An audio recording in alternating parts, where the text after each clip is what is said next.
Remember to stay clear of the doors, but follow the natural automatic.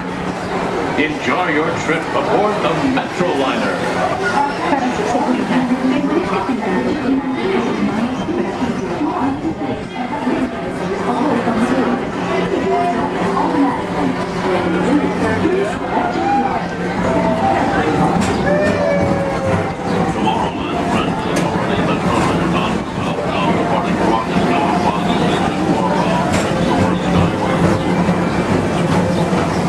Welcome aboard, TTA travelers. We hope you enjoy Tomorrowland Transit Authority's Super Skyway.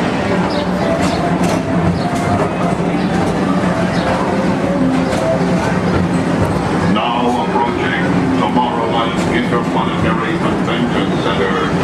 The convention center is home to a galaxy of wonders from faraway.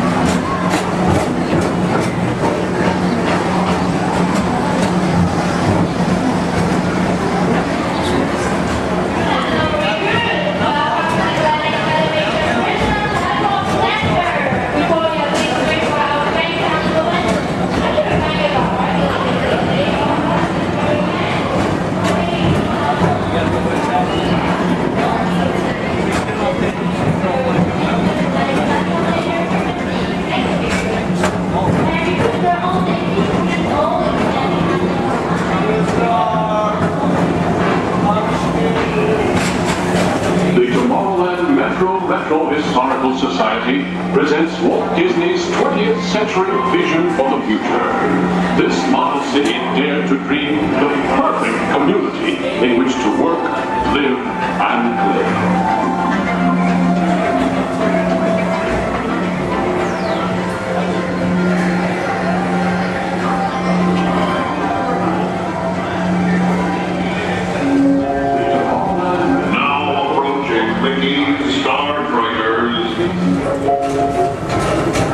For your convenience, the ground crew and Mickey Star Triggers will be glad to rocket ship to any planet in the galaxy.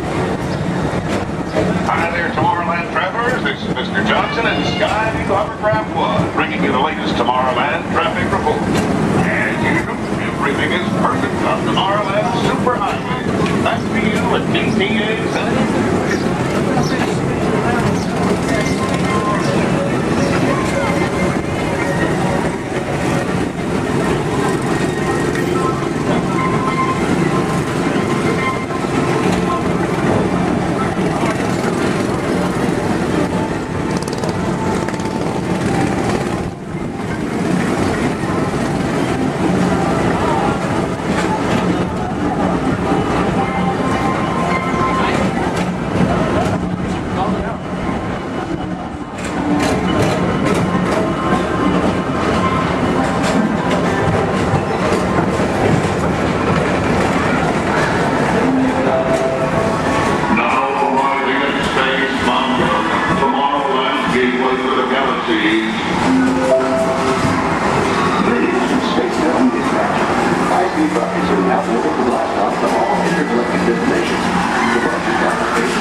transportation service provided by the Tomorrowland Transit Authority. Attention, all visitors from Galaxy M31. Please keep forward-facing tentacles clear of oncoming Metroliner vehicles. Thank you.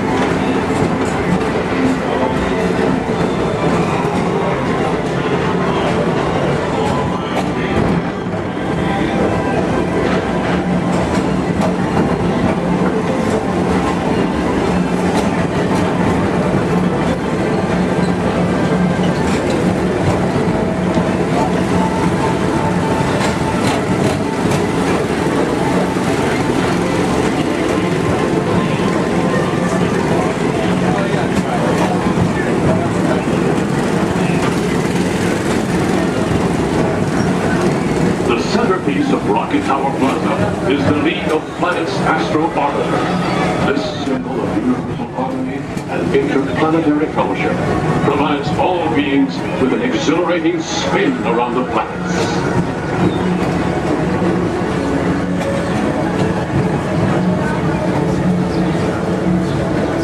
Blue Line passengers, for all your future travel needs, the TTA services all of Tomorrowland's outlying areas, including the personal rocket ship docking lot, and of course, perfect park acres. Paging Mr. Morrow, Mr. Tom Morrow. Your party for the Saturn has arrived. Please give them a ring. Now approaching Walt Disney's Carousel of Progress.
Sudden changes are sweeping over the land. The approaching storm may seem violent and destructive to us, but to nature, it's a new beginning in the cycle of life.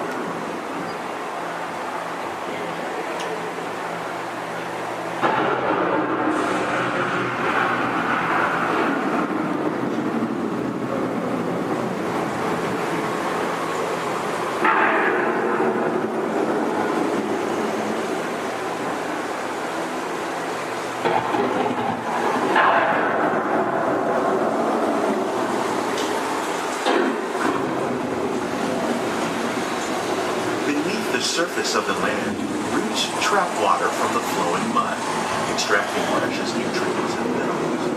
These elements, when combined with sunlight, create the first living systems of our planet.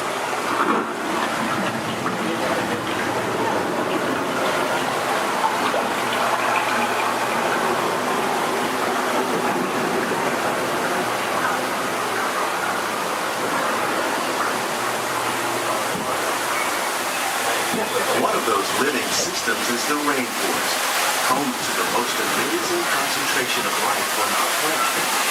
These dense and beautiful forests cover only a tiny portion of the Earth's surface, but they contain more than half of its plant and animal life.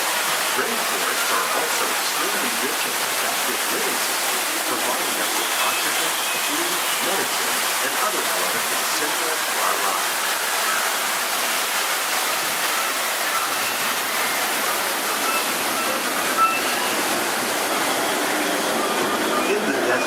Nature has created a very different, no less beautiful living system. And while this arid landscape may seem lifeless, it is very much alive. The plants and animals that have learned to survive in these harsh conditions make use of what little water they can find and avoid the scorching. The American prairie once appeared as desolate as the desert, but over time, rainwater and nutrients gradually penetrated the hard surface of this land. Even the hooves of the mighty buffalo helped create the rich soil that would one day become home to the American farm.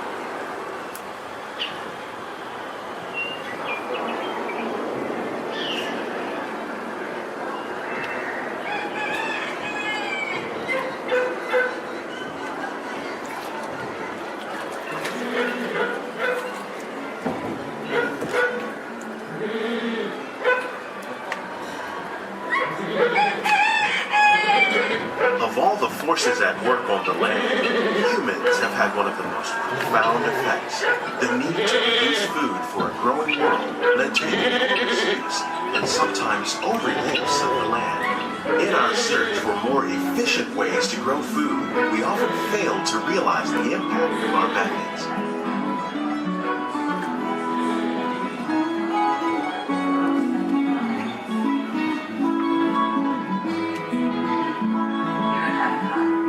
Today, we're learning to live with the land, discovering better ways to grow food that will assure both human and environmental well-being. In Japan, we're learning that by adding compost of leaves and other plant material to our soil, we can reduce the need for fertilizers. In farmlands across America, we're learning that by plowing under vegetation containing natural fertilizers, we can enrich the soil without the use of chemicals. In Saudi Arabia and Mexico, we're learning to produce food on desert seacoasts by developing and planting crops that thrive on saltwater. Here at Epcot, we're learning to reduce the need for pesticides by using natural predators like ladybugs and wasps to control pests. How will we meet tomorrow's growing needs for food production, yet still respect the needs of the land? Some of the answers are being discovered just ahead. To help us maintain these carefully controlled ecosystems, and for your safety, please remain seated in your boat at all times.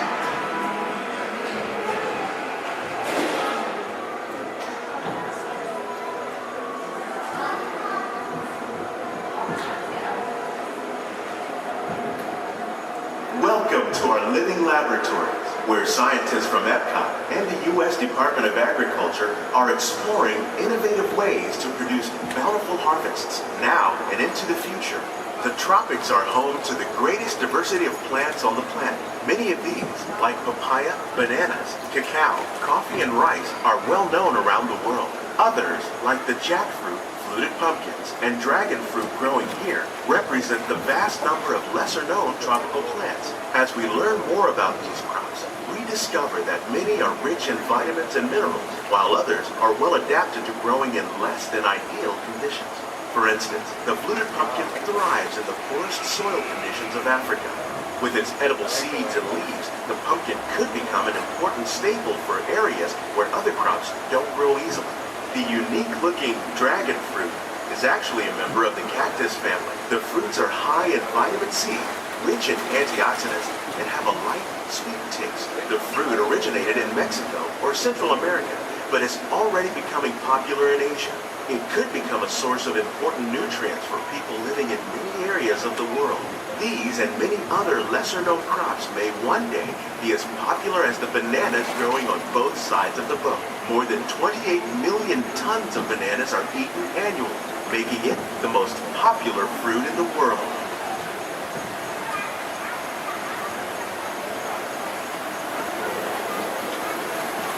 When we mention farming, we probably don't think of fish, but fish farming, or aquaculture, is an innovative way to increase harvests, protect wild fish population, and produce a healthy crop, like these sturgeon that grow to over 300 pounds. Now that's a lot of catfish. Tilapia, bass, and catfish are three popular crops raised by fish farmers around the world. Most are grown in open ponds, but innovative recirculation systems like ours can conserve water and improve health. More than 200 different species of aquatic animals and plants have been successfully farmed. Even these American alligators can be successfully raised in controlled environments.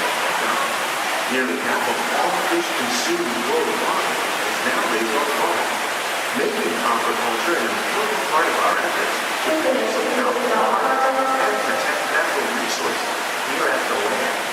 We grow about 5,000 pounds of fish each year, many of which are featured in restaurants around Walt Disney World. This greenhouse is full of some of the best ideas for improving plant yields. Disease and pests are two of the biggest problems facing farmers around the world. By careful selection and crossbreeding, we can grow crops like these sunflowers and winter melons that are more resistant to pests and diseases. Scientists have even been able to breed plants that can flourish in marginal areas where water and nutrients are in short supply. The result of these efforts is higher yields with less impact on the environment.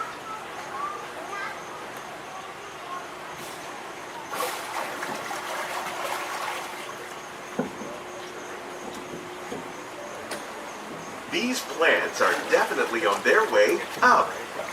Innovative growing techniques like the ones you see help to increase yields while more efficiently using resources like water, fertilizer, and pesticides.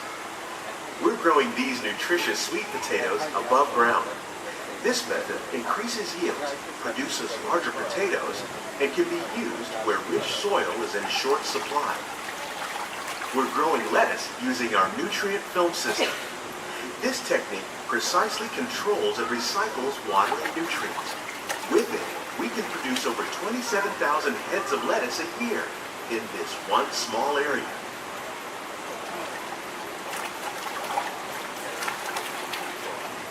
Here's something you don't see every day. Tomatoes growing on trees. These plants were originally developed by Chinese scientists. Tomato trees live longer and produce many more tomatoes. One of ours lived 16 months and produced over 32,000 fruits. Much of the produce you see growing in our greenhouses is served in the restaurants here at the land.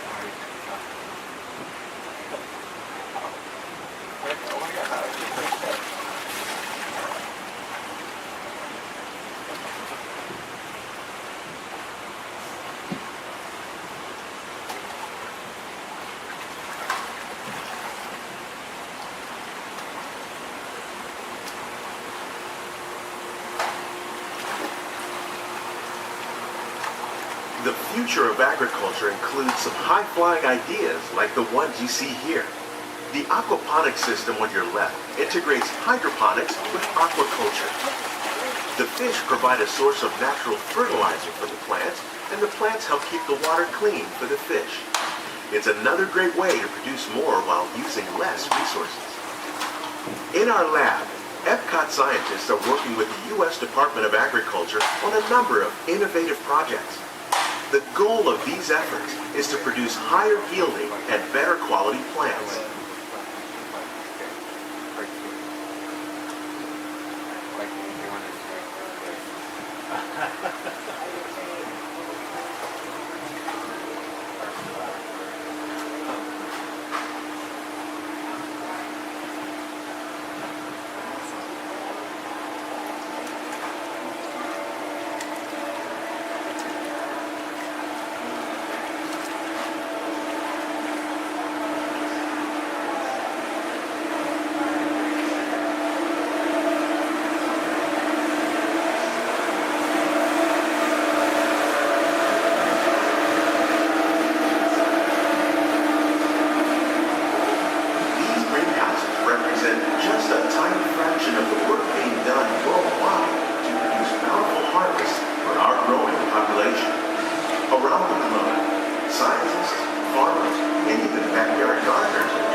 inside the boat.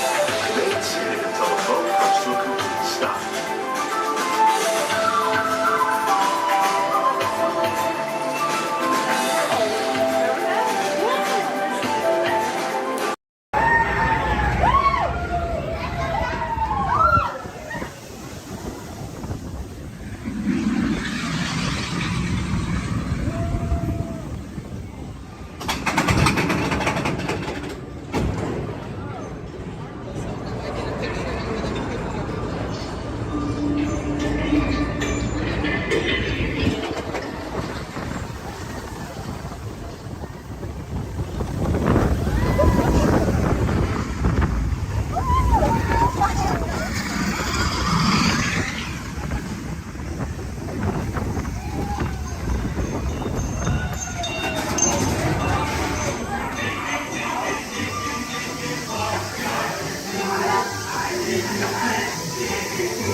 Ladies and gentlemen, the voices of liberty. Strike up the band, strike up the band, strike up the band, strike up the band, strike up the band, strike up the band, strike up the band. Let the drums roll on, let the trumpets call, while the people shout, strike up the band. Give the cymbals ring, on one and all, to the martial swing.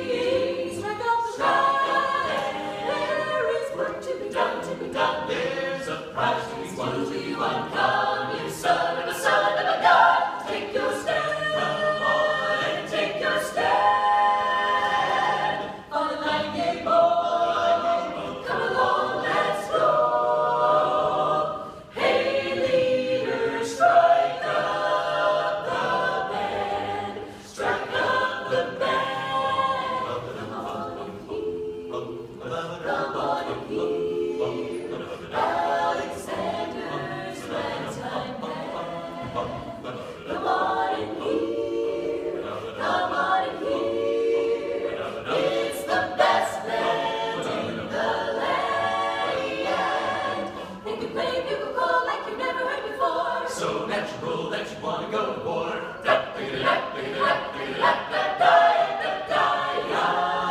That's just the bestest band, whatever.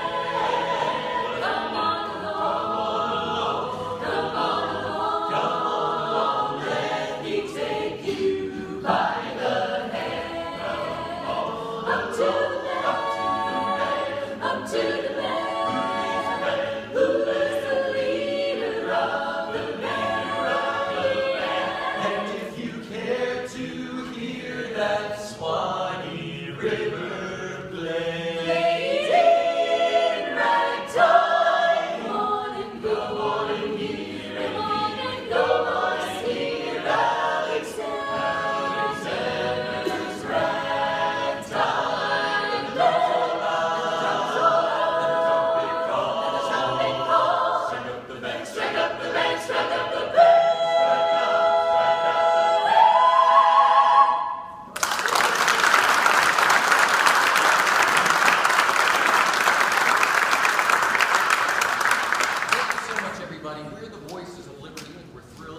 joined us today here in our home, the American Adventure.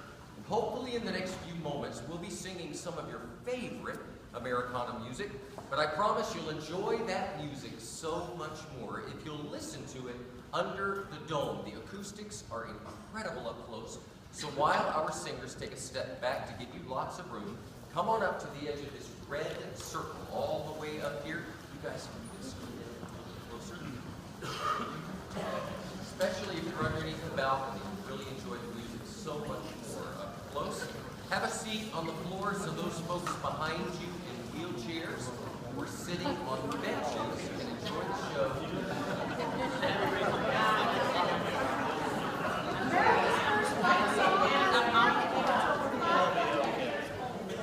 Warren Holland grew up in Italy during the Revolutionary War. The British were persecuting our ragtag troops. We liked it. We liked it so much we sang it in every camp and battle, and we turned it into a song that the British later regretted. In fact, during the war, one British general was quoted saying, "I hope I never hear that song again." But he did at Yorktown when the British Army surrendered to General George Washington.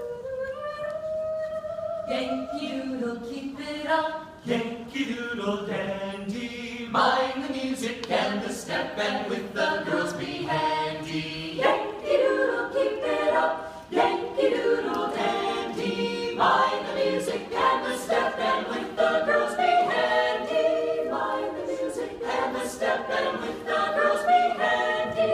Yankee Doodle went to London just to buy a pony, stuck a feather in his cap and called it macaroni. Yankee Doodle, keep it up. Yankee Doodle dandy. Mind the music and the step, and with the girls be handy. Yankee Doodle, keep it up. Yankee Doodle dandy. Mind the music and the step, and with the girls be handy. Mind the music and the step.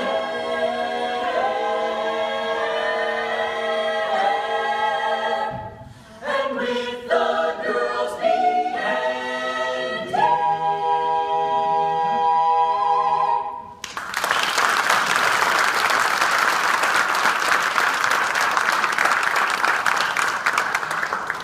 Well, there was a time not too long ago when many in our country knew full well the meaning of the word oppression. And out of that oppression were born songs of hope, songs of a better day.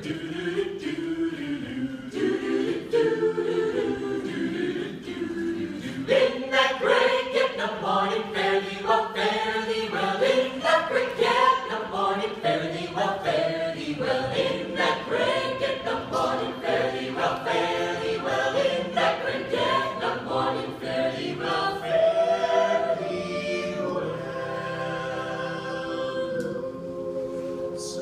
Sometimes I feel like a motherless child. Sometimes I feel like a motherless child. Sometimes I feel like a motherless child.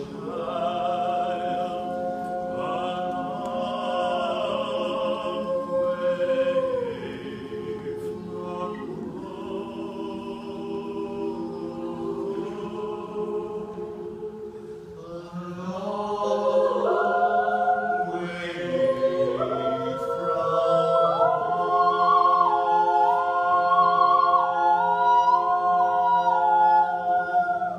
from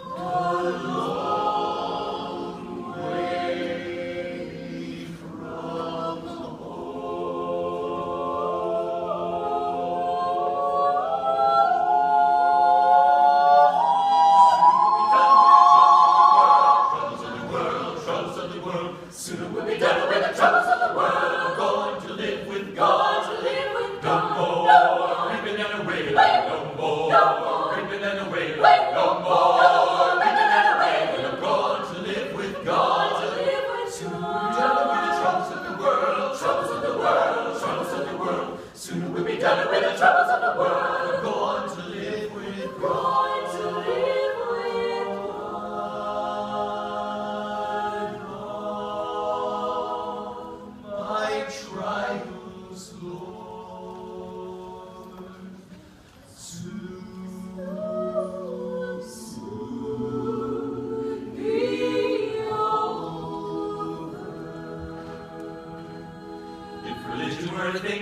money could buy. The rich lives on.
Hello friends, my name is Sky and I'll be your guide on the Robe Wildlife Reserve. If you look above your heads, there is an animal spotting guide. Probably not going to see all of those animals, but we have some pretty good luck. Just remember to stay seated at all times. That includes any little ones. Please don't hold anyone up or pass anyone around. Keep your hands, arms, feet, legs inside of the vehicle at all times so you brush up against some thorny brush. And these are going to be real wild animals. They are going to be moving around, so you may want to have your cameras out ready. Hold on tight. I recommend a sport or an action mode if you have it.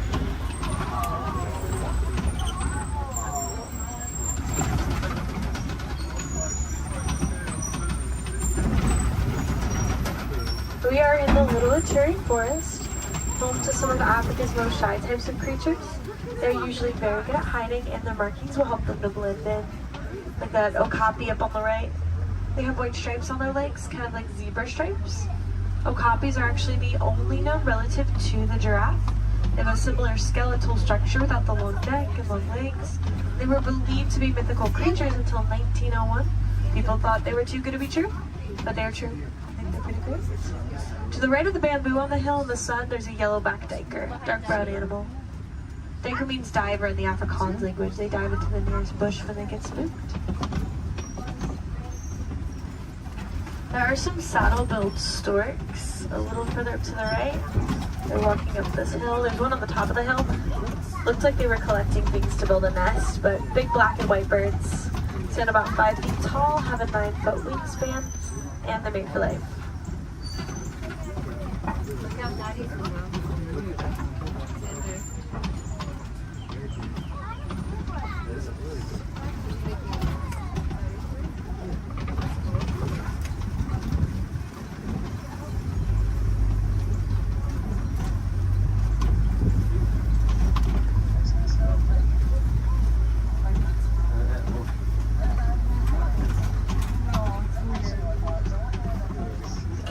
Some antelope further up ahead to the left. There's going to be some tan ones called greater kudu. They can leap up 8 feet in the air to jump over obstacles, which is super helpful if they need to get away from a predator. And there's some reddish ones called bongos. Their beautiful coloring is also a greasy substance that can mark leaves as they're passing through the forest, potentially making it easier for them to come back and find each other.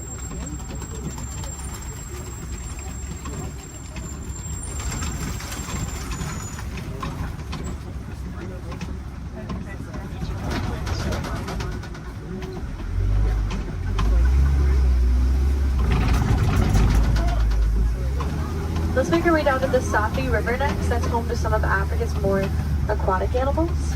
You should probably look for them in the water.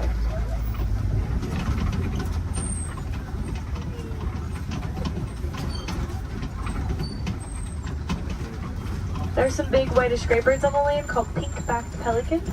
Get a pink coloring on their backs during mating season to help them attract the mates. And there's also some Nile hippopotamus. Hippos spend most of their time in the water. They can swim, but they often choose not to. Instead, they sink down to the bottom of tiptoe, at the bottom of the water. And they'll often come out to find food or relax on a cool day.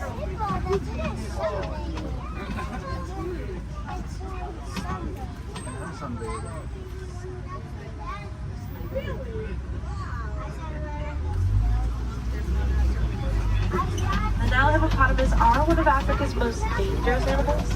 They don't really eat meat. They are herbivores and plants, but are very territorial, and some can even outrun us on land at up to around 30 miles per hour, which is very impressive for an animal that can weigh around 5,500 pounds.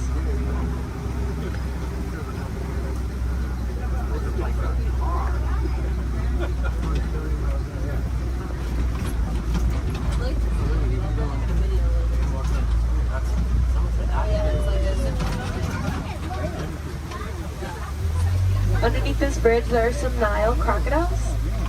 They're very still, you won't see them moving around a whole lot. They spend a lot of time conserving energy in between their meals, but they have quick reflexes and a bite force that can crush bones.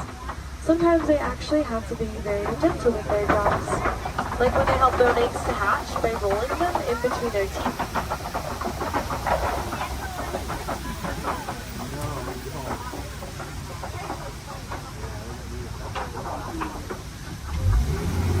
Let's make our way towards the savannah next. That's where we will be spending the most of our time. It's known to have vast open grasslands, and it's a really great place to find some more animals.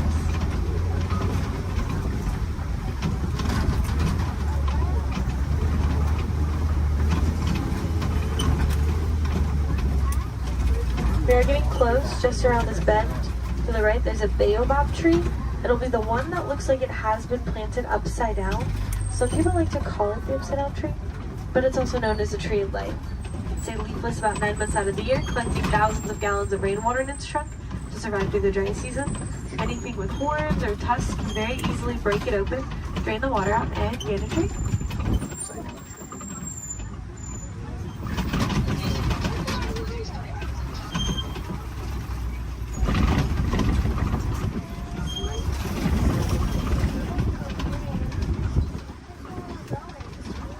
There's some wildebeests at the bottom to the right.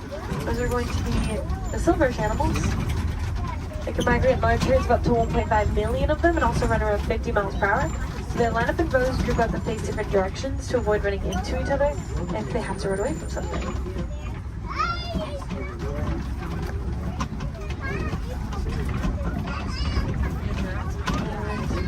There's some giraffes. There's a tower, which is a group. Makes sense, they tower over everything and around 20 feet tall. Giraffes are born at about 6 feet tall after a 15-month pregnancy. And the large tan antelope are the elands. They stand up to around 6 feet tall at the shoulder, weigh around 2,000 pounds, and have a funny way of attracting a mate. They'll wrap their woods in leaves like they're creating crowns on their heads, and they'll flex their muscles.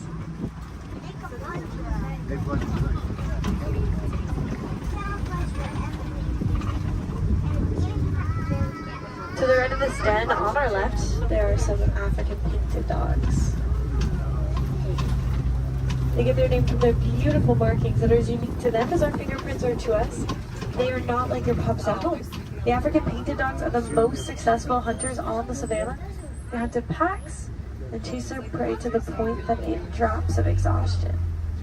So very dangerous, also very cute.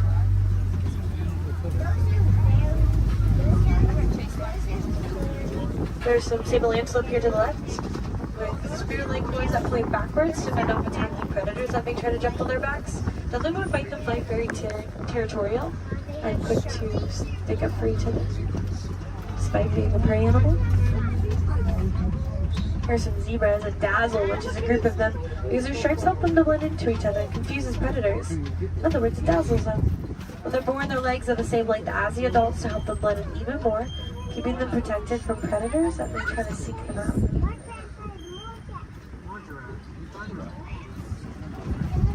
Large mounds at the side of the road are termite mounds, made up of animal dung, dirt, and termite saliva.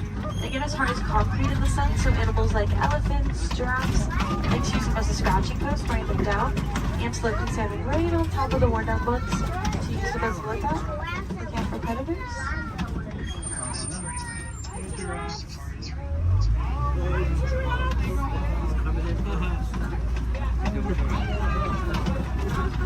We'll see that eland again up ahead and more giraffes throughout the savannah. So we keep on going. See some wildebeest not too far away from us.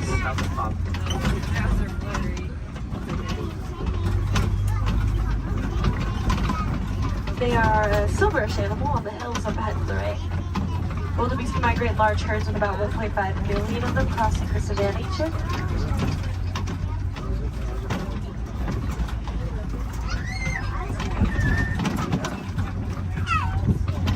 They also run around 50 miles per hour, so wildebeest face a pretty big challenge of trying to avoid running right into each other if they have to run away from something.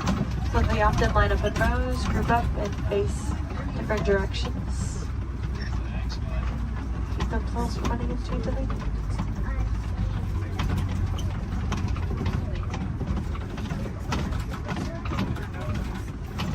On the very top of the hill to the right, there are some really cute tiny tan antelope called springbuck in that tree.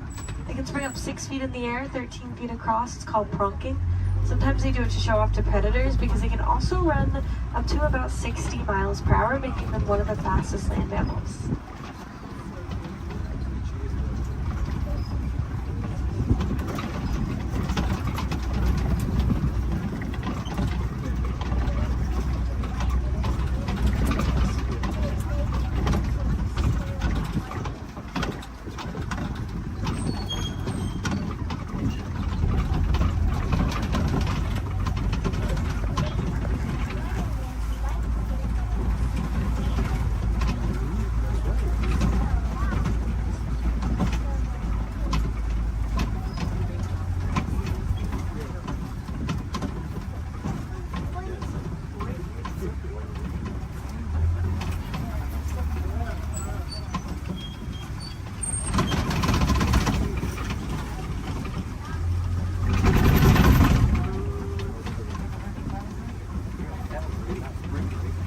There are some mandrills at the very end here to the left.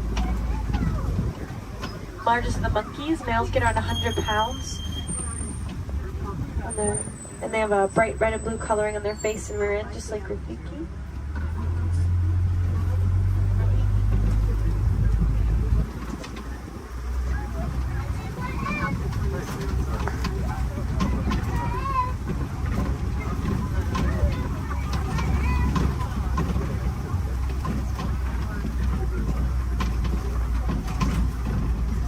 Next up, we'll head towards some red clay pits. Some animals really like to eat red clay. It's really good for them. Kind of like taking a vitamin. Although, unfortunately, red clay pits are also often a set of coltan mining, which can cause some problems like habitat destruction, limited food source, more poaching. It's actually very easy to help out with those issues if you are interested. All you have to do is recycle any of your old and used broken electronics or appliances. They contain that coltan. You might be able to find some recycle bins in places like your local grocery stores or electronic stores. Or you can check out Grace Gorillas. They're working to help gorillas in the Congo, and they cover the cost of shipping if you recycle with them. We're pretty big fans too. We named one of the gorillas Grace on Gorilla Falls Exploration Trail.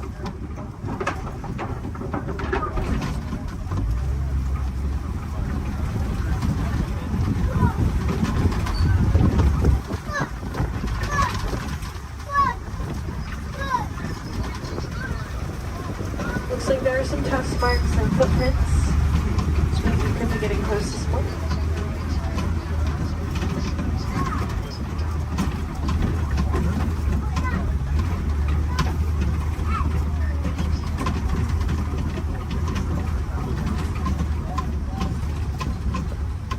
It's pretty quiet here. We'll try to check out around the watering hole up ahead. Sometimes we have a little bit better luck because these animals really like to stay close to their source of water, especially in a place where there is a 3-month drought every year.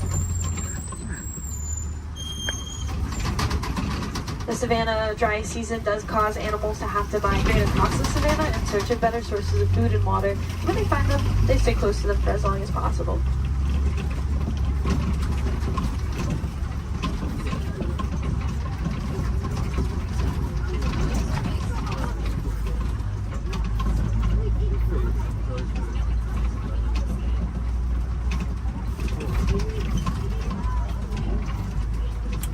There's an African elephant up ahead to the left. Actually 2 of them. This is a bachelor herd of males, and I can see that they're kind of pushing each other around a little bit. They can roughhouse a little bit. It's pretty normal. African elephants are the largest land mammals. They can weigh up to around 14,000 pounds. Elephants are born at around 300 pounds after a 22-month pregnancy. And they're a matriarchal society, so females are in charge. They actually kick these males out of the herds once they reach maturity of around 13 to 15 years old. Some males migrate alone, some band together and create their own herds called bachelor herds. Here's a flamboyance of greater flamingos here. These ones are a very light shade of pink, and it can take up to 2 years for them to get their coloring from beta-carotene found in the brine shrimp that they eat. There are a few different theories to why a flamingo might stand on one leg. It's mostly believed to help regulate body temperature, kind of like sticking one leg outside of the covers at night to cool yourself off. A flamingo might just put one leg up.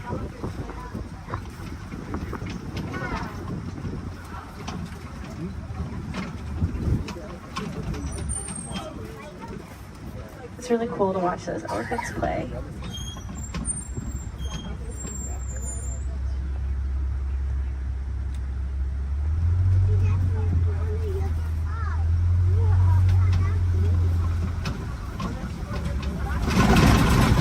Looks like something may have been rolling in the mud at the head. Some animals like to use mud as a sunscreen, a bug repellent. It's also just good for their skin, especially these white rhinoceros. They do that. They're almost always covered in mud.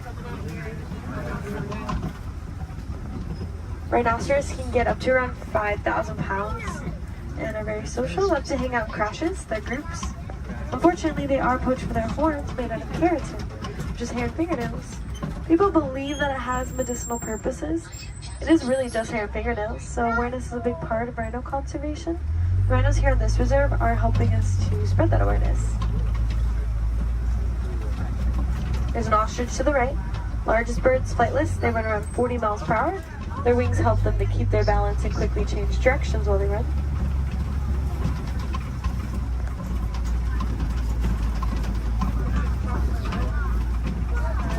There are some cheetahs along the hills to the left. We should have a whole coalition of them, which is a group of them. Fastest land mammals, they have a top speed of up to 70 miles per hour, which we'll get to in just a couple of seconds. Cheetahs really only run for about 30 seconds at a time. Not long distance runners. And they are most active during the day. They do their hunting during the day to avoid the competition that they would have if they were to hunt at night, especially alongside big cats.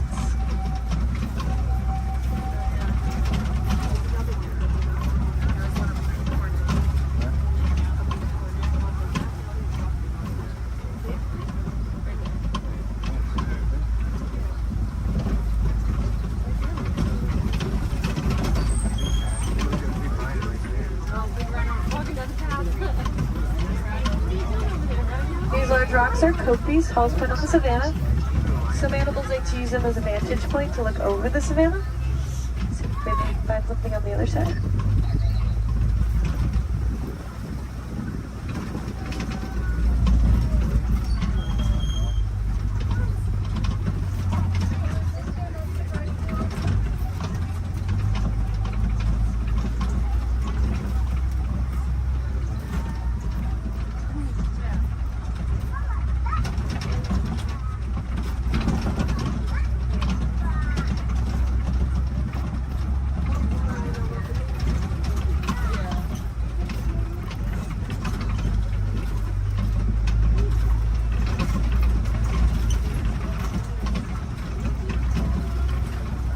There's some lions here to the left.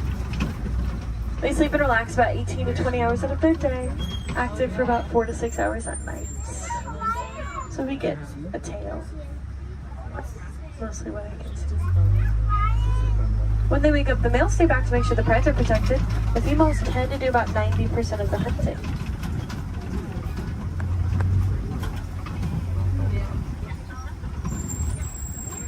There's some warthogs in the back left. They just look like hairy rocks in the break of that bush. Pumbaa, that means foolish one in Swahili. Actually very intelligent. They'll back up into those burrows with their tusks out to ward off predators. Also use them to dig too, but they work smarter, not harder. They will find them abandoned or steal them from other animals if they can.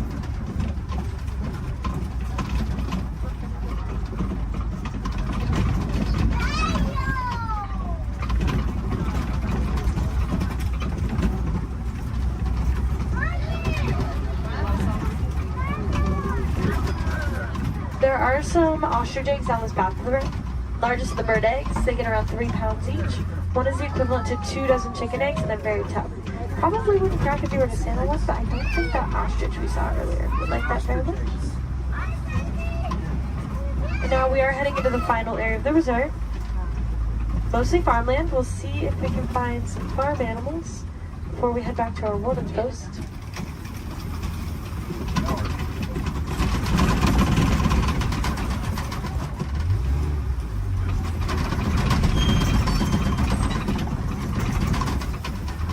There are some Nigerian dwarf goats here. Very tiny type of goat known to take up very little space, and they produce a milk that's nutritious and high value. Helps communities to rely less on their local wildlife for things like nutrition and income.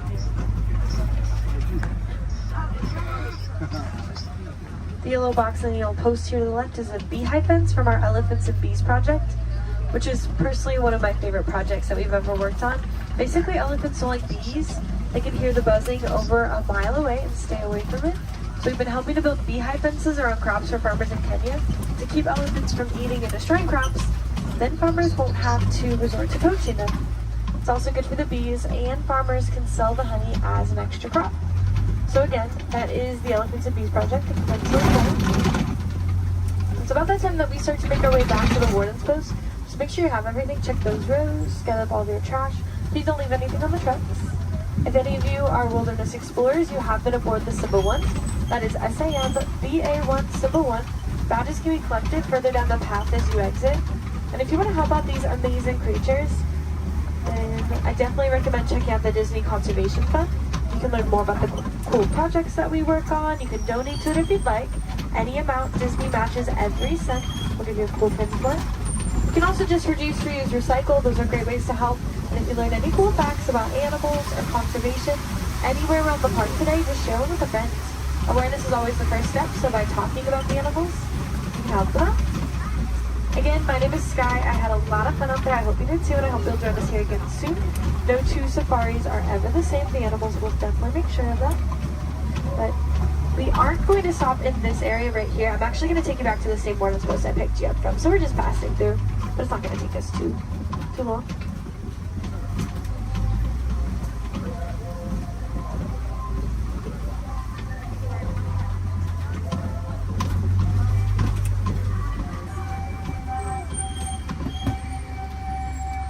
Asante Sana, thank you.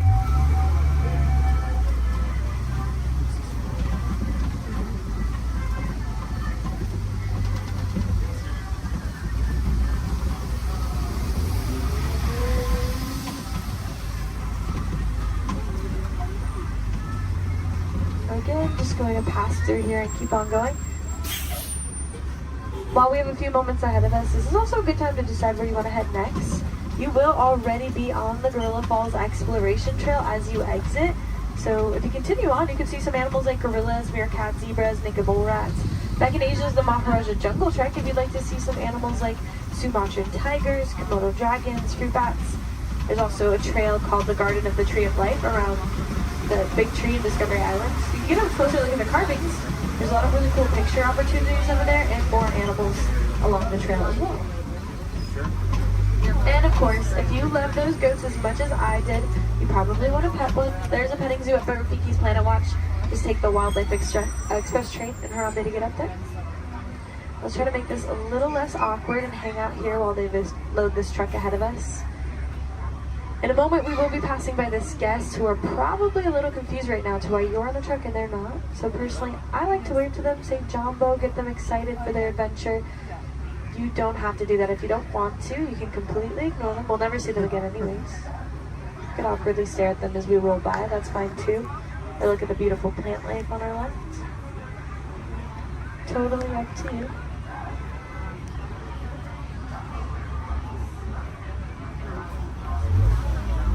Alright, here we go. Jumbo friends, Jumbo warden. Jumbo friends, Jumbo warden.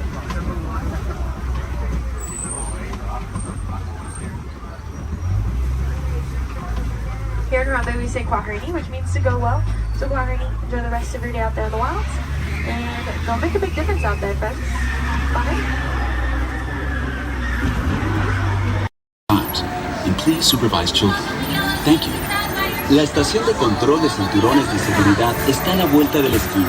Por su seguridad, mantenga sus manos, brazos, pies. Automated driving technology activated. Welcome to the Sim Track.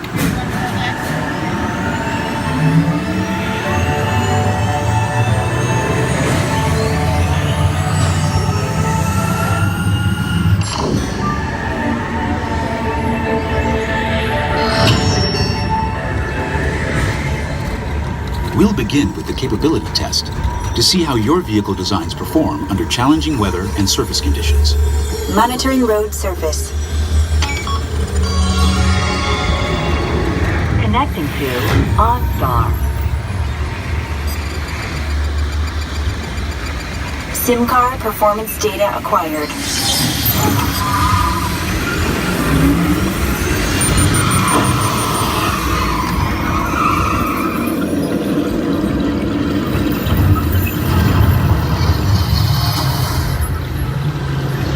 Let's see how your designs hold up now. Commencing SIM car off-road and extreme weather sequence.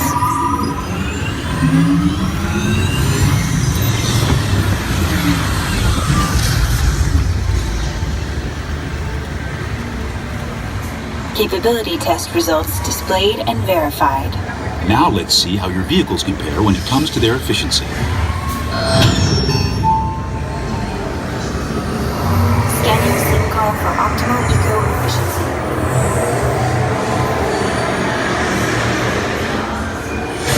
Engaging EcoScan for aerodynamic efficiency.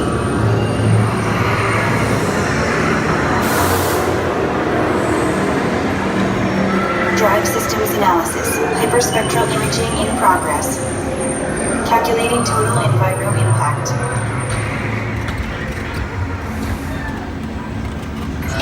Commencing Commencing responsiveness test. Okay, the responsiveness data is now being synchronized. Automated driving technology verified and active.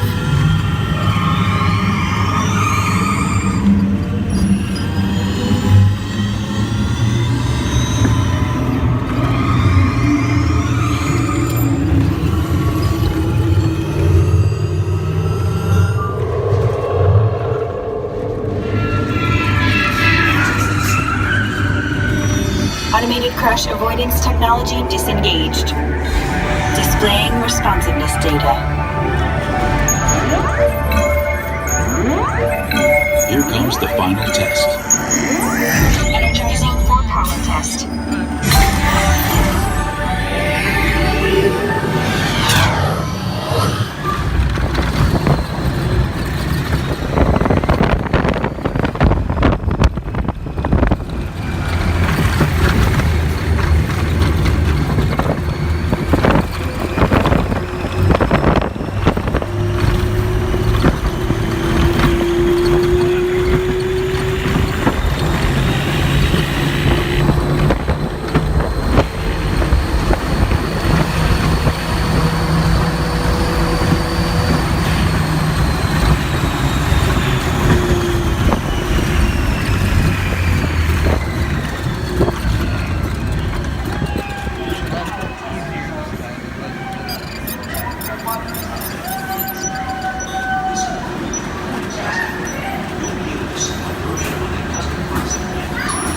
Displaying power test results.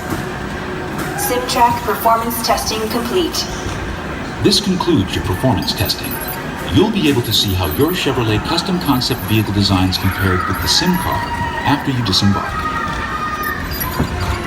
Please watch your step as you exit. And remember. My name is Alexis. How's everyone doing this wonderful evening? Good. That was the most believable I've heard all night. But we're going to try it again anyways, folks. How's everyone doing this wonderful evening? Great. Woo! All right. Once again, my name is Alexis. I'm going to be your storyteller and captain for the evening.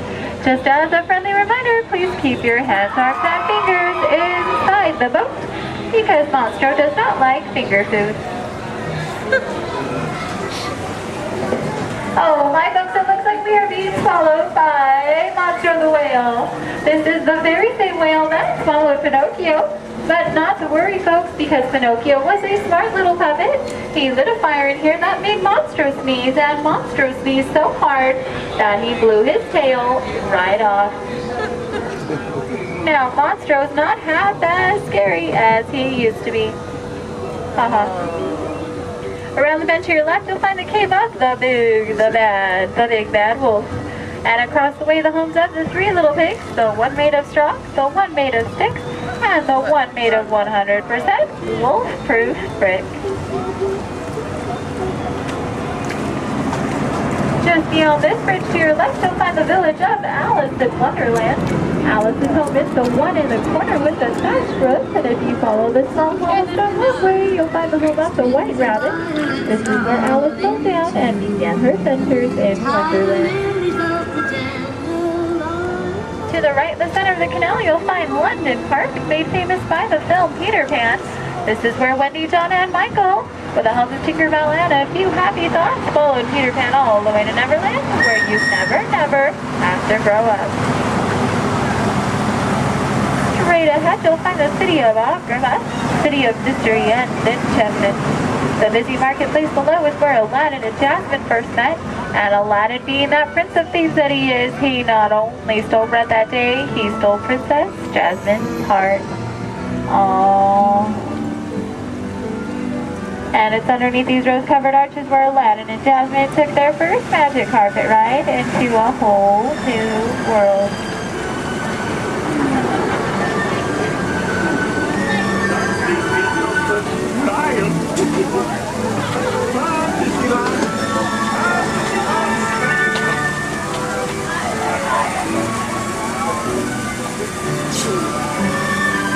Now, folks, please be careful and please do not touch anything because we are entering the Cave of Wonders.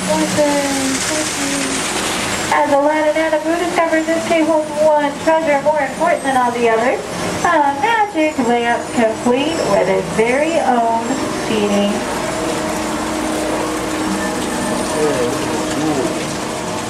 To the right, you'll find the home of Snow White and the Seven Dwarfs. The Seven Dwarfs are still back up in that jewel mine, whistling while they work. See? And to the left, you might recognize this French chateau is the home of Cinderella and her evil stepsisters and wicked stepmother. But not to worry, folks, because Cinderella now lives in that pink castle high atop the hill, where her and Prince Charming have lived. Does everyone know the rest of the sentence? Happily ever after. To the right, folks, in case you are like Dory from Finding Nemo with a short-term memory, you'll find the city of Agrabah, city of mystery and enchantment.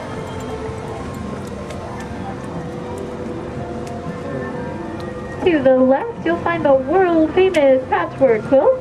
This patchwork quilt is comprised completely out of desert flowers, and it, along with every other plant and tree here in Storybook Land, are 100% real.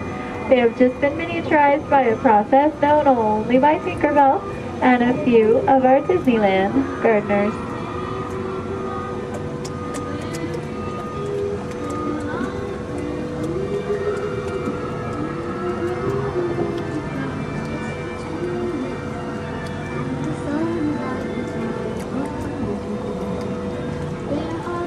Coming up on your left, you'll find the humble home of Mr. Mole. And just beyond that, the not-so-humble home of Mr. Toad. Doesn't look like either of them are home right now. I've heard it's because they're on some wild ride. Bordering the canal to your left, you'll find the three Dutch windmills. The windmill in the center is best known for sheltering the local animals in Disney's animated film, The Old Mill. Straight ahead, below those Alpine mountains, you'll find the village of Geppetto and Pinocchio. That workshop near the waters where Geppetto made his wish for Pinocchio to become a real live boy. If you listen carefully, you just might hear them still celebrating inside.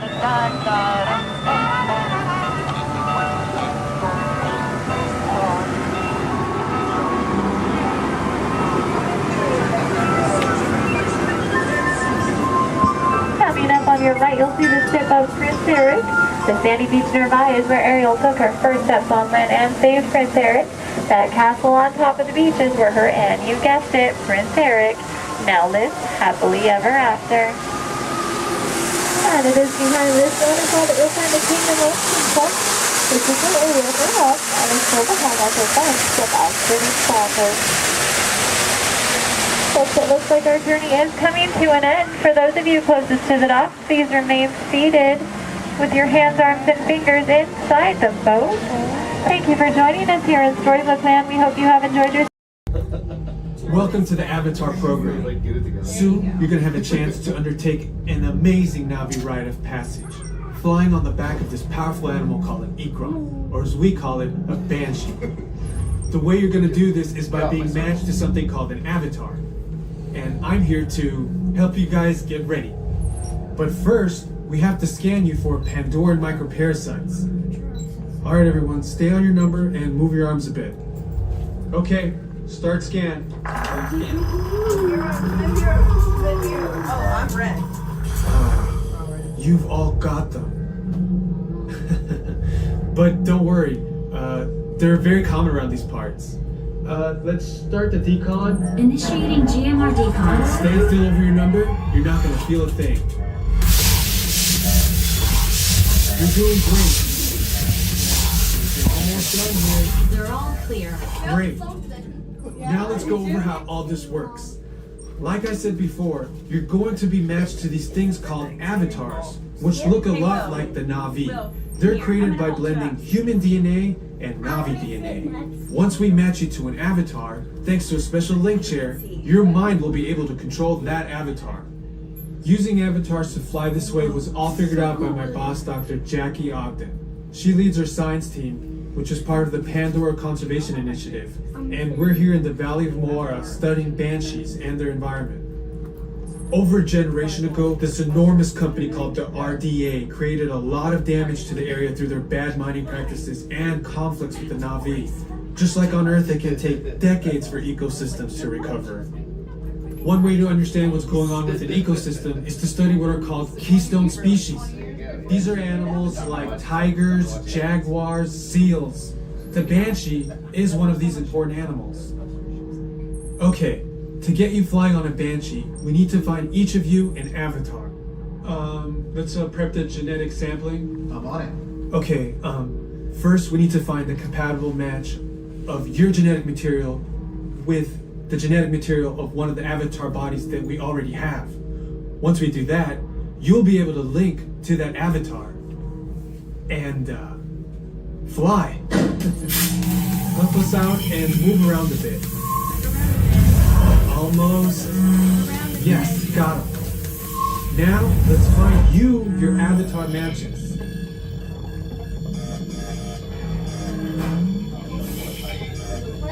See your match?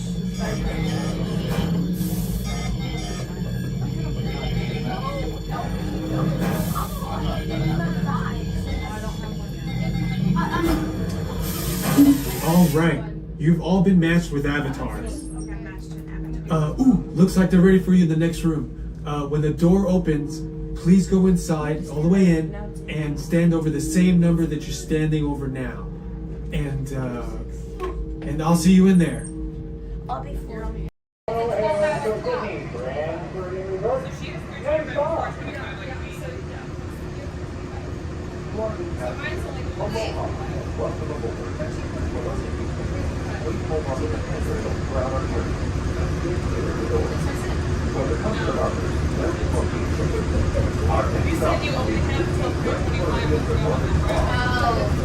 Sorry, I thought we were talking about. Okay, well now I'm confused. Which one should we do first? Pirates don't have well, like as soon as we do pirates, we have to make it so they have to make sure you can On top of your head, hats, ears, sunglasses. Go ahead and take those off. You want them flying off in a first order ship. Who knows what they would do with them, but they're not going to give them back. This is R5. It's going to help get you guys out of here. We're just waiting for a transmission from Finn. Okay. Good luck. Take this corridor to the turbo lift, then head down to the escape pod base. Those droids are programmed to return you to Batu. Hurry and don't get caught. Lieutenant Beck will guide you. Recruits, for your safety, stay seated with seatbelts securely fastened. Keep hands, arms, feet, and legs inside the transport and supervise your children. Tell them it's a prisoner transfer. Did it work? Good. Now get a move on. There's a clear path to the turbo lifts at the end of the hallway. Turn right. Probe droid. You're lucky it didn't spot you. Take those turbo lifts and stay out of trouble. Hey, you're not authorized. Wait, go to the prisoner.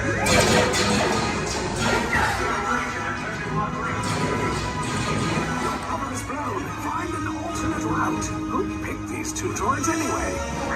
Detection approach. Users will see ability. Fire!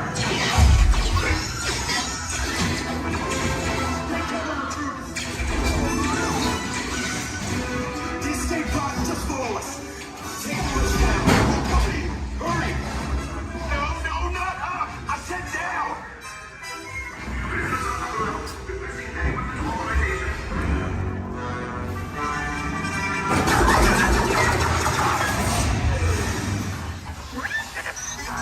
This does not look good. Try to find another way down to the escape pods. The Resistance will attempt to rescue the prisoners. They have neither the resources nor the courage to engage us. You underestimate their conviction. Raise the shields! Shields? I see no evidence. Now! Sound the alarm. All personnel to their stations. Sir, the prisoners have escaped. How brave, but ultimately hopeless. There's nowhere to run.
resistance.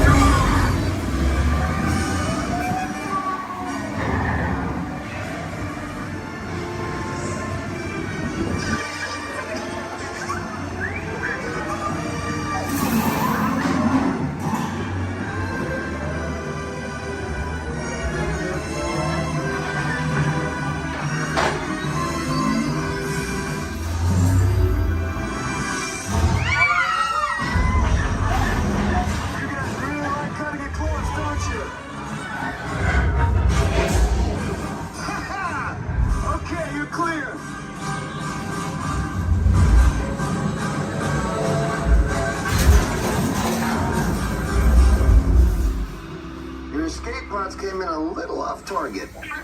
Ground crews will meet you outside the wreck. All right, nice job, recruits. Not what you signed on for, but hey, you're resistance now. I think I have that authority. Right, Beck? Where's the lieutenant? I need eyes on Beck. Line up, scan for his copy. More escape pods down in Sector 4. Verification pending from Key Command personnel. Where's the lieutenant? I need eyes on Beck. Lieutenant back here. Beck! You're alive! I should hope so. Great job, recruits. Thanks to your heroism, the location of the resistance base is secure. Bravo! Yes, R5, you too.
Yes, thank you.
Welcome aboard the Walt Disney World monorail to Epcot. For those of you staying, please hold on to the handrails throughout our journey and stay clear of the door. For the comfort of others, no smoking, please. Thank you. As we turn south, you can catch a glimpse of the spires of Space Mountain in the Magic Kingdom. Nearby is Disney's contemporary resort.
exciting days are on the horizon here at Future World. Whether it's rocketing back to a big battle with the Guardians of the Galaxy, or exploring the hundred cities baffled with combat flavor, these worlds are truly inspiring. If you're looking for an exhilarating sensory thrill, step into Mission Space, where you and your flight crew can sign up for one of 2 out-of-this-world missions. And just next door is the new Space Kentucky restaurant, where you can eat the and enjoy stellar dining in space. At Test Drive, you can experience the exhilaration of test driving a vehicle all on the fastest ride ever created for Walt Disney. Across the lagoon is World Showcase, you'll find representatives from the coastline, making this a truly international experience. Some exciting new adventures from around the world are coming to France, Canada, China, and the United Kingdom. Join us tonight at the lagoon to celebrate together during our nighttime spectacular. There's even more that you can explore, and you come around the world with an activity. Inside those glass pyramids, unleash your spark and journey into imagination with pictures and experience your favorite short films like never before at the Disney Pixar Short Film Festival.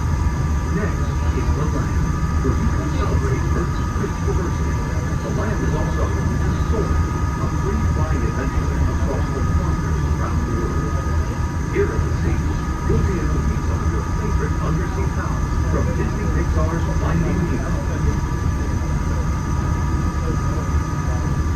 We're approaching the Epcot monorail station.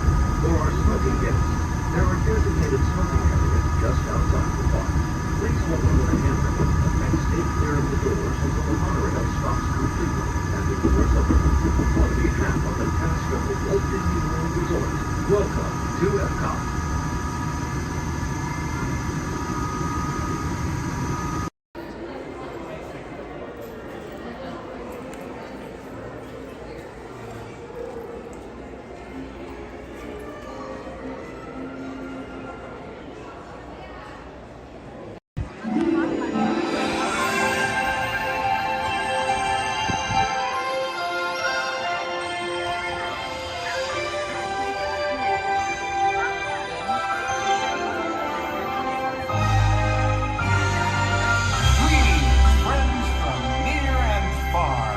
Welcome to the magical Friendship Fair! Hi, everybody! We're so glad you're here! What a great day! This is wonderful! Welcome to the place where the stories come alive for a child inside. So much more than a scene, so much more than a dream. For your eyes, tomorrow is brighter if you can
This is Starport 75. Or as we locals call it, Space Mountain. Our high-speed rocket port to distant deep space destinations.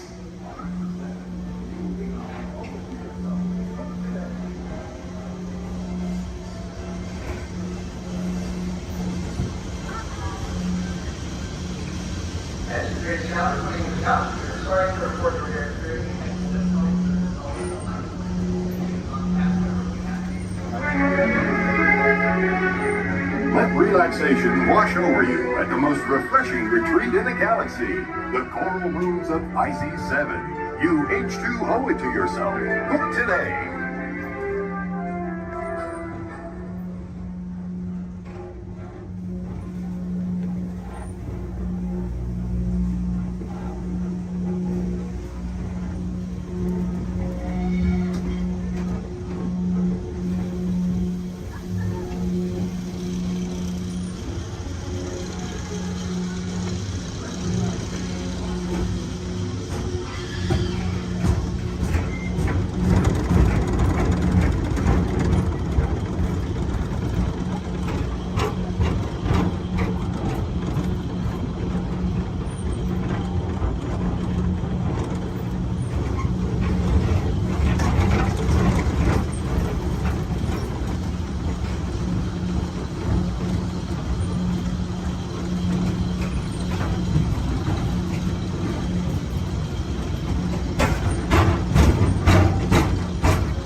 Gracias.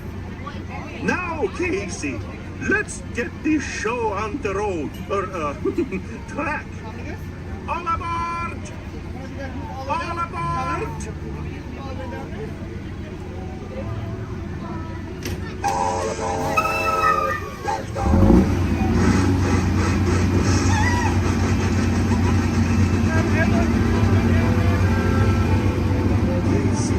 Is coming down the track, where the smoke is stacked. Feeling perfect, coming round the hill. Casey's here, every jack and Jill, every time.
the animals, that's the end of the lion. Fantasyland!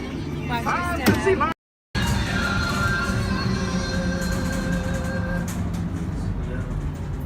Ladies and gentlemen, this is Disney's All-Star Movies Resort.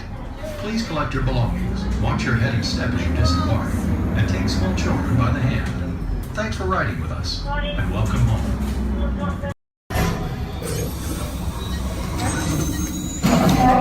Engineers. Automatic repair engaged.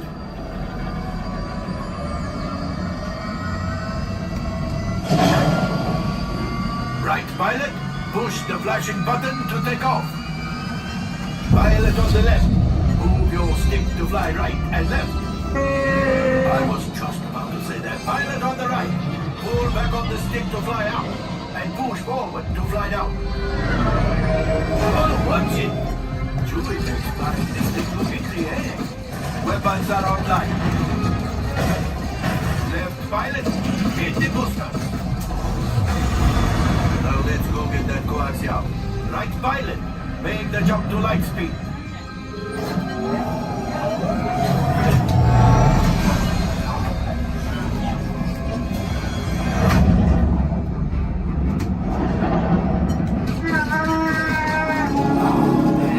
Train. Come, Papa. Yes, keep shooting. They've locked onto us. Take evasive action.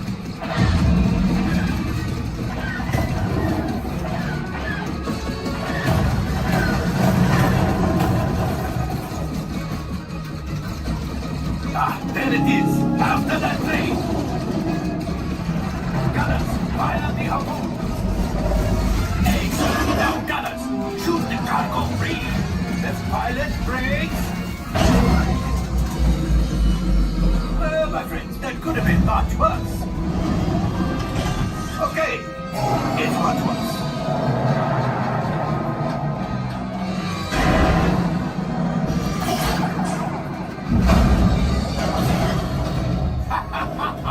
Yes, you got one. Excellent, my friends. Now power up the ship. Well, I grab the axiom.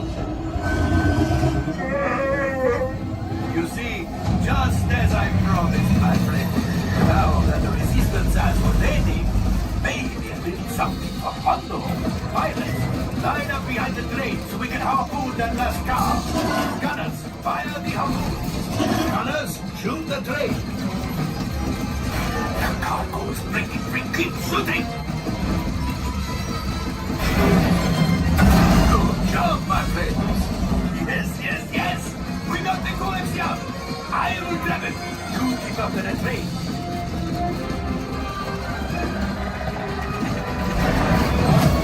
Gunship. Oh, that's ridiculous. Things are getting too hot. We got to get out of here. Yes, a distraction. Fire the missiles at the train. Hey.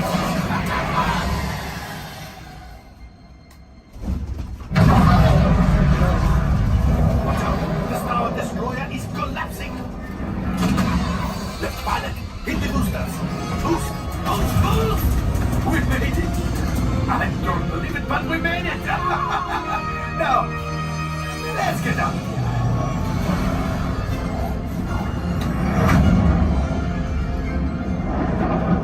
Great job, my friends. You retrieved 2 containers of coaxium.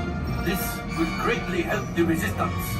You have heard the First Order and made Chewie proud. Now, after my modest profit, your cut minus what you owe me for damaging the Falcon is... Hey, not bad.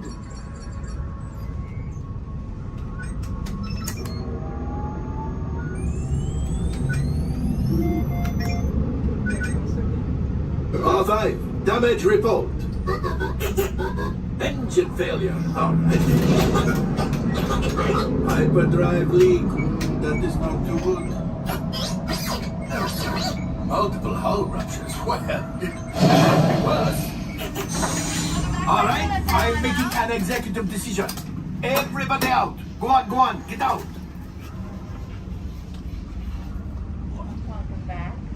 All available techs, we have a Corellian freighter that needs immediate transport back to the maintenance bay. This thing has seen better days. Better fix all that before the Wookiee sees it.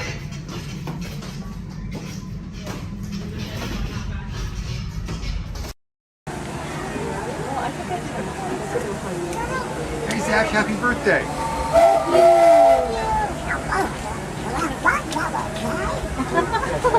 Who's that?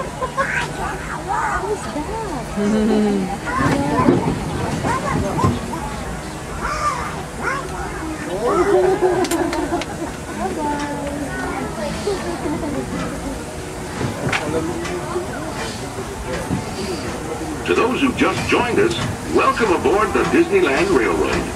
To ensure a safe ride, remember to stay seated with your hands, arms, feet, and legs inside the train. And please watch your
boys and girls, we're on our way to Toontown Depot.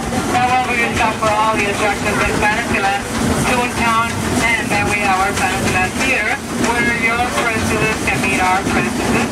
They can ask all the questions they like, and they can send as many pictures as they like. They do close a lot earlier than the park. Make sure you visit the schedule, or ask one of us, we'll let you know. But they do close earlier than the park. If you're up here in Toontown Depot, please wake up. There comes a cool little stop.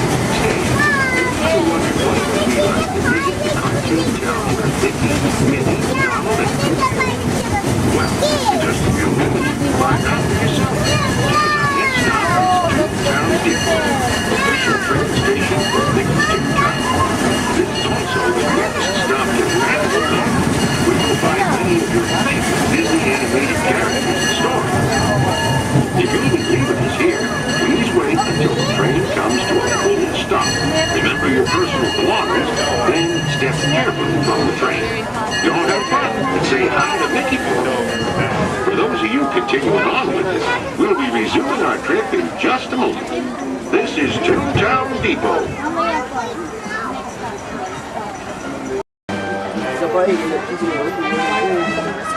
Alright folks, we'll be on our way out to Sleeping Beauty's Castle Center Park. Please remain seated, you're in.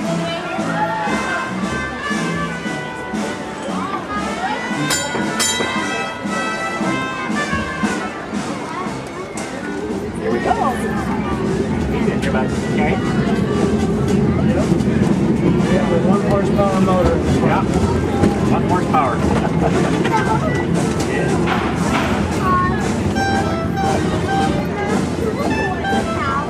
Well, because this one only has one.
technology activated.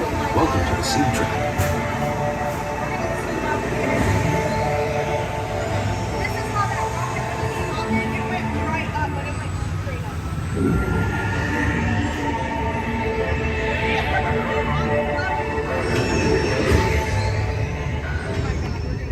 We'll begin with the capability test to see how your vehicle designs perform under challenging weather and surface conditions. Monitoring road surface.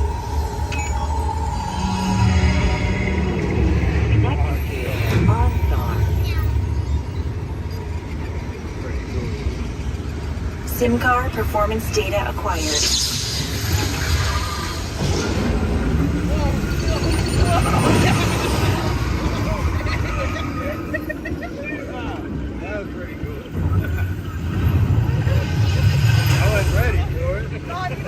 Let's see how your designs hold up now. Commencing SIM car off-road and extreme weather series.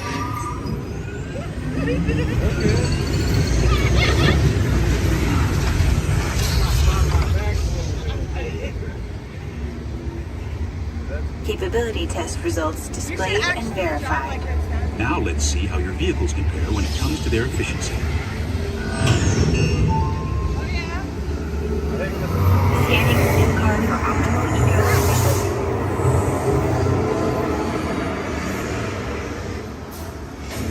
Engaging eco scan for aerodynamic efficiency.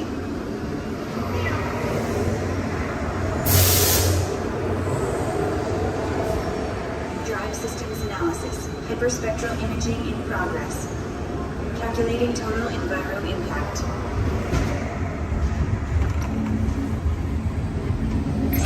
Commencing responsiveness test. Okay, the responsiveness data is now being synchronized. Automated driving technology verified and active.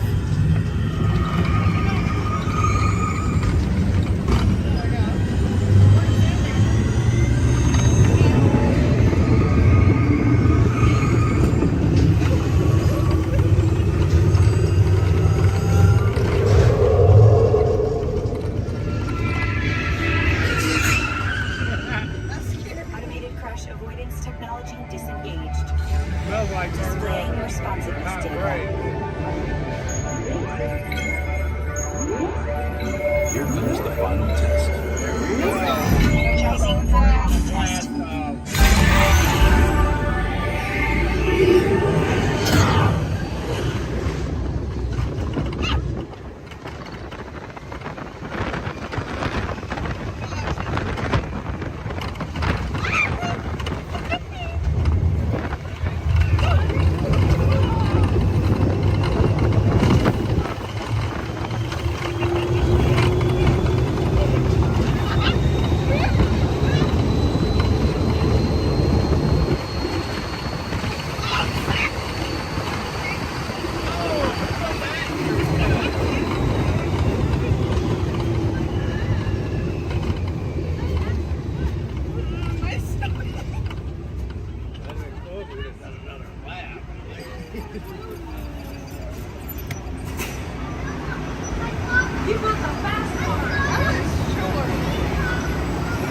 Displaying power test results. SIM track performance testing complete. This concludes your performance testing. You'll be able to see how your Chevrolet custom concept vehicle designs compare with the SIM car after you disembark. Welcome aboard the Walt Disney World monorail to Epcot. For those of you standing, please hold on to the handrails throughout our journey and stay clear of the door. For the comfort of others, no smoking, please. Thank you. As we turn south, you can catch a glimpse of the spires of Space Mountain in the Magic Kingdom. Nearby is Disney's contemporary resort.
Just checking.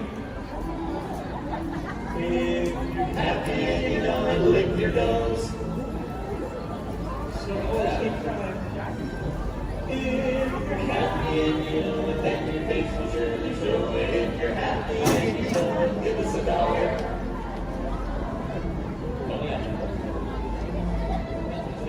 Guys, I have no dollars and no cents.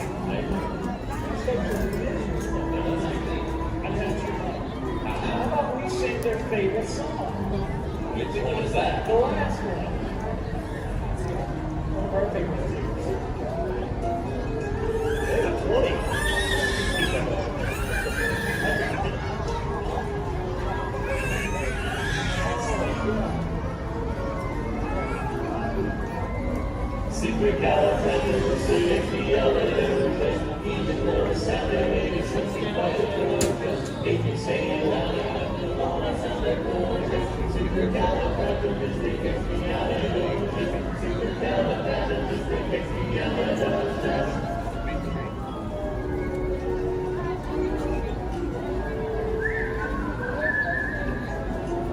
You all whistle while we work.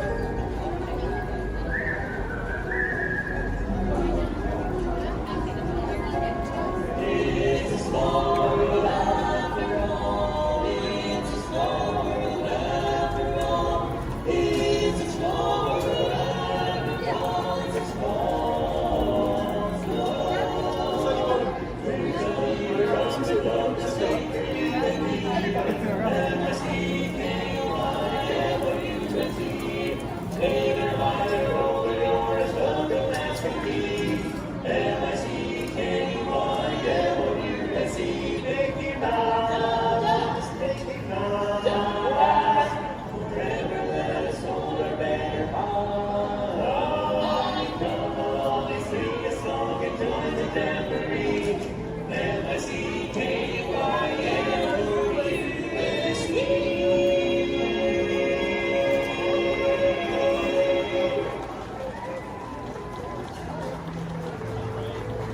Thank you so much, everybody.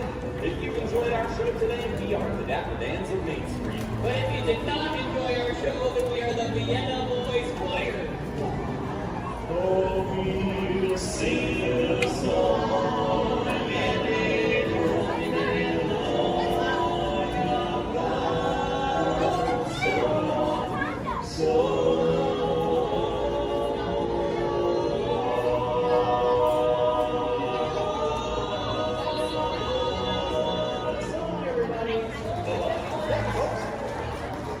We'll get the line somewhere.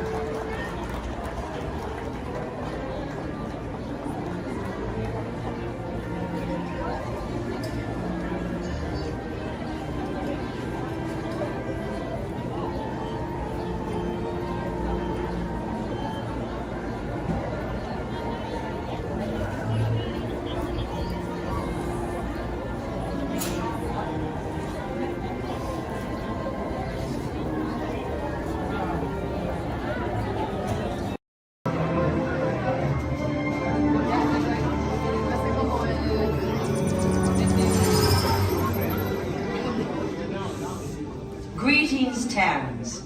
I am Nova Prime Irani Rayan, Commander of the Nova Corps. On behalf of all Xandarians, I hope you have enjoyed exploring the wonders of Xandar. As you have seen, your world and ours were born of the same moment, one which you refer to as the Big Bang.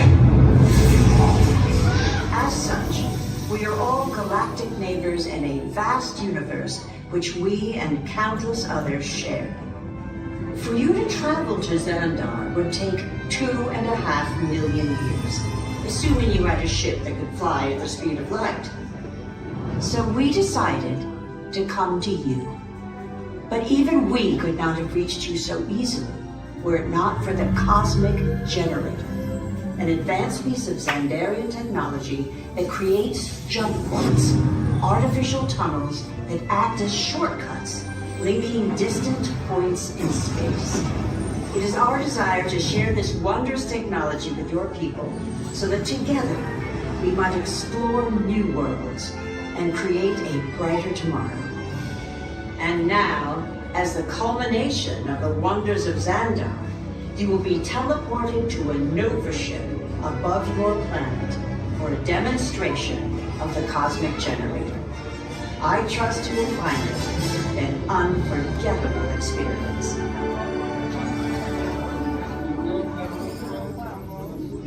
Welcome, people of Epcot, Epcoters, Epcotians, citizens of Epcot. Does anyone know what they call themselves? What? I'm on? Someone needs to tell me what I'm on. Welcome, Epcot-tarians. I am Centurion Tal Merrick, and we're just about ready to teleport you up to the ship for the demonstration. As you're about to enter a secure Nova area, I must ask you to put away your Terran communication devices at this time. Recording of any type is strictly prohibited. I am very serious about this. Now, please step forward into the chamber. You're gonna love this.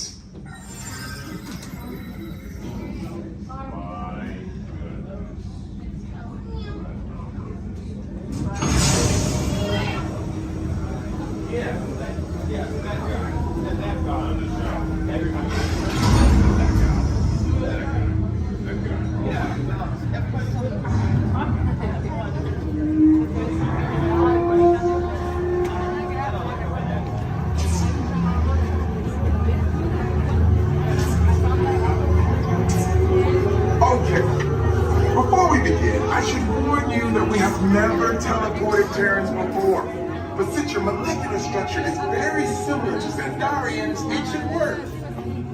It'll work. So long as you are standing inside the lighted ring. You do not want to know what happened last time someone did not stand where I told them to, okay? Please make sure you're all the way inside that lighted ring on the floor. We must teleport you till you're all the way inside that lighted ring.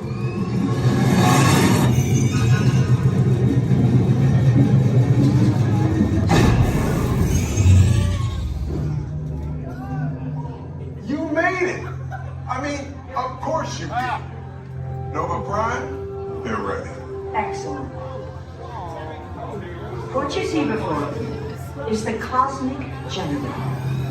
And in just a few moments, we'll be activating it so you can experience for yourselves what's happening. I'm not sure.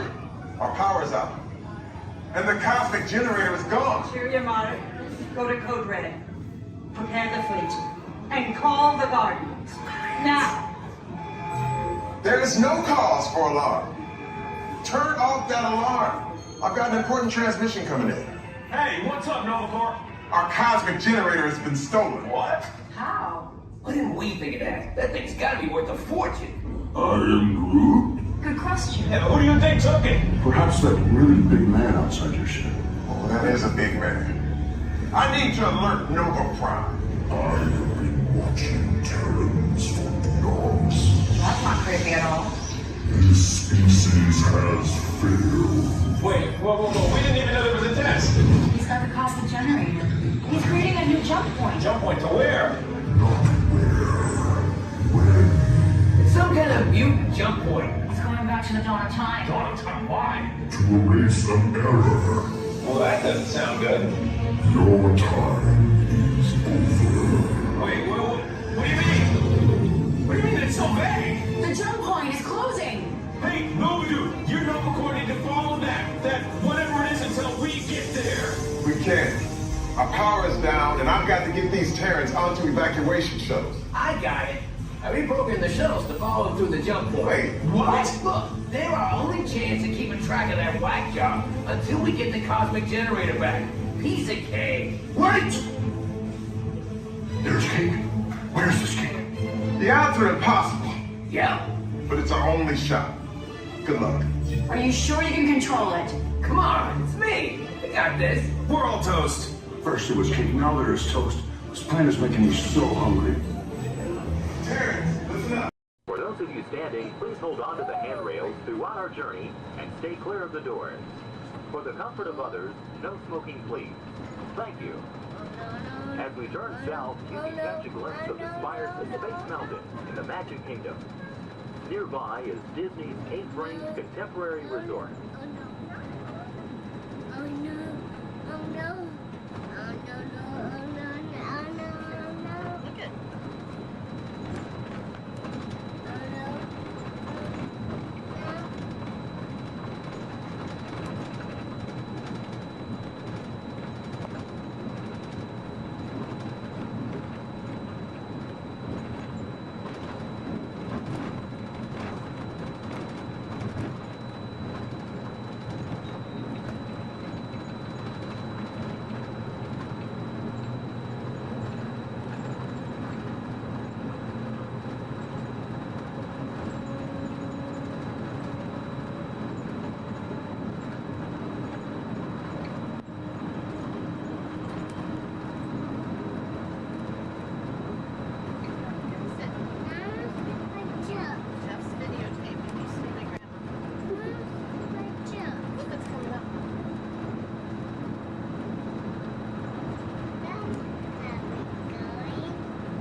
While your group is together, now is a great opportunity to pick a time and place to meet should you become separated in the park. If you should need any assistance, please go to Guest Relations, located in Interventions East. Guest Relations can also assist you in making dining arrangements, provide special tours of Epcot, or make other suggestions for planning your visit to Walt Disney World.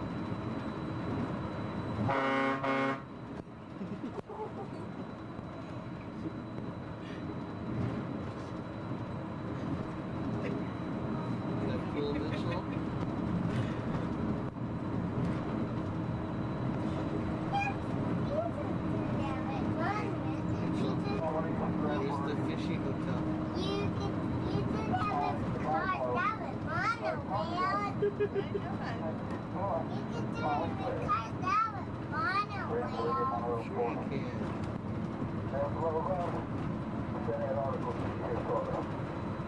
Show us Tower Terror. See Tower Terror?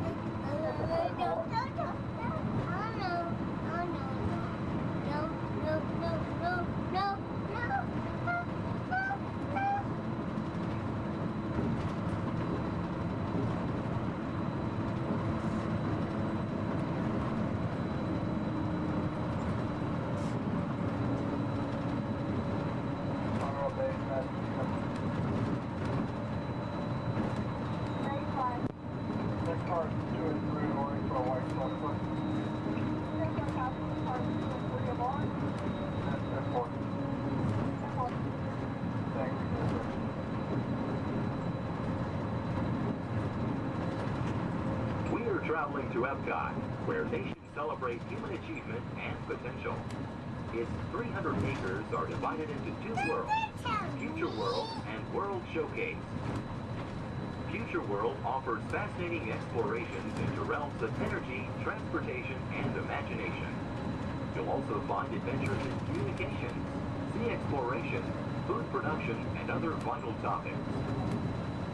World Showcase is a community of nations, highlighting the accomplishments and cultures of people around the world. On the banks of the 40-acre World Showcase Lagoon are Mexico, Norway, China, Germany, Italy, the American Adventure, Japan, Morocco, France, United Kingdom, and Canada. Young adults from each nation represented in World Showcase are among your hosts, making this a true international exchange.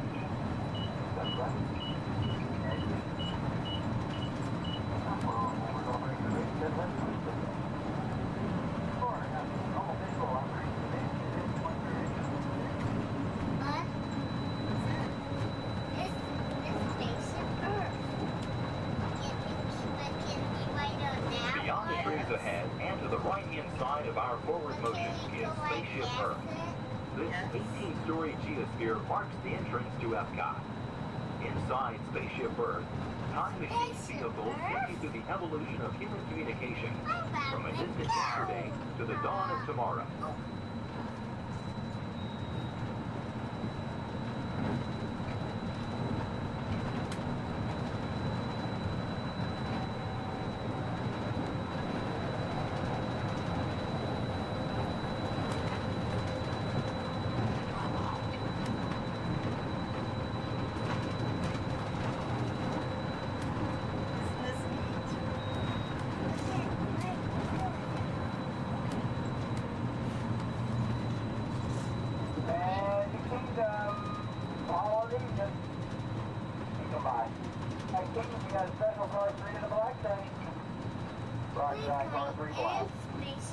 Coming up behind Spaceship Earth is Innovations.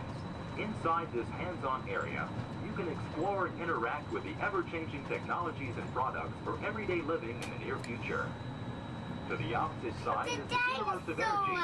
Inside you'll find Ellen's Energy Adventure, hosted by Ellen DeGeneres and Bill Nye the Science Guy. Maybe. Next is The Wonders of Life, where you'll discover Body Wars, which takes you on an amazing trip through the human body. No, we are not going to In Test Track, you can experience the acceleration of test driving a vehicle on the fastest and longest ride ever created for Walt Disney World. Coming into view is World Showcase. Directly across from us on the far shore of the World Showcase Lagoon is our host pavilion, the American Adventure.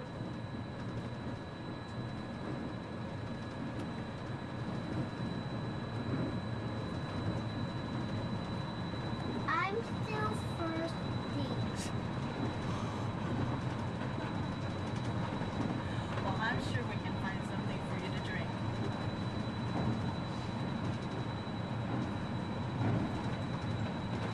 The glass pyramids are the gateway to your journey into imagination.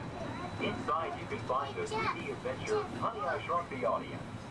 Join Professor Wayne Solinsky as he receives the Adventure of the Year award for his incredible shrinking machine. Next is The Land, where you'll discover creative partnerships between people and the land around the world. In the living seas, you can descend via hydrolator to Seabase Alpha and navigate the largest, most spectacular coral reef environment ever created by humankind. Ladies and gentlemen, we are approaching the Epcot monorail station. Smoking is not permitted at Epcot except in designated areas. Please consult your guide map or ask a cast member for the location of designated smoking areas. Please hold on to the handrails and stay clear of the doors until the monorail stops completely and the doors open. On behalf of the cast of the Walt Disney World Resort, we'd like to welcome you to Epcot. And ladies and gentlemen, this is the Epcot monorail station. If I can please have everybody's attention once again, I do need everyone's attention. As you're walking up the platform this morning to the Transportation and Ticket Center, you might have noticed our signs, and if you did not, that is why I'm here. Epcot will be closing this evening promptly at 4 o'clock. Once again, Epcot, the entire park, will be closing this evening at 4 o'clock. Monorail transportation will...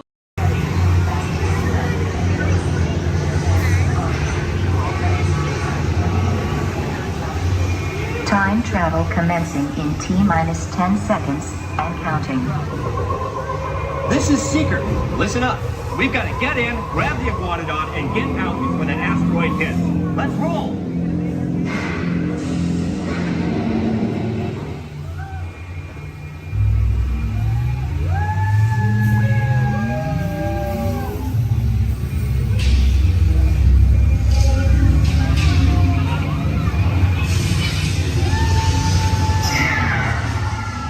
Okay, now, let's go get that dino. Computer, what are you tracking? Styracosaurus. Not our dino. Warning, meteor shower in range. Just little one. Oleoramus. Hadrosaur. Raptor. Time to get serious. Locking autopilot on homing signal now! Hang on! I'm tracking a big dino on the scope. Could be ours. Computer, full stop. Identify. Carnotaurus. Definitely not our dino. Go, go, go!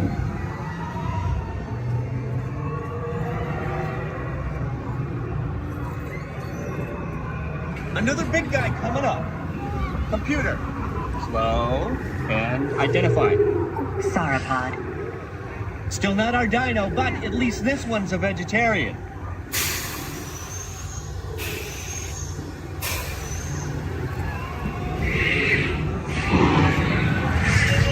Asteroid impact in 90 seconds. We better move it. Pterodactyl. Incoming! Asteroid impact in 60 seconds. We can't stop now. Keep going, keep going. Compsognathus. Computer, what's happening? Loss of traction. Four-wheel drive, move it! Warning, meteor strike. Evasive maneuver! Left! Right! Left! Right! That was close. Computer, now what? Carnotaurus. That's it! Abort mission! Abort! Abort! Iguanodon. Forget it! Get them out now! Asteroid impact. Brace yourself! This is it! They're not gonna make it! They're not gonna make it! Mission accomplished. You made it! I knew you would, and guess who made it back with you? I better find him before security does. Thanks for everything!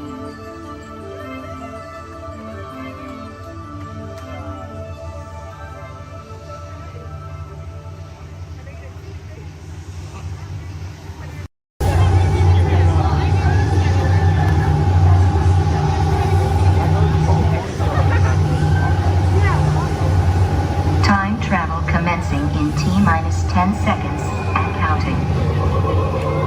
This is Seeker. Listen up. We've got to get in, grab the iguanodon, and get out before that asteroid hits. Let's roll!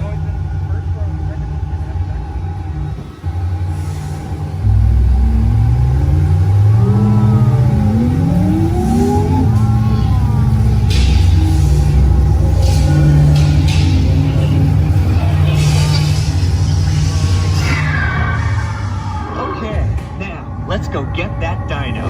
Computer, what are you tracking? Styracosaurus. Not our dino. Warning, meteor shower in range. Just little one.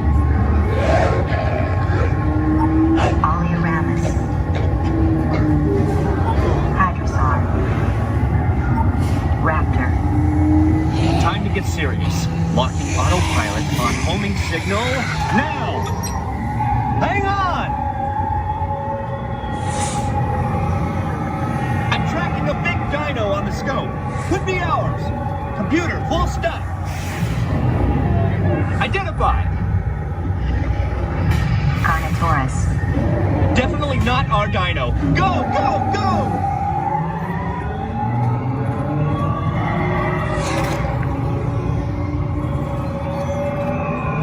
Another big guy coming up. Computer. Slow and identify. Sauropod. Still not our dino, but at least this one's a vegetarian.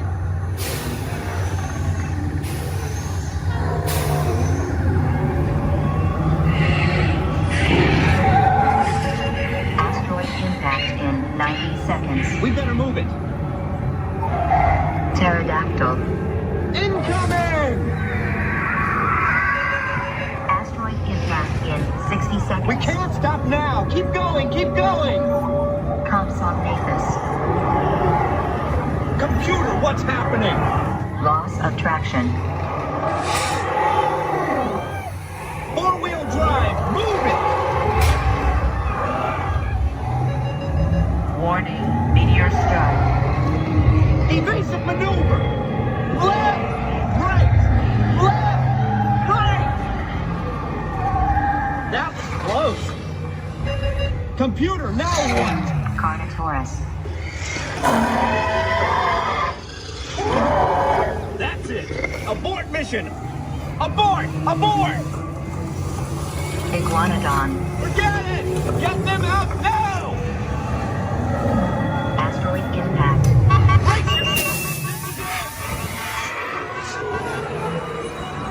They're not gonna make it! They're not gonna make it! Mission accomplished. You made it! I knew you would, and guess who made it back with you? I better find him before security does. Thanks for everything!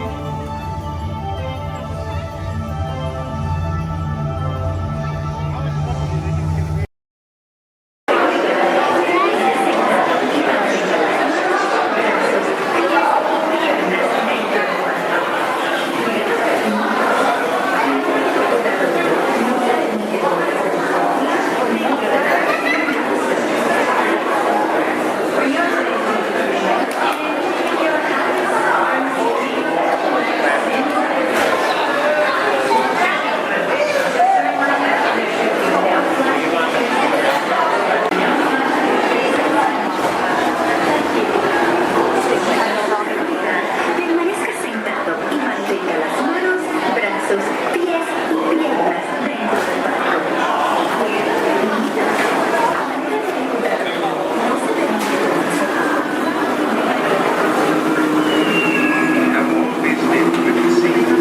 You are not the first to pass this way.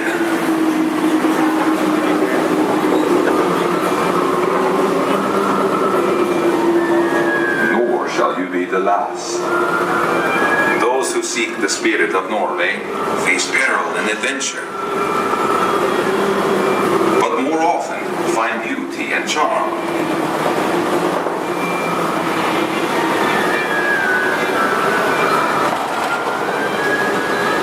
We have always lived with the sea, so look first to the spirit of the seafarer.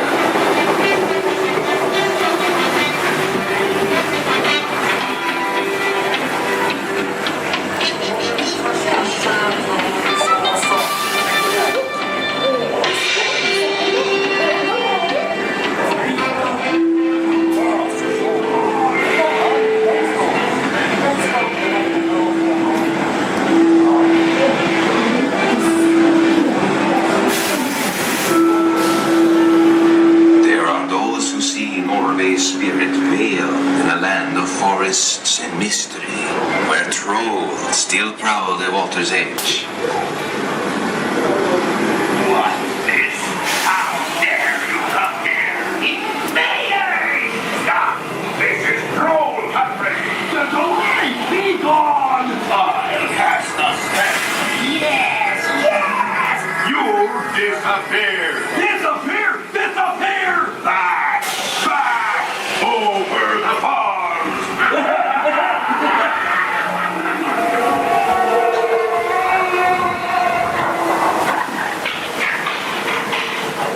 Before recorded time, Norway's spirit roamed the seas of the far north and beyond.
Holiday Speed Adventure.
imagination, and because it has been clinically proven that certain types of music can actually make you smarter, a little Mozart, please.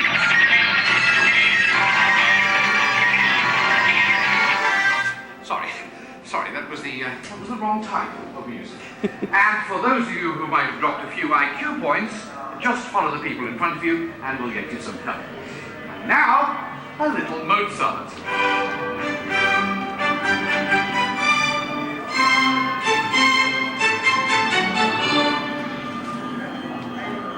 Dr. Chang, please pick up line 4, line 7, and 9. Dr. Nigel Channing, here with a quick one of my imagination. Please remain seated with your hands and arms inside the vehicle at all times. Dr. Witt, pick up line 4, please. Dr. Channing, on marching to the telegram. Please remain seated with your hands and arms inside the vehicle. We're about to measure your imagination, so relax as the scanner sees what's in your heads just now. Scanner on.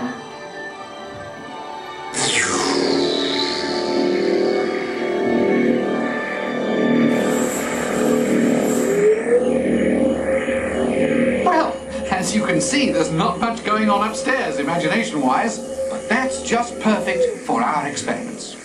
Yeah, I got the same rate of bond. The mark right there. Perfect. And the sequence. Give me tones and rapid description.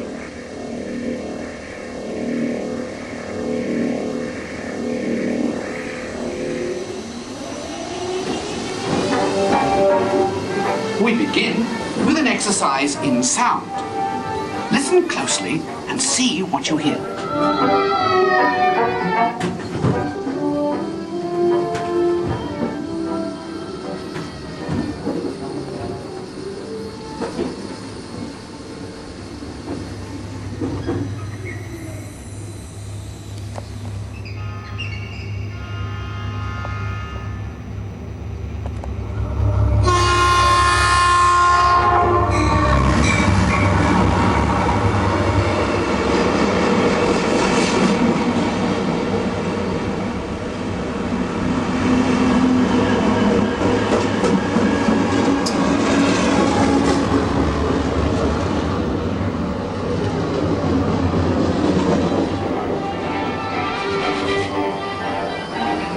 Is this looking glass actually magnifying, or is it your imagination?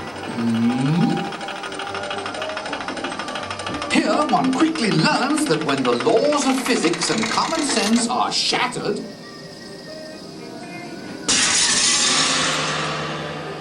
imagination takes over. Welcome to the illusion land, where things are not always what they seem. Looks can be deceiving, can't they? Well then, take a second look. Now what do you see? When you use your imagination, nothing can truly hold you back.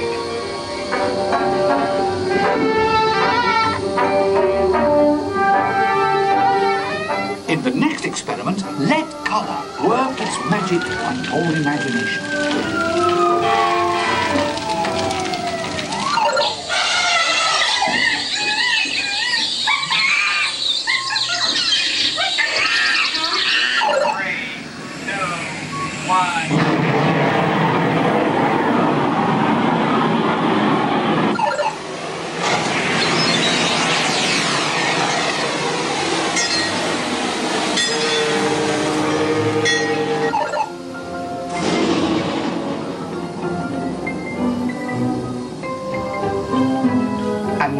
Exercise all about making connections.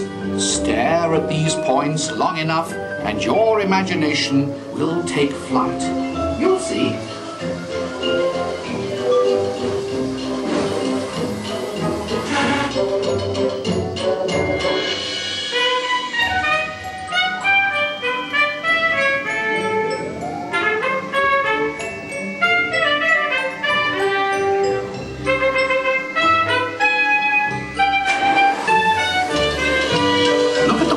a different angle, and anything is possible in the Gravity Lab.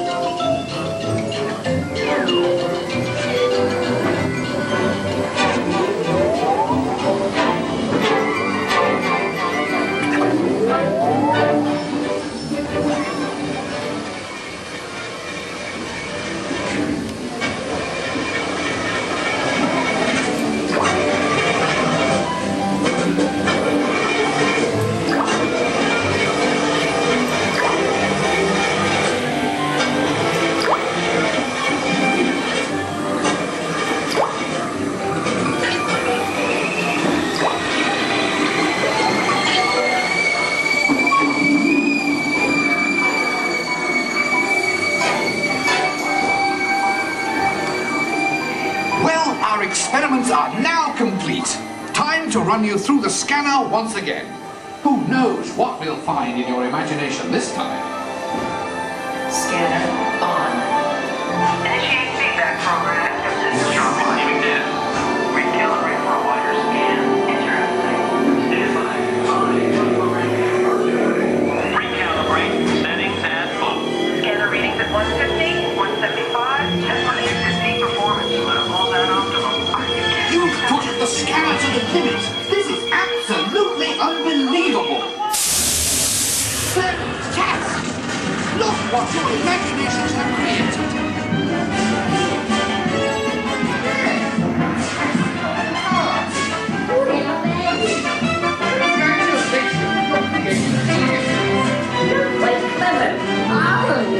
What a brilliant burst of creativity. Incredible, awesome, absolutely fabulous. I couldn't have imagined a better...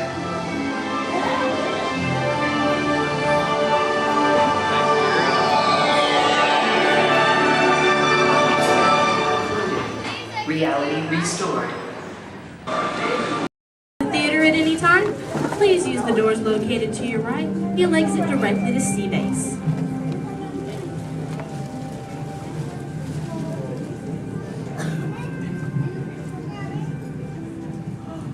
Hi everyone and welcome to Turtle Talk. My name is Andy and before we begin, I have just a few reminders. Here at Sea Base, there is no eating, no drinking, no smoking, and absolutely no flash photography. Thanks guys. The piece of equipment you see hanging in the water is called a hydrophone, and it allows us to hear sounds from beneath the sea. And today it will allow us to hear our very special guest. Does everybody know who it is? Go ahead and shout it out loud. That's right. Crush is coming today to learn about the human world, and we'll get to ask him questions about the turtle world. So go ahead and start thinking of questions you might want to ask him. Right now, Crush is out catching a wave and said we should call for him when we're ready. So on the count of 3, I need everybody to shout out, "Hey, Crush!" 1, 2, 3. Hey, Crush! Righteous! Whoa, dudes! Oh, title like that, dudes. But don't worry about me, dudes. The noggin is taking harder hits than that. Whoa, look at all the human dudes in the human tank. Hello, human dudes.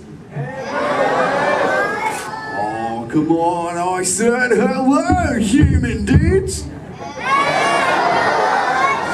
Oh, awesome. Dudes, I don't mean to freak you dudes out or anything, but there's like no water in your tank.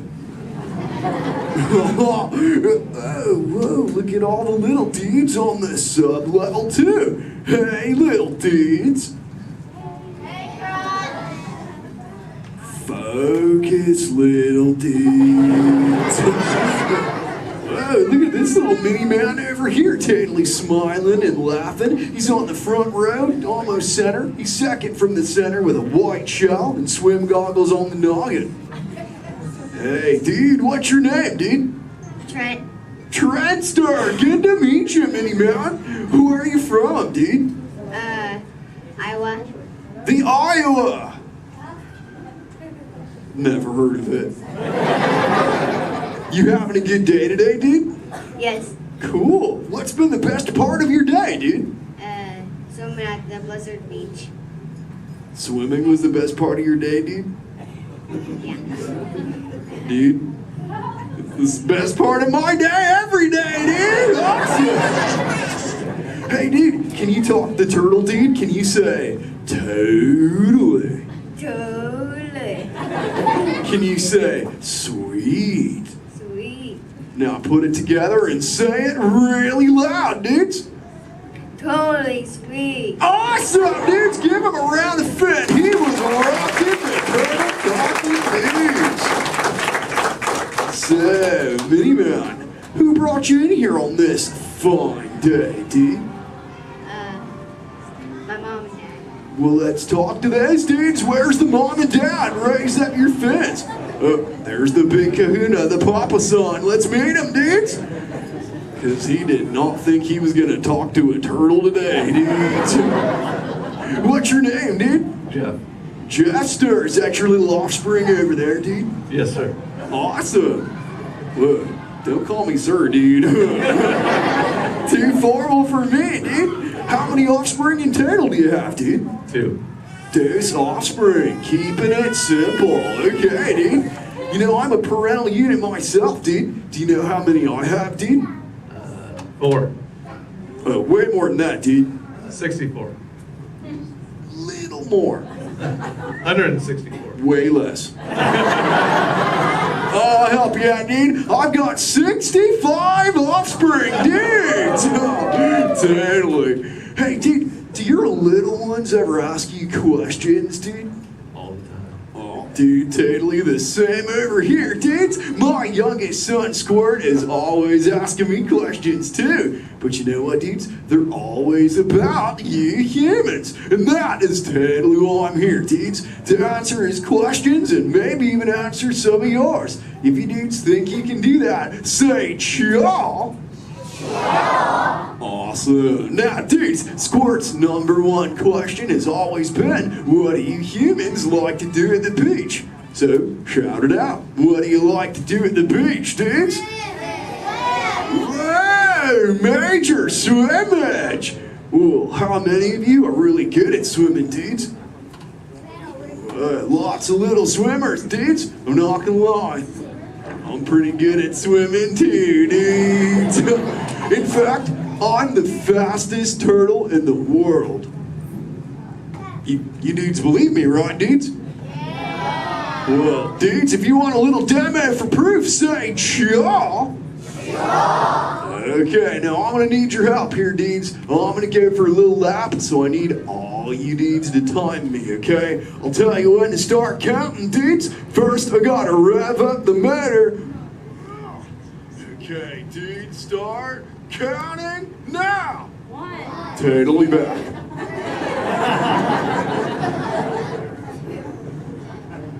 And you know what the best part is, dudes? I just swam around the world. Wait, dudes! Where are my manners, dudes? I'm eating up the Q&A time. Hey, if any of you humans have got any questions for me, raise up your fins. You know what? First fin I saw was this little dude over here with a red shell front row. What's your name, dude? Tyler. What was that, dude? Tyler. Tyler. Don't get angry at me, dude. So what's your question, Tyler, dude? How are you? How old? I'm good. How old am I? Is that your question, dude? How old are you? Okay, dude. Well, check it out, dudes. On average, us Greens live about 80 to 90 years. But I'm no average turtle, dudes. I am 150, dudes, and still young. Check out the 6-pack. Thanks, dudes. Who else has got a question for me, dudes? Let's talk to this little mini man over here. He's on the front row. He's got like a grayish shell with the short, dark locks on his noggin, dudes. Chaw, that's the dude. What's your name, dude? Mitchell. Oh, the Mackin Mitchell. What's your question, mini man? Have you ever been? Have you ever been close to being eaten?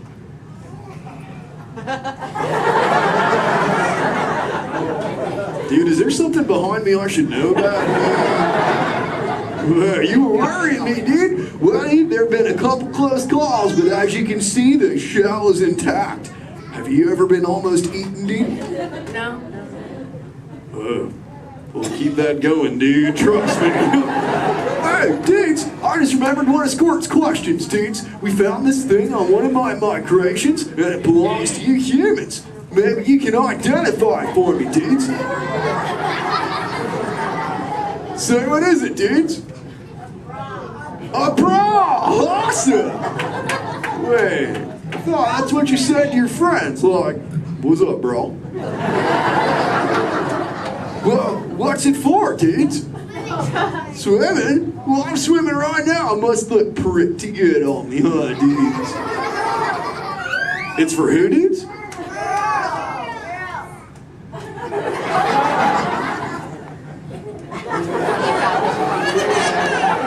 Is this really for girls, dudes? Okay, if this is really for girls, dudes, I have to ask you, dudes, a personal question. Does it make me look fat? I'm just pulling your fins, dudes. Tell you what, I'll put it back up on CBay and we'll move on, dudes. You know, I'm really digging talking to you human dudes. What was that, dudes? Dory. Wait, you saw Little Blue, dudes? Where? Whoa, dudes! Hey. Hey, Little Blue. Don't I know you? Yeah. Hi, I'm Dory. I remember you. You're Flush. Oh, totally my Little Blue. Say, Little Blue, before you got here, I was totally teaching all the humans the turtle knowledge. Hey, maybe we can teach them something together, like, I don't know, maybe how to speak the whalage. I can speak whale. Awesome. Okay, everyone, repeat after me. Hello.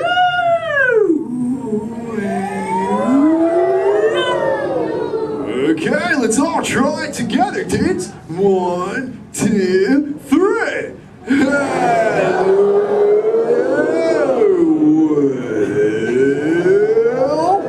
Awesome whalage, dudes. Totally. You know, sometimes you speak whale and there are like 80 whales swimming around you. Sure. But not today. No. Nope.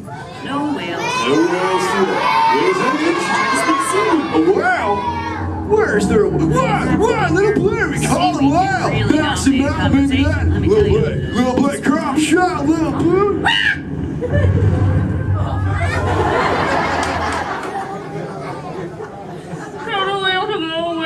Dude, we got a friend, Little Blue. Everyone together say, go away, whale. Thanks. Dudes, awesome, dudes, it's working, dudes. We did it. We saved Little Blue, dudes. Put your fins together. That was awesome, dudes. Whoa, seems like that whale totally kicked up some tasty surfage, dudes. I better hit those waves immediately. But before I get going, I want to say something really important, dudes. Be good to the ocean, and she will totally be good to you. Oh, and all you little dudes down here, do me a big favor, little dudes. Keep using the word dude as much as you can till you get home, okay, dudes? Your parents will love you for it. Alright, dudes, I'll catch you later. Bye, human dudes! Let's give it up for Crime. Ladies and gentlemen, I hope you enjoyed our show.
Look inside yourself.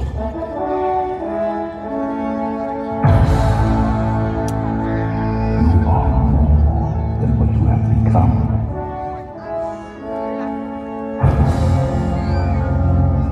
Remember who you are.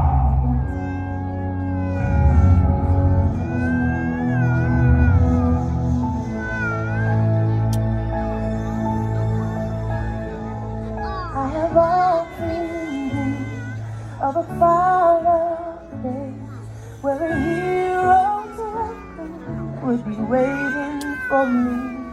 Where the crowds would cheer when they see my face, And a voice keeps saying, this is where I'm meant to be.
And so our journey comes to an end, but yours continues on.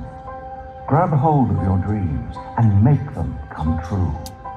For you are the key to unlocking your own magic. Now go, let your dreams guide you. Reach out and find your happily ever after. In the battles, the stories, the losses, and all the glory were changed by the way we live every day. Just look up and reach to the sky. We all have the courage to fly. We can fly.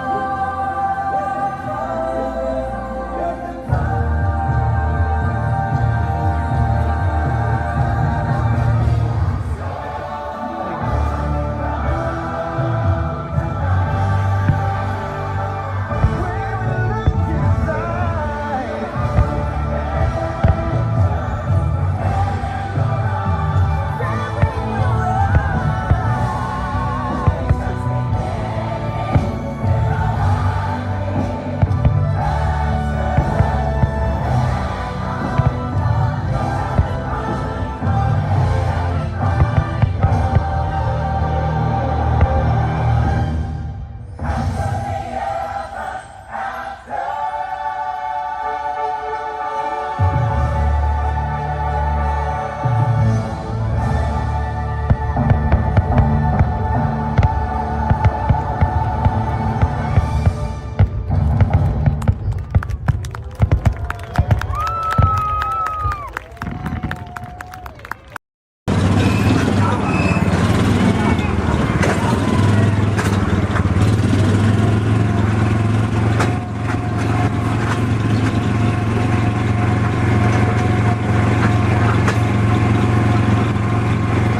del espacio.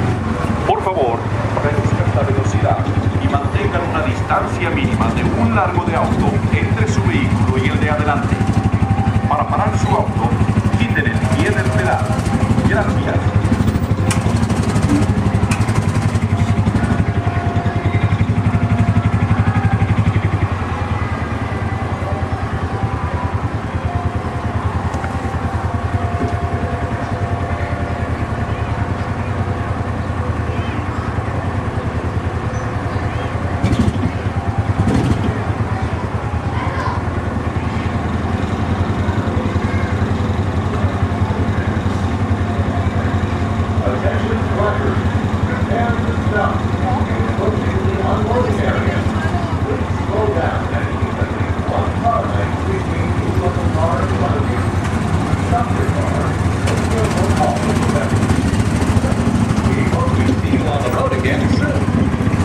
Atención, prepárense para parar. Se están acercando a la zona de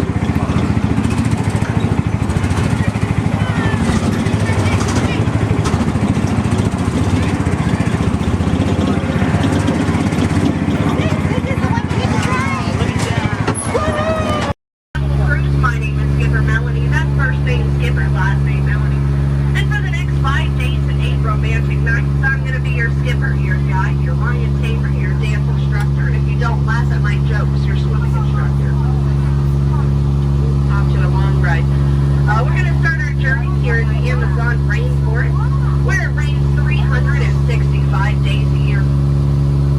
Or only 2 days if you have Amazon rainforest Prime. That joke's all about the delivery. If you look on either side of the boat, you're going to see our beautiful margarine flies. And I know what you're thinking. I can't believe they're not butterflies. Yeah, me too. Me too. Right over here to the left, we have Inspiration Falls. Now, you know, a lot of people wonder why it's called that. And that's because the longer you stare at it, the more it inspires you to go. Yeah, that's our number one joke here. Well, we're now turning down the Congo River, so we'll see how far this boat can go. Probably not very far with my driving. Has anyone ever seen The Jungle Book? Yeah. All 4 people. Wow. And if you haven't, don't worry. It's right there. Yeah, that's the 3D box set. Yeah, it's pretty great, I know. And up ahead, we have a great little boat rental place. Although I can't see anyone over there. Canoe. Cannot. Something must have scared them off. Might have been the giant snake over there. Does anyone know what kind of snake that is? It starts with a P. It's a good guess. It's actually plastic.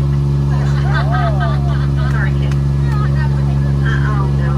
Looks like I have some uninvited house guests. But you know, it's not all bad. I could not get that Jeep started this morning. Yeah, looks like they got it to turn over. Yeah, probably called AAA. I should have thought of that. Yeah, or used a monkey wrench, I don't know. But we're now turning down the Nile River. It's the longest river in the world. It goes on for miles and miles and miles and miles and miles and miles and miles. And if you don't believe me, you're in disbelief. Right over there, we have an African bull elephant.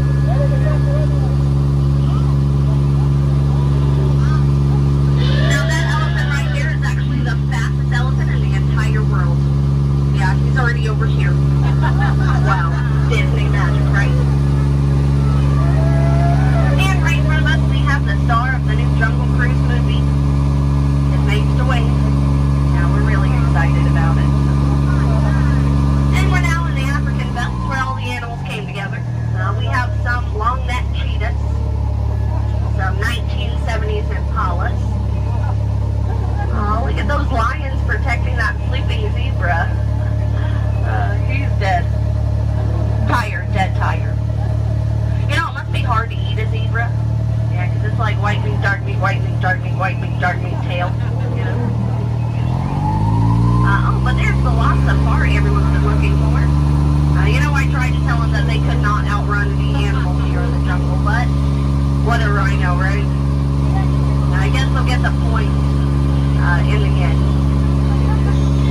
But that's my best friend right over there. Her name is Ina. Everyone say hi, Ina.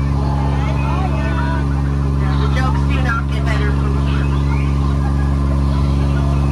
But now is a great time to point out some of my favorite plants, so I'll go ahead and get started.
over, I promise, I promise.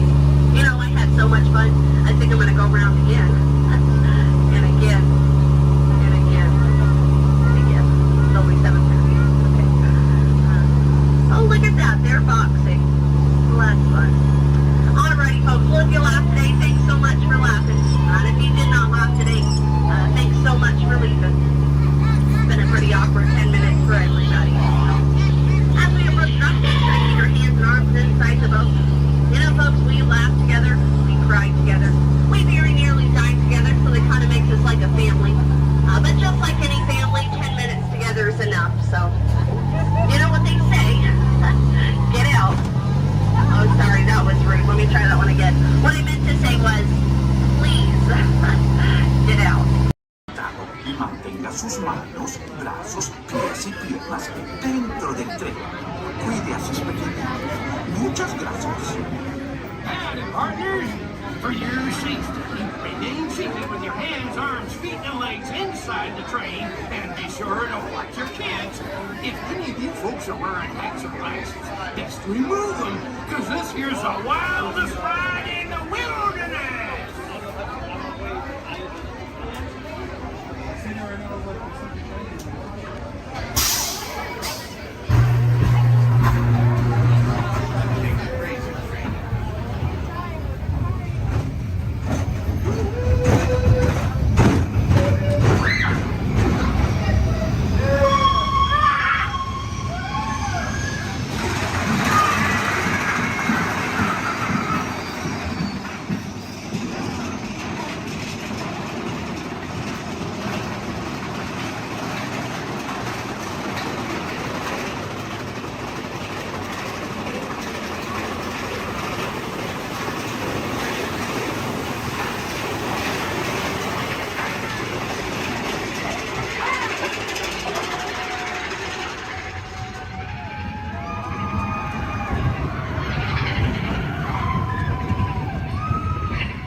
shout, let the magic begin.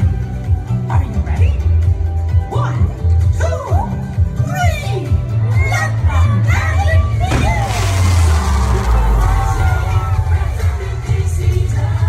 Welcome to a place where dreams come true. A timeless journey through lands of fantasy. Where only a wish creates things like this to appear. Lovers magic, a place on earth.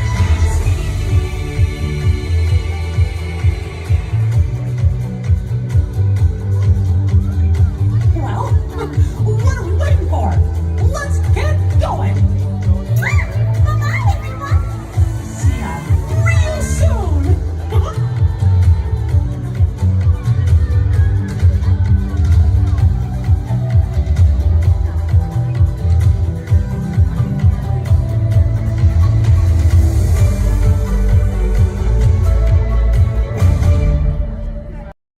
Yes, Walt has some of the brightest minds in the world, but I keep things around here pretty chill, so the kids can create the next big idea that will give you the tools to become the next generation of heroes.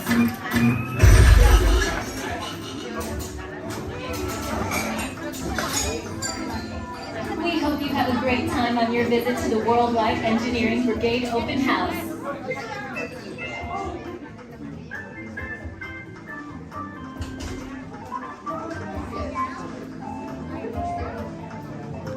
And now, our project lead, the brilliant, Peter Parker. Hey, what's up? I'm Peter Parker. And here at Web, we get access to some pretty awesome tech, like vibranium from Wakanda, or this crazy alien juice stuff we have in particles and Stark Tech. It all helps us develop really cool stuff, like these spider bots, for example. Check it out. They have this really cool self-replicating feature. Because? This is awesome. Buddy, you can stop doing that now. But anyway, you guys are here today to help us test the Web Slayer vehicle. Using onboard tech, you will be able to sling webs just like my buddy Spider-Man. Peter, your presentation is getting away from you. Yeah, I'm aware of that, Sharon. If you could just initiate safety protocols, it would be really Problem with that, So Peter. anyway, if you want to sling a web, all you gotta do is sling your arm in the direction you want to shoot the web, and that's it. It's awesome. Peter, your spider bots are continuing to replicate and are consuming everything in their path. They seem to be stuck in self-recognition mode. If you could just handle that for me, please. On it. Contacting Mr. Stark. Don't call Mr. Stark! Don't call Mr. Stark. Sorry, Michelle. Could you just call someone else? Ask them to do it. Okay. Contacting Spider-Man. Here. I'm gonna go find Spider-Man first off, because he's around here somewhere. Okay, goodbye. Spider-Man! As you may have noticed, the spider bots are locked in that awesome self-replication mode. In spite of what you see, they were created to be robotic helpers that can break down raw material and create all kinds of useful tech.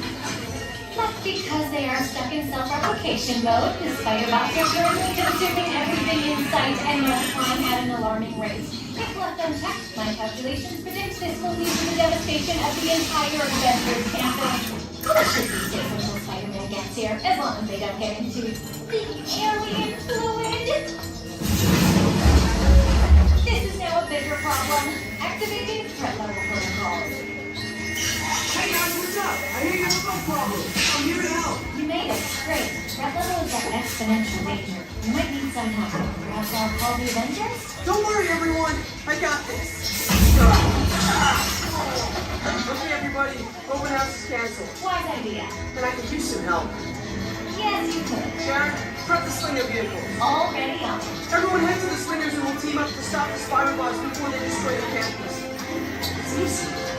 Okay, we have a plan. Please move quickly through the doors and down the hall to the Slinger vehicle bay. Your open house demo has been upgraded to a high-stakes mission to save the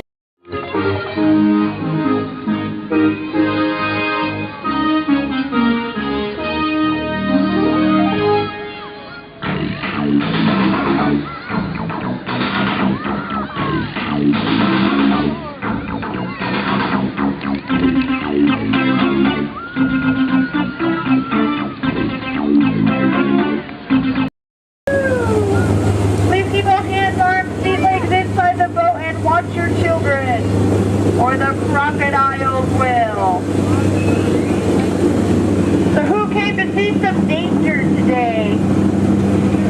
All right, we got some takers. It's right there, big white letters. Good thing I can read. You might have missed all signs of danger. Oh, look at this to the right. You'll see our first sighting of wildlife here in the jungle. Right there's a prime example of why some wildlife destroy their children at birth. We're now approaching ancient Cambodian shrines built by ancient Cambodian Shriners. This place is loaded with crocodiles.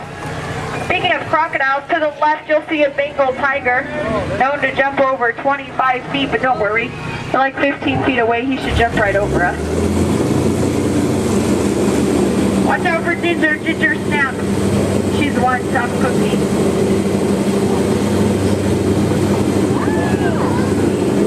We are now entering the sacred bathing pool of the Indian elephant. Oh, looks like they all came out to play. You know, they say an elephant never forgets. I'd have to agree. Somehow they never forget to be here when my boat comes by. Feel free to take pictures. Looks like they all have their trunks on. Oh, there's Bertha. She's been in that shower so long you can tell by all her wrinkles.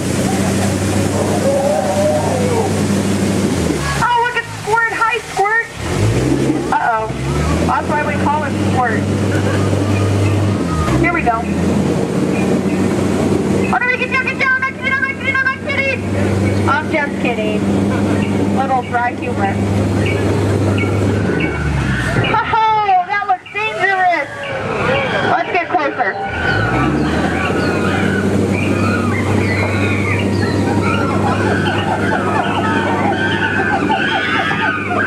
Looks like the gorillas took over this camp. Look what they did to that truck. Unbelievable. They left the lights on. What a shame. Uh-oh. Come on, kids. Let's get out of here. Woo! Now if you look over here to the left, real hard through the trees, through the bushes, you'll see absolutely nothing. Just ahead is beautiful Schweitzer Falls, named after the African explorer, Dr. Albert Falls. We'll be going over that later. Uh-oh. Everybody lean.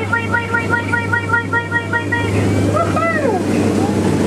We are now on the Nile River, the longest river in the world. If you don't believe me, well then you're probably in denial.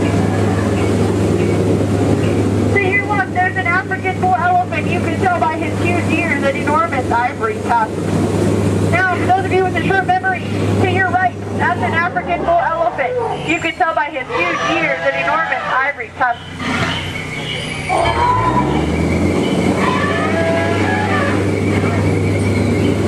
We are now in the African belt where the hand of man has never set foot.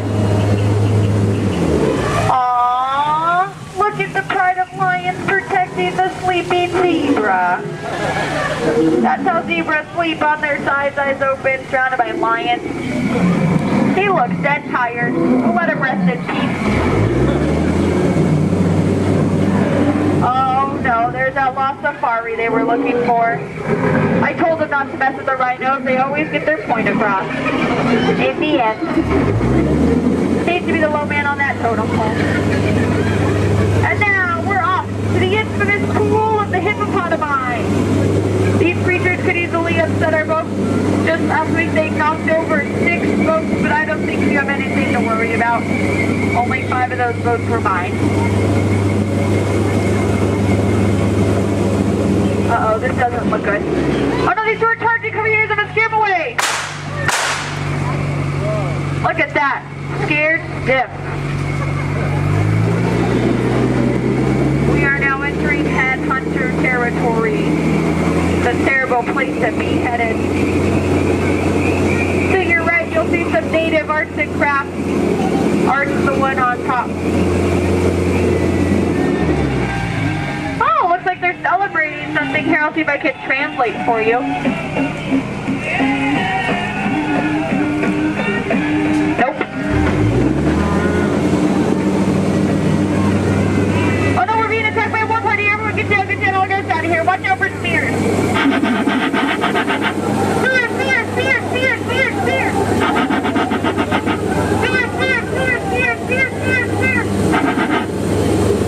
Ooh, that was fun. See those spears flying by?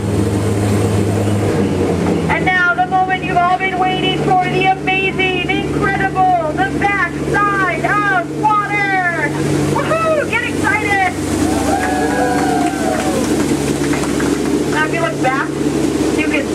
of water. We're now in the Amazon. I heard it's a killer place to fish. Just stop, drop a line, and the fish are always biting. I think this looks like a pretty good spot right here. Uh-oh. Wait a minute, what are these bubbles? This isn't good, not in the Amazon. What is going on? Whoa! Piranhas! Man-eating piranhas! Ladies, children, you're safe. These are man-eating piranhas. Now these fish are on a strict diet.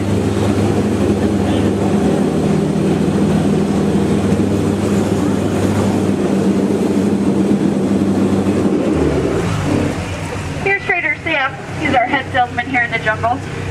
Business has been shrinking, but it looks like he's having a special today. 2 of his heads for just 1 of yours.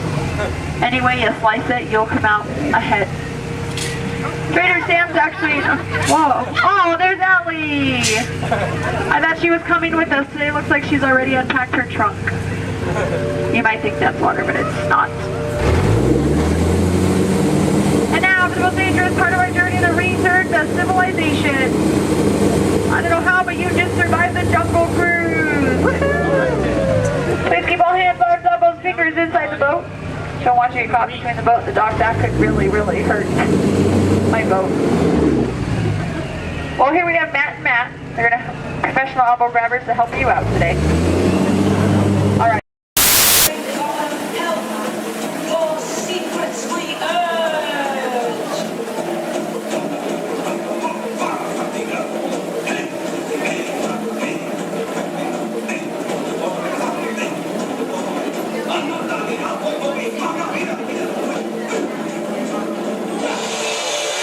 Wowee! Phew, that's almost as much fun as New Year's Eve in the orange groves. Right, well, we did get the mic carried away. Yeah. I say, look out there across the water. There's a bit of company. Law, me, yes. Welcome, you all. Permit us to introduce ourselves.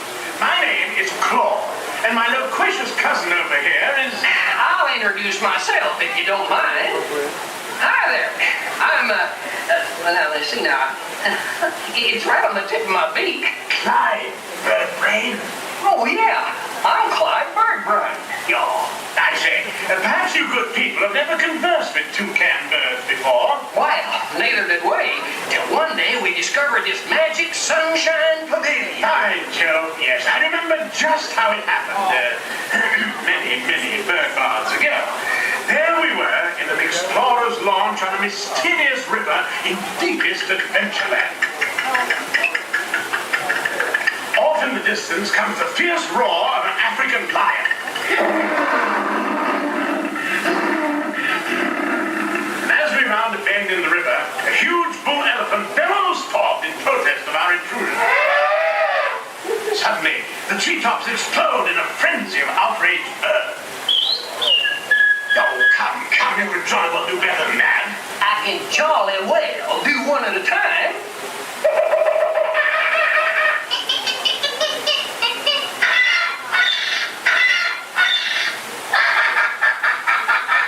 Meanwhile, shifty-eyed crocodiles lurk by the water's edge. Lurk, lurk, lurk, and the giant python slithers down from an overhanging limb. What's happened? What's wrong? I can't stand snakes. Don't be ridiculous. I'm only relating a story. Oh, all right, Clyde, enough is enough. That wasn't me. I never even opened my beak. Huh? Excuse me, I hate to interrupt such an exciting story, but they're calling us for the show. Land sakes, it's already showtime? Land sakes, yes, it's already showtime. Well, I believe it's your turn to make the announcement. Righto. Ladies and gentlemen, boys and girls, gather up all your cameras, purses, and other articles, and now turn to your left towards the tall door. When the drums begin, they'll open magically to lead you right into the Sunshine Pavilion. Is everybody ready? I say, have a good show. A real tropical serenade.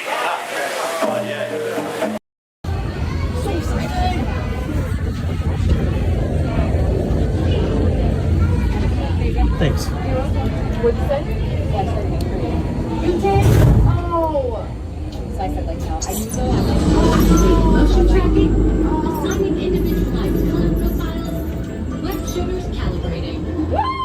You there, Spider-Man? I'm here. Where are you? On our way. Okay, please sit back and enjoy your ride until we reach the intended disaster. Wait, I thought the level was still an exponential wave. Yeah, disaster sounds right. I'm not here to grade.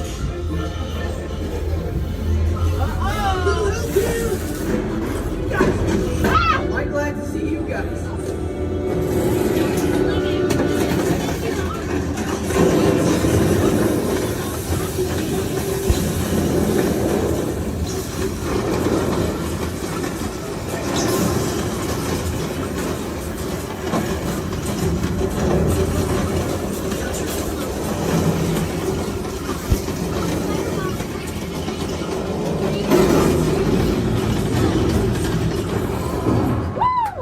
You're heading into the tunnels. We're going to get you. Nice. Elevating threat level to out of control. Should I call for more help now? No. We can handle it. It's our slow down.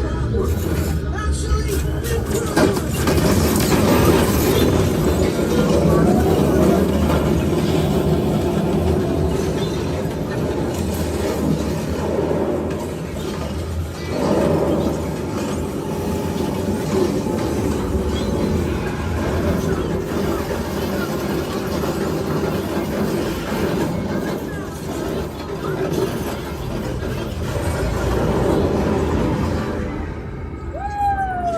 we got him. Right? We did! I'm detecting unstable spots ahead. Right? Sorry. Elevating threat level to legit crazy. Yeah, that sounds right.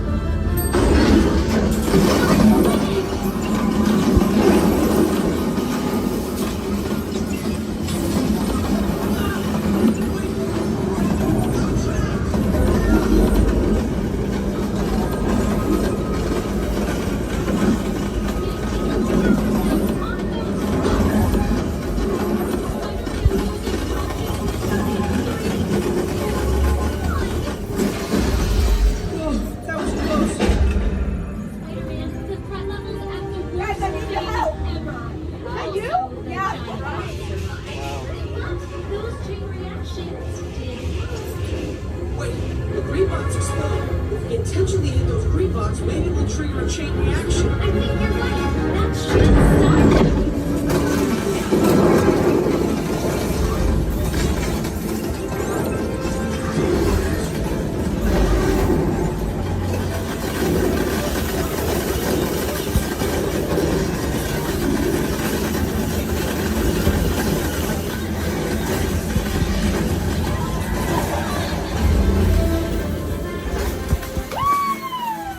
We did it! I can't believe the chain reaction thing worked. You guys were amazing. I'm very impressed, Spider-Man. You really solved the problem. Well, we couldn't have done it without them. That was also your idea.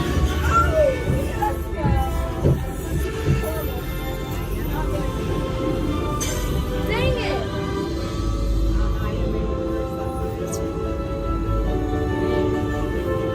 For your safety, please remain seated. We failed. I didn't know better this morning. Jackson did so good. My arms are tired. Reinforcements, remain seated inside the transport.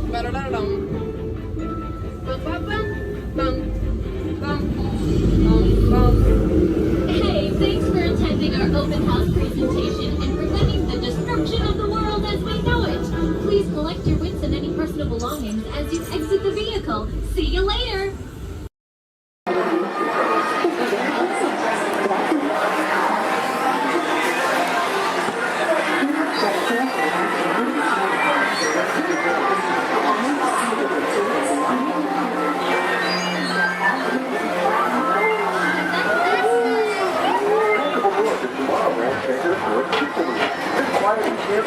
Highway in the sky. We invite you to sit back, relax, and enjoy your grand tour tomorrow. Along the way, you can preview many of the exciting places you want to be sure to enjoy today while visiting Disneyland of tomorrow.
greatest goods from around the galaxy.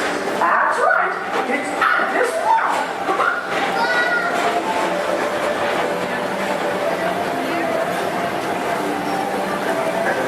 Speedway, put the pedal to the metal and speed towards the checkered flag in your very own race car. Young or old, this is your chance to drive in the fast lane without worrying about getting a speeding ticket.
Paging Mr. Morrow, Mr. Tom Morrow. Please contact Mr. Johnson in the control tower to confirm your flight to the moon.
Walt Disney's Carousel Progress.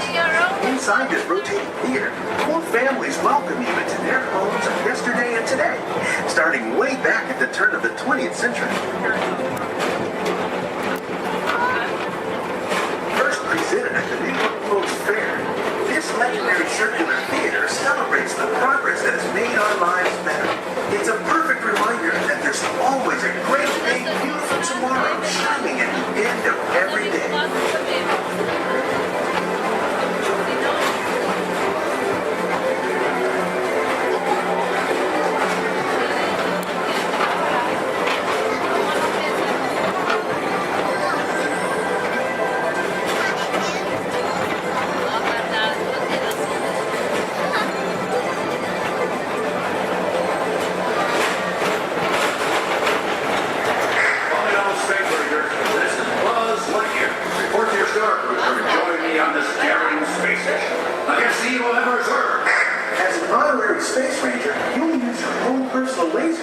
to save the entire galaxy.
Take a seat. Make it smooth. Awesome, thank you for volunteering for being our flotation devices. Does anybody think that the captain should go down with your ship? Raise your hand. Awesome, sir, what's your name? Jim, thank you for volunteering for being the captain. I'm a skipper, I skip out at the first sign of danger. Alright, and we are clearly out of my mind. Everybody turn around, wave goodbye to the dock. Now wave goodbye to the nice people on the dock. Now wave goodbye to the skippers. Bye, skippers. You're never going to see them again.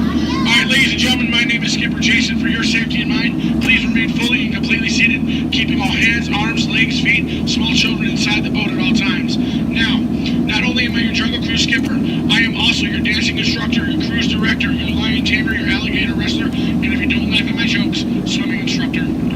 Alright guys, we're starting off right here in the Amazon rainforest where it rains 365 days a year. That's almost every single day. That's what makes these bugs larger than life.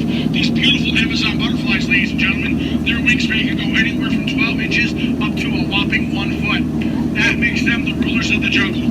True monarchs, true monarchs. And over here, ladies and gentlemen, we have Inspiration Falls. Now, I am told the longer we stare at Inspiration Falls, the more and more we are inspired to go deeper and deeper into the jungle.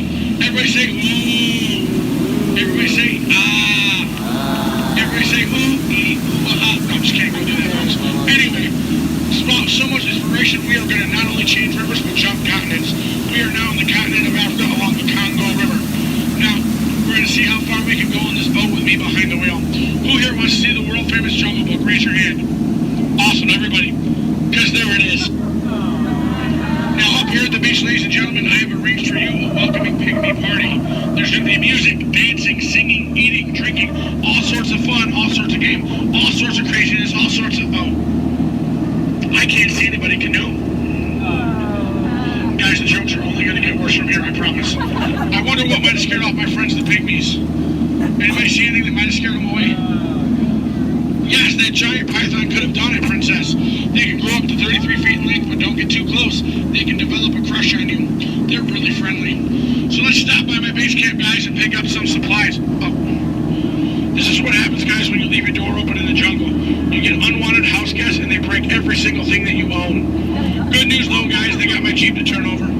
I wonder if they used a monkey wrencher called 888. Alright, ladies and gentlemen, we are now cruising along the Nile River. It is the world's longest river. It goes on for miles and miles and miles. If you don't believe me, you are in... the Nile. False. You're in disbelief. We are on the Nile River. Right over here, ladies and gentlemen, is Jimbo. He's an African bull elephant. I taught him some tricks. Jimbo, speak. Jimbo, speak.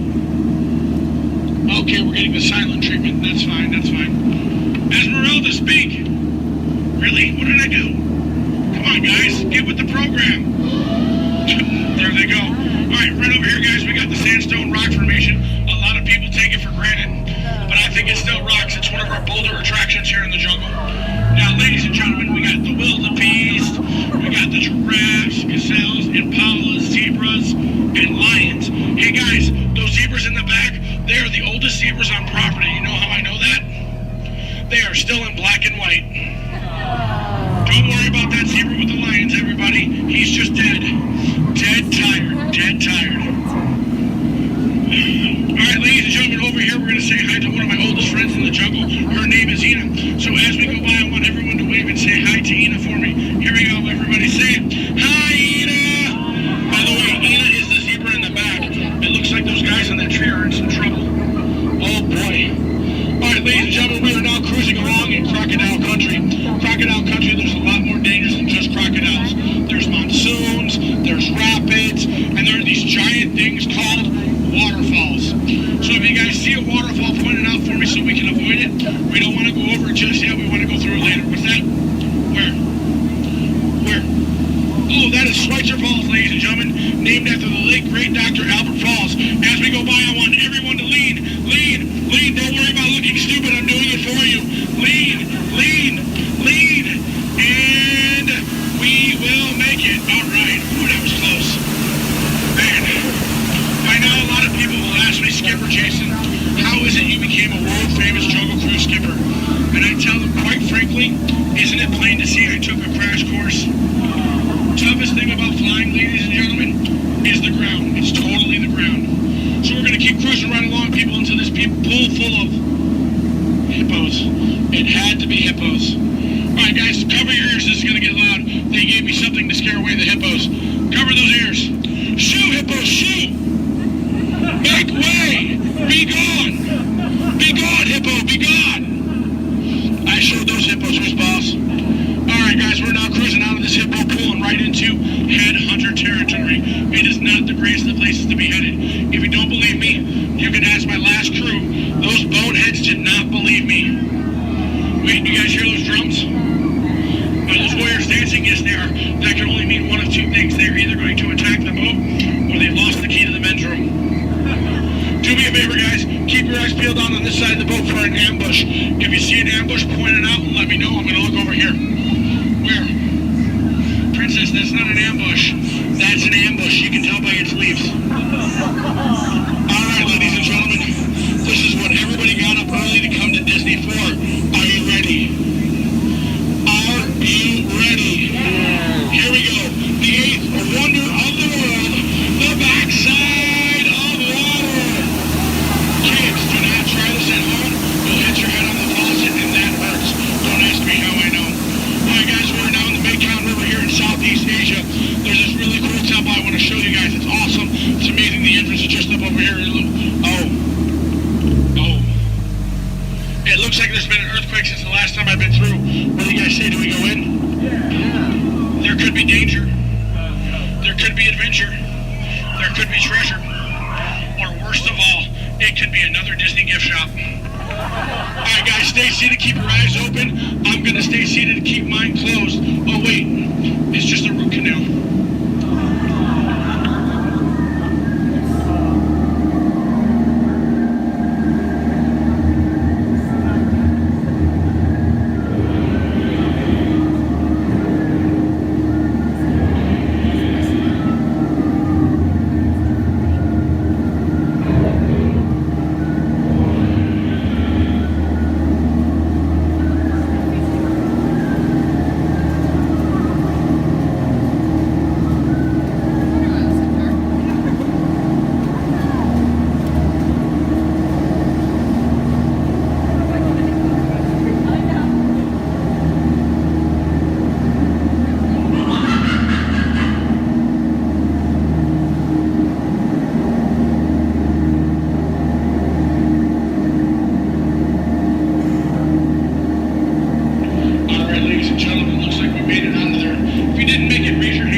Trader Sam, ladies and gentlemen, is our head salesman of the jungle. Now, sales have been shrinking, but he's got a great deal for you. 3 of his heads for the price of 1 of yours. Any way you slice it or dice it, you're going to come out ahead. Do we have any takers? No? It's all right, guys. It's all right. Now, ladies and gentlemen, when we get up to the dock, we're going to rope this boat. When we rope this boat, stay seated till I give you guys the all clear. When I give you guys the all clear, then I want everyone to stand up together. That does 2 things. 1, keep the boat balanced, and 2, look like you're giving me a standing ovation. At that time, I want you guys to clap, yell, holler as much as you possibly can, because then it looks like not only did I do my job, but it'll also help out my self-esteem. When you guys go to exit out the boat, you are on my jungle side, you will stand up, exit out through the back. You here on my dock side, you will stand up, exit out through the front. At no point in time do you ever cross those crates in the center. It is not a crate idea, it is very disgraceful. I don't go to your house and cross your crate, so please don't cross mine. Once again, guys, it's also a tripping hazard. You might trip, fall, and that'd be 2 bad trips in one boat. I'm only responsible for the first. Now, guys, I really want to thank you guys for joining me out in the jungle today, but most of all, I want to thank my legs for always supporting me. I also want to thank my arms for always being at my side, and I really do want to thank my fingers and toes because I can always count on them, always. All right, ladies and gentlemen, out of all my crews today, you guys have been my first. Yeah, you've been my first. You guys have been obviously the most recent. Now, guys, you've been awesome, you've been amazing, and pretty soon you're going to be outstanding on that dock. Alright guys, here we go. Once again, guys, for your safety, please remain fully and completely seated, keeping all hands, arms, legs, feet, small children inside the boat. Linda, Skipper Linda, what are we teaching that rope today? 2 plus 2, okay. Now, we're gonna wait. Linda has been practicing for like years. She's been training for months. She's gonna learn and show you guys how to rope this boat at the first shot. All right, Linda, here we go. It's your turn. You can do it, Linda. You can shine like a star. No. Back of the boat, Linda, not the guest. Stay seated, guys. Stay seated. So now we're gonna teach this rope about 2 plus 2. Now, in some cases, rope secure. A lot of people think 2 plus 2 equals 4. But in some theories of math, people say 2 plus 2 equals 3. Or 8, or 12. But I say you're done. Let's go. Rope start. Everybody out of my boat. Bye, guys.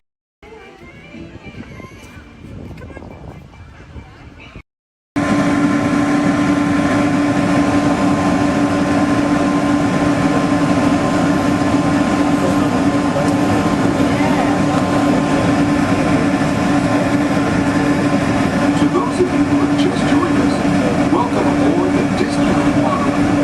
For your safety, please remain seated, keeping your hands, arms, feet, and legs inside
monorail train is departing every 5 minutes from the Tomorrowland station back to downtown Disneyland. If you would like to leave the park and return later today, please make sure you have with you your valid Disneyland passport ticket and a hand stamp so you can re-enter the park anytime up to 1/2 hour prior to Disney Park's closing. You can get your hand stamp whenever you depart today.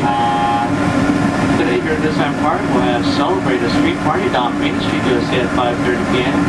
And also tonight, as part of Halloween time at the Disney Resort, we'll have Halloween Scream, a bonus surprise in the sky at 8 p.m. Thank you, and have a pleasant day here at the Disney Resort.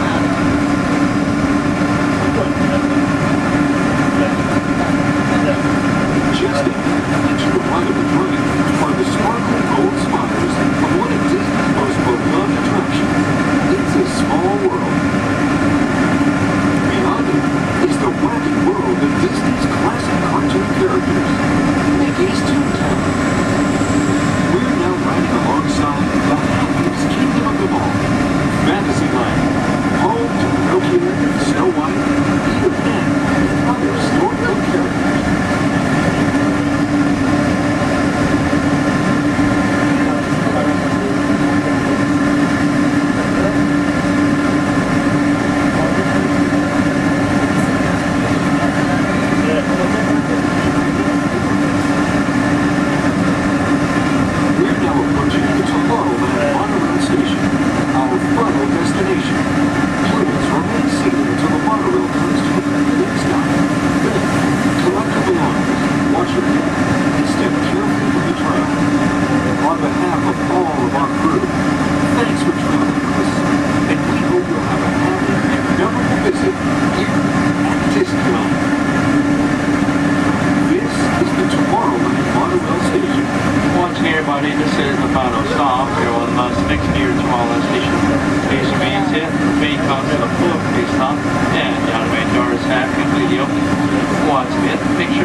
Inside the vehicle at all times. Oh, don't forget to supervise your children. And for the safety of our cast, we ask that you please refrain from the use of flash photography and external video lighting. Now that we've taken care of business, let's talk about me. My name is Travis, and I'll be your guide for this magical journey into the movies. It's the perfect job for me because, well, I love movies. Is everybody ready? Great, the cameras are ready to roll. Ready when you are, Stevie.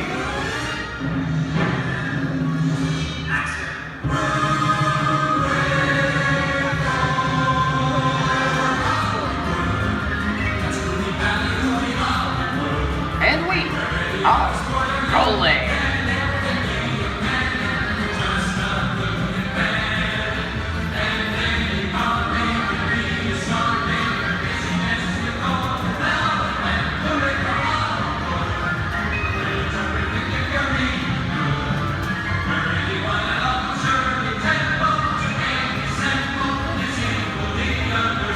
Hello everyone and welcome to the Great Movie Ride.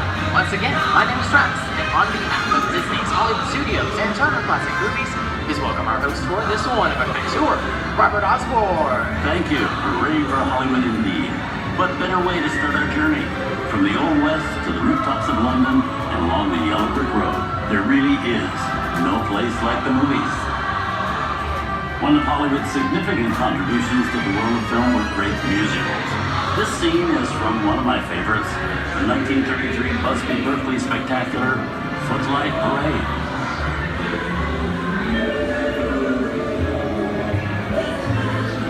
Here's one of the most famous of all dance sequences. It's from the 1952 musical classic, Singing in the Rain. Here's Chick Kelly singing in the rain. Literally.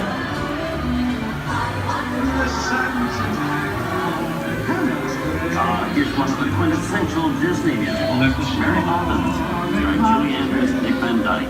This classic earned 13 Academy Award nominations. I love this song. Sing along.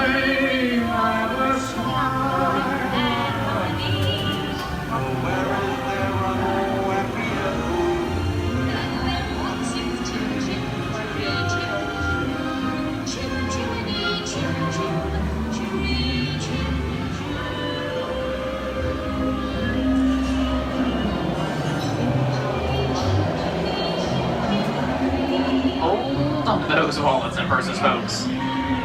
This doesn't look like a very good neighborhood. Here's the birthplace of the gangster film, the seedy underbelly of Chicago, from The Public Enemy, starring James Cagney.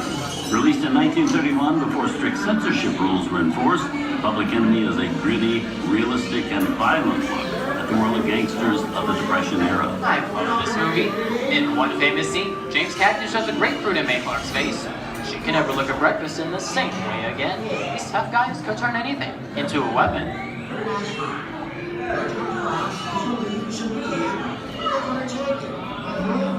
You want to kick in with the dog.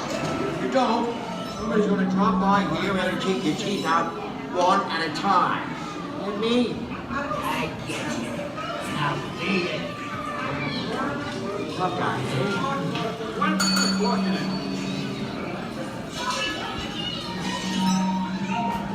Sorry about the delay, folks. I don't want to run a red light, even in the movies.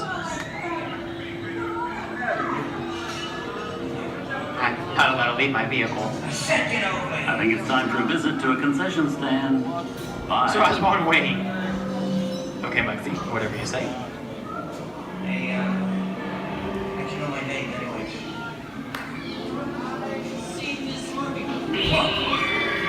I keep on singing your fancy cars like to get out of here. So wait it. I said square out of here or you're gonna get hurt. Here they come, Bus! Get out your grinders!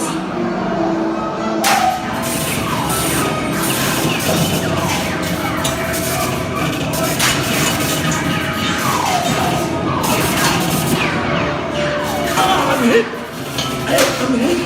Foxy! There guys! Win! Foxy! Foxy! Where's hit? Hey! Hey!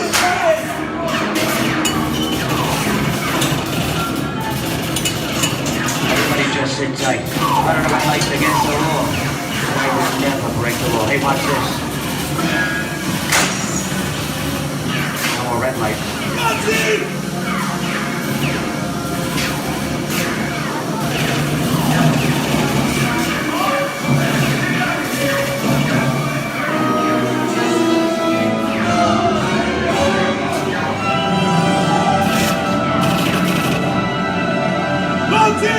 Come back, you rat! Sorry, boys, I'm making my getaway. Give my regards to the warden. Suckers. What are you looking at? Everybody just mind your P's and Q's and, maybe you won't get hurt. Oh. This must be the west side of town, huh?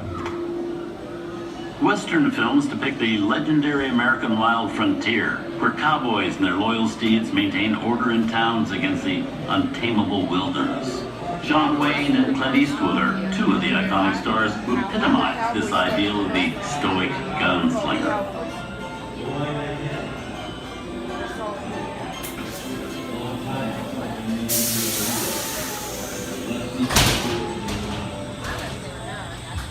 Sleepy little bag, ain't it? That's some mighty tough territory you're heading into, Pilgrim. I'd think about turning back if I was you. That is, if you want my opinion. But I reckon No, we're in the clear. This looks like the perfect time to collect up all your valuables. We'll start with the jewelry and then we'll... What are you talking about? I didn't even order this neighborhood, copper.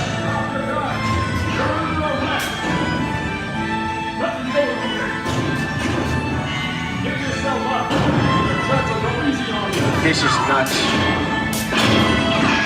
Nuts for this. Look at it this way.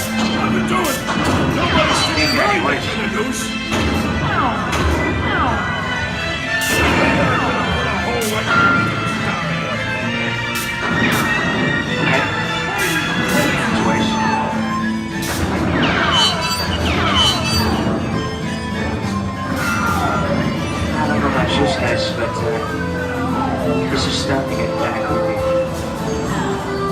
Where are we? JC? Science fiction has been a staple of classic movies, from George Méliès's Trip to the Moon to George Lucas's Star Wars. In 1979, director Ridley Scott and Sigourney Weaver made audiences believe that in space, No one can hear you scream. This is Alien. Hey, you down face. How do we get out of here? Warning, remain in your vehicle. The area you are entering is extremely dangerous. Proceed with caution.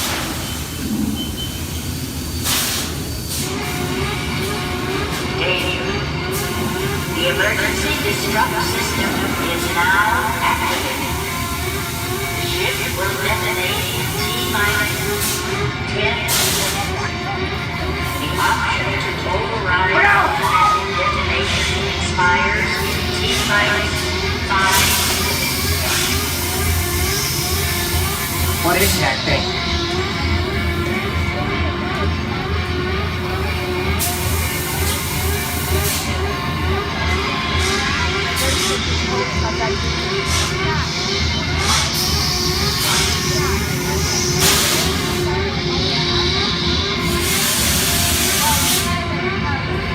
Get it together. I'm getting out of here. That's enough creepy crawly things for one day, right? Wrong.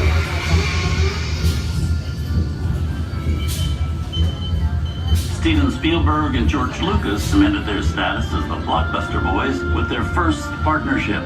Here from that legendary collaboration is Harrison Ford as archaeologist Indiana Jones in Raiders of the Lost Ark. Snakes. Why did it have to be snakes? Some of the biggest horror stars of Hollywood appear in the ancient story of a cursed Egyptian temple, a priceless jewel that beckons to all, but be warned, the temptation always leads to destruction. Get a load of that show, guys. Time for me to get back to work. Good thing I don't believe in ghost stories. Don't nobody move while I go get the goods. I don't think they'd notice a few extra bodies around here. If you know what I mean.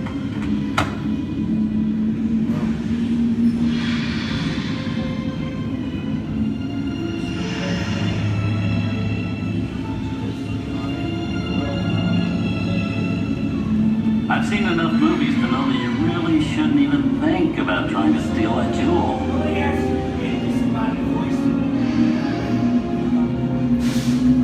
Halt, unbeliever. Disturb the treasure of the gods, and you shall all pay with your lives.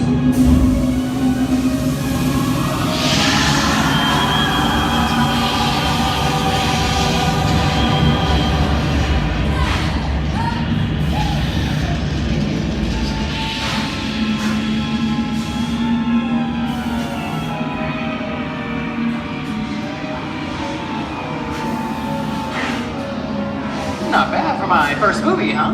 The twist ending. That just goes to show you anything can happen in the movies.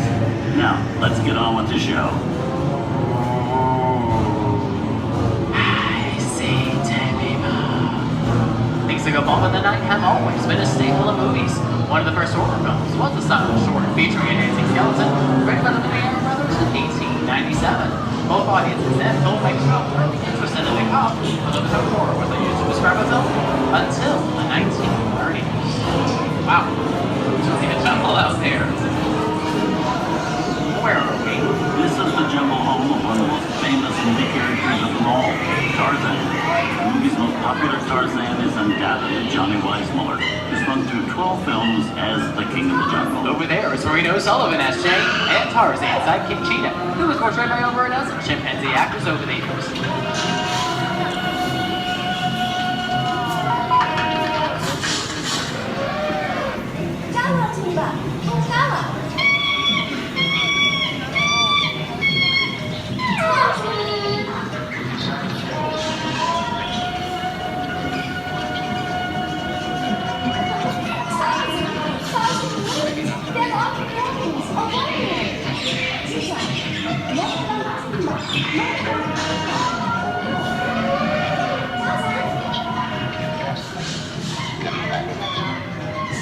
Here's Humphrey Bogart in his most famous film role. In 1942, Bogey finally got to spread his wings and romance the beautiful Ingrid Bergman in Casablanca.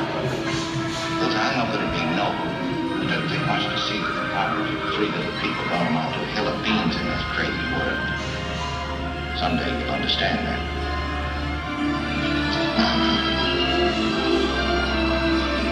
He's looking at you, kid.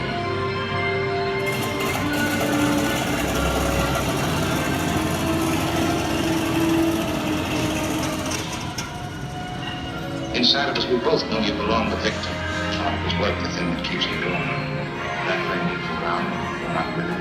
And now, one of the most famous movie stars in one of his greatest roles, Mickey Mouse, as the Sorcerer's Apprentice in Fantasia. When the film came out in 1940, Walt Disney promised to add new musical sequences in the future. His nephew Roy kept that promise 60 years later with the release of Fantasia 2000.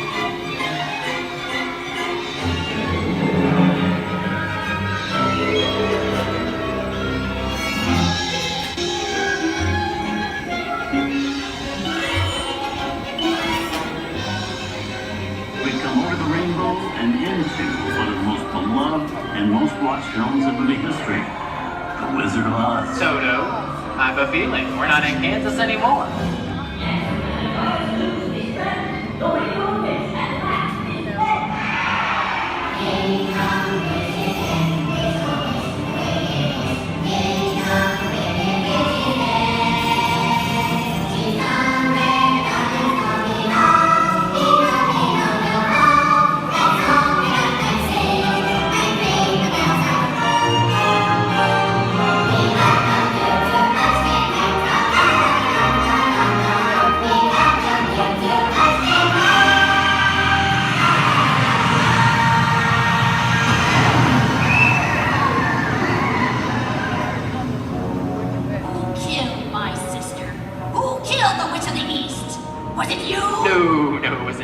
I didn't mean to kill anybody. Well, my little pretty, I can cause accidents too. Oh, rubbish. You have no power here. You'll be gone before somebody drops a house on you, too. Very well. I'll bide my time. But just try to stay out of my way. Just try. I'll get you, my pretty, and your little dog, too. I wonder how we get out of here. What do you folks think? Which way do we go? Follow the yellow brick road. Follow the yellow brick road. Follow the yellow brick road? Why didn't I think of that? Sing along, folks. You know the words.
Here at Disney's Hollywood Studios and Turner Classic Movies, we hope you've enjoyed our tour through some of my favorite films, but remember, there are many more adventures waiting for you every day on TCM.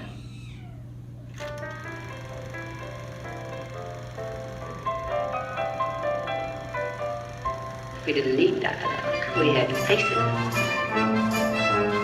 Wait a minute. You ain't heard nothing yet. Step in time!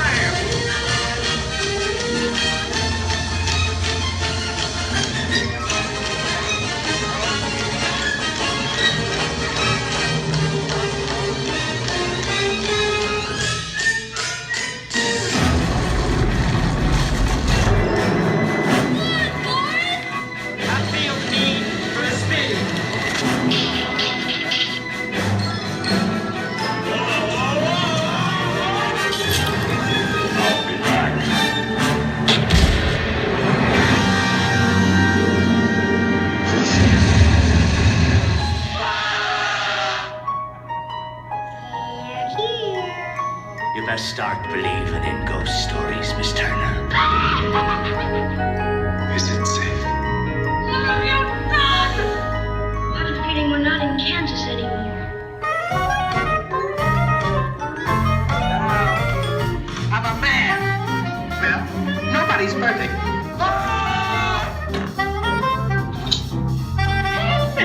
Shut up!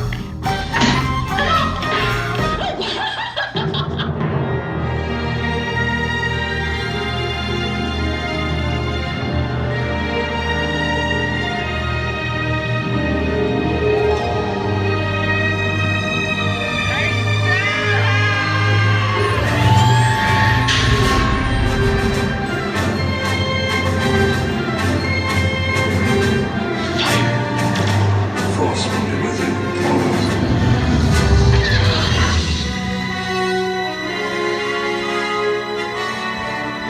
We'll make him an offer he can't refuse. I want to be alone. We didn't land on Plymouth Rock. Plymouth Rock landed on us. Good morning, Vietnam! He's looking at you, kid.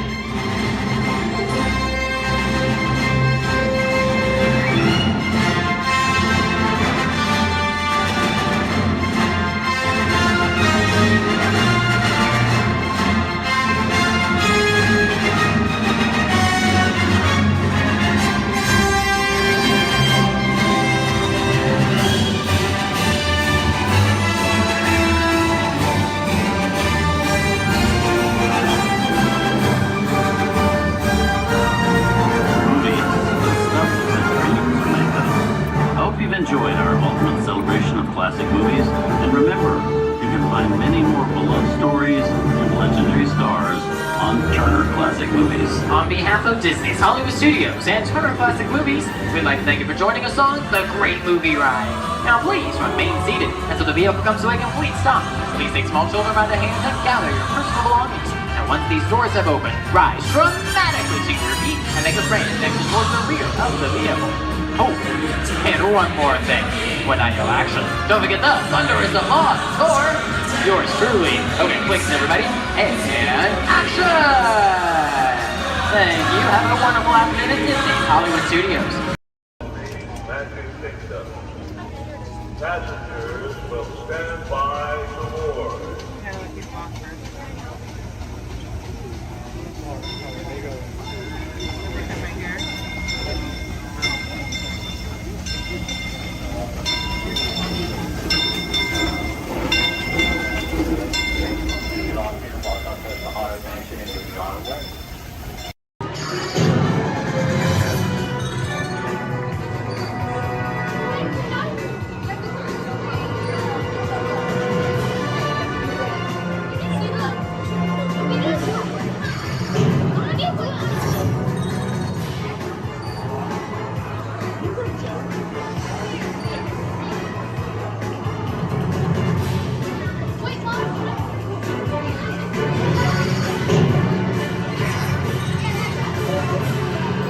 Prison transport launch in 12 Archelian weeks.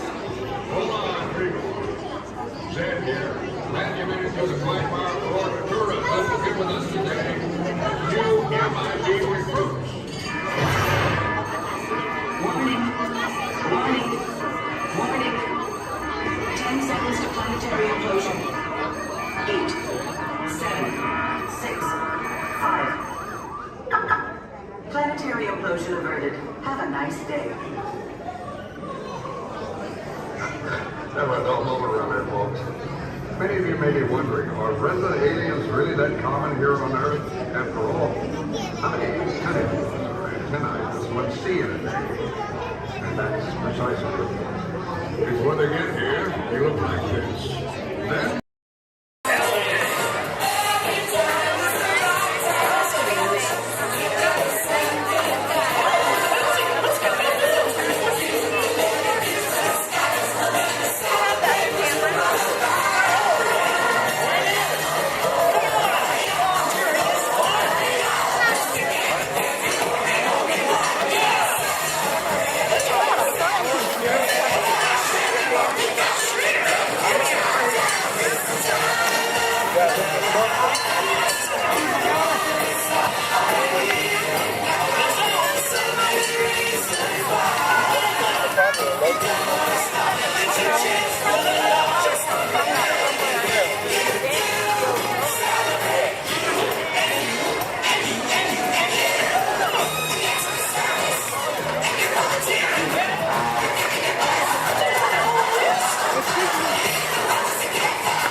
burnout. Well, let's see now. No, that can't be right.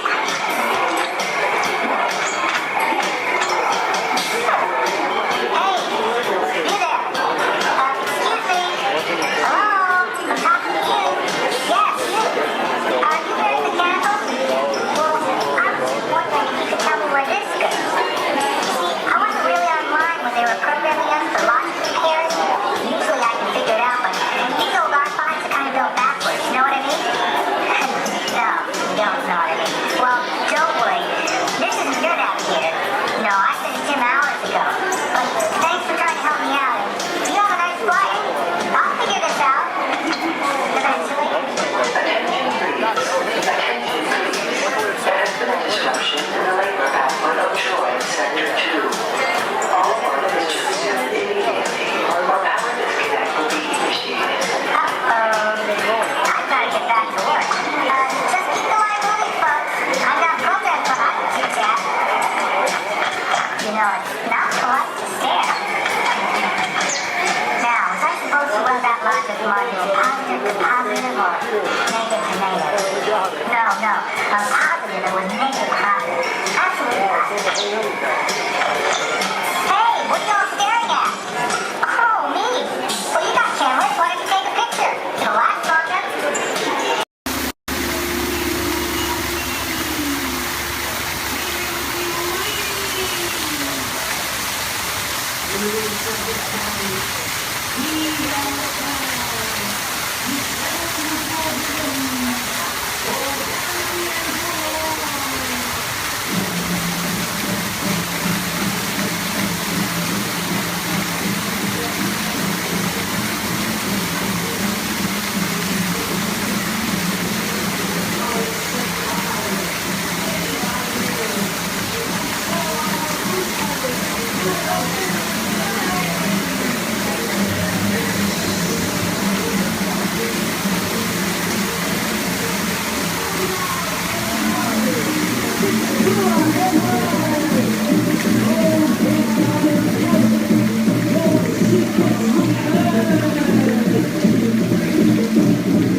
Wowee! Phew, that's almost as much fun as New Year's Eve in the orange groves. My word, we did get a mite carried away, huh? I say, look out there across the water. It appears we're a bit of company. Law, me, yes. Welcome, you all. Permit us to introduce ourselves. My name is Claude, and my loquacious cousin over here is... I'll introduce myself, if you don't mind. Hi there. I'm, now, let's see now. It's right on the tip of my beak. Clyde Birdbrain. Oh, yeah. I'm Clyde Birdbrain. Yo, I say, perhaps you good people have never conversed with toucan birds before. Well, neither did we, till one day we discovered this magic sunshine pavilion. By Jove, yes. I remember just how it happened, many bird baths ago.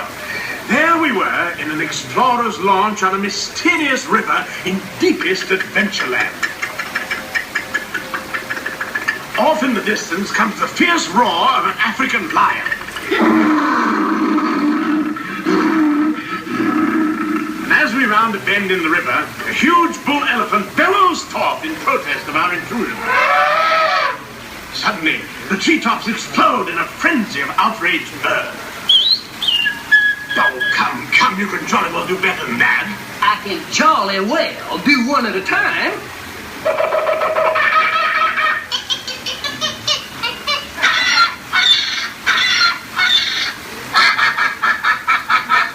Meanwhile, shifty-eyed crocodiles lurk by the water's edge.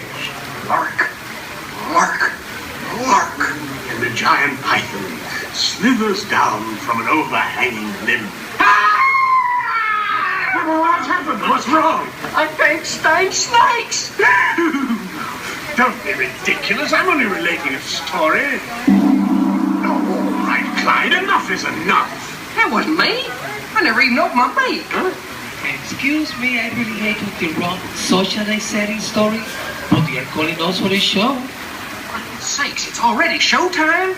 And say yes, it is already showtime.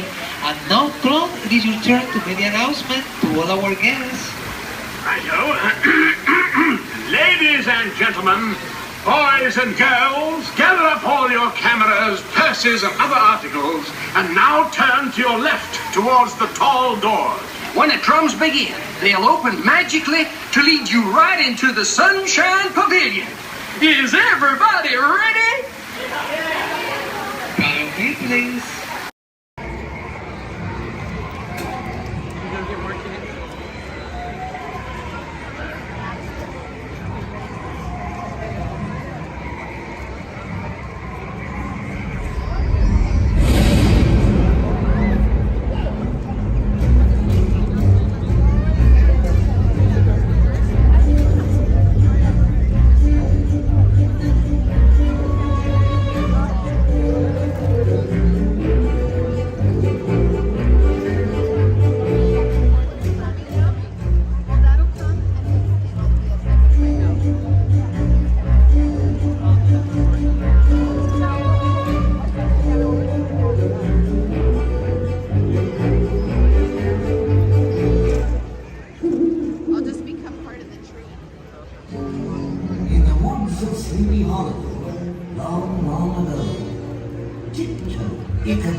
is waiting for you.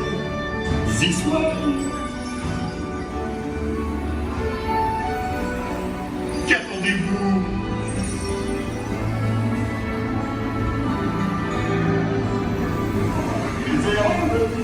Les invités pour le dîner. Hein? Pour le repas idéal. Coq au vin? Non. A simple omelet? Too simple. Voilà. Mais oui, that's it!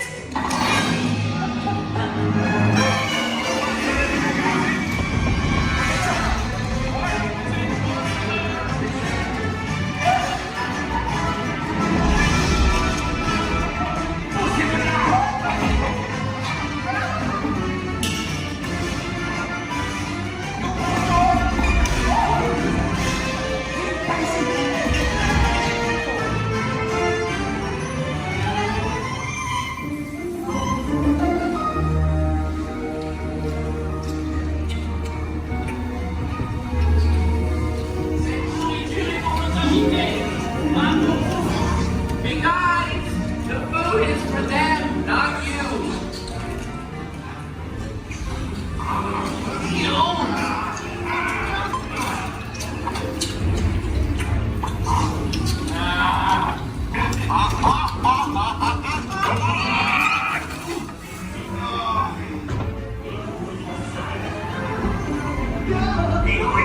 What are you doing? Que manigancez-vous? Out of my way!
Watch your step as you exit.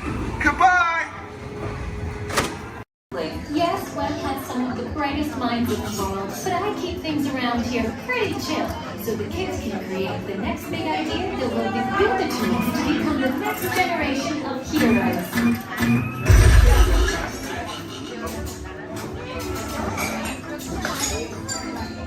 We hope you have a great time on your visit to the Worldwide Engineering Brigade Open House.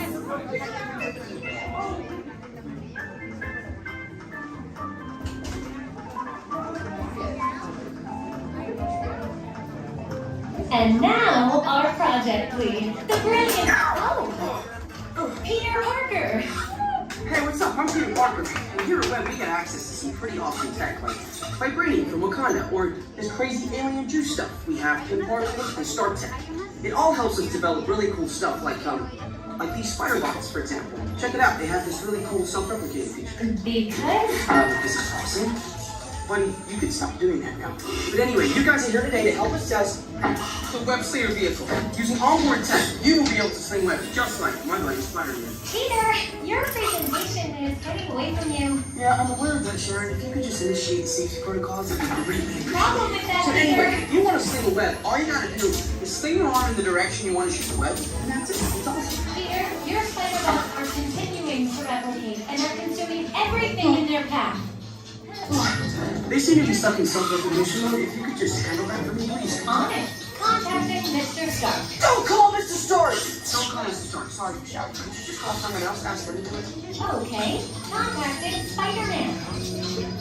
Here. I'm gonna go find Spider-Man first off, because he's around here somewhere. Okay, goodbye. Spider-Man! As you may have noticed, the spider bots are locked in that awesome self-replication mode. In spite of what you see, they were created to be robotic helpers that can break down raw material and create all kinds of useful tech.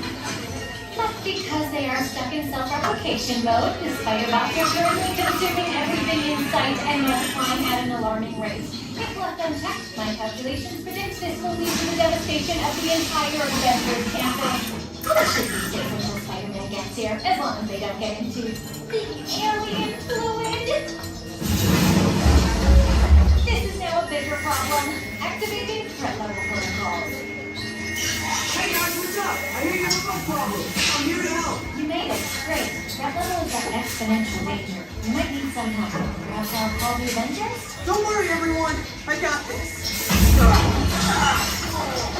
Okay, everybody. Open house is canceled. Wise idea. And I could use some help. Yes, you could. Sharon, prep the Slinger vehicle. Already on. Everyone head to the Slingers and we'll team up to stop the spider bots before they destroy the campus. It's easy. Okay, we have a plan. Please move quickly through the doors and down the hall to the Slinger vehicle bay. Your open house demo has been upgraded to a high-stakes mission to save the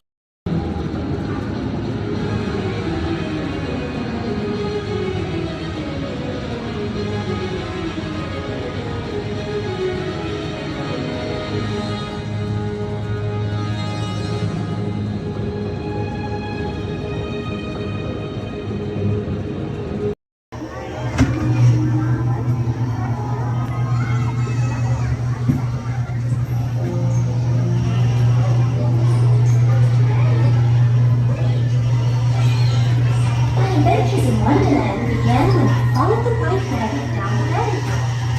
All of a sudden, I fell. Down, down, down. Looking for the white rabbit? Wow!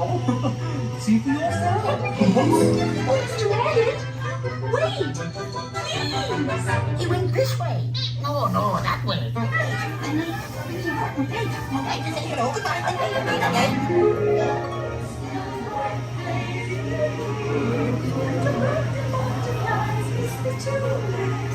And the sun is like a toy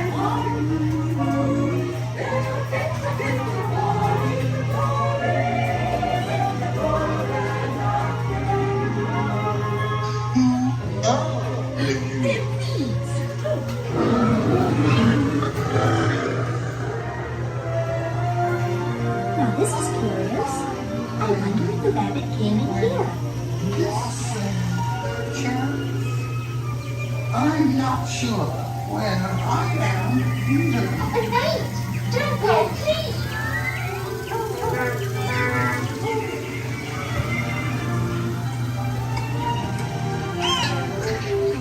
Try this way. So let the babies ready. We're making a roses red and making a cherry shade. Because we know They'll cease to grow. in fact we'll soon be dead. No, and yet we go ahead, making the roses red. You can't provide us Royal Majesty, the Queen of Hearts. and the king. Shall we play croquet? Rule 42. The queen always wins.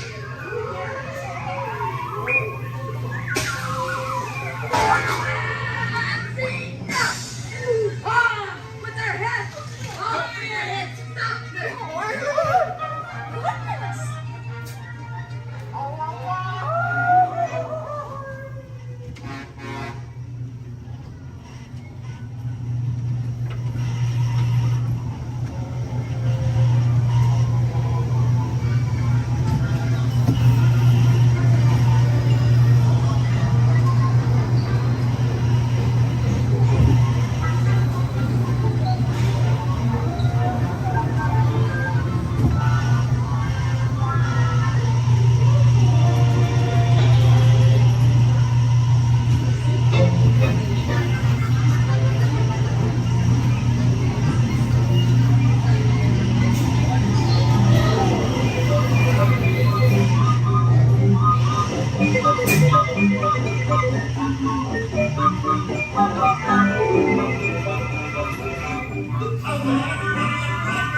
Living with the land.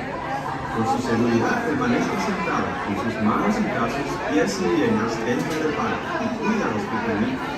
A manera de recordatorio, no tomar fotos con flash y luz de video antes de llegar a un hotel.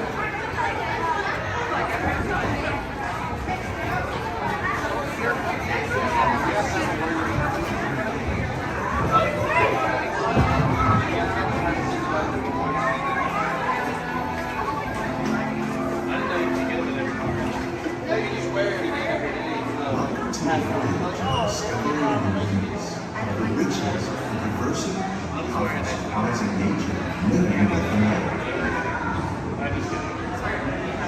Our journey has remembered that sudden changes are sweeping over the land. The approaching storm may seem violent and destructive to us, but to nature, it's a new beginning in the cycle of life.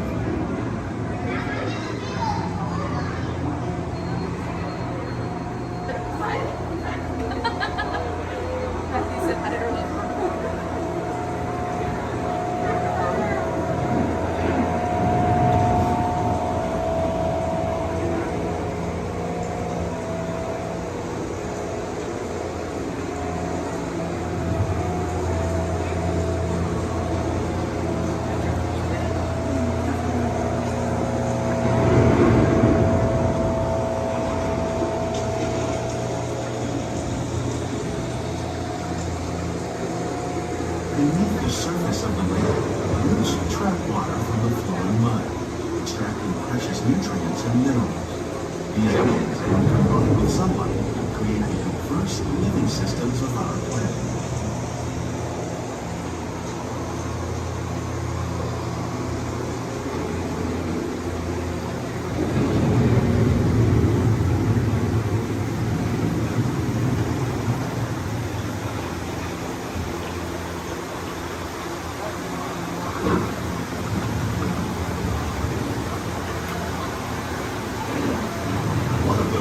Systems is the rainforest, home to the most amazing concentration of life on our planet. These dense and beautiful forests cover only a tiny portion of the Earth's surface, but they contain more than half of its plant and animal species. Rainforests are also extremely rich and productive living systems, providing us with oxygen, food, medicines, and other elements essential to our lives.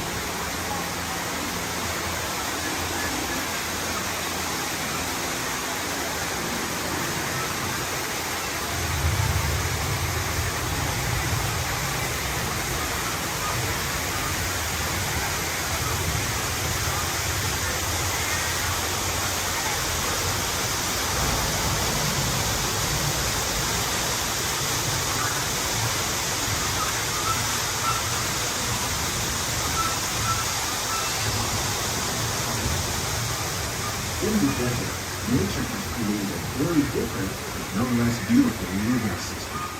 And while this arid landscape may seem lifeless, it is very much alive. The plants and animals that have learned to survive in these harsh conditions make use of what little water they can find and avoid the scorching rays of the relentless sun.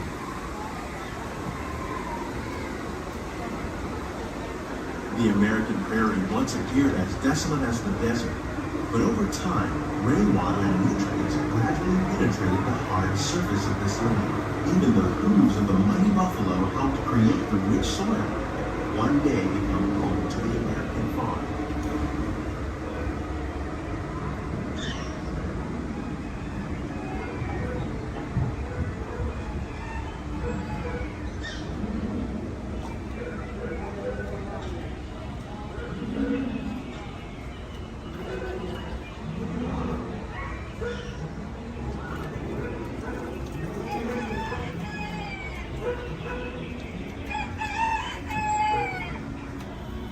Of all the forces at work on the land, humans have had one of the most profound effects. The need to produce food for a growing world led to the enormous use and sometimes overuse of the land. In our search for more efficient ways to grow food, we often fail to realize the impact of our methods.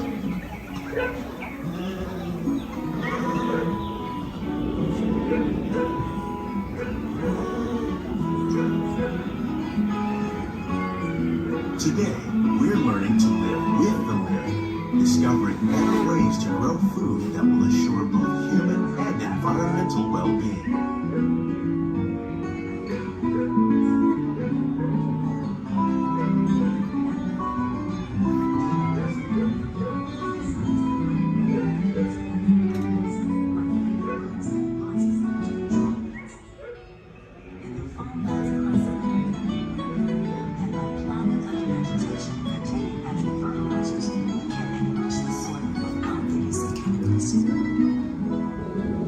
In arid regions, we are learning to produce food on desert seacoasts by developing and planting crops that thrive on salt water.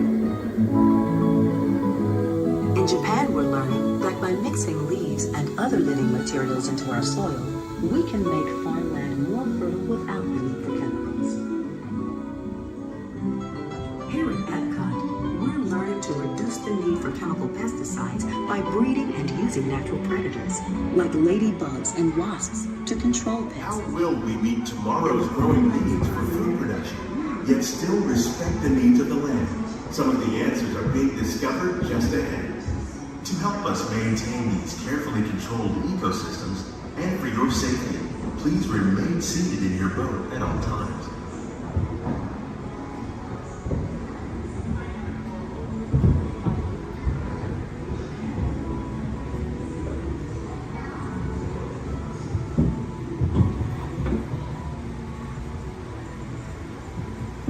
Welcome to our living laboratory, where scientists from Epcot and the U.S. Department of Agriculture are exploring innovative ways to produce bountiful harvests now and into the future.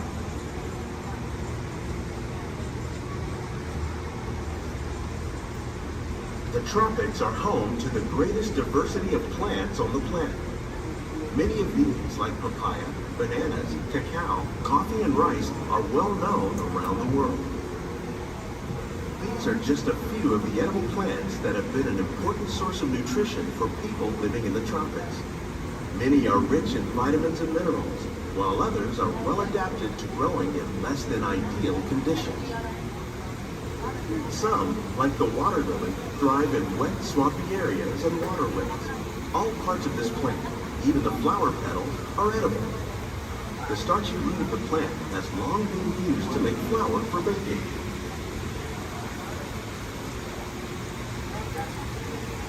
One day, many of these lesser-known tropical plants may be as important as the bananas growing on both sides of the boat.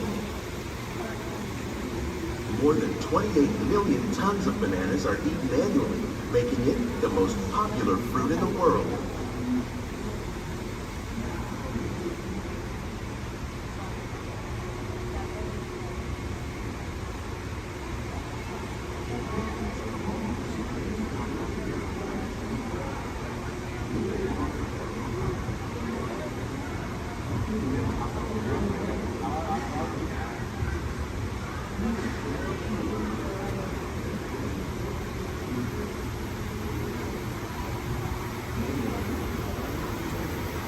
When we mention farming, you probably don't think of fish.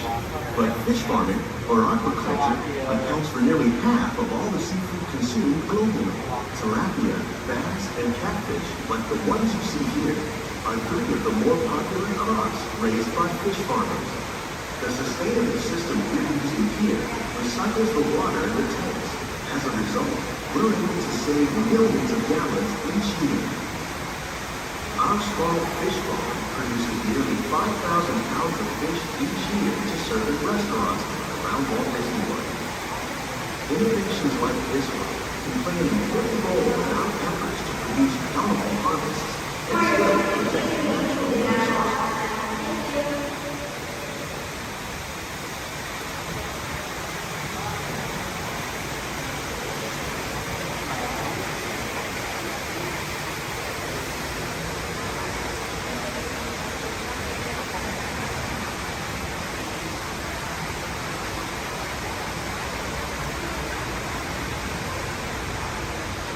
While there are more than 50,000 edible plant species in the world, most of us are only familiar with the handful that make up our everyday diet. The common grains growing here, maize, sorghum, and millet, plus rice, account for nearly 2/3 of our global food consumption. Learning how to increase yields of these staples is an important goal of research around the world.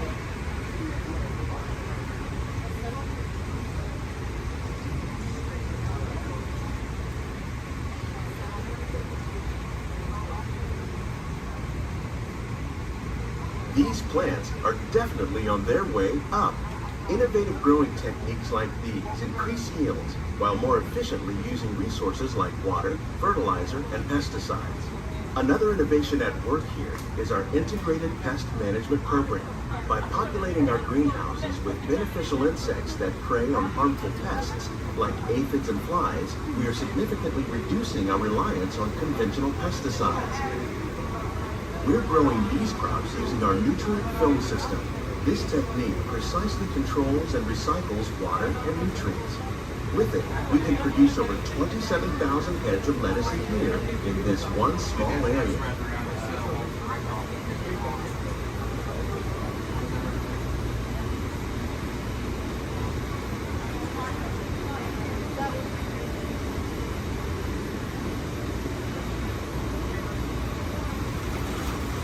Some of our best ideas have been inspired by nature, like these fruit and vegetable trees.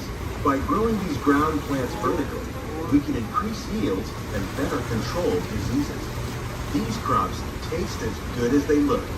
In fact, we serve more than 15 tons of produce from our greenhouses in restaurants here at the land every year.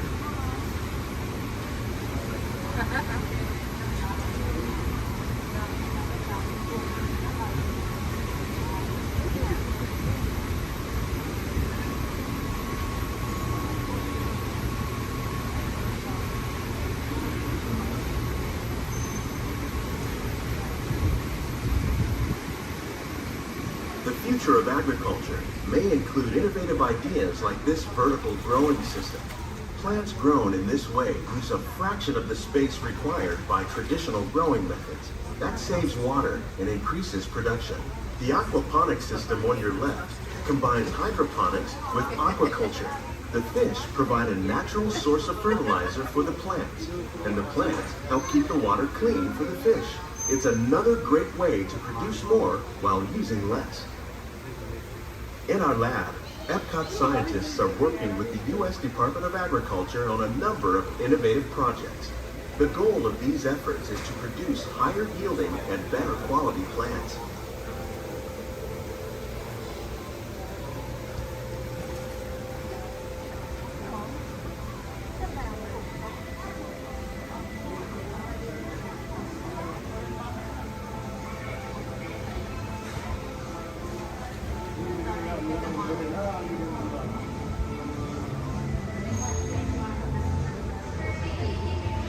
These greenhouses represent just a fraction of the work being done worldwide to produce bountiful harvests for our growing population. Scientists, farmers, and even backyard gardeners are doing their part to improve the quantity and quality of foods that we all rely upon. Together, we can continue to find more ways to increase food production and protect our precious natural environment. Only then will we truly be living with the land.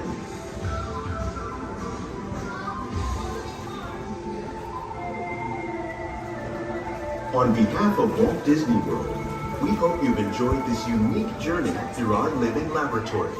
If you'd like a closer look, then check out the Behind the Scenes walking tour. It's a chance for the whole family to get up close and personal with the plants and growing techniques in our laboratory. Please keep your hands and feet inside the boat and remain seated until the boat comes to a complete stop.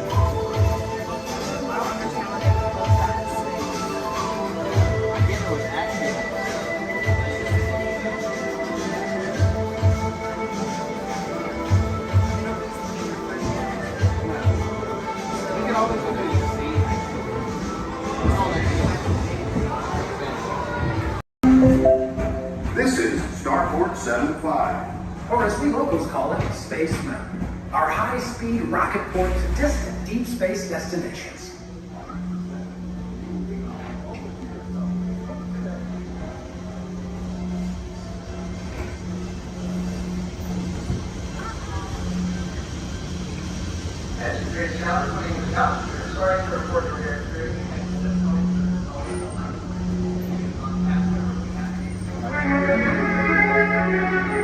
Let relaxation wash over you at the most refreshing retreat in the galaxy, the coral rooms of Pisces 7. You H2O it to yourself.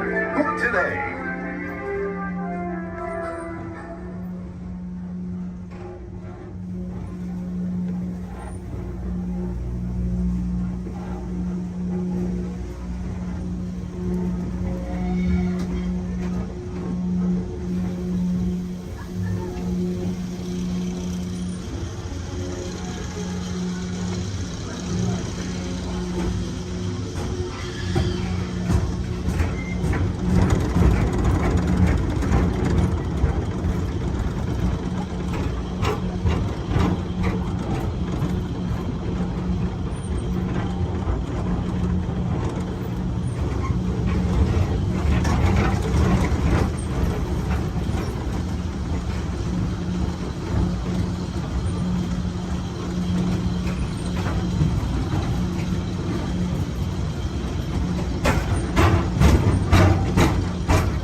Time travel commencing in T-minus 10 seconds and counting.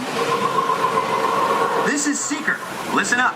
We've got to get in, grab the iguanodon, and get out before that asteroid hits. Let's roll!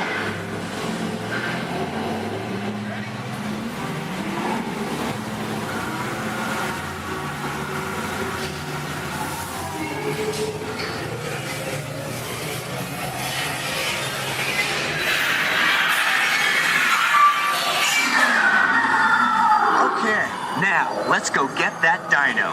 Computer, what are you tracking? Styracosaurus. Not our dino. Warning, meteor shower in range. Just little ones. Oleoramus. Hadrosaur.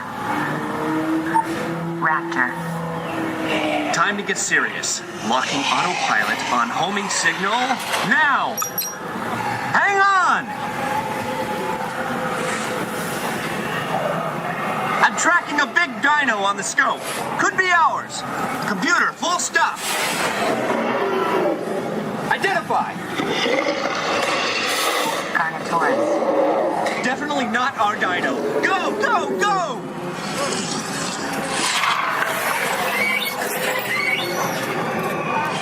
Another big guy coming up. Computer, slow and identify. Sauropod. Still not our dino, but at least this one's a vegetarian. Whoops. Asteroid impact in 90 seconds. We better move it. Pterodactyl. Incoming! Asteroid impact in 60 seconds. We can't stop now. Keep going, keep going. Compsognathus. Computer, what's happening? Loss of traction. Four-wheel drive, move it. Warning, meteor strike. Evasive maneuver. Right, left, right, left. That was close. Computer, now what? Carnotaurus. That's it. Abort mission. Abort, abort. Iguanodon. Forget it. Get them out now. Asteroid impact. Brace yourself. This is it. They're not gonna make it. They're not gonna make it. Mission accomplished. You made it! I knew you would, and guess who made it back with you? I better find him before security does. Thanks for everything!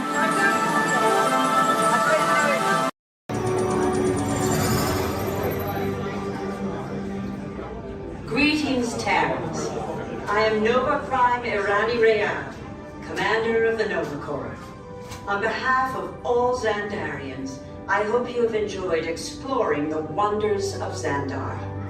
As you have seen, your world and ours were born of the same moment, one which you refer to as the Big Bang. As such, we are all galactic neighbors in a vast universe which we and countless others share. For you to travel to Xandar would take 2.5 million years, assuming you had a ship that could fly at the speed of light. So we decided to come to you. But even we could not have reached you so easily were it not for the Cosmic Generator, an advanced piece of Xandarian technology that creates jump ports, artificial tunnels that act as shortcuts, linking distant points in space. It is our desire to share this wondrous technology with your people so that together we might explore new worlds and create a brighter tomorrow. And now, as the culmination of the wonders of Xandar, you will be teleported to a Nova ship above your planet for a demonstration of the Cosmic Generator. I trust you will find it an unforgettable experience.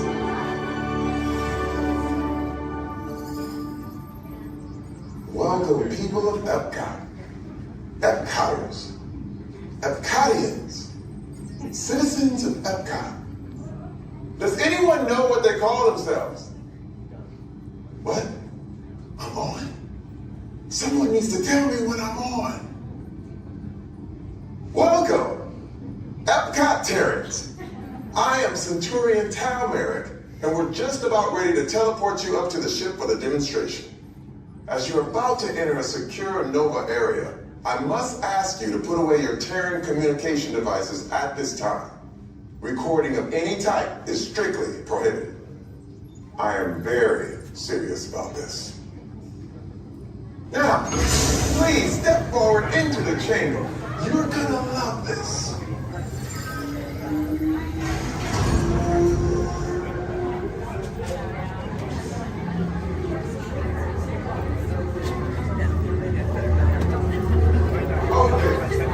Before we begin, I should warn you that we have never teleported Terrans before. But since your molecular structure is very similar to Xandarians, it should work. It'll work. So long as as you are standing inside the lighted ramp. You do not want to know what happened last time someone did not stand where I told them to, okay? Stand by for teleportation. Here we go.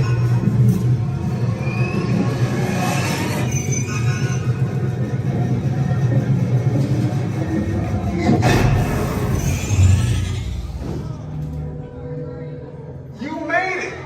I mean, of course you did. Nova Prime, they're ready. Excellent. What you see before you is the cosmic generator. And in just a few moments, we'll be activating it so you can experience for yourself what's happening. I'm not sure. Our power's out. And the cosmic generator is gone. Cheerio, Monarch. Go to Code Red. Prepare the fleet. And call the Guardians. Now. There is no cause for alarm. Turn off that alarm. I've got an important transmission coming in. Hey, what's up, Nova Corps? Our cosmic generator has been stolen. What? How? What didn't we think of that? That thing's gotta be worth a fortune. I am Groot? Good question. Yeah, who do you think took it? Perhaps that really big man outside your ship. That is a big man. I need to alert Nova Prime. I'm watching Terrans from the dogs. That's not creepy at all. This species has failed. Wait, whoa. We didn't even know there was a test. He's got the cosmic generator. He's creating a new jump point. Jump point to where? It's some kind of mutant jump point. It's going back to the dawn of time. Dawn of time? Why? To erase an error. Well, that doesn't sound good. Your time is over. Wait, what do you mean? What do you mean it's so vague? The jump point is closing. Hey, Nova Dude, you're Nova Corps need to follow that whatever it is until we get there. We can't. Our power is down, and I've got to get these Terrans onto evacuation shuttles. I got it. I reprogrammed the shuttles to follow them through the jump point. Wait, what? Look, they're our only chance of keeping track of that whack job until we get the cosmic generator back. Piece of cake. Wait! There's cake. Where's this cake? The odds are impossible. Yep. But it's our only shot. Good luck. Are you sure you can control it? Come on, it's me. I got this. We're all toast. First it was cake, now there is toast. This plan is making me so hungry. Terrence, listen up. You need to make your way to the evacuation shuttles now. We'll follow the fleet when we get our power back. I mean, when we get our power back. This doesn't stand a chance.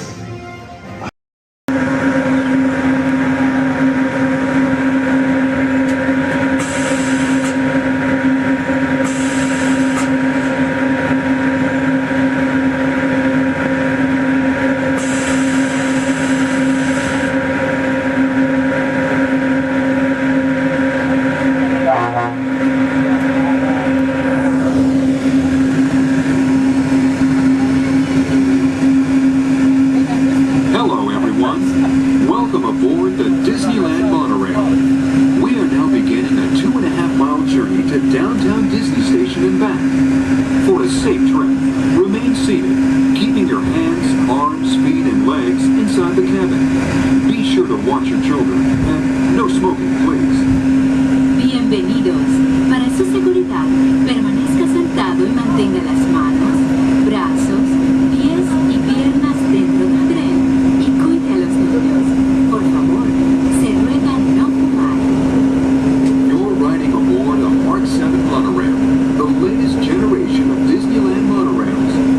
When Walt Disney introduced this attraction in 1959, it was the first daily operating monorail system in the Western Hemisphere. Just ahead is Disney's California Adventure, where you can live the ultimate California dream through attractions and live shows that are as diverse as the Golden State itself. The Towering Hotel is home to the Twilight Zone Tower of Terror, where you can literally take a thrilling drop into Hollywood history. The bear-shaped rock formation is part of the Grizzly Peak Recreation Area, a haven for outdoor adventures. Beyond it, you'll find the high-energy fun of Paradise Pier.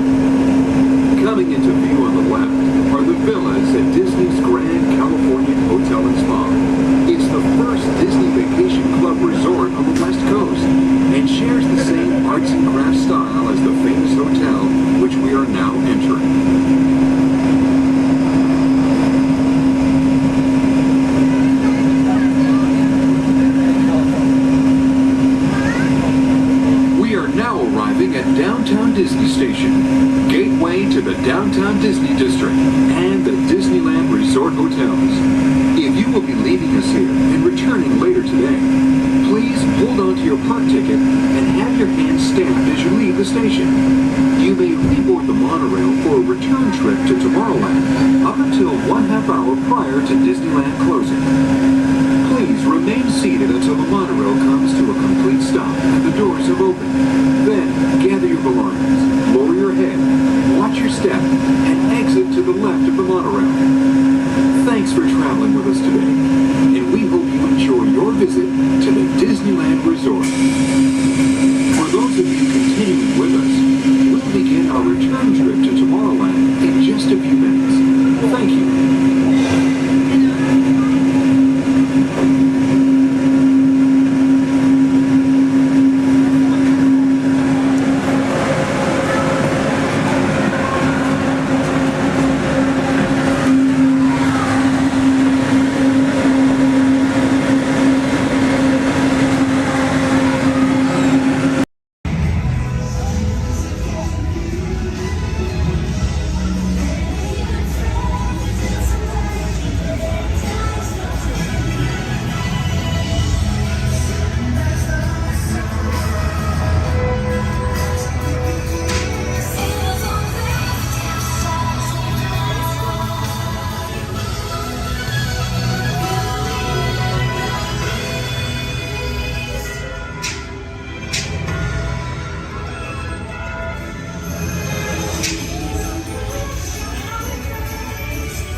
Please remain seated at all times. Please keep your hands, arms, feet, legs, and elbows inside the vehicle, and please supervise your children.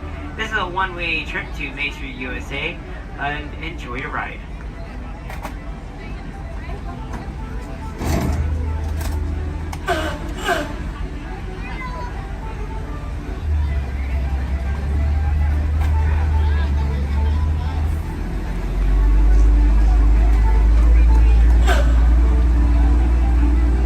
On your right-hand side is Sleeping Beauty Castle, your gateway to Fantasyland.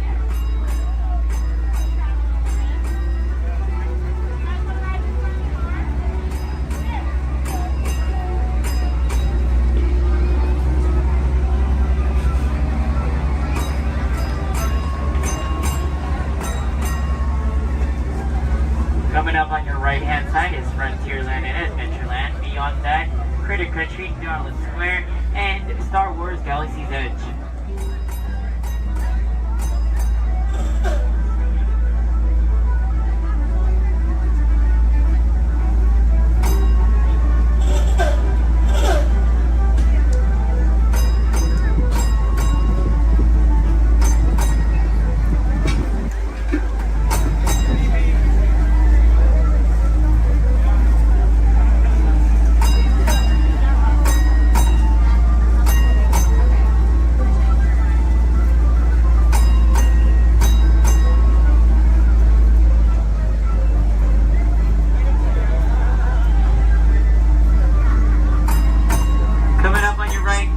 Left-hand side, there's our first aid center, our baby care center, and our lost child center.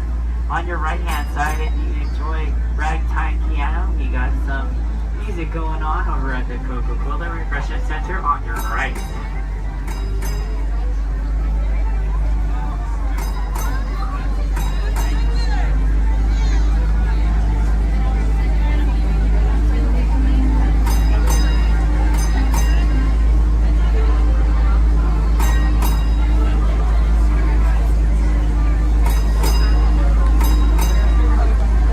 If you get hot later, on your right-hand side is our Dips and Grill ice cream parlor.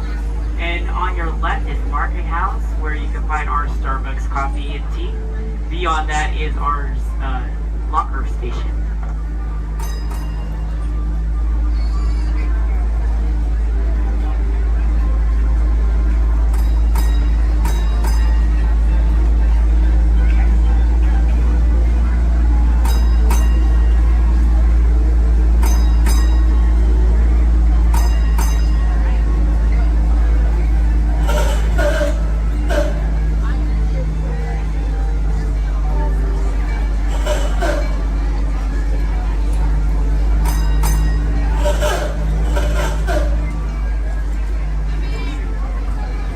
come to our final destination in front of Disneyland City Hall. Please remain seated until the bus has come to a full and complete stop. For those of you who are sitting in the top stairs, please watch your step as you exit the stairs and assist young children. And enjoy the rest of your day here in the Magic Kingdom. My name is Justin, and thank you for riding.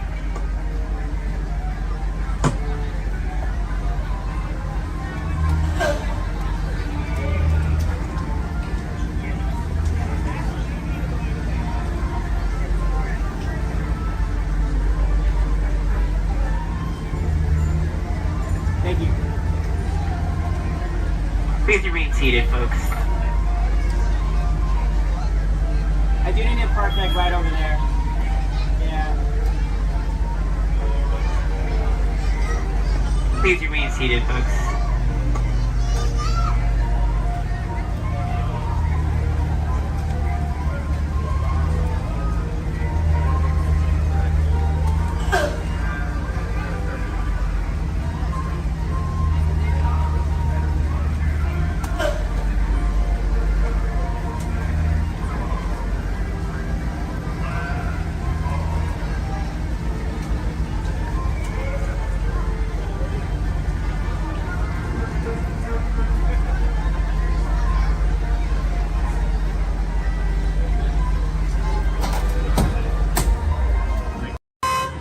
Intrusion alert, level 2.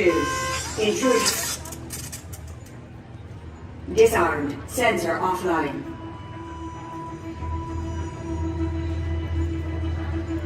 Nothing to see here. Move along.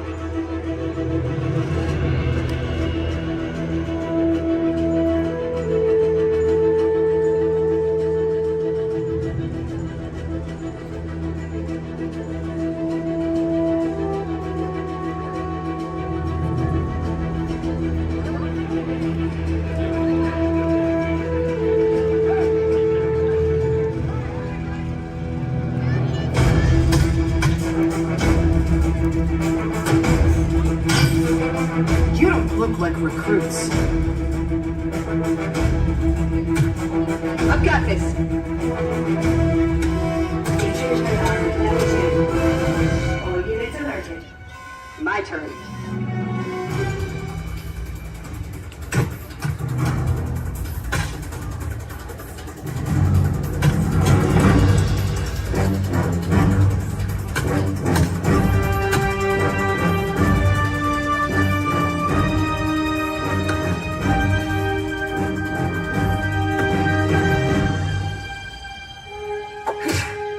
Let's try this again. Who sent you? An old friend. System offline. Assets at risk. Reinitializing. Taskmaster. What do you want? HQ back online. Ms. Romanoff, the Wakandan cargo has been secured safely inside the grid. It's in the jet. Let's go.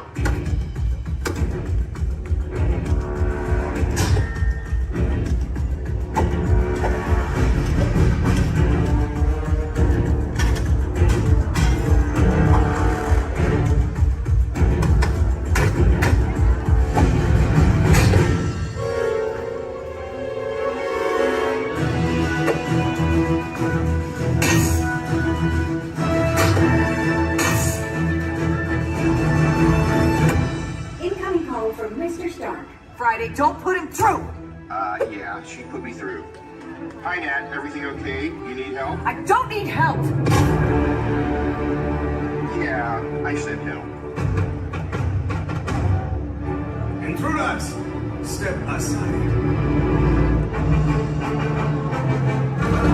I won't ask a second time.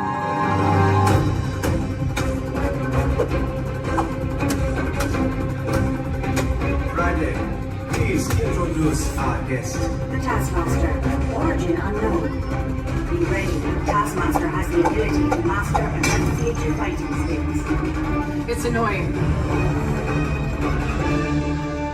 This is a fight you cannot win.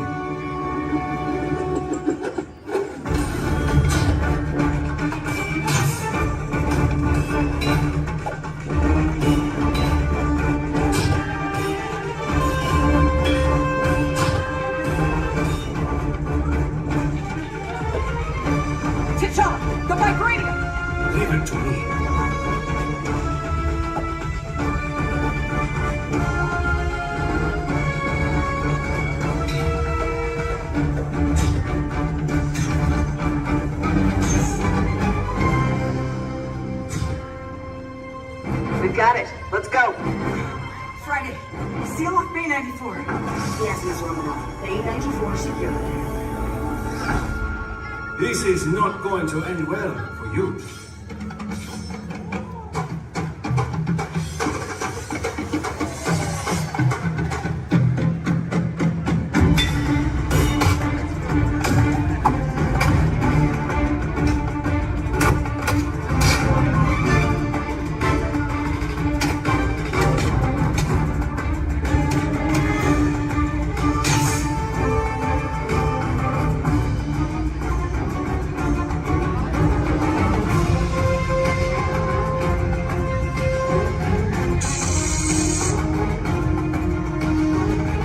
Looking for this?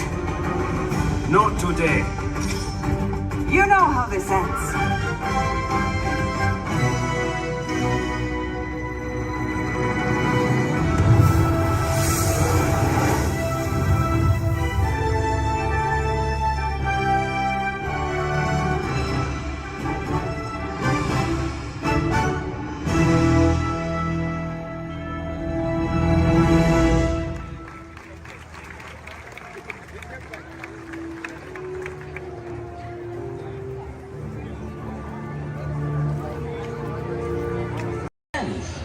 Really, I just love to come down.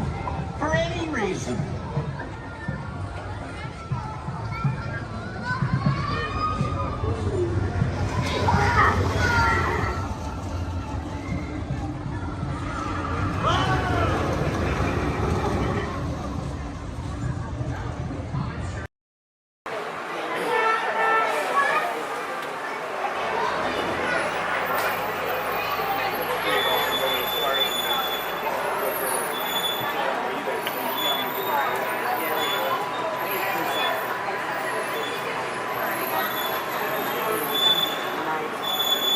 Hello everyone, my name's Don and welcome aboard.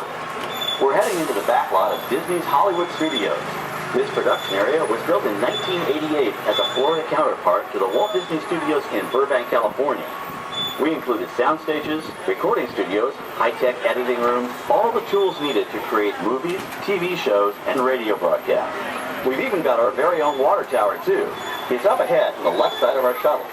We call it the Earful Tower. It's inspired by the water tower Walt Disney had built for his Burbank studio in 1939.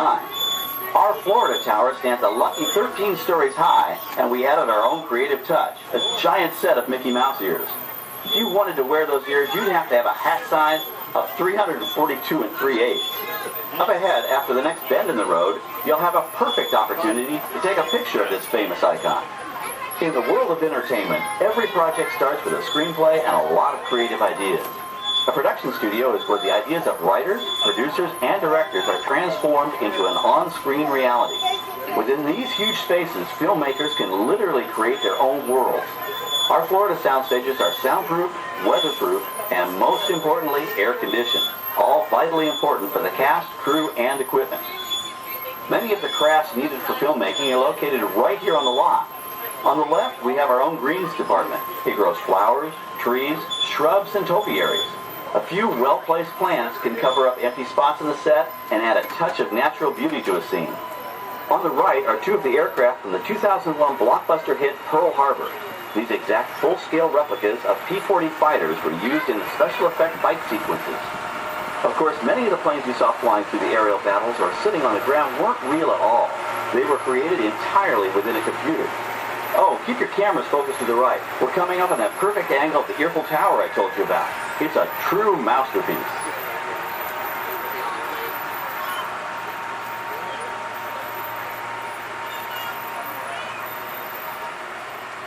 We're entering one of our most glamorous and colorful departments, creative costuming. Every star has to have just the right wardrobe, and it all begins here with a designer's sketch. Our team of designers, seamstresses, and tailors can turn 1.5 million yards of fabric into over 25,000 costumes every year. Many of these costumes will become part of the shows and attractions of the Walt Disney World Resort. In fact, here in Florida, we have the largest working wardrobe department in the world. Why, Mickey Mouse alone has over 175 different outfits to choose from, while Minnie Mouse keeps more than 200 unique costumes in her wardrobe. On the left are costumes worn by the stars in recent studio productions. You'll probably recognize some of those costumes from the big screen. Every story needs a setting, and our design staff can create just about any place a script calls for, from an urban city street to a remote desert canyon. On the left is our scenic shop where large-scale sets and props are built. Our team of set designers, carpenters, artists, and engineers has created caves and caverns, game show sets, even replicas of the U.S. Supreme Court and NASA's Mission Control, all on our sound stages. The shop also provides sets and props for our shows and parades here at Walt Disney World. The same skill and craftsmanship that goes into a movie set can also be used to create magic for our parks. Either way, it's all about making dreams come true.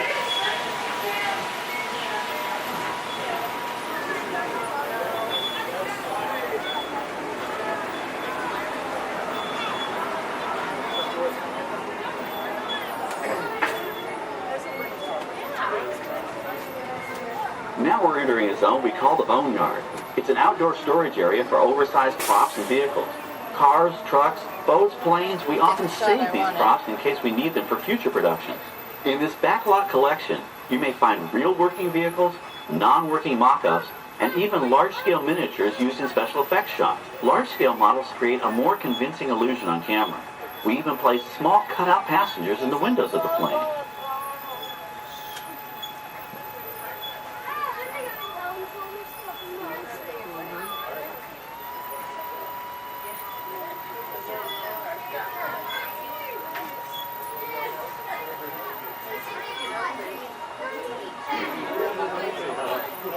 We're now passing by the sets for our Lights, Motors, Action, Extreme Stunt Show. On the left, you may catch a glimpse of the Mediterranean fishing village that sets the stage for this thrilling attraction. We'll get a closer look at it soon, but for now, we're approaching one of the largest standing sets on our back lot. It's over on the right. It may not look like much from this angle, but it's pretty spectacular on the other side.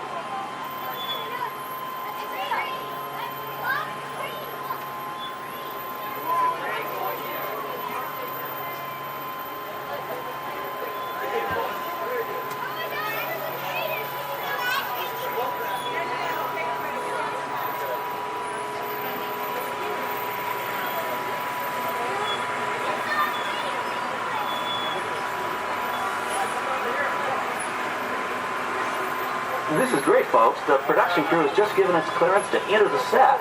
Hello, Backlot Tour. I'm Amy, a production coordinator here at the studios. I can see your shuttle heading toward our canyon set. I've given your driver permission to come in and take a look around. I'm up here with our effects crew, and we're getting ready to shoot a test sequence. Oh, on the way in, you're going to be crossing a wooden bridge, and things may get a little bumpy, so please, hold on to your belongings, especially hats, cameras, and glasses, and keep an eye on any small children in your party. And of course, please remain seated at all times. Welcome to the set. As you can see, we brought the bare, dry deserts of Southern California to green, typically humid Central Florida. This set is based on real locations that our production designer took pictures of. Our set crew spent about 6 months building the canyon, but we've used it for a number of TV shows and specials over the years. For our upcoming production, the script called for a tanker truck. We found this one in our boneyard, but it was too big to drive into place. So we picked it up with a crane and set it down here. We're up on the overhead platforms, and I see our director has arrived. As soon as the rain effect is ready, we'll begin the sequence. This set and shower is really just a special effect. We've rigged up a series of water nozzles just above your tram. The water sprays in a crisscross pattern to create a sense of depth. But this storm only covers the first few feet.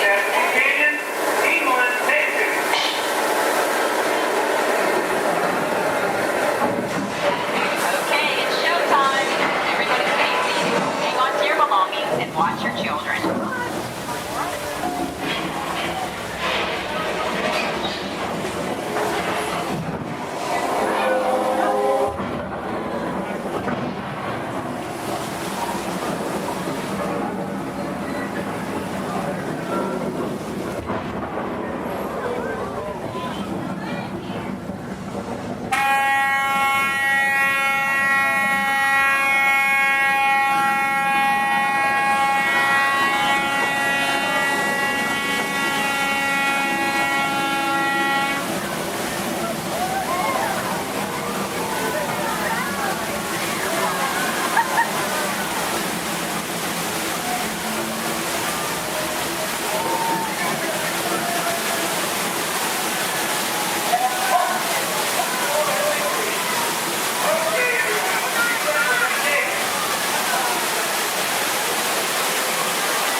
About 70,000 gallons of it was dumped from overhead tanks. Oh, but don't worry, we recycle. All of that water will be pumped right back up to the top for the next take. We shoot some of the water through air cannons for an extra dynamic effect. Those air cannons are powerful enough to shoot a basketball over the top of a skyscraper the size of the Empire State Building. To top it off, our shuttle was sitting on hydraulic shaker tables. They provided the shaking, rattling, and rolling sensations for the scene. The entire sequence can be reset in 3.5 minutes. That's just enough time to bring in the next shuttle. Well, I've got to get ready for our next take. Thank you all for being part of the action. Hey, I'm needed back on the set, so enjoy the rest of your tour. Okay, well, thanks, Amy, for giving us access to the set.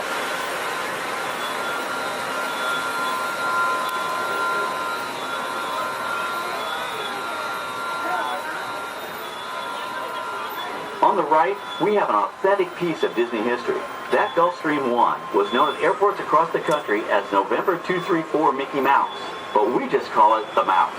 In 1964, Walt Disney and his hand-picked team used this plane to scout locations for what he called the Florida Project. Soon, they secretly began purchasing thousands of acres of land, which became the Walt Disney World Resort in 1971. During the creation of the resort and later Epcot, the Mouse shuttled studio executives and Imagineers between Burbank and Orlando, making it the most used executive aircraft in the country. Appropriately, the Mouse retired here in 1992. As Walt used to say, it was all started by a mouse. In this case, the 234 Mickey Mouse. On our right, we once again sweep past the magnificent Mediterranean village of our Lights, Motors, Action Extreme Stunt Show. This high-octane attraction is based on the hit show from the Walt Disney Studios Park in France. In this action-packed production, you'll feel like you're right there on the set during the filming of a spy thriller, complete with custom-built cars, motorcycles, even jet skis. You'll experience the split-second timing, coordinated driving, and fiery special effects that make action movies a real blast.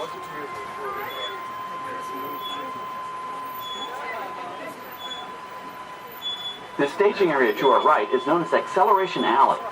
Here, the custom-built stunt show vehicles rev their engines up to 70 miles an hour before making their high-speed entrances onto the stage for our Lights, Motors, Action Extreme Stunt Show. Of course, these are professional stunt drivers. We hope you'll enjoy their daring driving skills, but please, don't try them yourself.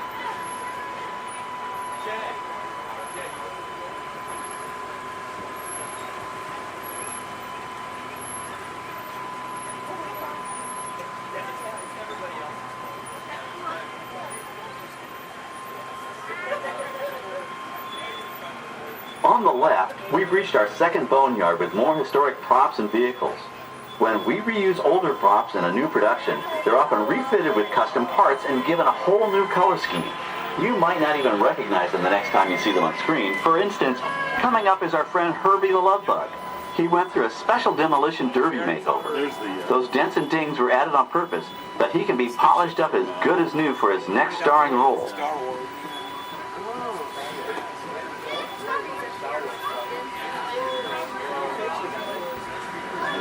On our right, we now have a very different view of the fishing village set. From this point of view, you can see that there is no inside to the building.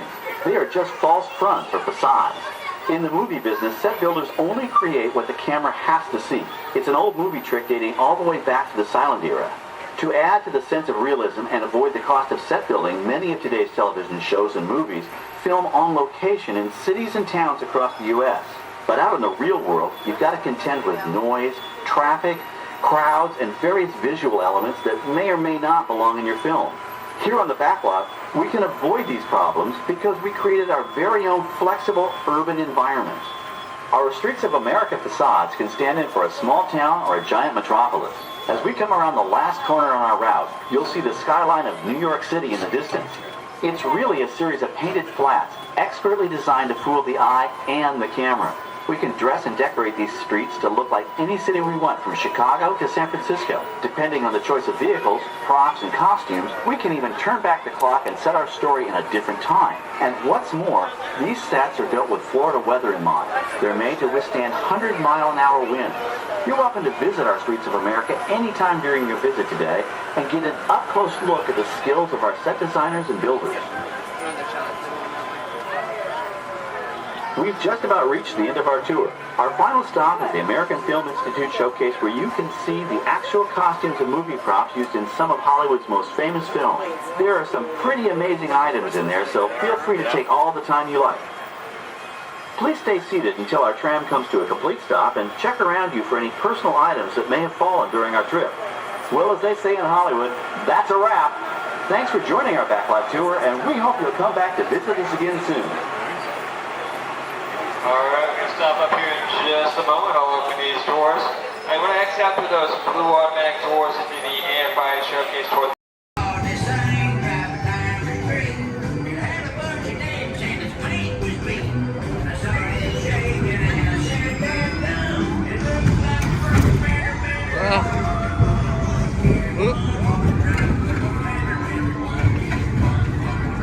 Wait, what?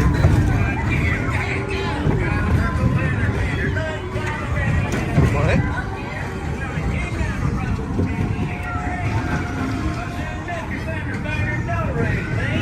I heard him say in a voice of a rebel,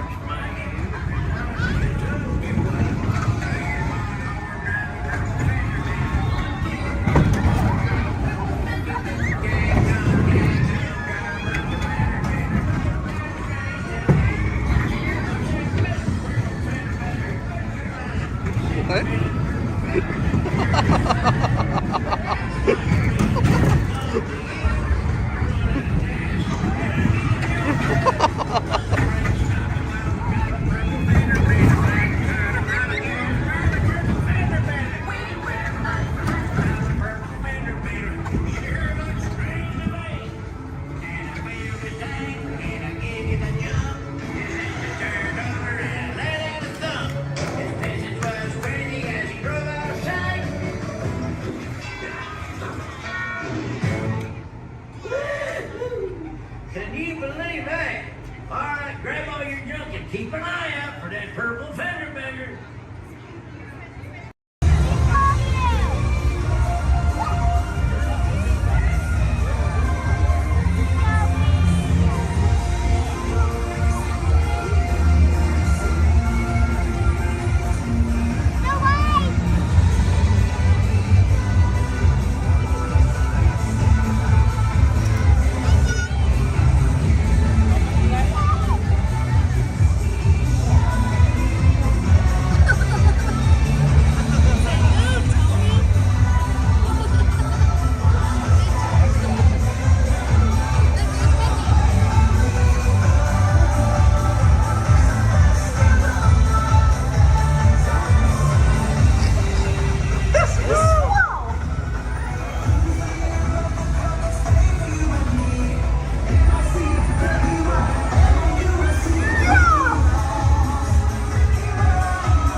As promised, your time has come. Please enter and gather around the giant fire. When hinges creak in doors' chambers, and strange and frightening sounds echo through the halls, whenever candlelights flicker, where the air is deadly still, that is the time when ghosts are present, practicing their terror with ghoulish delight.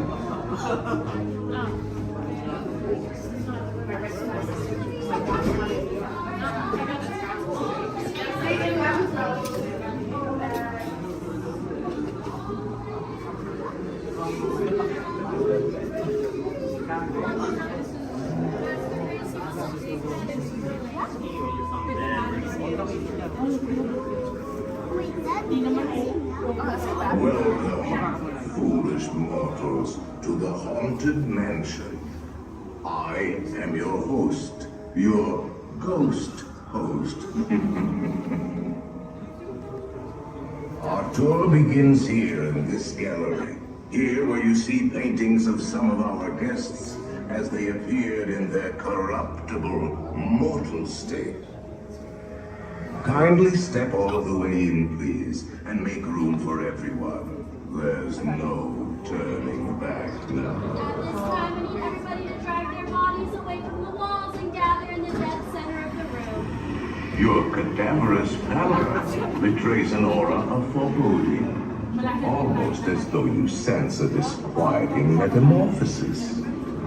Is this haunted room actually stretching? Or is it your imagination? And consider this dismaying observation. This chamber has no windows and no doors. Which offers you this chilling challenge to find a way out.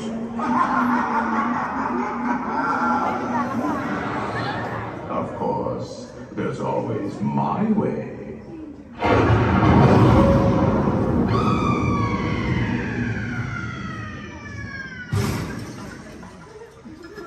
Oh, I didn't mean to frighten you prematurely. The real chills come later. Now, as they say, look alive, and we'll continue on to and let's all stay together.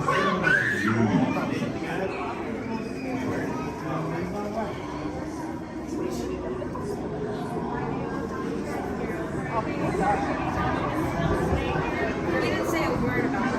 I'm just going to go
Called Neverland, there lived a sparkling spirit named Tinkerbell. Legend has it that to this day she still flies over this magical land of fantasy. And the story is told for children of all ages that if you wish hard enough and believe strong enough, Tinkerbell will soar high above the magic kingdom and light our fantasy in the sky.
Minnie, what time is it? Oh my goodness! Mickey, it's almost time! Time? Did somebody say it's time? Gorge, should I flip the switch now, Mickey? Not quite yet, pal, but it won't be long now. Let's see, yep, just a few more minutes till we start the countdown to the new year. Oh gosh, I can hardly wait. Oh, Mickey, me too. And I can't imagine a better way to celebrate the new year than with all of these nice people right here in the Magic Kingdom. Oh, what a special moment in time. Time? Is it time? Now, Gorge. Take it easy there, Goofy. We still have plenty of time. Oh, no we don't. Goofy, this is it. Start the countdown clock. Alrighty, Mickey. Starting the countdown clock. Okay, everybody. It's time to start counting down to the new year. Are you ready? Okay, then. Here we go. 10, 9, 8.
Gosh, we sure hope that all of you enjoyed Fantasy in the Sky as much as we did. Oh, and we hope to see you again real soon, don't we, gang? Sure do. Well, everybody, so long for now. Goodbye, everyone. Goodbye. Remember, we love you. See you later.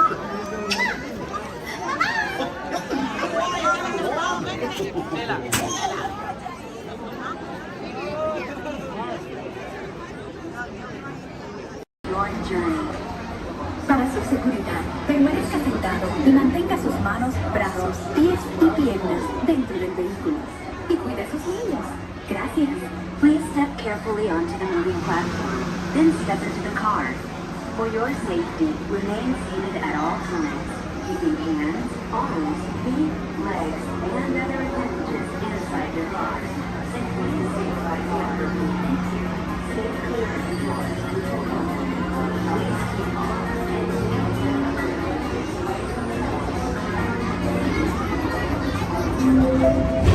This is the TTA Blue Line. Non-stop service around tomorrow.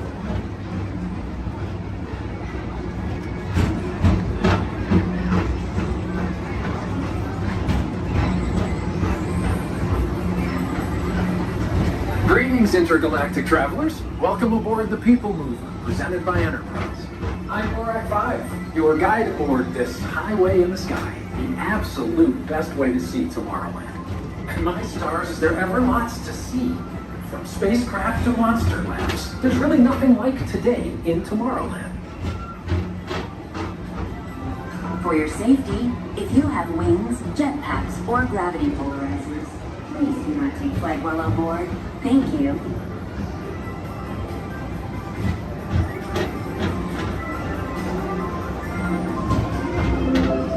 The next station is Tomorrowland Urban Planning and Star Traders. transfer to green and red lines. Don't worry, your express train keeps on rolling through the future, right by two of my favorite spots.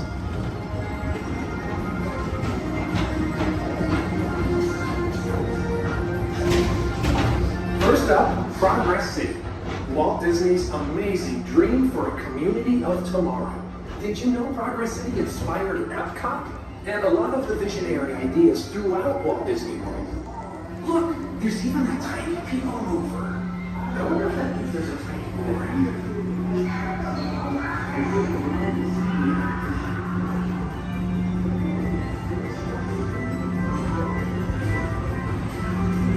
On your right is Star Traders, home to the greatest goods in the galaxy. Except actual stars. Those are no longer sold.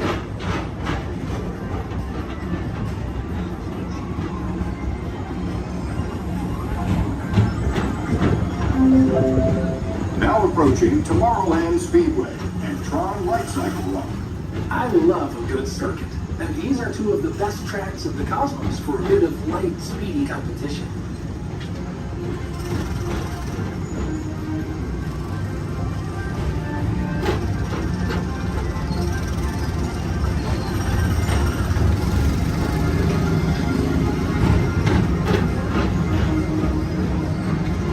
Attention all visitors from Galaxy M31. Please keep forward-facing tentacles clear of oncoming vehicles. Thank you.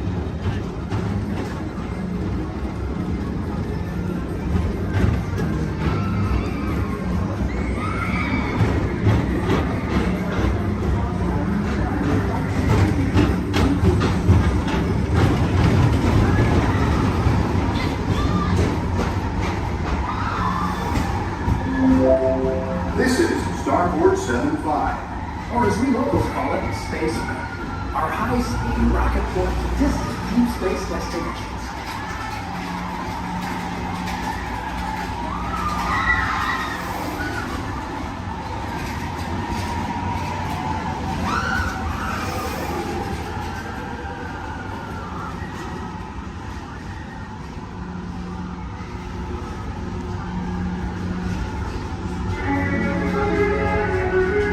Let relaxation wash over you at the most refreshing retreat in the galaxy, the Coral Rooms of Pisces 7. You H2O it to yourself. Book today.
Mr. Tom Morrow, please contact Mr. Johnson in the control tower to confirm your flight to the moon.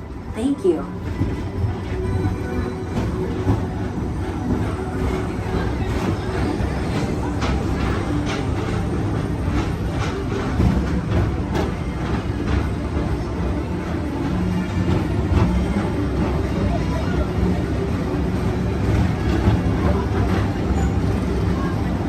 Attention all visitors from Galaxy M31. Please keep forward-facing tentacles clear of oncoming vehicles. Thank you.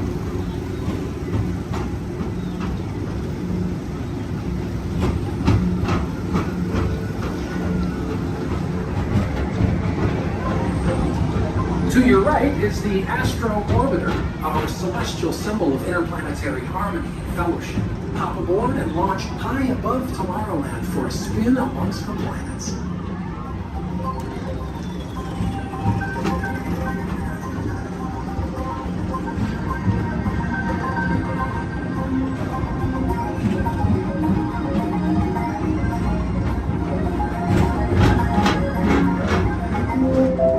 The next station is Walt Disney's Carousel of Progress. As usual, we'll keep moving ahead, and so does the carousel. Like progress itself, this theater never stops, inspiring new generations to dream of a great, big, beautiful tomorrow.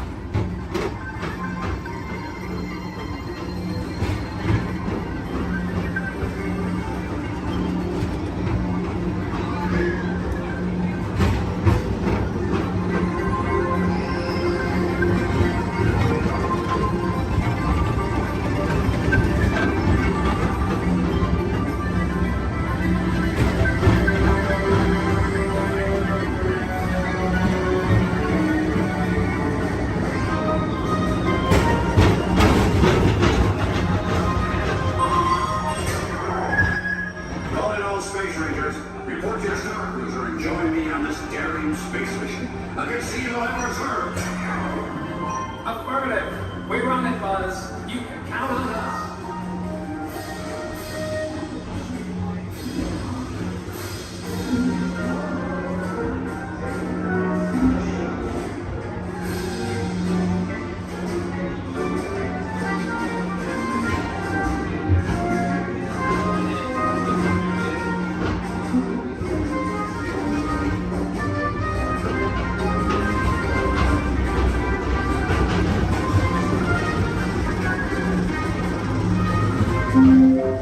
Now approaching Monsters Incorporated Laugh Floor.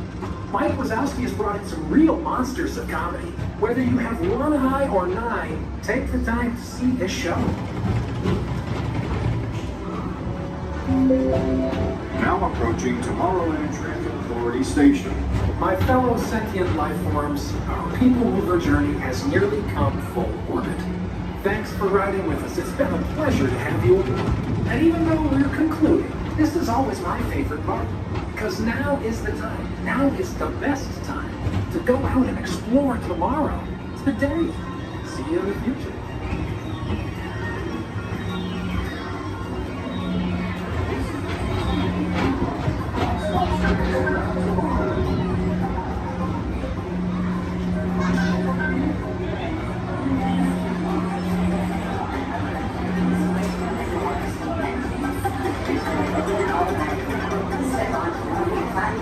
And exit by stepping away from the car.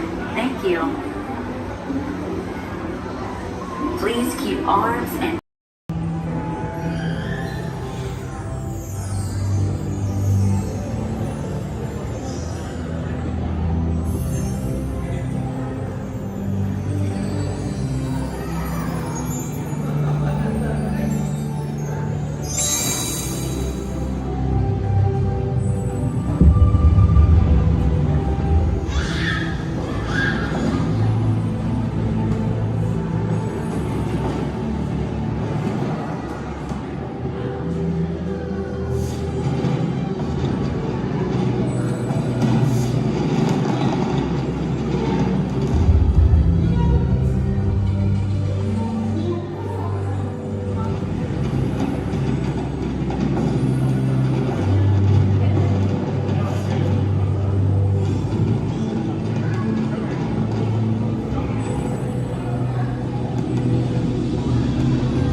Ready? What card is that? Okay, keep your eye on it. Wait. Please. Blow on it.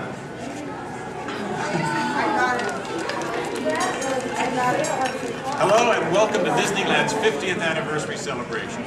For this truly historic event, no ordinary host would do. No, the Disney folks wanted someone who's been here from the beginning. They wanted a household name. A name that means family entertainment.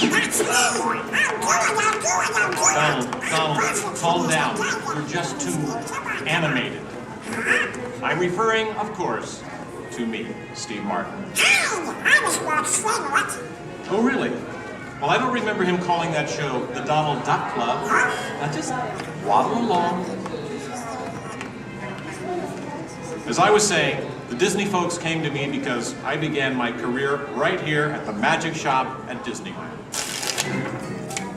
That's me, Disneyland class of 1960. Magician, prestidigitator, and seller of fake vomit.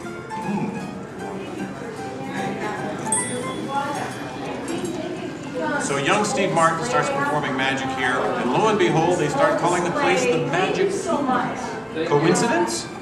I don't think so. We're a team. But right now, I'd like to introduce you to the man who started it all, Walt Disney. Walt, tell us how it all began. This is the original. Now this is the original, Mr. Lincoln, from the original show here in Disneyland. And This is a then, belt. so we start out. Yes, it was all planning him, and then when they Take the merry-go-round, and let's go to different places. As I sit there while they do all these things, sit on the bench, eat peanuts, I felt that this is something that we as parents and the children could have fun together. Great idea. So that's how Disneyland started. Disney does everything. I'll take it from here. Oh, yeah, and I did not This work with priceless Disney artwork show, shows but the I first did work design for with the Disneyland. Gettysburg show A small park that would with have been near the headset. Disney Studios in It was the Burbank. headset show. It's sweet, isn't it? Simulate a But he couldn't stop there. Not Walt. He wanted a world of the future, an exotic jungle, a wilderness frontier. This is just the most rare and valuable piece of art for Disney archives. That's the painting that sold the concept of Disneyland to the bankers. It was a painting. You guys really. Thank you, and just get this lobby just opened this morning, so you were here day one. It just opened today. Then Walt heard about an orange grove in Thank you. Thank you, you're welcome. an hour away from any major city at the end of a dirt road. Talk about impossible dreams. If I could take you back in time. Wait a minute. What am I saying? I'm a magician. I will have the next ready. It's going to be very patriotic, which is something. Here is the actual orange grove 1 year from opening. And that's actually Walt Disney in the actual orange grove. Let's listen in on his top secret plans. 1, 2, 3, 4. Aha! Some sort of code. I get it. Walt also had a code for all the trees on the property. Red ribbons for the big trees he wanted to save for Disneyland, and green ribbons for the ones he wanted removed. But, as fate would have it, the bulldozer driver was colorblind! Oops. So, Disneyland, less than a year from opening. No one in their wildest imagination could ever build an entire theme park here in just 1 year. Yeah, I'll show ya. Watch this, Magic Boy.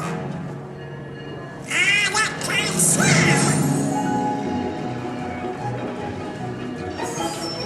Keep going, boys. Faster, faster.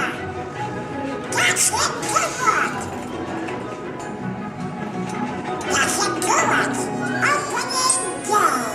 Take it away, Walt. To all who come to this happy place, welcome. Walt's dream had finally come true. And to celebrate, ABC organized the biggest live telecast in history. Some of the most famous stars in Hollywood showed up, including host Art Linkletter. Frank Sinatra. Hello, Franco. Who's driving? Sammy Davis Jr.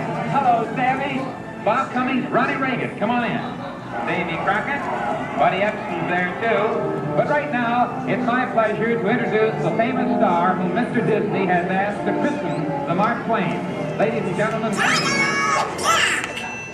Disney.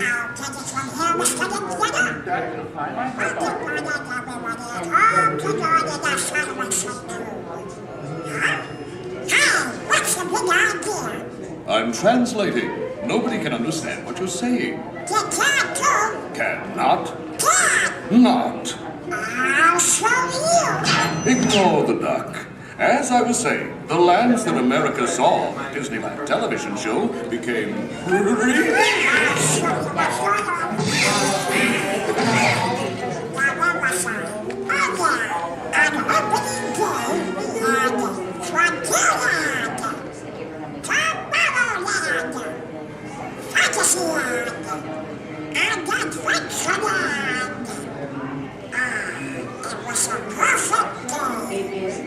Oh, really? I wouldn't say perfect. It was 100 degrees in the shade, and the freshly poured asphalt was still wet. 11,000 people were invited, but 28,000 showed up. Newspapers predicted the worst for Walt and his park, and only 90 days later, 1 millionth guest walked through the gate. Disneyland not only survived, it thrived. First grade one was with Mr. Lincoln Show, and then we had another show that was called The Journey. We've been down since 2005. We're doing the Steve Martin Show. This is honoring Disneyland's 50th year. So this film is what's left. So it's going to continue.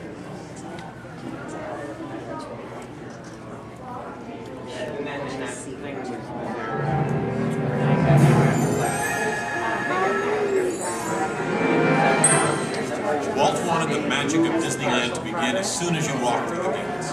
And your first stop was this turn-of-the-century street inspired by the small town where Walt grew up. He felt so at home here. He even had an apartment built for himself above the fire department, and it's still there today. Walt paid tribute to his father in one of the shop windows. In others, you'll find some of Disneyland's most important contributors.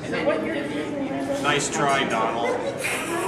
Many shops have come and gone here over the last 50 years. Gone is the working pharmacy, and gone but not forgotten, my favorite, Hollywood Maxwell's Corset Shop, better known as the Wizard of Bronze. Yes, Disneyland is filled with nostalgia and memories, but that's only part of the magic. Let's not forget fantasy. Ah, hear that? When you wish upon a star, your dreams come true. For Walt, that was the very essence of Fantasyland. Of all the lands, this was closest to Walt's heart. He even placed the Disney family crest right above the castle gate. Fantasyland was created by the same artist who created Disney's animated films at the studio. And soon those storybook tales came to life in an orange grove in Anaheim. For the first time, we could step into those worlds and become a part of the adventure. In Adventureland and New Orleans Square, surprises happen all the time. In fact, Disneyland is the only place I can think of where you can be attacked by pirates, frightened by ghosts, and nearly crushed by a giant boulder, while keeping your arms, legs, and feet inside the vehicle at all times. And here's the adventure that started them all. Remote rivers through a treacherous jungle. Could something go horribly wrong? Only a punchline. Over the years, the Jungle Cruise has become a showcase for handsome and witty river guides. Oh no! That big elephant is coming up to us and it looks like he's going to squirt us! Everyone in the back, get down! Don't worry, it never happens.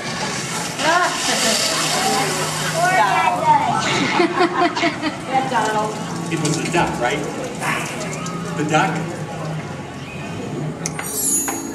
You know, every time I get all dressed up in my cowboy hat and pearl-handled pistols, I think about the heroes of Frontierland.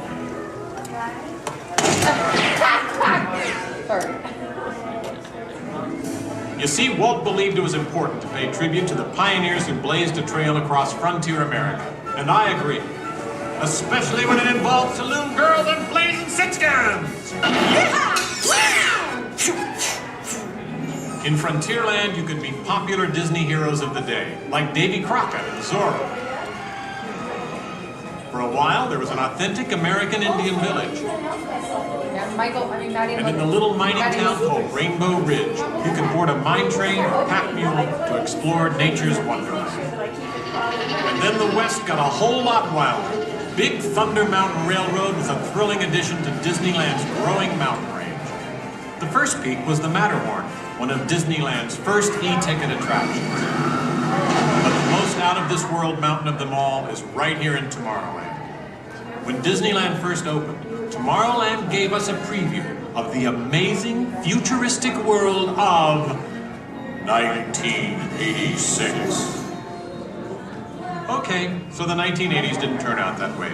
But Tomorrowland is really about imagining the possibilities of the future. So we got to go to the moon before real astronauts did. We got to travel through the mighty microscope on atommobiles, beyond the realm of normal magnification.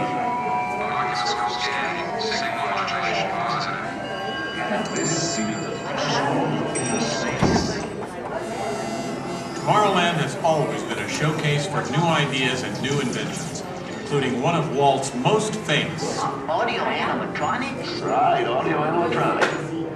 And this technology wasn't just for the birds. Walt's idea got better and, as always, bigger. With my new wash day marble, it takes only 5 hours. Not only could these robotic performers talk and act, they could jam. Hit it, boys!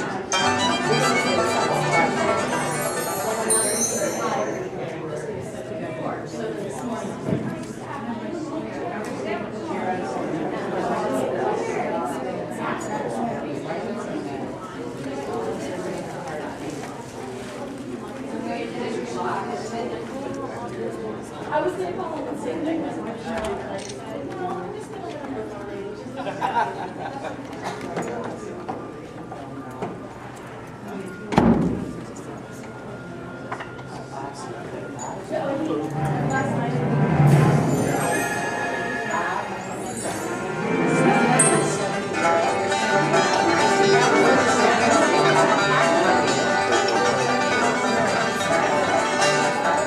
Yes, Disneyland has had thousands of great entertainers over the years, and not all of them have had servos and circuit boards. I learned a lot about comedy by watching Wally Boat, star of over 47,000 shows at the Golden Horseshoe Revue. And he was only one of the great homegrown acts that brought their unique magic to Disneyland over the years.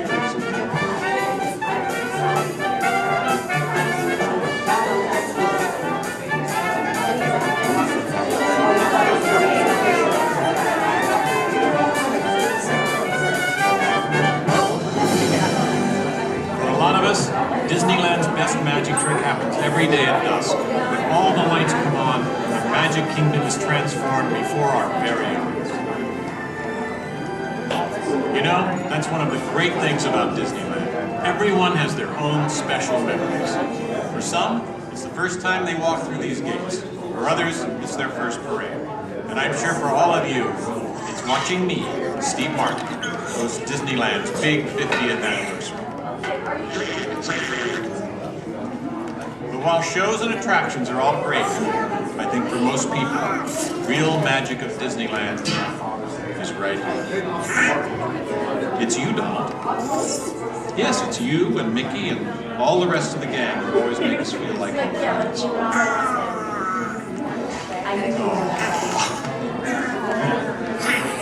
Shall we? Let's do it! Goodbye, everybody.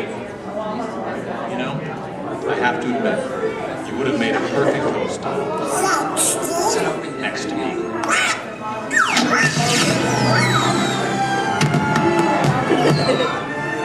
All come to this happy place.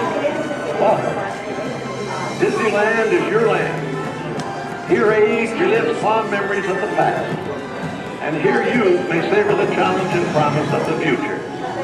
Disneyland is dedicated to the ideals, the dreams, and the hard facts that have created America, with the hope that it will be a source of joy and inspiration to all the world.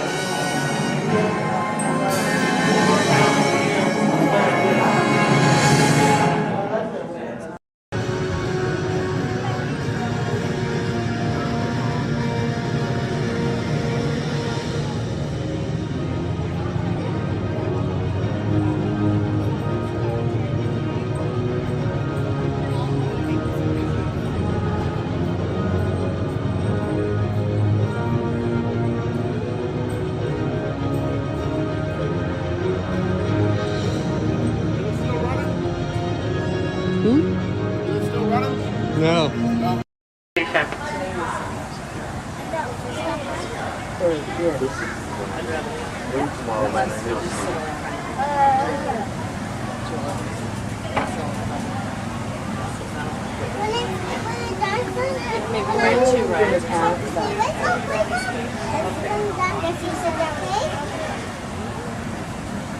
You should go get the fast pass. Oh, Lord!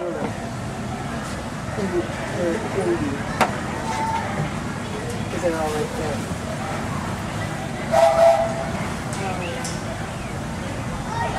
And folks, on our way to Main Street Station, we'll be passing through the Grand Canyon in Primeval World. This is a perfect opportunity to take out your cameras and snap a few pictures. However, as a courtesy to those around you, we ask you please turn off the flash photography and video lighting on your cameras. Once again, no flash photography or video lighting inside the tunnel.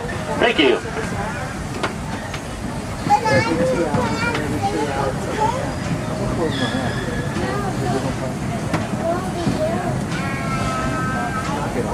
To those joining us, welcome aboard. The next leg of our journey will take us along the rim of the Grand Canyon. It's a mighty long drop to the canyon floor, so for your safety, stay seated with your hands, arms, feet, and legs inside the train. Be sure to watch your kids and no flash pictures, please. Para su seguridad, permanezca sentado y mantenga las manos, brazos, pies y piernas dentro del tren y cuide a los pequeños. Por favor, no tome fotografías con flash.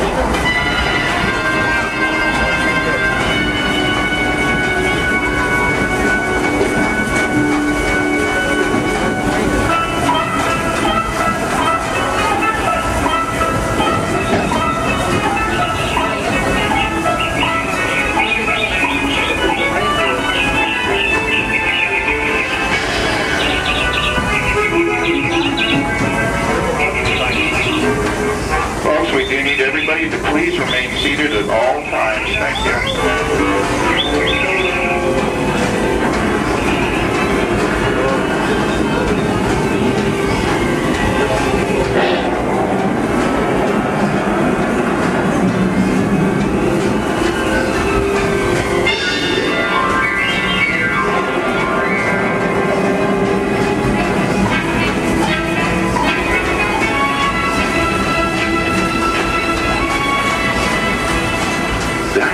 Grand Canyon as we know it today, but it wasn't always that way. Right now, as we travel back in time, back to the fantastic primeval world, land of the dinosaurs.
home time and to Main Street Station, gateway to Disneyland. If you'll be leaving us here, stay in your seat till we come to a full stop. And remember to gather all your personal belongings, including the young'uns if you got any, and step carefully from the train. I'd especially like to thank those of you who've been with me for the Grand Circle Tour of Disneyland. We surely hope you enjoyed your travels with us and that you'll come back and see us again real soon. For those of you traveling on, we'll be on our way again in just a few minutes. This is Main Street Station, Main Street, USA.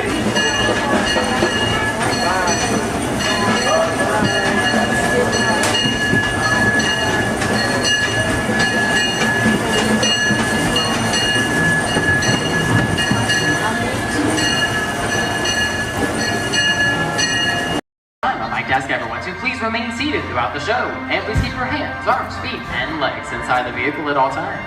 Oh, don't forget to supervise your children, and for the safety of our cast, we ask that you please refrain from the use of flash photography and external video lighting. Now that we've taken care of business, let's talk about me. My name is Travis, and I'll be your guide for this magical journey into the movies. It's the perfect job for me because, why love movies? Is everybody ready? Great, the cameras are ready to roll. Ready when you are, CB.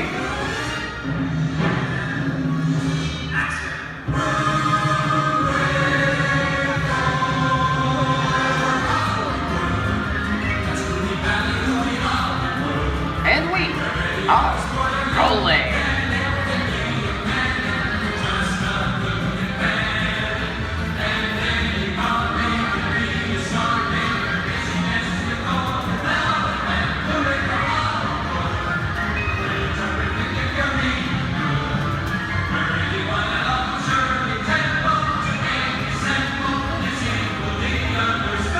Hello everyone and welcome to the Great Movie Ride. Once again, my name is Travis, and on behalf of Disney's Hollywood Studios and Turner Classic Movies, please welcome our host for this one of a kind tour, Robert Osborne. Thank you. We're ready for Hollywood indeed. What better way to start our journey? From the Old West to the rooftops of London and along the Yellow Brick Road, there really is no place like the movies. One of Hollywood's significant contributions to the world of film were great musicals. This scene is from one of my favorites, the 1933 Busby Berkeley spectacular, Footlight Parade.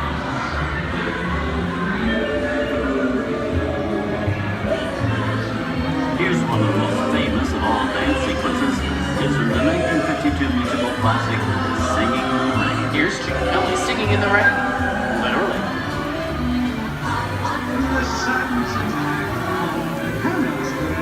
Here's one of the quintessential Disney musicals, Mary Poppins, starring Julie Andrews and Dick Van Dyke.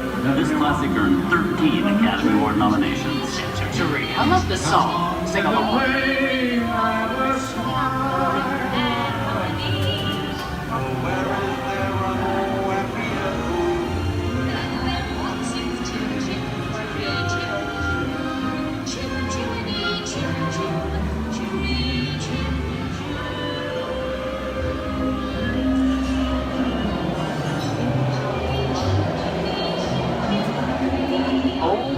Those wallets and purses, folks.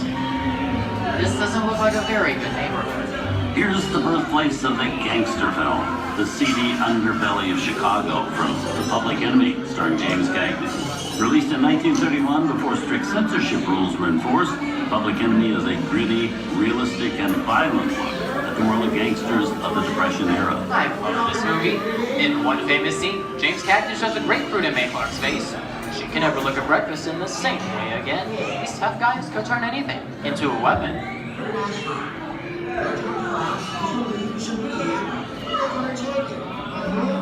You want to kick in with the dog. If you don't, somebody's going to drop by here and take your teeth out one at a time. You me? I get you. Now beat it. Tough guy,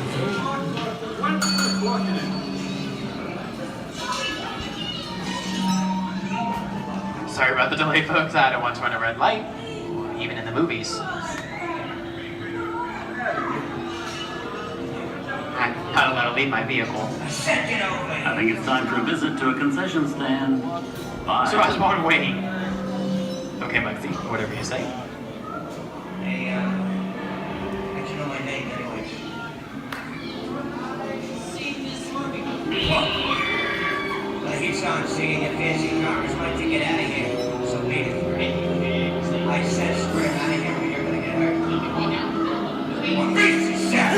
bus! Get out, you grinders!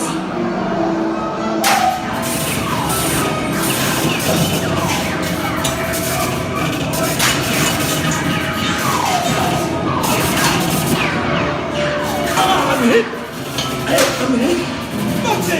They got win! Foxy! Foxy! Win! Hey!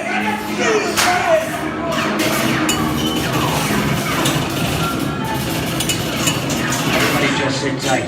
Running my lights against the law. I will never break the law. Hey, watch this. No more red lights. Foxy!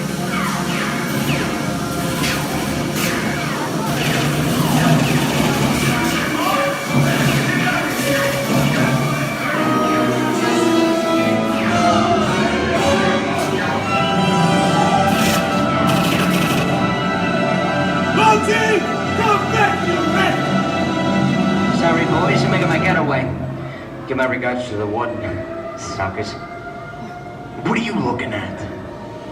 Everybody just mind your P's and Q's and, maybe you won't get hurt. Oh. This must be the west side of town, huh? Western films depict the legendary American wild frontier, where cowboys and their loyal steeds maintain order in towns against the untamable wilderness. John Wayne and Clint Eastwood are two of the iconic stars who epitomize this ideal of the stoic gunslinger.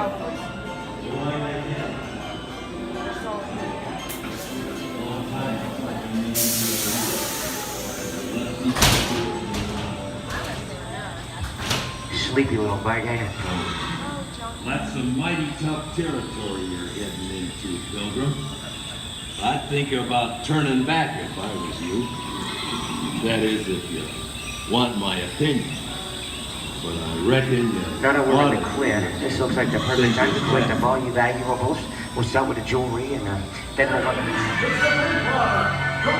What are you talking about? I didn't even work this neighborhood, copper.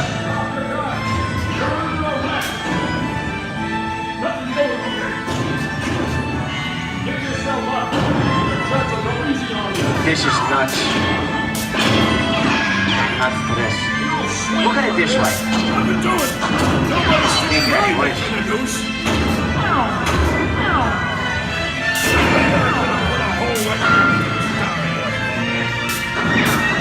Okay. Anyways.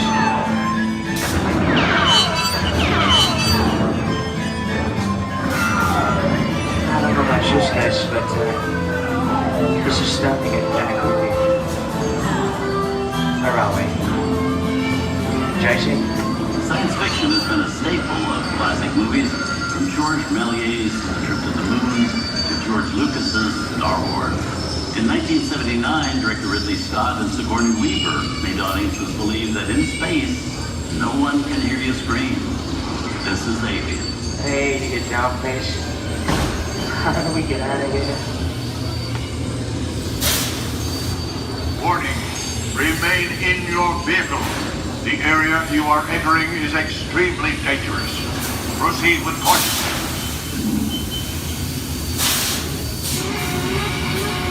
Danger. The emergency disrupt system is now activated. The ship will detonate in T-minus 10 seconds.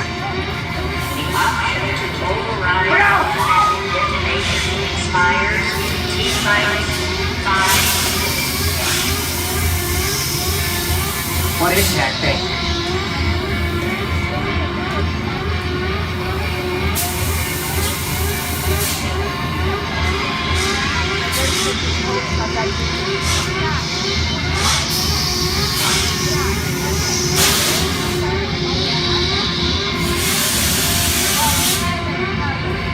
Get it together. I'm getting out of here. That's enough creepy crawly things for one day, right? Wrong.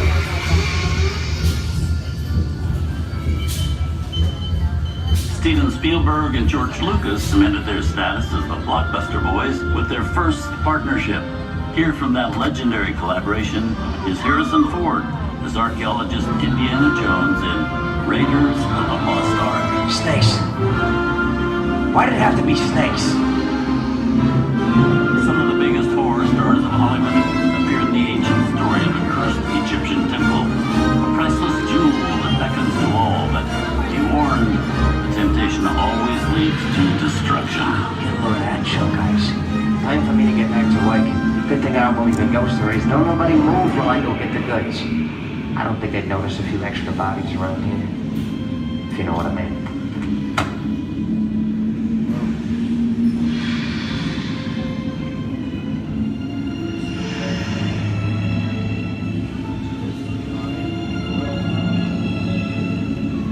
I've seen enough movies to know that you really shouldn't even think about trying to steal a jewel.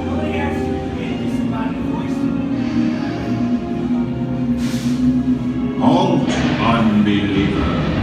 Disturb the treasure of the gods, and you shall all pay with your lives.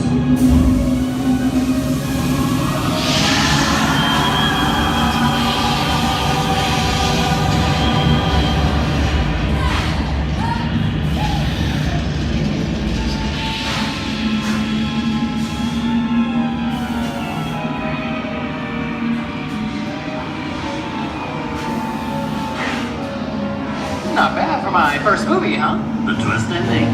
That just goes to show you anything can happen in the movies.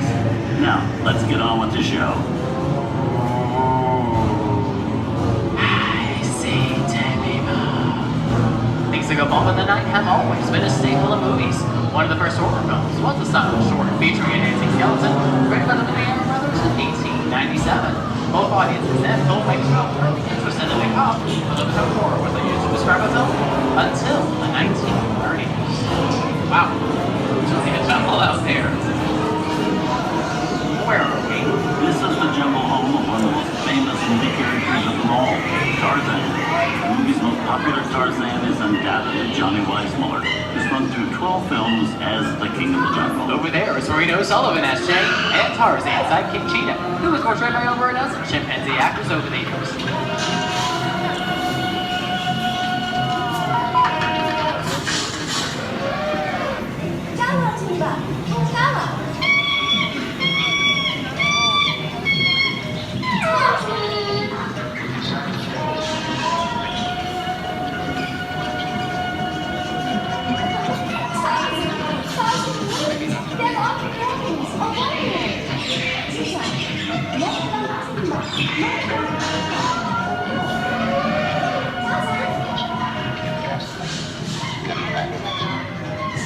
Here's Humphrey Bogart in his most famous film role. In 1942, Bogey finally got to spread his wings and romance the beautiful Ingrid Bergman in Casablanca.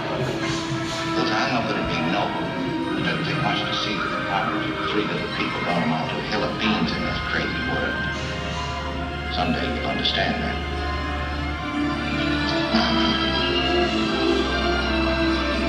He's looking at you, kid.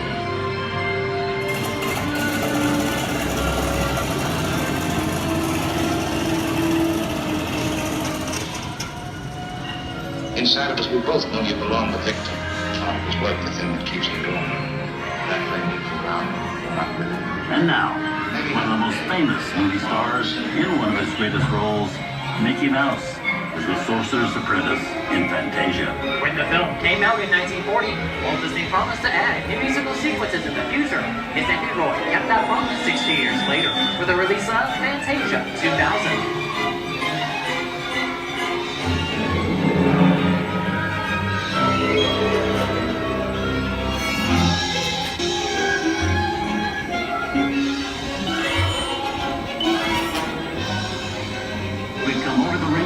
And into one of the most beloved and most watched films in movie history, The Wizard of Oz. Toto, I have a feeling we're not in Kansas anymore.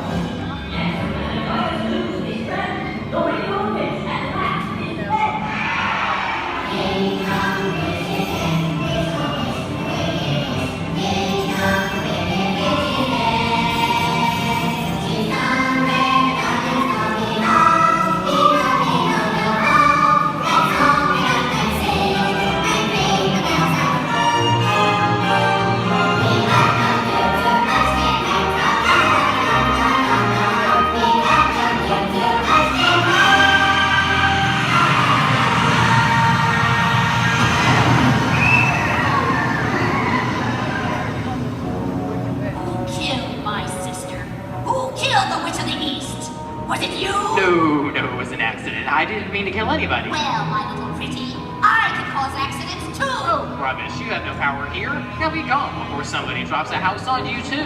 Very well. I'll bide my time. But just try to stay out of my way. Just try. I'll get you, my pretty. And your little dog, too. I wonder how we get out of here. What do you folks think? Which way do we go? Follow the yellow brick road. Follow the yellow brick road. Follow the yellow brick road? Why wouldn't I think of that? Sing along, folks. You know the words.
From all of us here at Disney's Hollywood Studios and Turner Classic Movies, we hope you've enjoyed our tour through some of my favorite films. But remember, there are many more adventures waiting for you every day on TCM.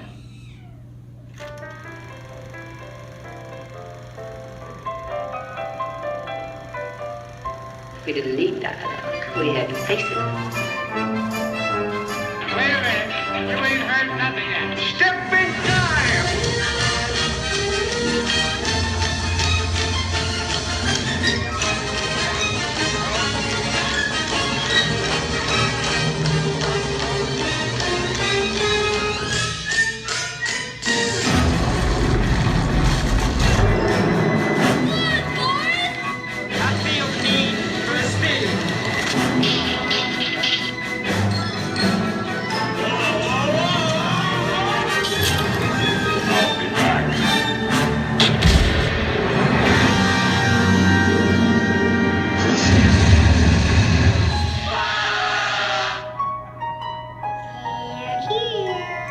You best start believing in ghost stories, Miss Turner.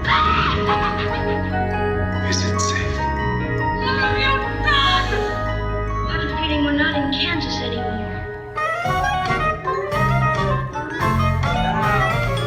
I'm a man. Well, nobody's perfect.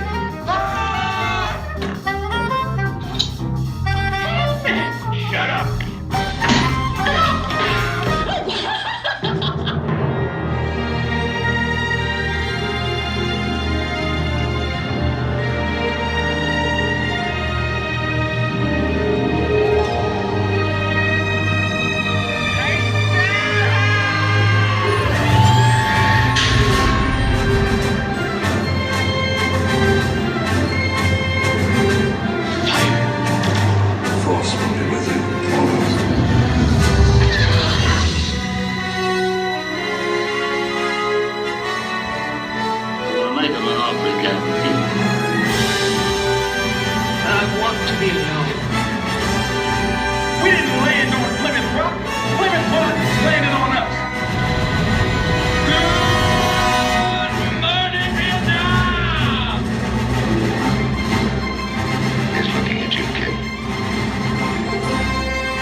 find many more beloved stories and legendary stars on Turner Classic Movies. On behalf of Disney's Hollywood Studios and Turner Classic Movies, we'd like to thank you for joining us on The Great Movie Ride. Now please remain seated until the vehicle comes to a complete stop. Please take small children by the hand and gather your personal belongings. And once these doors have opened, rise dramatically to your feet and make a grand exit towards the rear of the vehicle. Oh, and one more thing. When I yell action, don't forget the thunder is the law for yours truly. Okay, quick, everybody. And action! Thank you. Have a wonderful afternoon at Disney's Hollywood Studios. All right, everyone. For your safety, please do me a favor. Leave this center aisle clear and all side aisles clear as well. If for any reason you need to leave the theater, you can do so through these two right rear exit doors. That's if you're looking to leave. Please do so through these two right rear exit doors. They're a little bit heavy. Just give them a big old push and they'll open right up for you.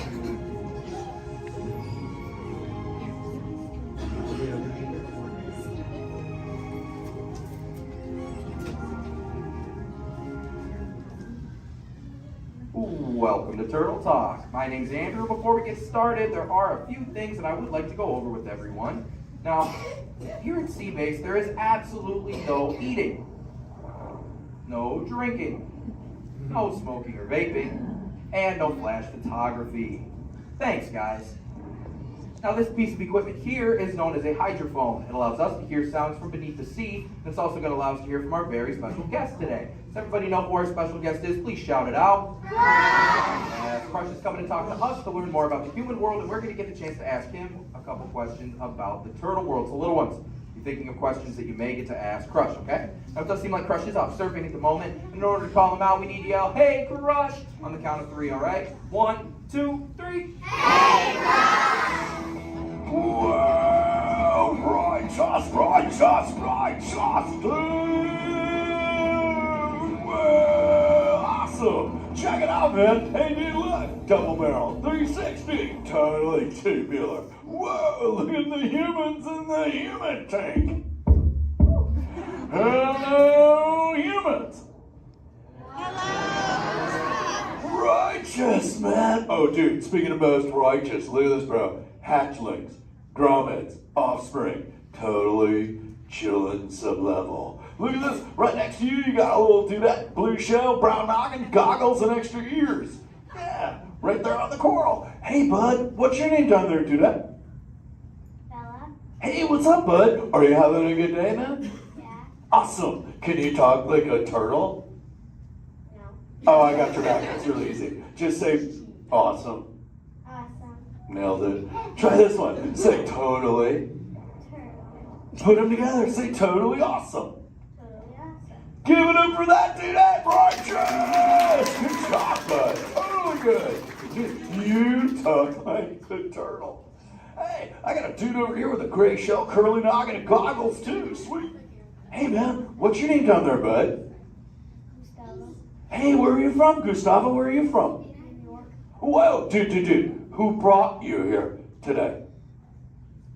I went on my car. Oh, we'll find out together. Don't sweat it. Hey, dudes, is there like maybe a parental unit, a life guardian of the Gustavo? If anybody's with them, right? Okay, let's talk to that chick and see what's up. All right, awesome. Hey, dude, what's up, bud? What is your name? Karen. Hey, Karen, what's up? How many kids you got? My English is not good. I'm from Brazil. Oh, I don't speak English either. I talk turtle. Karen, does it freak you out? Gustavo has no clue you're here.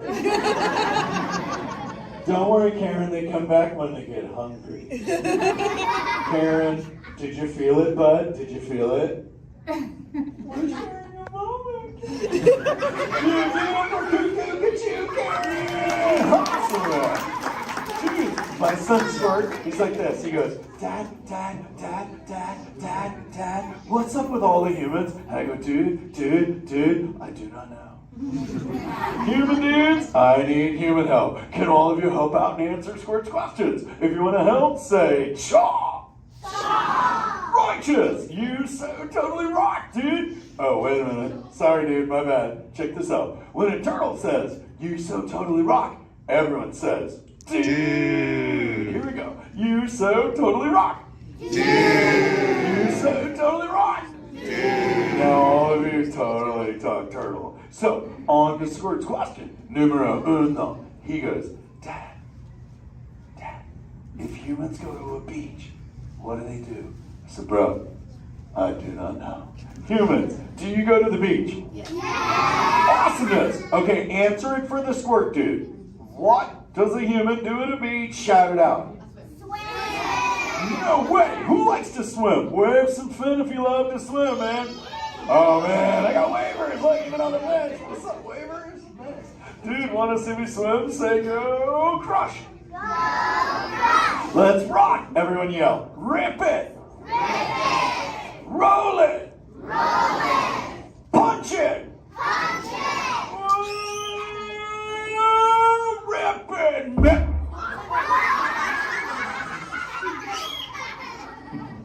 Hey, Crush, watch out for the glass. Hey, dude, thanks, Hank. How long has that dude been there? Oh, no, man. My bad, bro, my bad. Where are the manners? I've been asking the questions. Dudes, do any humans have a question about being a turtle? Raise a fin. Hi, if you have a question about turtles. Cool. Got a chick over here, aisle style, red shell, brown knock, hanging loose. Hello, bud. What's your name? Hey, bud. What's your question? What turtles eat?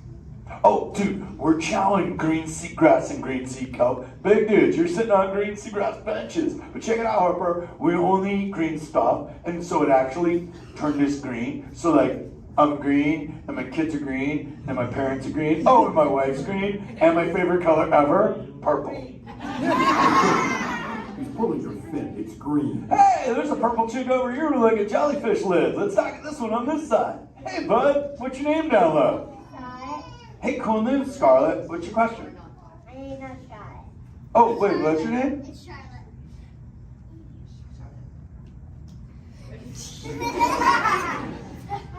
You don't have to tell me. Okay, what's your question, little bud? My name's not Okay. Hey, let's head over here. We got like a little friend on this side. Looks like a light blue shell, brown noggin. Let's talk to this bud. Hey, what's your name, dude? My name's Marley. Hey, Marley, what's up? What's your question? What would be your favorite? What's your favorite food? Oh, dude, besides eating green seagrass and green sea kelp, we totally chow on the jellies. Yeah, they're like so tasty. Hey, wait, Marley, do you eat food and sleep and stuff?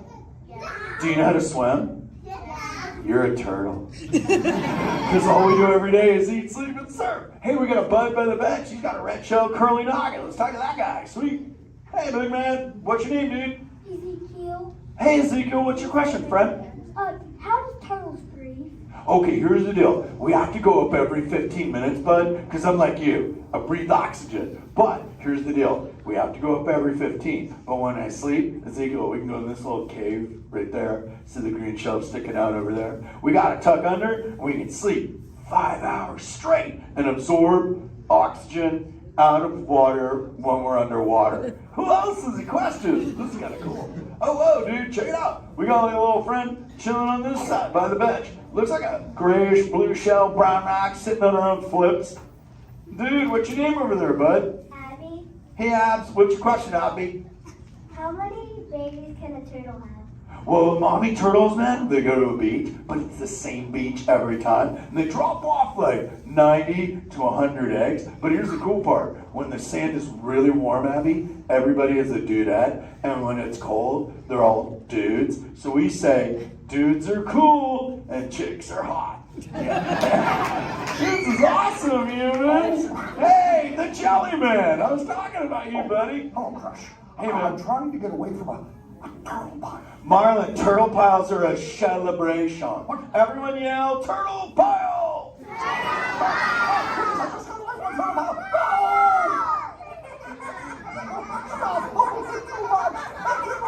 Oh, cool. Hey, boys, surf's up, dudes.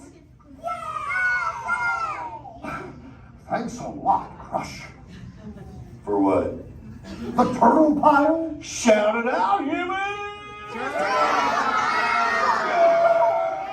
That has serious thrill issues. Humans, you rocked it! You so totally rock! Okay, like 4 kids remembered. The rest of you dudes pulled a hard Dory. Dudes, don't space out! Remember, Turtle says you so totally rock. Everyone screams! You so totally rock! There you go, you're back again. Oh, bummer. Hey bro, the frequency thing is not working. Whoa, it's Bailey! Call him back with your fins. Put your both fins up. Yeah, put your both fins up. Go.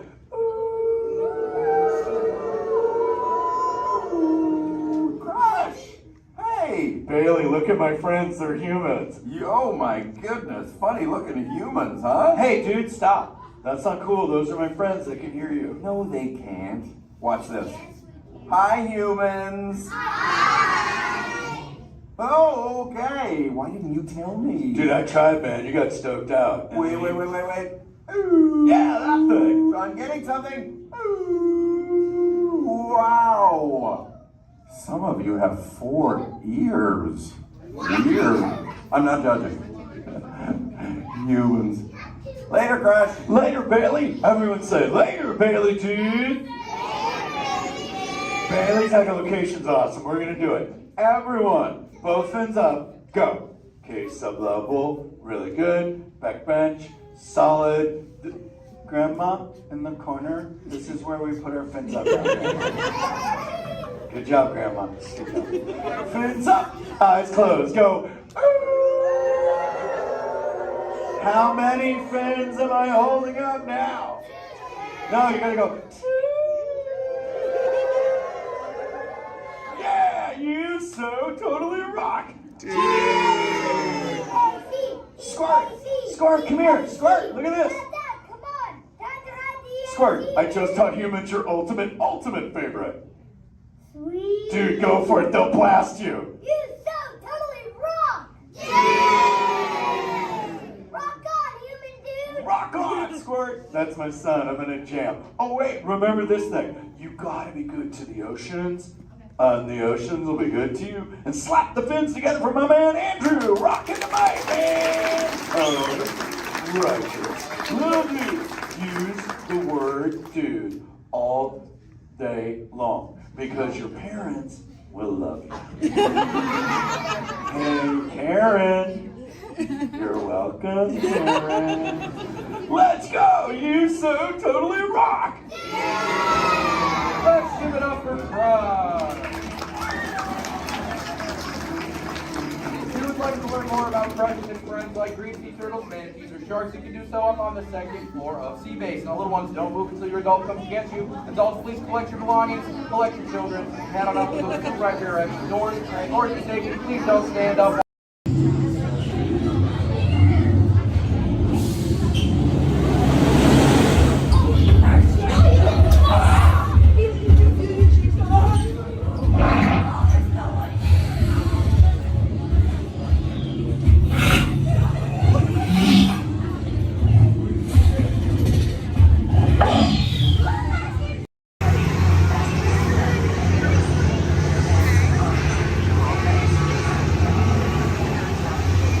Time travel commencing in T-minus 10 seconds and counting. This is Seeker. Listen up. We've got to get in, grab the Iguanodon, and get out before that asteroid hits. Let's roll!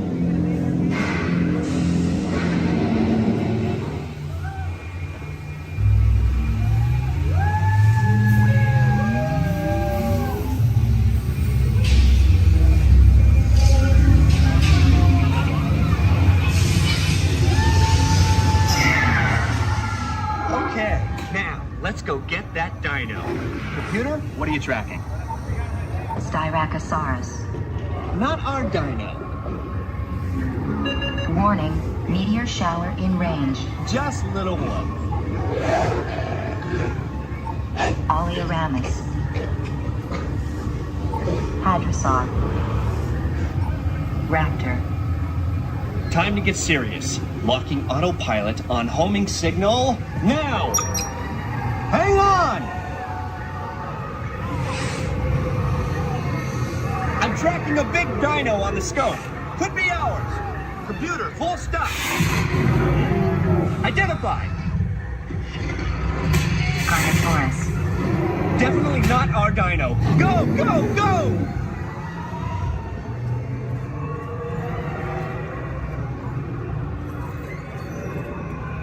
Another big guy coming up. Computer. Slow and identified. Sauropod. Still not our dino, but at least this one's a vegetarian.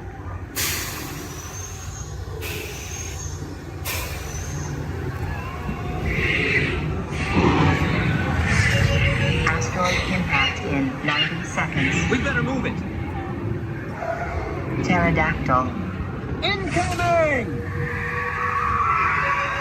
Asteroid impact in 60 seconds. We can't stop now. Keep going, keep going. Compsognathus. Computer, what's happening? Loss of traction. Four-wheel drive, move it! Warning, meteor strike. Evasive maneuver! Left! Right! Left! Right! That was close. Computer, now what? Carnotaurus. That's it! Abort mission! Abort! Abort!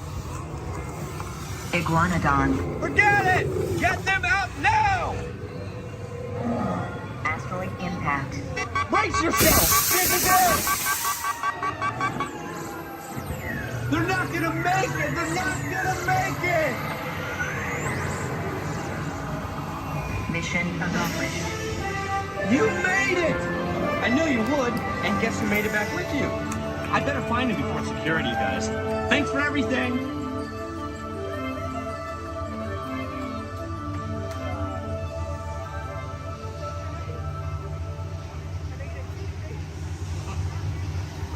So move a little if you can't.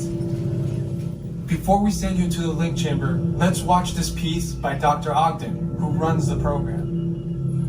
Welcome, everyone. I'm Dr. Jackie Ogden from the Pandora Conservation Initiative.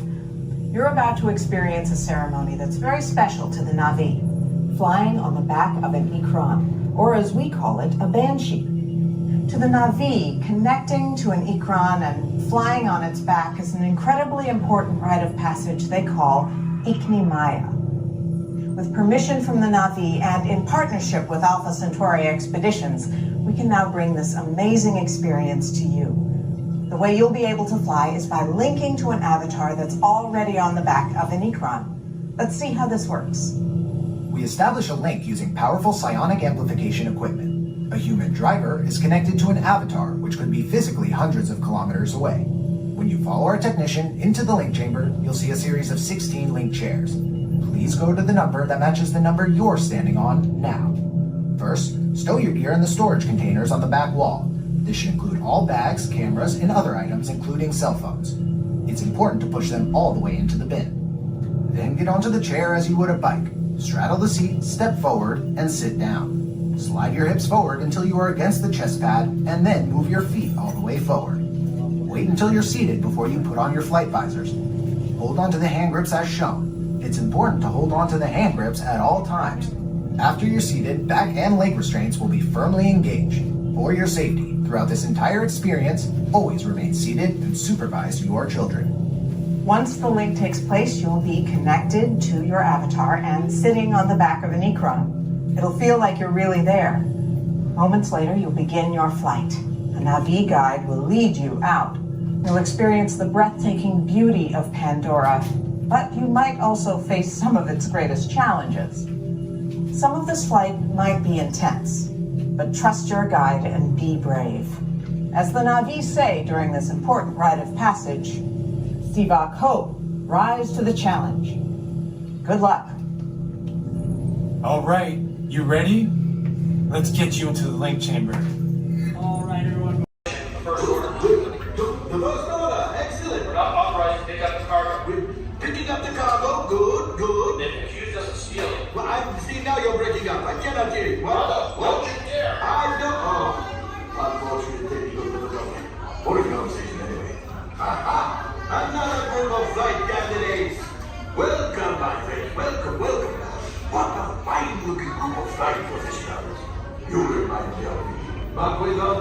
of your heads. Recognize a few of you. You've flown for me before. I can't believe you made it back. And it's good you made it back. Good for you. We'll talk later. I have to do everything around him.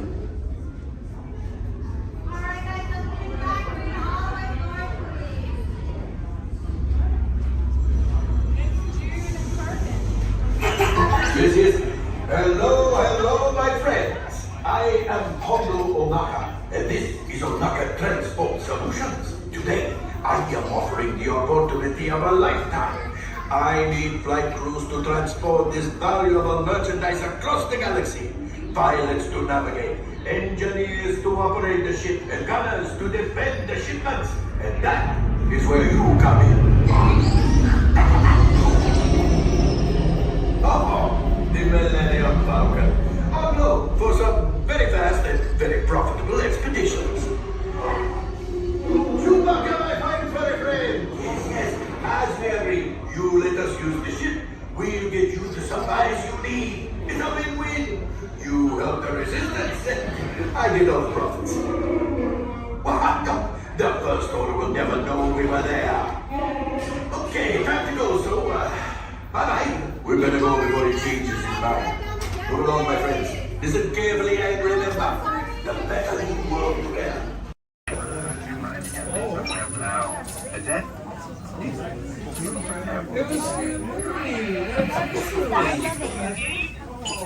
Ha! Gotcha. Oh!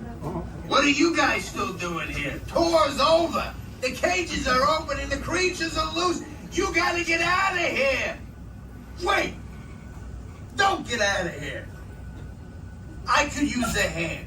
My little pal Groot is lost in the fortress somewhere, and I need to find him before he gets ate. I found his tiny little heat signature, see? All those other heat signatures are... well, don't worry about them. Listen up. You guys can be a big help while I look for my pal. A gantry lift full of warm Karens makes a really great distraction. I just need you to wave your arms, scream, whatever it takes, and then all these things will, never mind. You in? It doesn't matter. That was rhetorical. Now let's move. Meet me at the gantry lift. Yep, I'm gonna go back that way.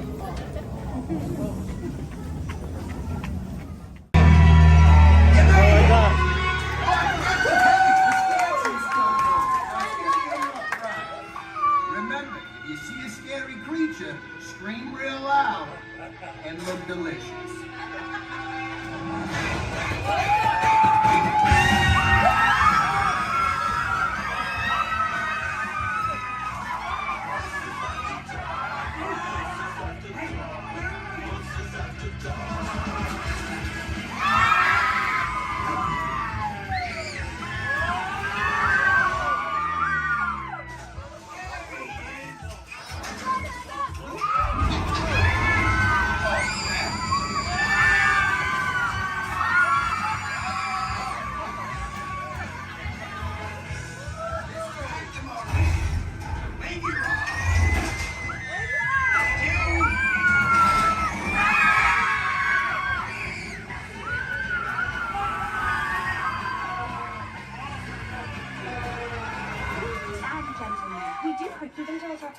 Please gather your purse souvenirs.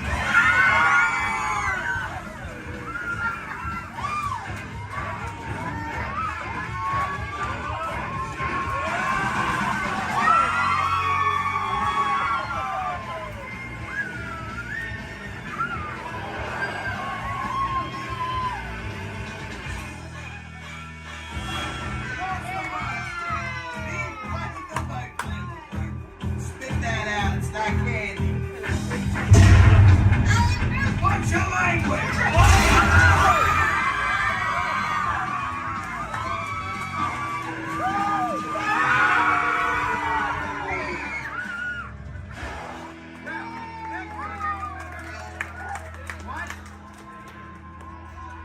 Hold very, very still.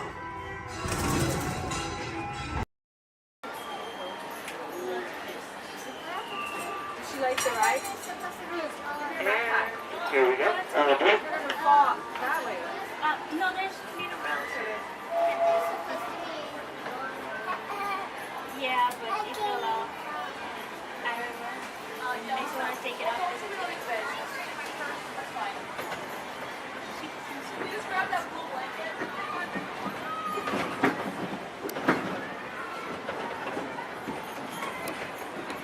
Hello, everyone. Thanks for joining us on the Disneyland Railroad. For a safe ride, remember to stay seated with your hands, arms, feet, and legs inside the train.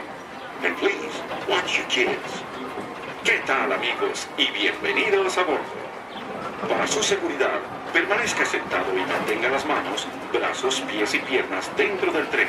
Y cuide a los pequeños. Gracias.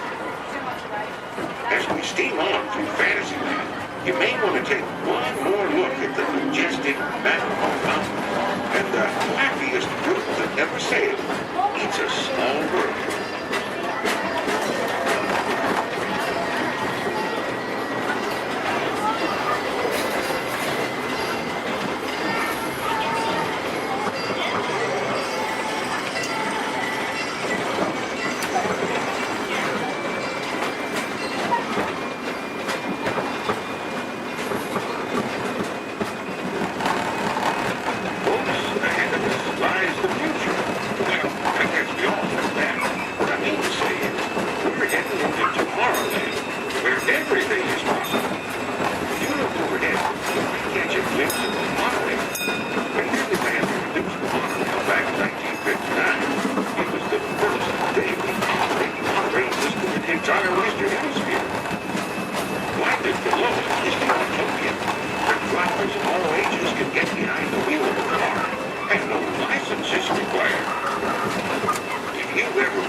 Hello, folks.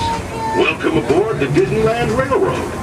We're now embarking on a grand circle tour of the Magic Kingdom, with stops at New Orleans Square, Mickey's Toontown, and Tomorrowland, followed by a visit to the Grand Canyon and Primeval Room. We got a lot of traveling ahead of us, so remember, for a safe trip, you need to stay seated, keeping your hands, arms, feet, and legs inside the train. And please, watch your children. Bienvenidos a bordo del Disneyland Railroad. Para su seguridad, permanezca sentado y mantenga las manos, brazos, pies y piernas dentro del tren. Y cuide a los pequeños. Gracias.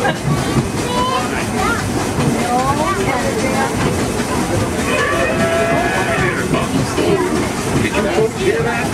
Sounds to me like we've reached the wilds of Adventureland. You just might run into a lot of savage critters out there, including lions and tigers and tiki birds. Everybody must be on the lookout. You never know just what could show up. We're approaching our first stop.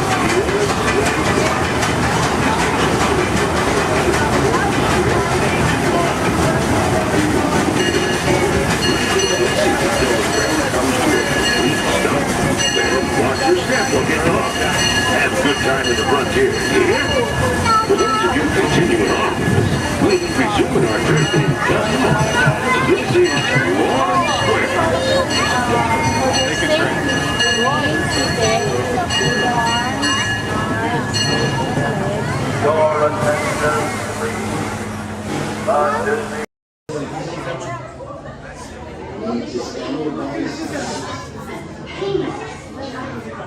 And then a simple wave of your hand will be your passport into... Raise your hands for security clearance. And presto, the doors open for you. I now present to you Tannelier Tavon's private office.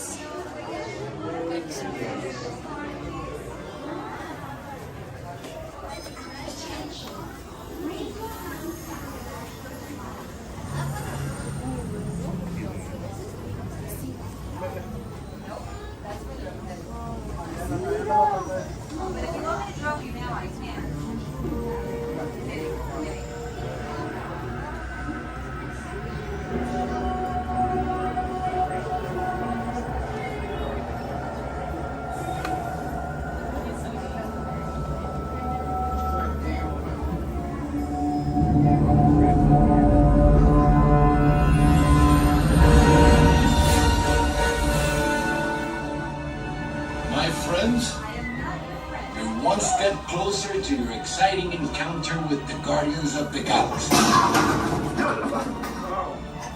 That'll leave a mark. You're now standing in my private office. I know. Right, Carefully scrutinize each and every piece that comes to me from different parts of the galaxy that let's you this guy. Getting consistent blathering on a constant loop was big motivation for me to escape. Ouch! Ow! That was not part of the plan. What? Of course I escaped. For those of you who have not been paying attention, the name's Rocket, one of the Guardians of the Galaxy. The smart one. Listen up. He's gonna put you on a gantry lift for your tour. I'm gonna sneak on top of your lift and take us all the way to the big old generator control room. I'm gonna blast that thing and destroy all the control systems, which will open up every cage in this freak show and free my friends. Our buddy Mantis is in the getaway ship waiting for my signal, and then we'll be on our merry way. But this plan won't work unless you help. I don't have clearance. My hands don't scan. Yours do. If you raise your hands, I get the clearance and the chaos begins.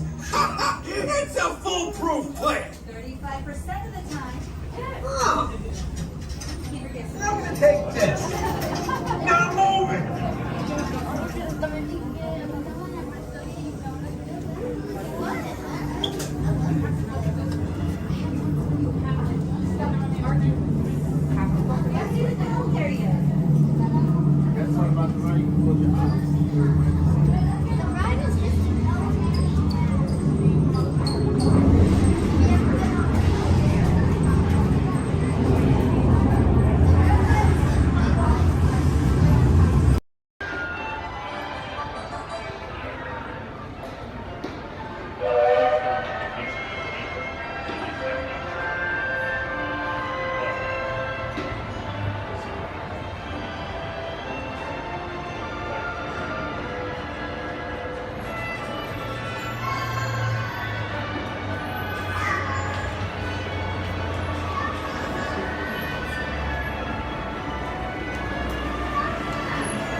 tied to those phones, cameras, hats, and sunglasses. If one of them falls, sadly, we won't be able to stop. On your top side, you're going to see an animal spotting guide. Hopefully, we're going to see most of those animals today in our safari. Once again, bumpy road, moving truck, so please stay seated at all times.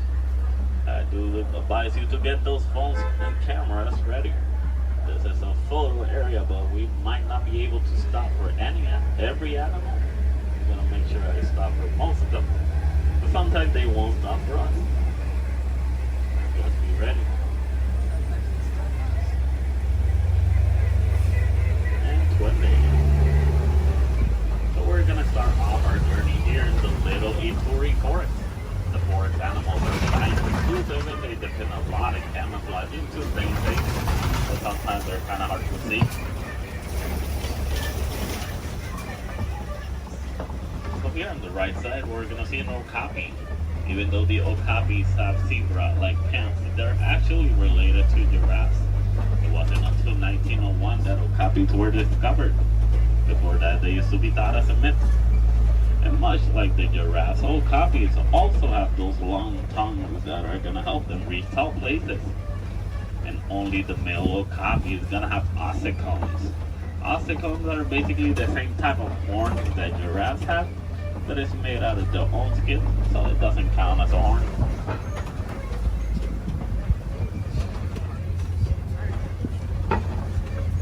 So coming up on our left side, we're going to see some black rhinos. The black rhinos are one of the smallest of their species, weighing up to 3,000 pounds. The shape of the black rhino's mouth is kind of pointy or triangle-like, so that way it's easier for them to feed on the forest.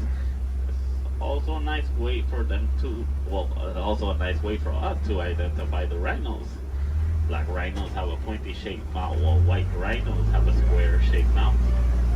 So this one here on the right side, closest to the truck, is going to be a greater kudu. The greater kudus are one of the tallest of the forest antelopes. They can go about 55 inches to the shoulder. That's about 4 feet tall. That greater kudu doesn't have any horns like the one in the picture. It's because this one is a female.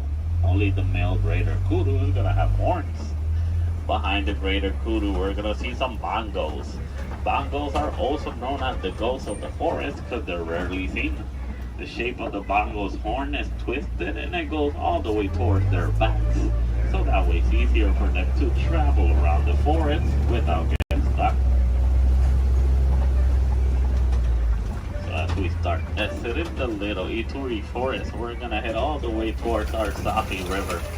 Rivers and water spots are a great area to see some of the wildlife that live near the water.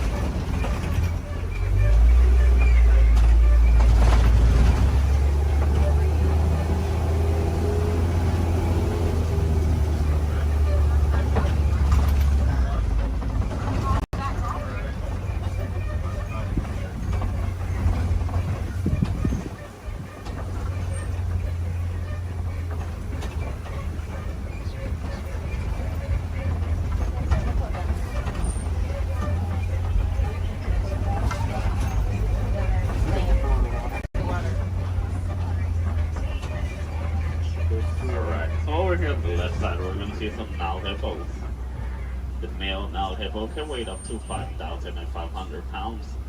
They're nocturnal animals, so they're going to be more active during the nighttime.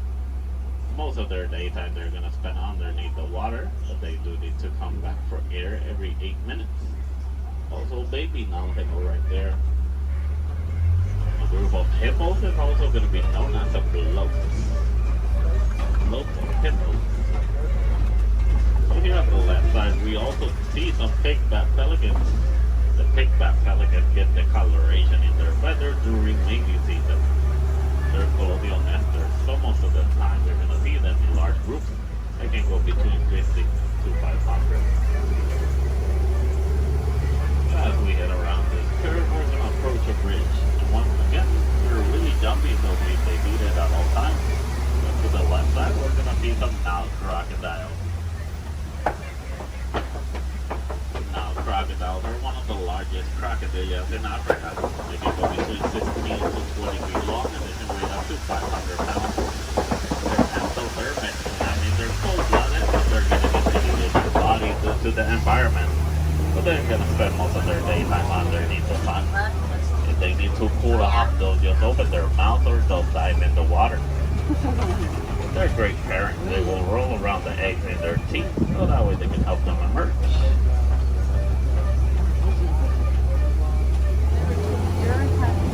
So as we enter the Taffy River, we're gonna head all the way towards our savannah. Savannah is gonna be a large plain and a great area to see most of the animals in Africa.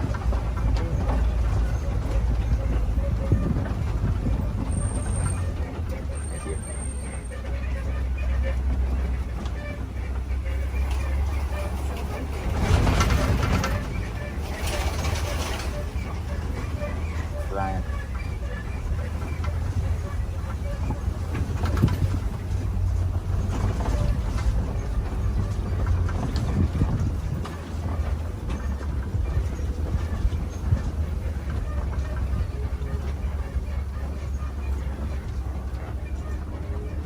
As you can see, the savanna ecosystem is going to be a large plain of grass with tall trees and a lot of termite mountains.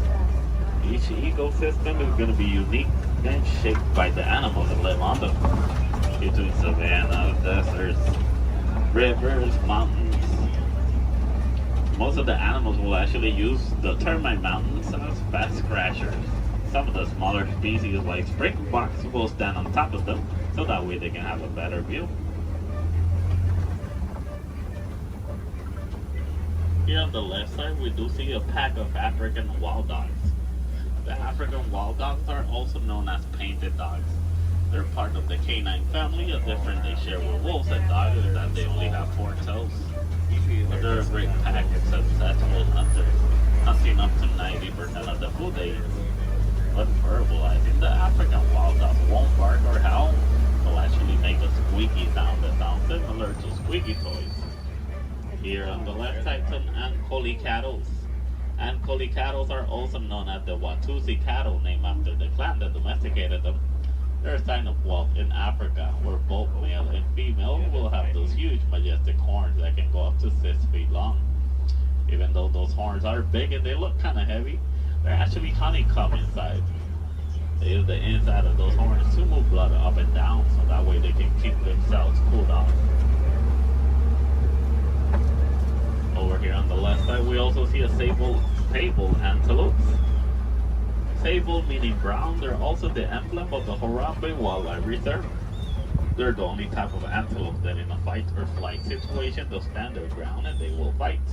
As you can see, the shape of their horns goes all the way towards their backs, so that way it's harder for predators to jump on them.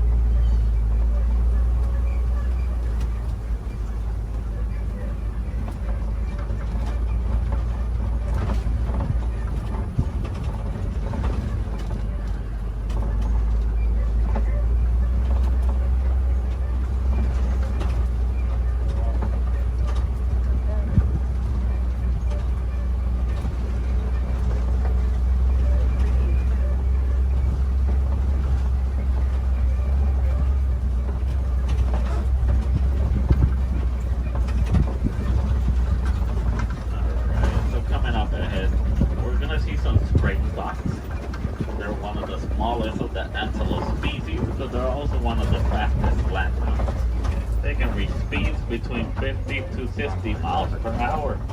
And as their name implies, the springboks. They're great jumpers.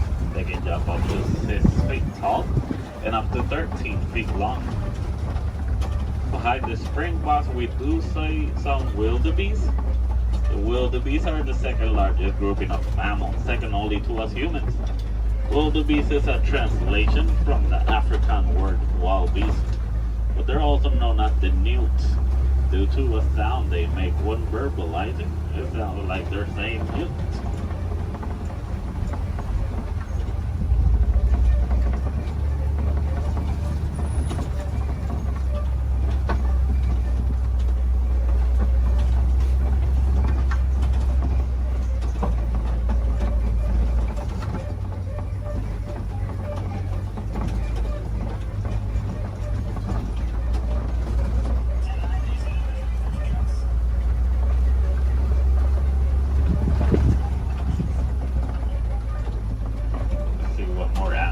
begin flying as we head deeper in the savannah.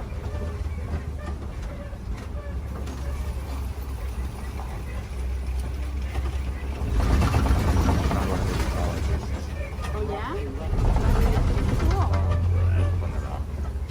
So coming up ahead to the right, I do see an African elephant. Easy to spot due to their huge size.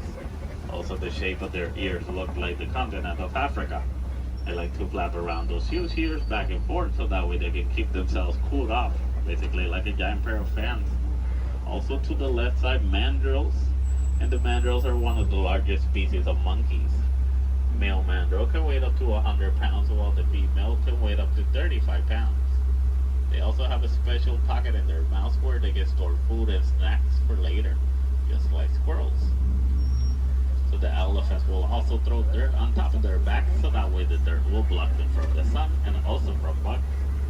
They're huge animals with a huge appetite, eating up to 300 pounds in just a day.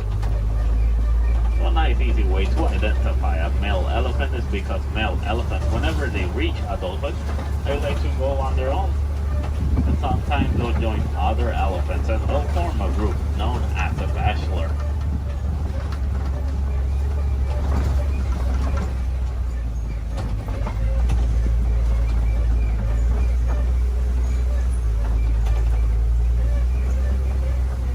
Once again, another bridge.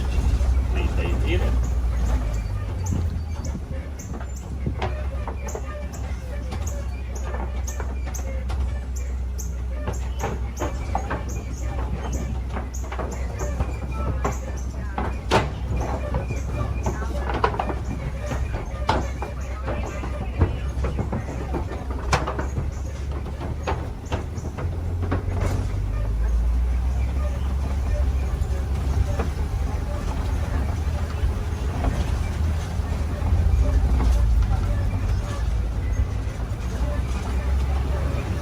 Here on the right side, we're going to see some markings on those red places. Those are elephant tusk marks. Elephants will stick their tusks on those red places so that way they can get some of the minerals they don't get in their regular diet. Basically like a natural vitamin for them.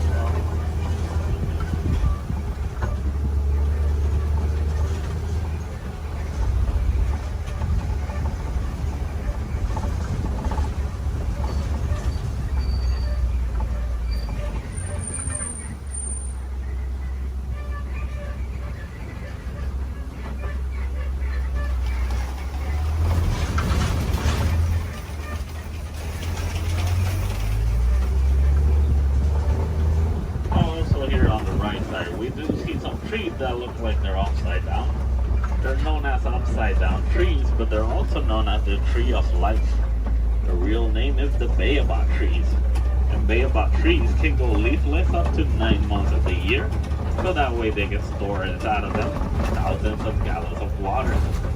Some of the animals will actually try and reach that water, like elephants will stick their tongues on them.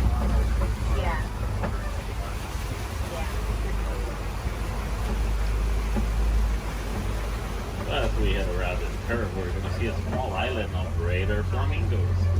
Raider flamingos are not raider because they're better than the other flamingos, it's just because they're bigger in size.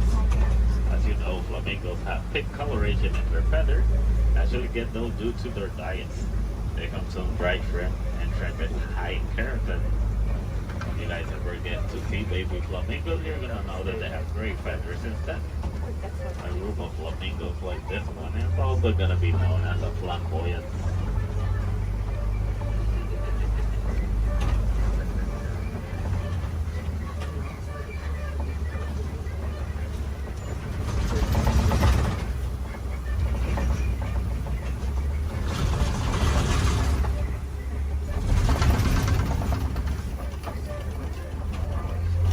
Coming up ahead, we do see some white rhinos. And the white rhinos are one of the largest of their species, weighing up to 5,000 pounds. That doesn't make them slow because they can actually run up to 30 miles per hour. As you can see, the shape of their mouth is kind of squared, so that way it's easier for them to feed on the grass on the floor.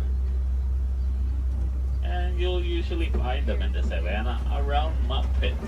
They like to roll around those mud pits so that way the mud will help them against the sun and also against bugs. It's a nice way for them to stay cool down. Basically, white rhinos are a different type shade of gray from the black rhinos. The reason they get the name white rhinos is not because of their colors. It's actually a mistranslation from the Afrikaans word lights. That means wide as in bigger.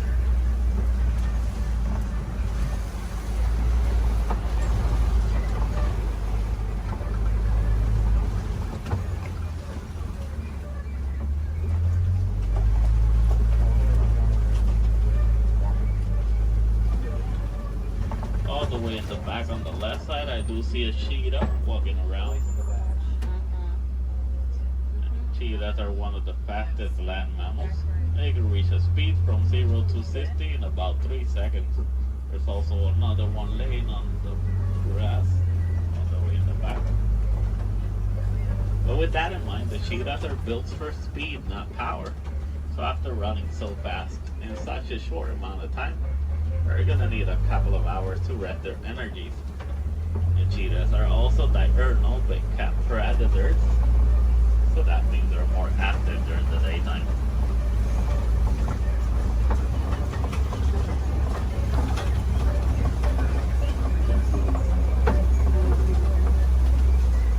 Coming up ahead, we do see some coping rocks, and on top of that coping rock, we do see a lion. And lions are nocturnal big cat predators. They're more active during the nighttime.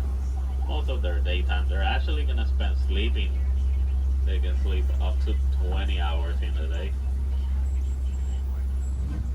So that way they can store all the energies for the successful hunt at night. But while hunting, the female is gonna do most of the hunting, while the male is usually gonna be the stay-at-home dad who's gonna take care of their cubs. A group of lions is gonna be known as a pride. In the morning, the lion's eyesight is technically as good as ours, but at nighttime, their eyesight are 6 times stronger. That's why they're successful hunters at night.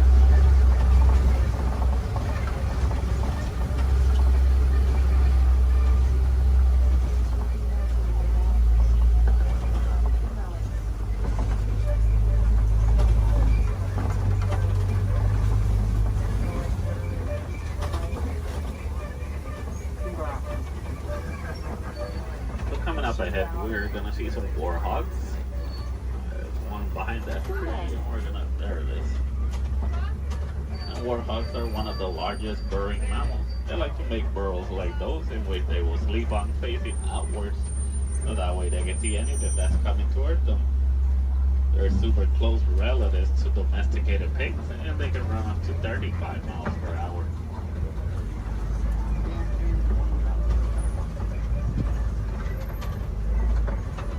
Another white rhino on the right side.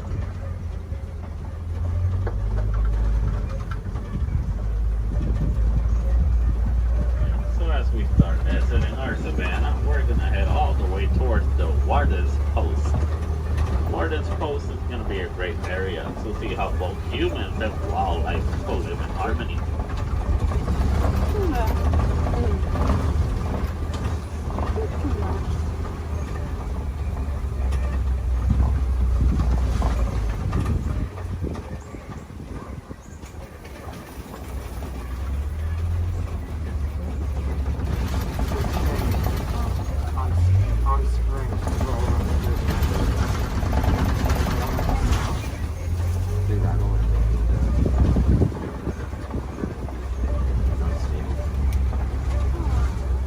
Alright, so here in the Warden's Post, we're gonna see some Nigerian dwarf goats. These goats are super cute, but they're also really friendly. They're a great source of milk and cheese, and they're really agile with a great sense of balance. They're also one of the few domesticated wildlife that we have here in our reserve. So next to that yellow barrel, there is a yellow box. The farmers found out that elephants are afraid of bee sounds. Most farmers are gonna have a box like that filled with bees, so that way whenever the elephants get near the farms and they hear the bee sounds, they're gonna steer clear away from them, and that way they won't eat the farmer's harvest. It's a nice way for both humans and elephants to co-live in harmony, but it's also a great source of honey. Also, the farmers will actually sell that honey for an extra income. Because sadly, due to a mining of a mineral called coltan, most elephants are losing their habitats and homes, causing them to migrate into human farms and villages more commonly so than it used to. So having bees in a box is going to be a nice technique for both keeping elephants safe, but also staying safe.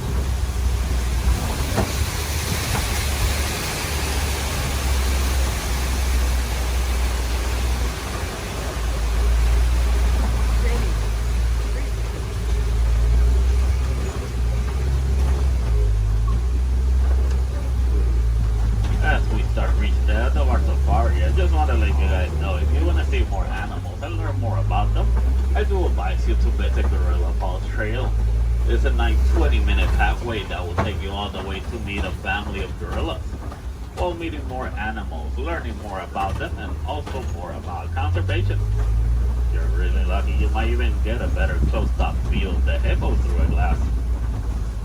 Also, while here in Harambe, we have the Rafiki's Planet Watch.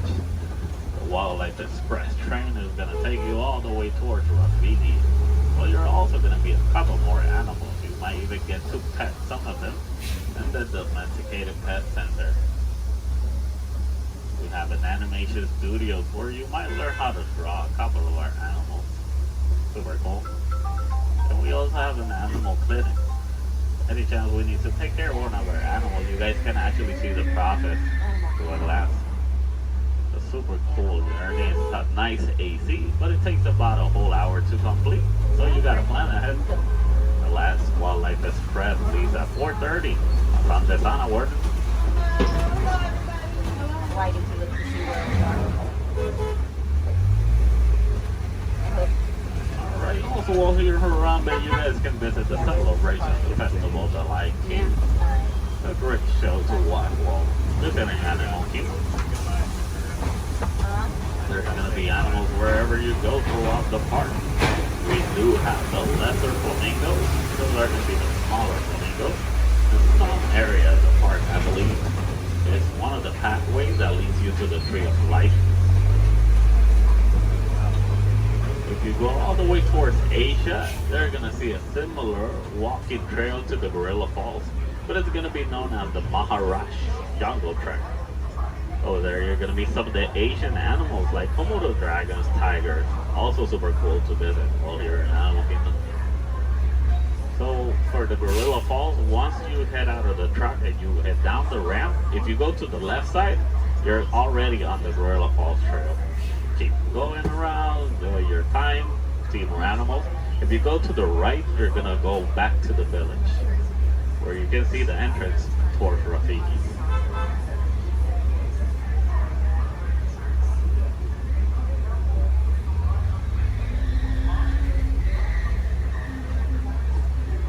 Almost to our destination. Just gonna wait a little bit.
goodbye because goodbyes are always sad and final. We instead say Kwaherini. And Kwaherini does mean to go well. So Kwaherini guys, go well, go wild, go make a difference out there. Hey, look, an orchestra of penguins. Yeah, probably took the job for the hell of it.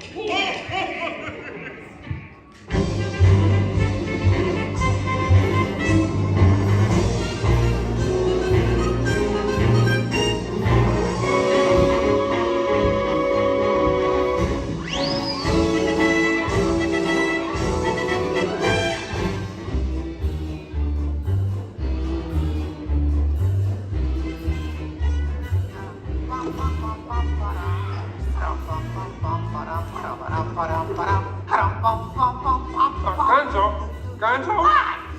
Oh, sorry, boss. Hi-ho, Kermit the Frog here, and welcome to Muppet Vision 3D.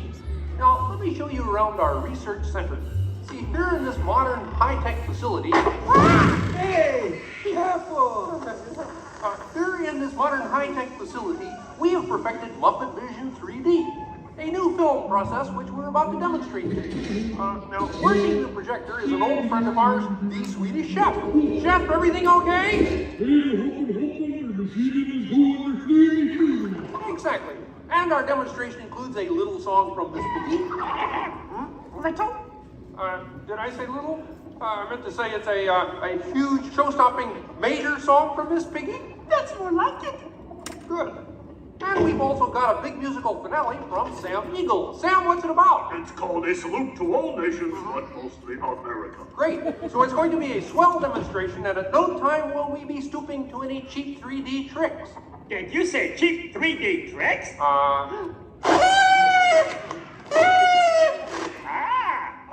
And here's something I wanted to spring on you. Walmart, it's that dumb bear again. Yeah. Hey, Bear, you're not even funny in 3D. Oh, not you guys. How did you get here? We entered a contest. Yeah, we lost. Oh, yeah? Well, my new 3D act's gonna shower you all with humor. Waka waka. He's trying to drown us. What kind of act is that? An act of mercy. Well, listen, better luck next time, Fozzie. Okay? And now, if you'll come this way, I can show you our Seekers laboratory. You see, we invited distinguished scientists from all over the world to come and work here. Unfortunately, none of them showed up. So instead, I'd like to introduce you to the guys who invented Muppet Vision, and they can show you some of their... right now, I'd like to turn you over to Dr. Bunsen Honeydew and his assistant, Beaker. Well, thank you, Mr. Kermit. Today, let's look at the advancements we've been working on for Muppet Vision. Beaker, would you turn on the machine?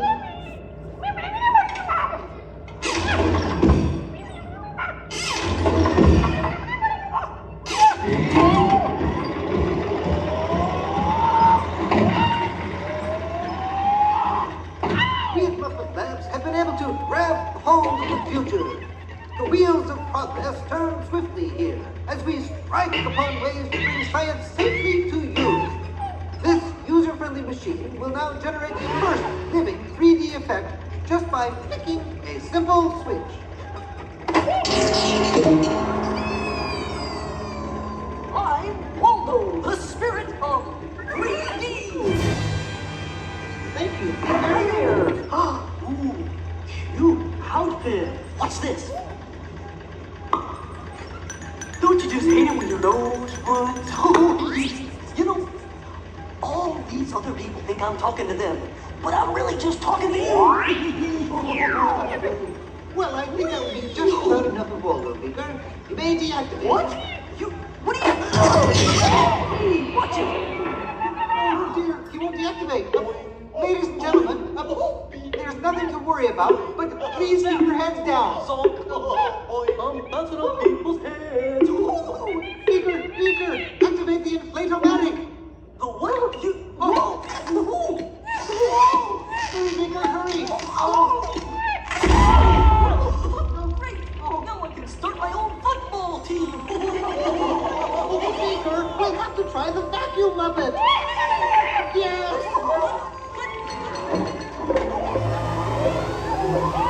Ladies and gentlemen, for your own safety, please lift your armrest firmly.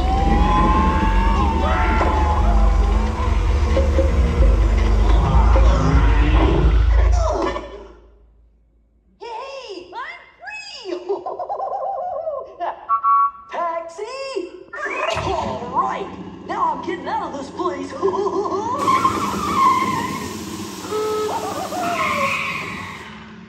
This way, folks. I'm sorry, but Muppet Lab seems to have been temporarily sucked up. But, what is that? Hey, Kermit, see, it's my new remote control banana cream pie. Huh? Hey, Kermit, watch this. What?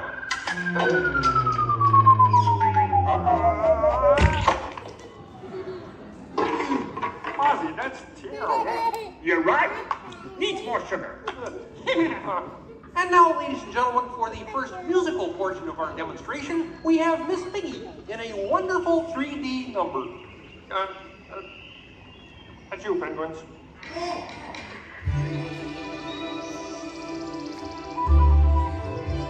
Oh, doesn't it look beautiful? Yeah, too bad you're gonna spoil it with a pig. La la la la la la. Oh, sun shining bright above you. Soft breezes seem to whisper, I love you. Birds singing in the sycamore tree. Oh. Look in my eyes and kiss me. Just hold me tight and tell me you miss me. While I'm alone and blue as can be. Bring a little dream on me. No troubles as life bubbles on, dear. Still craving a kiss. All right, that's it. Knock it off, penguin. Oh, but it was going so well. I will not work with the rabbit. But I was just doing 3D. Guess I won't be needing this. What's that? It was for the big water skiing finale.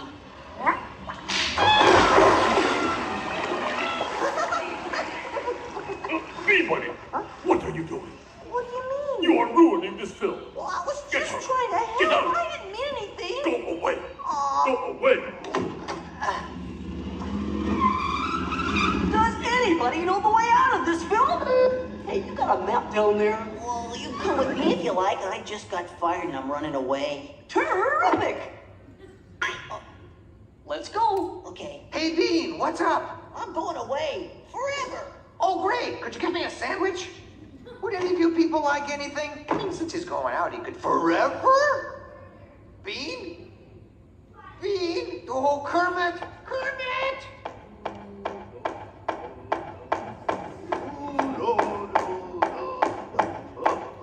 Hey, sweeter, that's a great effect. Hey, Fuzzy, Kermit! What is it? Bean Bunny ran away! Oh, no. Yes, Our ribbons. Hey, we gotta find him. I know! All right, everybody spread out and look for me. Right, I'll go this way. Ladies and gentlemen, we'll continue the show in just a moment. But in the meantime, if you see a rabbit, holler. Bean. Bean? Oh, Bean! Bunny! Bunny! Bean! Where are you? Bean? Bean? Bean?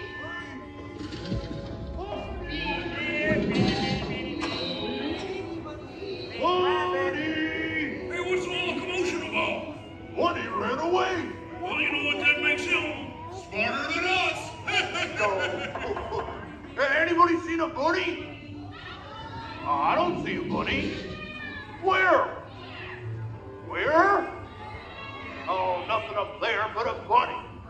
A bunny? Bean! Hi, sweetie. Hey, Kermit, look! What? Bean, what are you doing out there? I'm running away. Nobody would let me help in the movie. Oh. This is a very moving moment. Yeah, I wish they'd move it to Pittsburgh.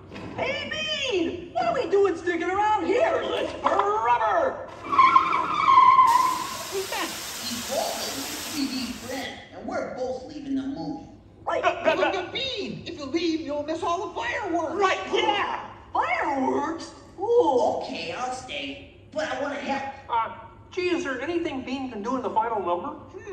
gosh, maybe Bean could set off the fireworks. Hey, yeah, and I'll stay and help. I love fireworks. Well, okay. Sam, are you about ready? Yes, it's a glorious 3-hour finale. You got a minute and a half. Okay, everybody, get ready. Right. Ladies and gentlemen, the Muppets proudly present the final demonstration of Muppet Vision 3D.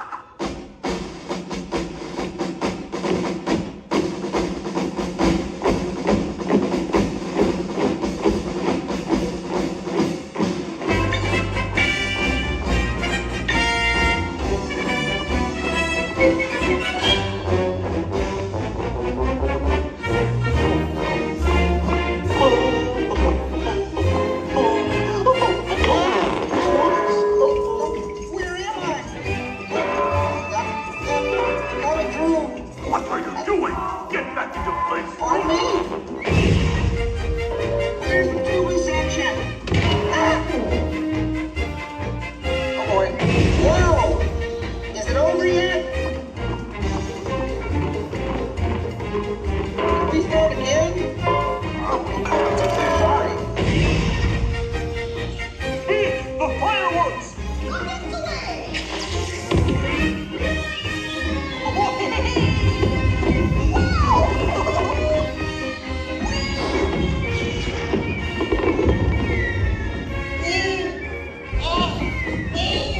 Enjoying the fireworks?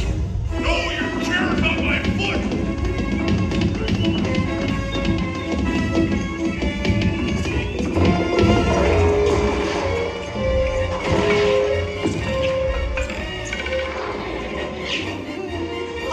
What's this?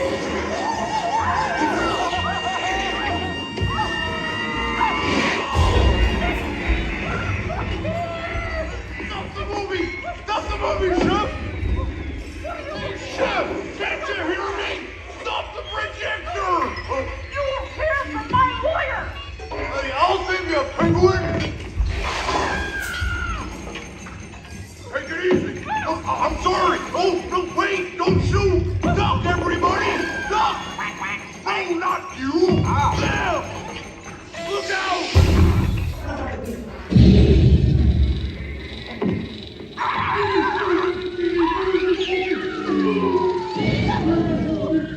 At last, I'm out of this silly film.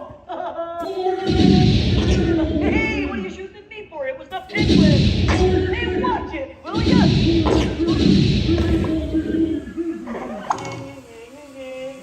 You could hit me with a cannon? Hey, everybody, he's got a cannon!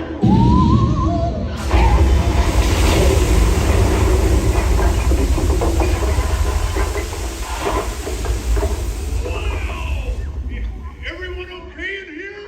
We surrender! We surrender! What an explosion! Ladies and gentlemen, I'd like to apologize for our slight technical difficulties, but I do wish to assure you that no one was hurt and this theater suffered only minor damage. So thank you very much for coming to see this demonstration of Muppet Vision technology, and enjoy the rest of your stay, and come see us again sometime.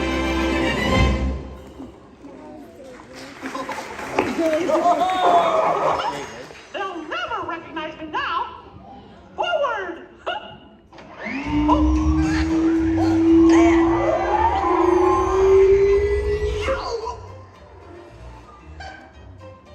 Cute ending. Well, what do you think? We have time to go to the bathroom before the next show? We can't, you old fool! We're bolted to the seats! On behalf of Kermit the Gang, thank you for joining us. Now please gather your personal belongings and waka waka. Uncle says the doors to your right. Okay, take this corridor to the turbo lift, then head down to the escape pod base. Those droids are programmed to return you to Batu. Hurry and don't get caught. Lieutenant Beck will guide you. Recruits, for your safety, stay seated with seatbelts securely fastened. Keep hands, arms, feet, and legs inside the transport and supervise your children. Tell them it's a prisoner transfer. Did it work? Good. Now get a move on. There's a clear path to the turbo lifts at the end of the hallway. Turn right. A probe droid. You're lucky it didn't spot you. Take those turbo lifts and stay out of trouble. Hey, you're not authorized. Wait, it goes in the prisoners. We have a breach in detention block 3. Your cover is blown. Find an alternate route. Who picked these two droids anyway?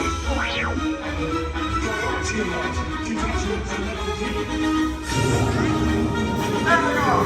Fire!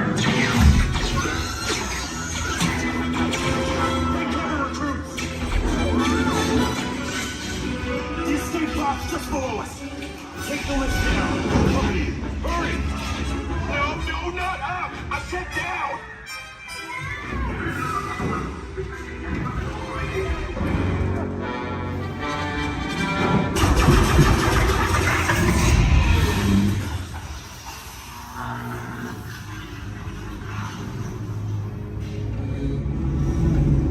The Resistance will attempt to rescue the prisoners. They have neither the resources nor the courage to engage us. You underestimate their conviction. Raise the shields! Shields? I see no evidence. Now! Sound the alarm! All personnel to their stations! Sir, the prisoners have escaped. How brave, but ultimately hopeless. There's nowhere to run.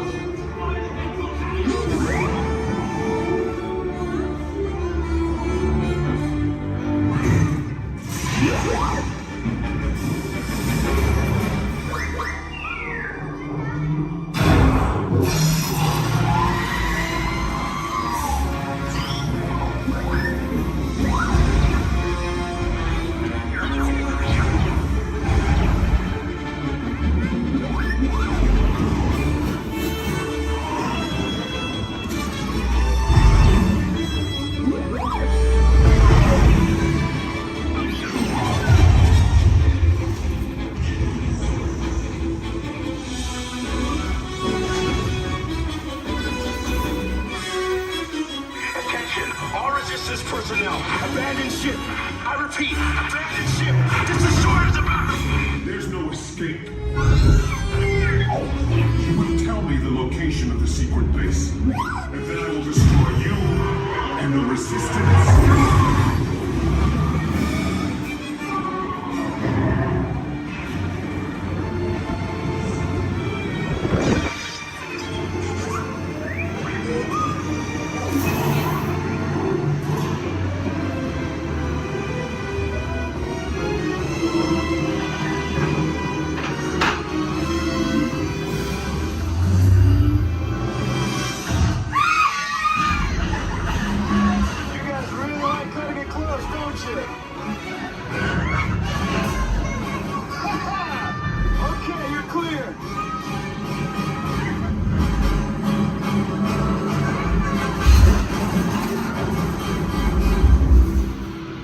Escape pods came in a little off target.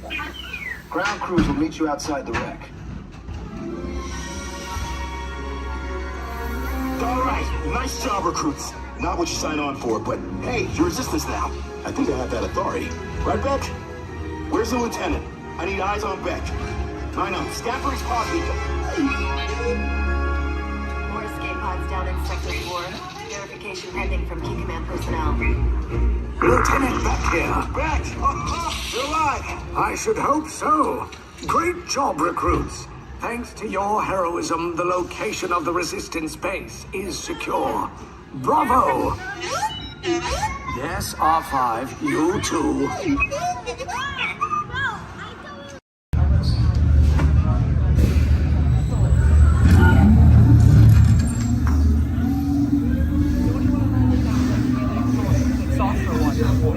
This flight is never gonna work out yet.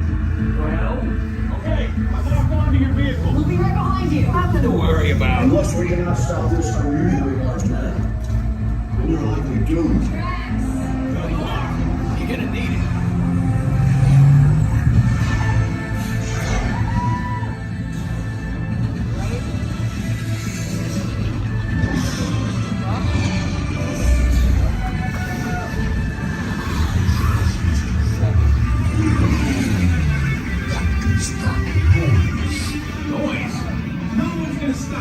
and roll from existence. What have we done? I think we jumped back.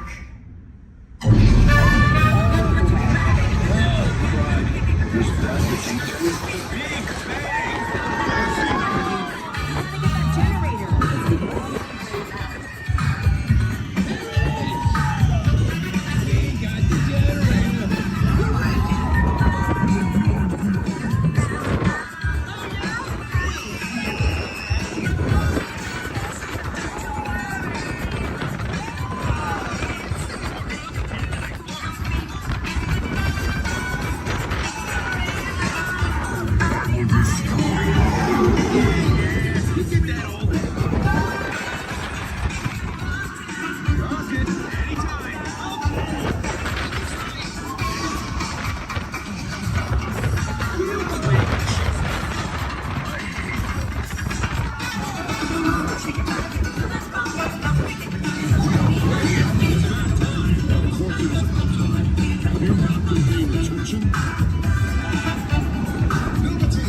You really think they deserve to be called heroes? Did you see how they dress?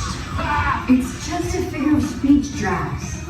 You are lying to them. Now I understand. Welcome to the Guardians of the Galaxy.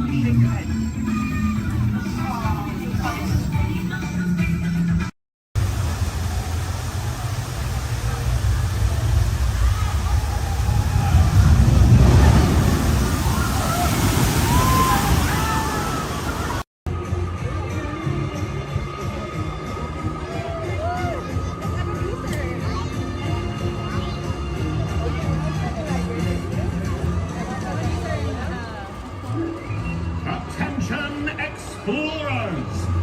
Set your sights on the Discovery River, because he's at it again! Yes, famed billionaire and thrill seeker Scrooge McDuck is back in pursuit of high adventure!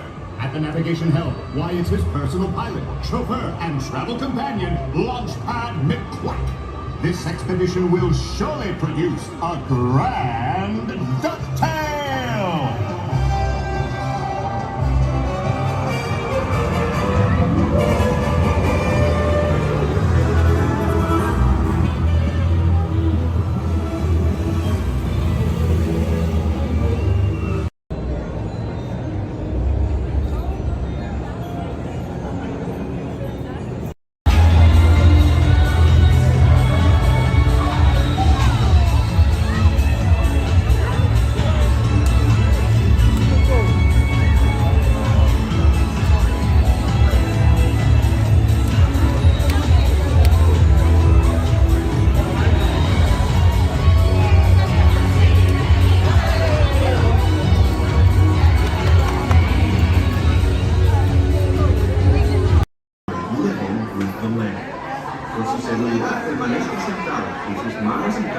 pies y llenas dentro del parque y cuida a los pequeñitos. A manera de recordatorio, no tomar fotos con flash y luz de video antes de llegar al lugar.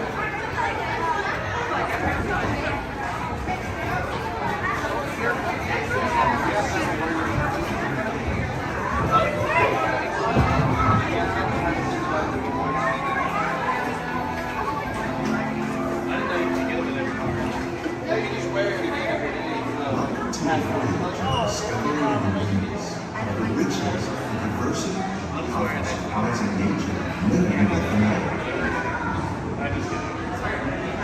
Our journey of sudden changes are sweeping over the land. The approaching storm may seem violent and destructive to us, but to nature, it's a new beginning in the cycle.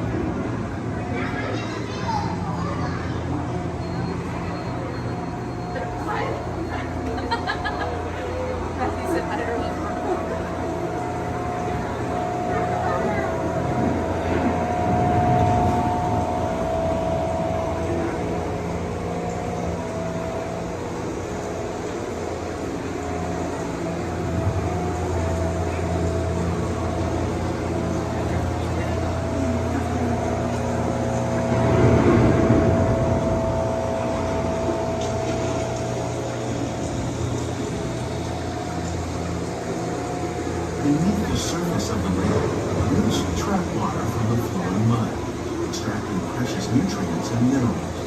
These elements when combined with sunlight create the diverse living systems of our planet.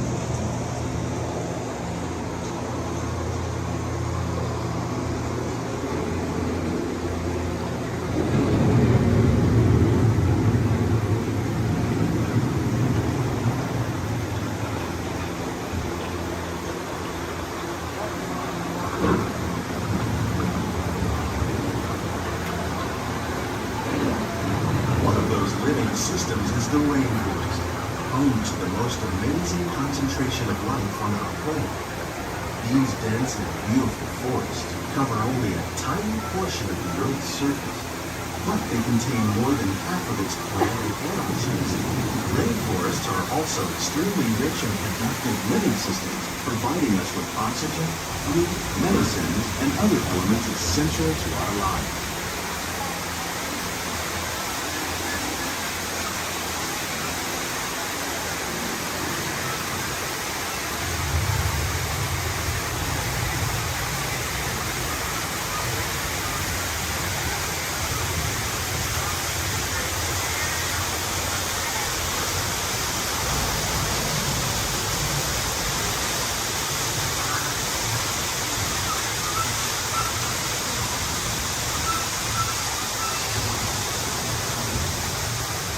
In the desert, nature has created a very different, but no less beautiful living system.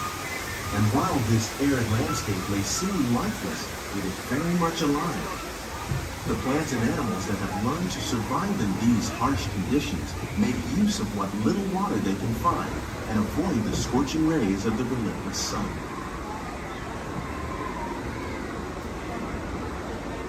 The American prairie once appeared as desolate as the desert. But over time, rainwater and nutrients gradually penetrated the hard surface of this land. Even the hooves of the mighty buffalo helped create the rich soil that one day become home to the American farm.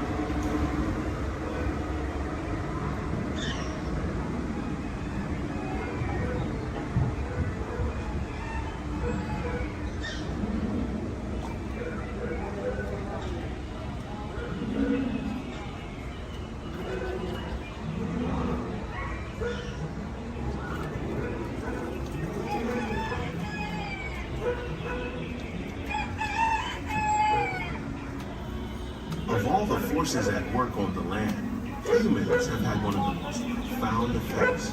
The need to produce food for a growing world led to the enormous use and sometimes overuse of the land. In our search for more efficient ways to grow food, we often fail to realize the impact of our methods.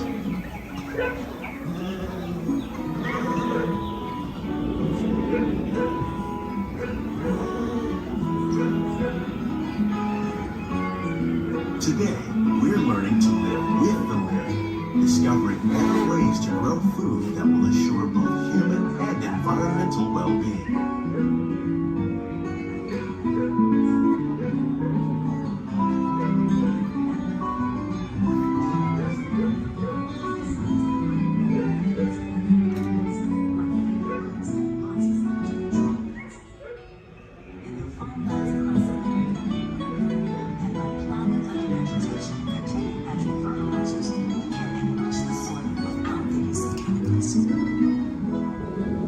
In arid regions, we are learning to produce food on desert seacoasts by developing and planting crops that thrive on salt water.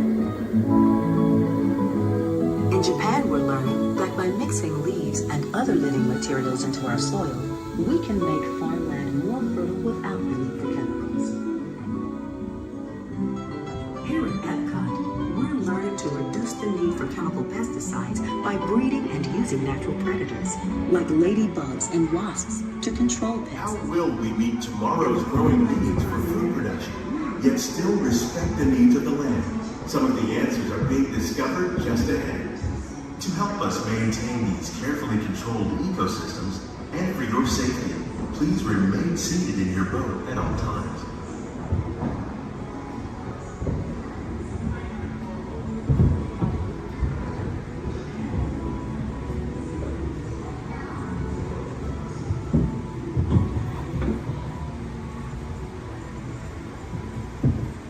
Welcome to our living laboratory, where scientists from Epcot and the U.S. Department of Agriculture are exploring innovative ways to produce bountiful harvests now and into the future.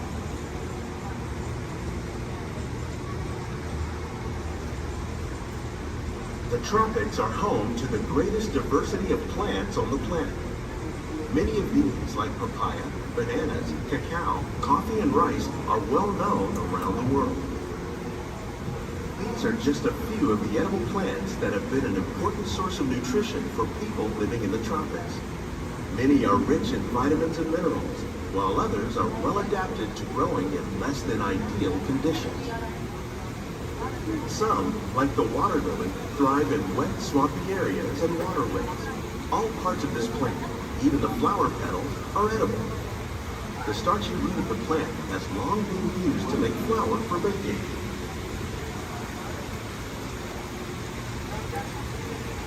One day, many of these lesser-known tropical plants may be as important as the bananas growing on both sides of the boat. More than 28 million tons of bananas are eaten annually, making it the most popular fruit in the world.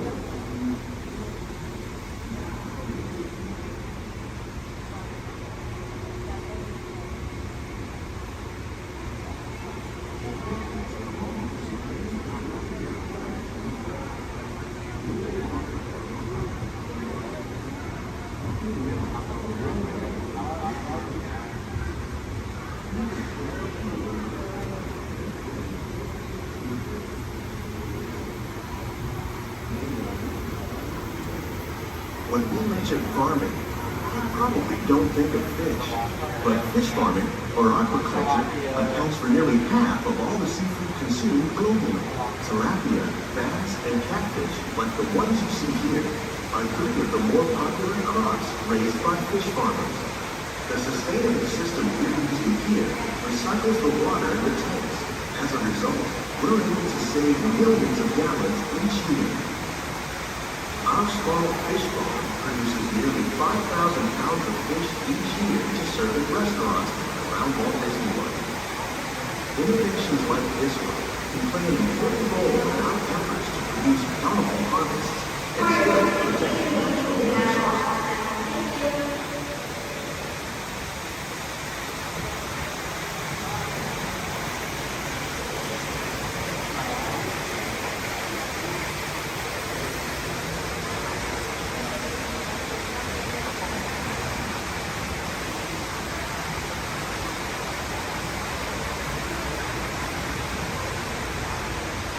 While there are more than 50,000 edible plant species in the world, most of us are only familiar with the handful that make up our everyday diet. The common grains growing here, maize, sorghum, and millet, plus rice, account for nearly 2/3 of our global food consumption. Learning how to increase yields of these staples is an important goal of research around the world.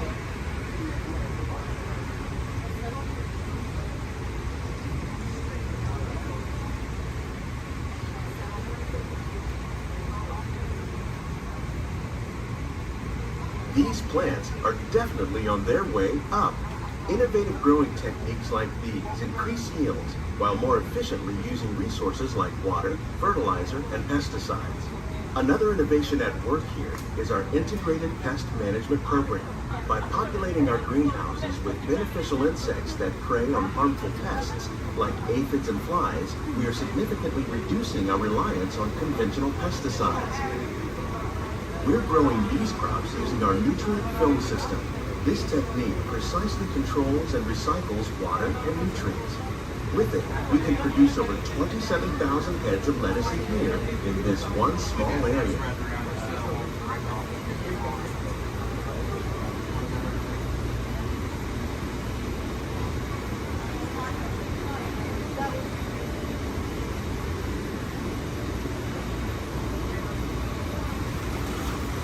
Some of our best ideas have been inspired by nature, like these fruit and vegetable trees. By growing these ground plants vertically, we can increase yields and better control diseases. These crops taste as good as they look. In fact, We serve more than 15 tons of produce from our greenhouses in restaurants here at the land every year.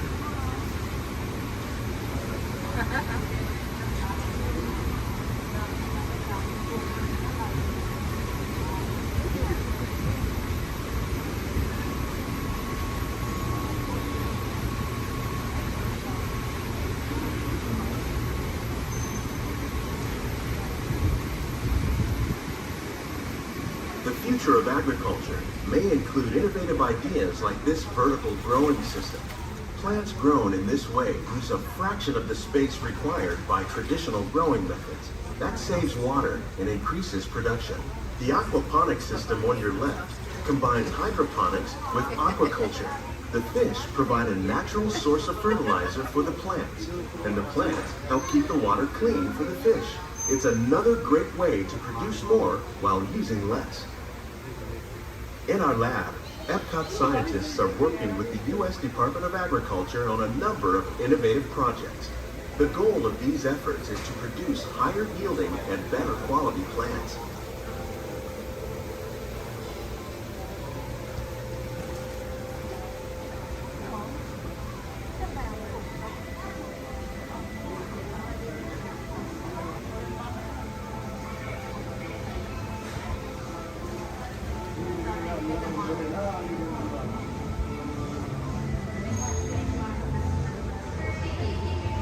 These greenhouses represent just a fraction of the work being done worldwide to produce bountiful harvests for our growing population.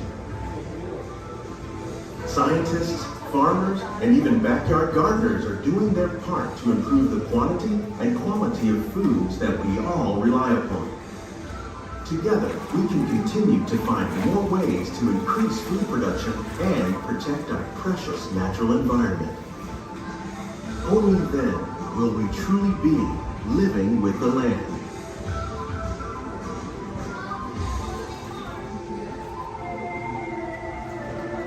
On behalf of Walt Disney World, we hope you've enjoyed this unique journey through our living laboratories. If you'd like a closer look, then check out the Behind the Scenes walking tour. It's a chance for the whole family to get up close and personal with the plants and growing techniques in our laboratory. Please keep your hands and feet inside the boat and remain seated until the boat comes to a complete stop.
We call it Epcot.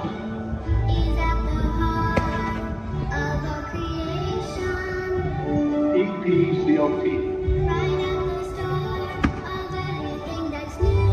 Experimental, prototype, community of tomorrow.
our future. If we can dream it, then we can do it. Yes, we can. Yes, we can. Feel the flow. Here we go. Through the universe of beauty. Feel it grow. See it glow. It's the universe of energy. The universe of energy.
It will never cease to be a living blueprint of the future.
probably take us to the roller coasters.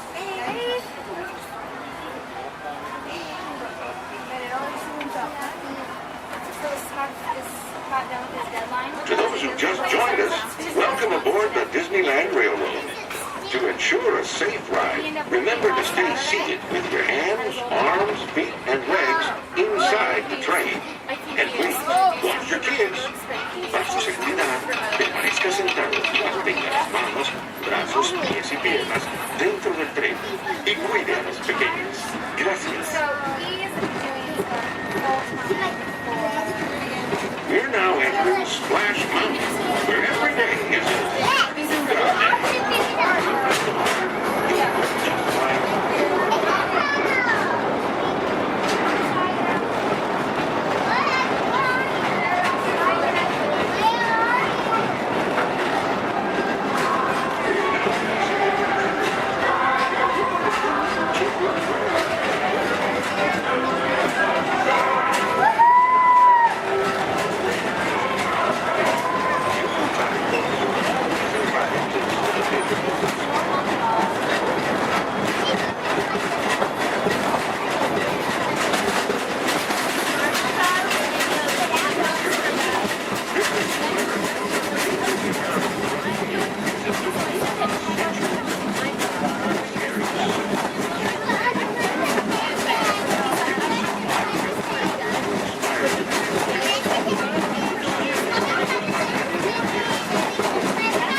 Yes, I'm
geometrica seminare. Connect up North Square.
Hello, folks.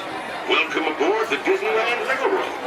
We're now embarking on a grand circle tour of the Magic Kingdom, with stops at New Orleans Square, Mickey's Toontown, and Tomorrowland, followed by a visit to the Grand Canyon and Primeval World. We got a lot of traveling ahead of us, so remember, for a safe trip, you need to stay seated, keeping your hands, arms, feet, and legs inside the train. And please, watch your children. Bienvenidos a bordo del Disneyland Railroad. Para su seguridad, permanezca sentado y mantenga las manos, brazos, pies y piernas dentro del tren. Y cuide a los pequeños. Gracias. No, I just want to take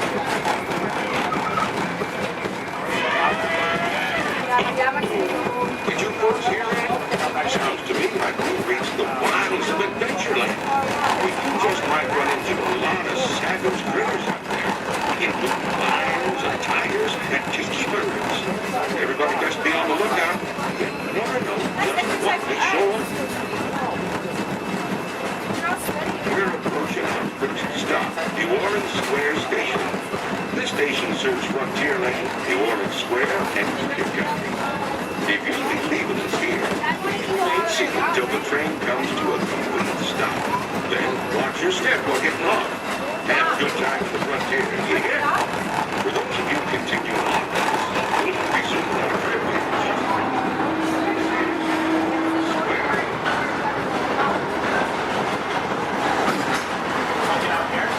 Mom, you want to get up here?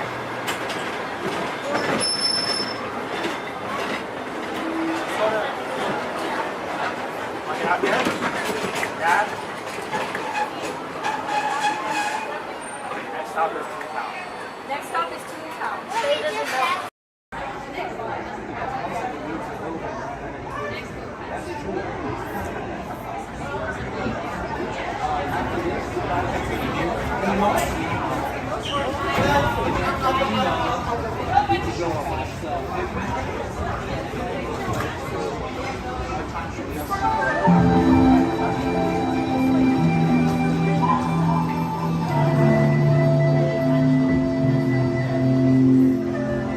Welcome to a voyage of discovery and awareness of the richness, the diversity, and the often surprising nature of living with the land.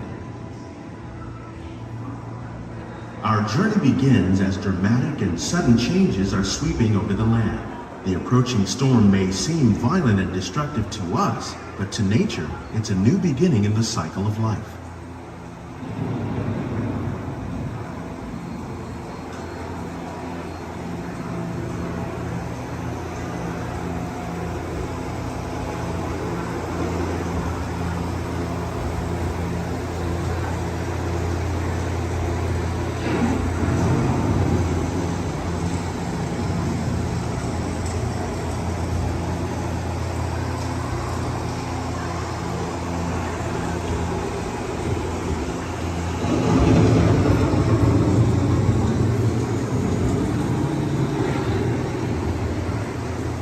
Beneath the surface of the land, roots trap water from the flowing mud, extracting precious nutrients and minerals. These elements, when combined with sunlight, create the diverse living systems of our planet.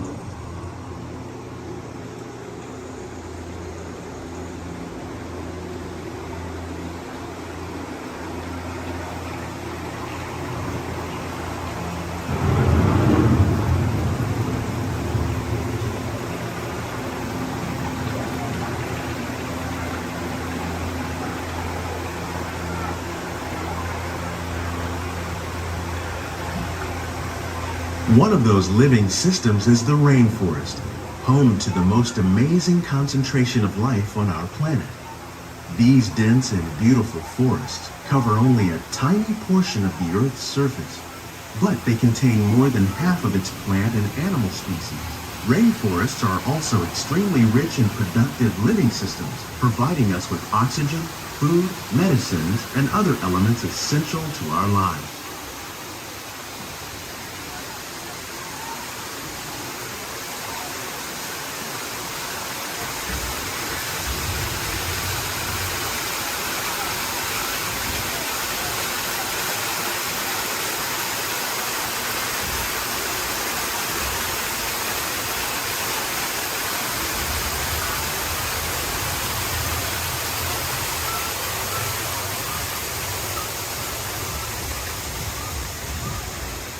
In the desert, nature has created a very different, but no less beautiful living system.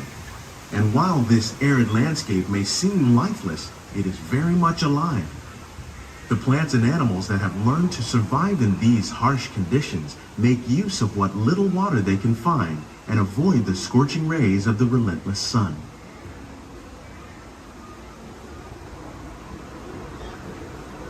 The American prairie once appeared as desolate as the desert, but over time, rainwater and nutrients gradually penetrated the hard surface of this land. Even the hooves of the mighty buffalo helped create the rich soil that would one day become home to the American farm.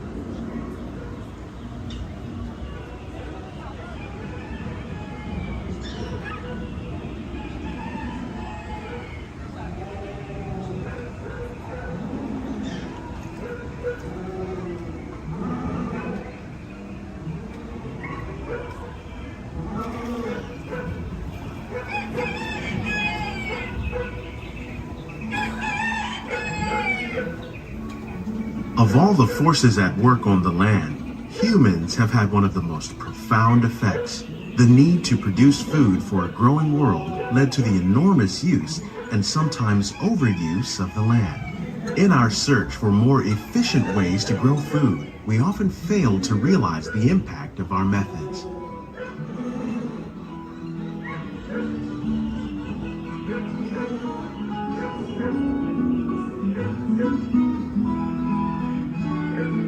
Today, we're learning to live with the land, discovering better ways to grow food that will assure both human and environmental well-being.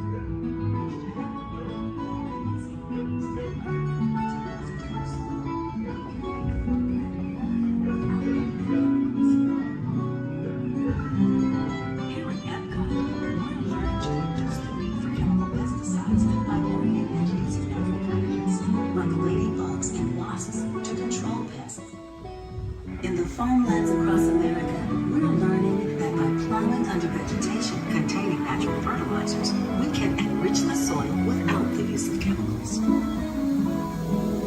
In arid regions, we're learning to produce food on desert seacoasts by developing and planting crops that thrive on salt water. In Japan, we're learning that by mixing leaves and other living materials into our soil, we can make farmland more fertile without the need for chemicals. How will we meet tomorrow's growing needs for food production, yet still respect the needs of the land? Some of the answers are being discovered just ahead. To help us maintain these carefully controlled ecosystems, and for your safety, please remain seated in your boat at all times.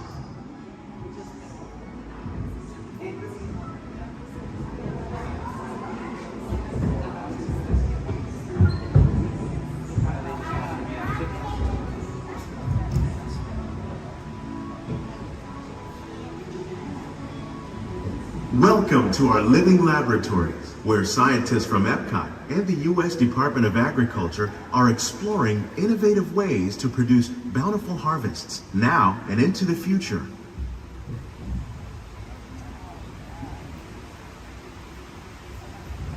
The tropics are home to the greatest diversity of plants on the planet. Many of these, like papaya, bananas, cacao, coffee, and rice, are well known around the world. These are just a few of the edible plants that have been an important source of nutrition for people living in the tropics. Many are rich in vitamins and minerals, while others are well adapted to growing in less than ideal conditions. Some, like the water lily, thrive in wet, swampy areas and waterways. All parts of this plant, even the flower petals, are edible. The starchy root of the plant has long been used to make flour for baking.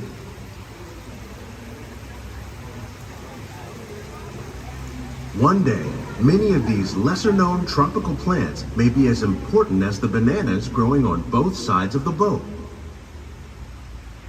More than 28 million tons of bananas are eaten annually, making it the most popular fruit in the world.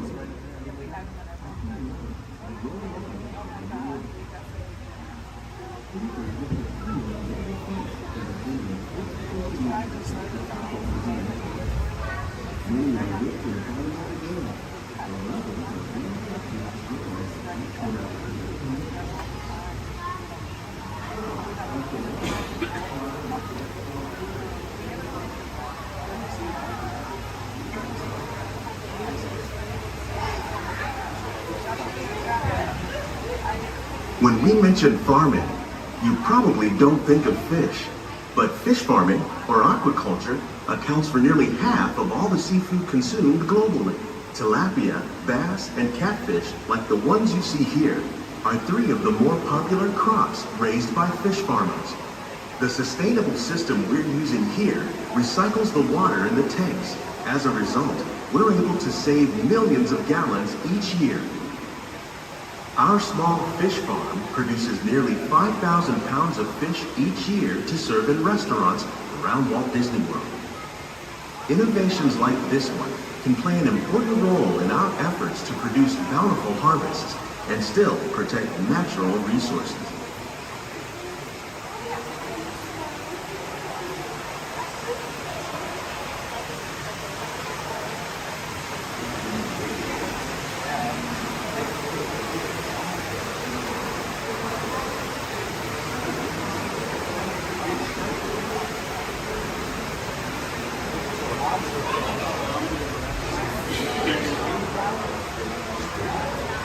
While there are more than 50,000 edible plant species in the world, most of us are only familiar with the handful that make up our everyday diet. The common grains growing here, wheat, maize, sorghum, and millet, plus rice, account for nearly 2/3 of our global food consumption. Learning how to increase yields of these staples is an important goal of research around the world.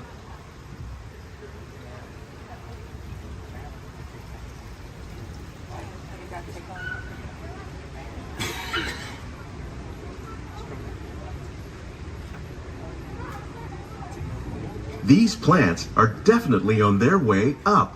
Innovative growing techniques like these increase yields while more efficiently using resources like water, fertilizer, and pesticides.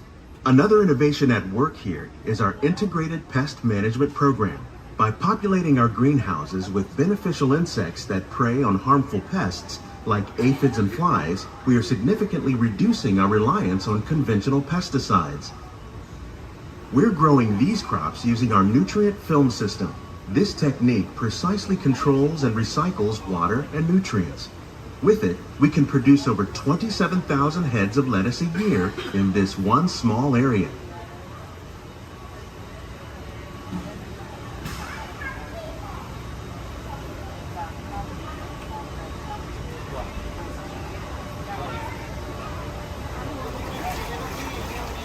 Some of our best ideas have been inspired by nature, like these fruit and vegetable trees.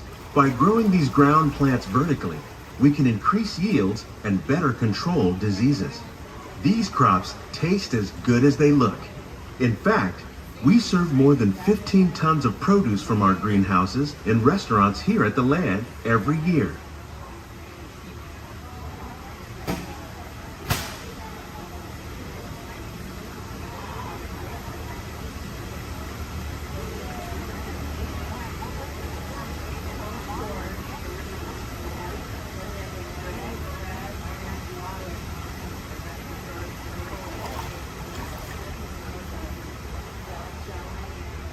The future of agriculture may include innovative ideas like this vertical growing system. Plants grown in this way use a fraction of the space required by traditional growing methods. That saves water and increases production.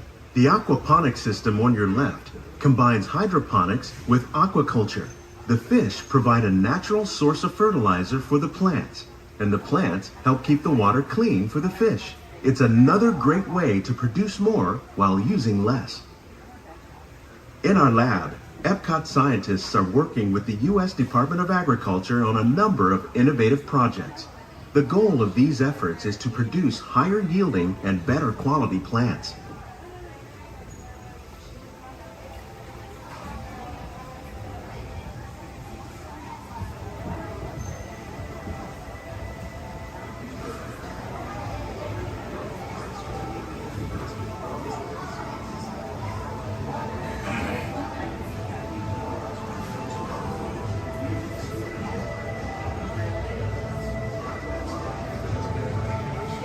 These greenhouses represent just a fraction of the work being done worldwide to produce bountiful harvests for our growing population. Scientists, farmers, and even backyard gardeners are doing their part to improve the quantity and quality of foods that we all rely upon. Together, we can continue to find more ways to increase food production and protect our precious natural environment. Only then will we truly be living with the land.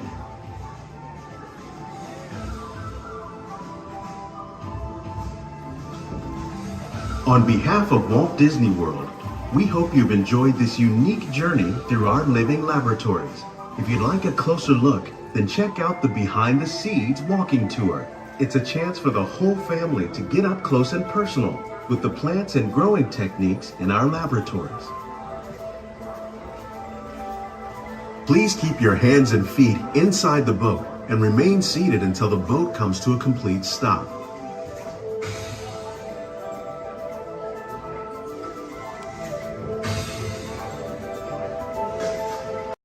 You see some car chases? I've got some very cool people I'd like you to meet. They're here from England. They're going to help us get things started off. Please welcome the Clayton family!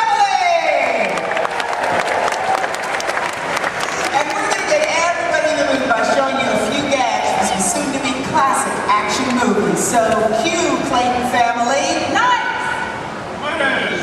Action! Perfect.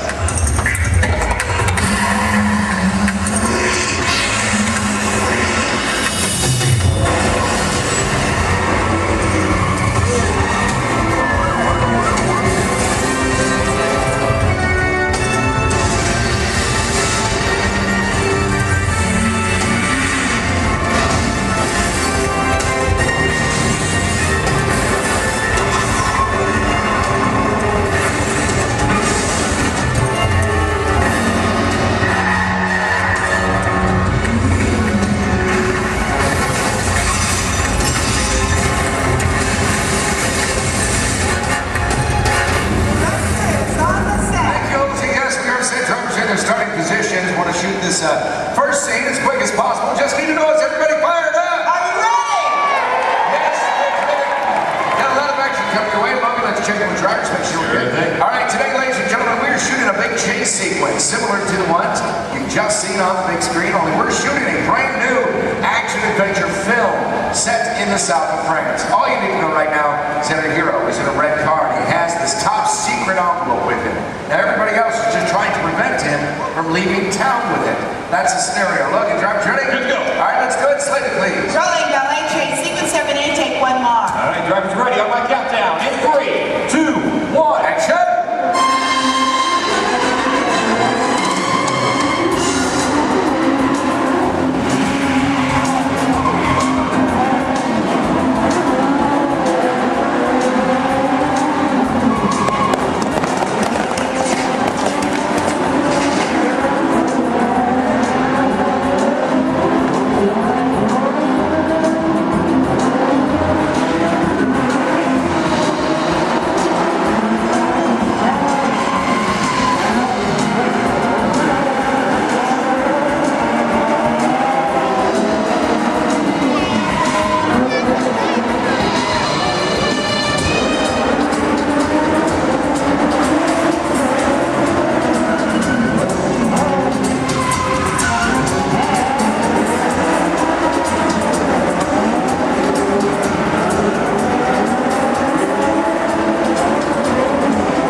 member of the creative team, our lead stunt coordinator, Logan Newell. Hey, good afternoon, everybody! Thank you very much. All right, off to a good start. Trip, you'll see right there. It's good stuff. Love that for Chase Mills. Tell our guests what you do for us. Yeah, sure thing, Don. Folks, basically my job out here is to choreograph some of this action and bring these scenes together with our stunt team, our director here, but biggest responsibility is safety. Absolutely. We talk safety every single day here with these extreme stunts. It's our number one priority. Well, that's critical. The drivers make it look easy on here. There's a lot of planning that goes into everything we do. In fact, I better get on. And you play that, Sven. Great, let's do video assist camera one. Video assist is coming up. You're going to see some black and white images up here on the screen. This just helps us preview what we've shot before the film gets developed. And it's called video assist. We have cameras all over the set. Most displays now taken from my two cameramen. Again, already down here on the slab chair and on the camera truck. But I just want you to notice how we're framing the action in some of these shots. Keeping the camera low actually makes it look like these cars going faster than they really are. And the short distance already getting upwards of 50 to 70 miles per hour at times, but keeping that camera low really keeps it exciting for a chase film. In fact, it's a technique used in almost every car chase you've seen on film. Oh, it's just great footage. Let's just get right to the height of the chase. Ramps, Lloyd, all of it. Heard a lot of cheering, a lot of excitement when this was happening. There it is, that high performance machine, the hero car. Look at this reverse jump. Slow-mo for you so you can really capture that detail. Ernie, my main cameraman, right underneath those cars, and then zooming right in on the driver. There it is right there. Main man, Ernie. Here's a look from inside one of the vehicles, give you a perspective of what the drivers are looking at. I do want to talk about the hero cars, so let's bring up camera 4 and let's freeze that jump, okay? All right, Lloyd, I'm going to need you to roll into camera 4. Yeah, go straight on. And then freeze it at the top of the jump. Nice work. There you go. Cha-ching.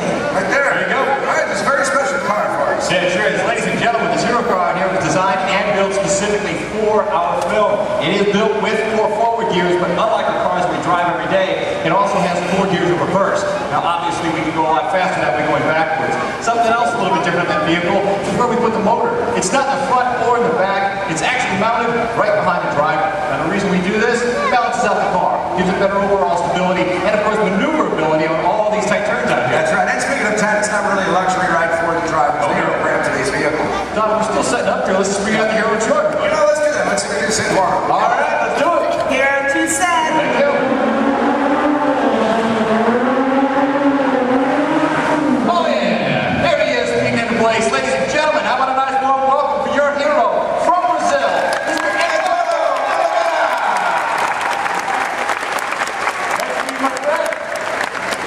Great work, Edu. Great work, my friend. Now we've worked together for a little while, and he's pretty awesome at the 180s, 360s, at 540. Pulled that out. Look good. Look good. Glad we put that in. How about you? You glad we put that in? Yeah, you're glad. Okay. It's all right. This thing's on. You can talk. Hey, Eddie, go ahead and look at the camera and tell everybody how you do the jump backwards. They love that too. It's going to take a long time? Yeah. All right. Well, I'll summarize for you guys. As good as he is at what he does, this unique, one-of-a-kind car has its win. Let's check that out. Here are 2 on set. All right. Now you see, folks, it's really not safe to drive in reverse at high speeds, of course, or jump a car backwards for that matter. So what we did is we had a duplicate car built. This is exactly every detail as Eduardo's hero car right here, except for one tiny modification. It's built, so our driver faces out the back. Check this out. We even took it a step further. Built a reverse stunt driver. Made it look like he was facing out the front. Oh, everyone, I'm not feeling. So reverse hero. Let's hear for Ron Fox.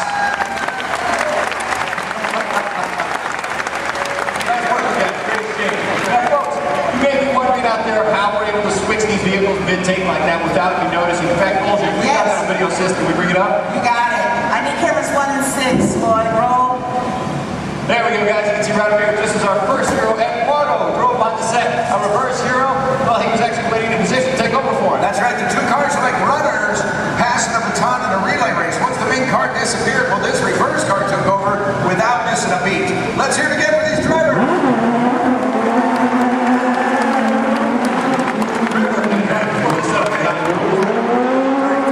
Coming up, we're going to put you in charge right now. All right, ladies and gentlemen, I have a very special treat for you. We've prepared a tribute to Disney's original action movie star. He's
stunts, the romance, and hey, you're leading ladies. What's it like working with them, huh? Okay, down boy. You know what?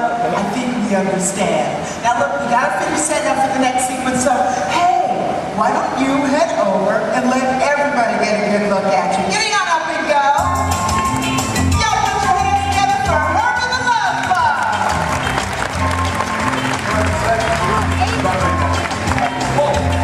Yeah, send it over and say hi to everybody. Okay, well, I've got the books and the title on the top. Hurry, go now, no, hurry,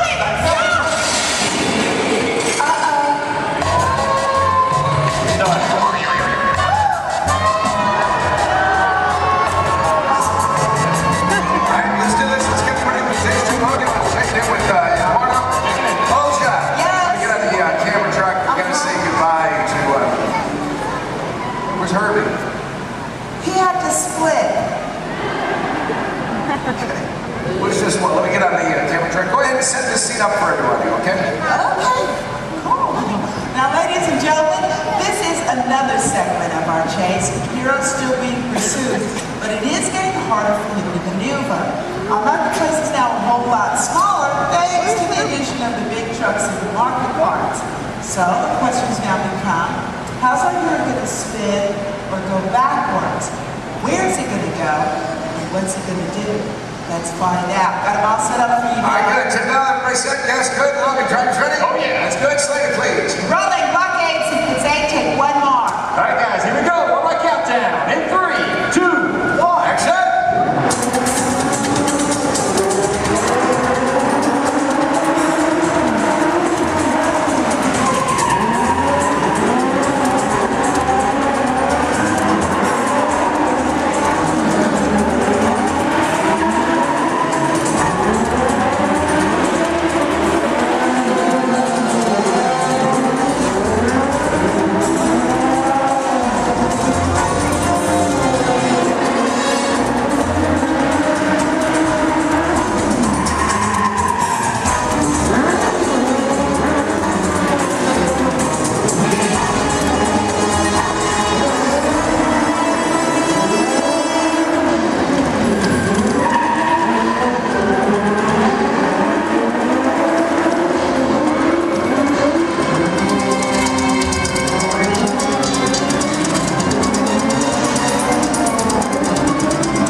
That's what I'm talking about. Give me a kid. Really? You really want a kid?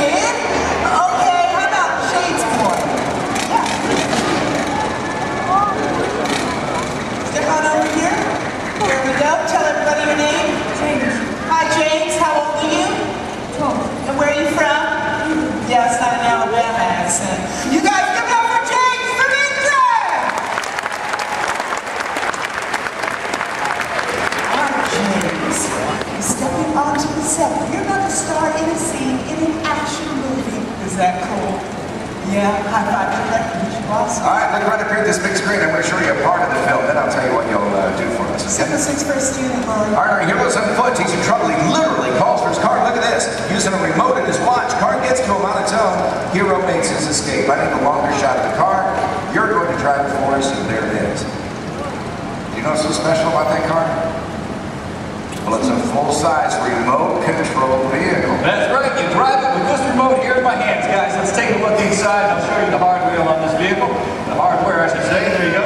Now take a look at the steering wheel. I'll give you guys a quick demonstration. If I want to turn this vehicle to the left, all I do is press this lever here to the left like this, and then to the right.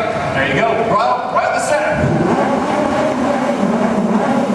Oh, that's a fun little toy. Now, guys, this is just like any other remote control car that you find in the store, except it's a little bit bigger, obviously. It is custom built, bumper to bumper, all of our safety features inside.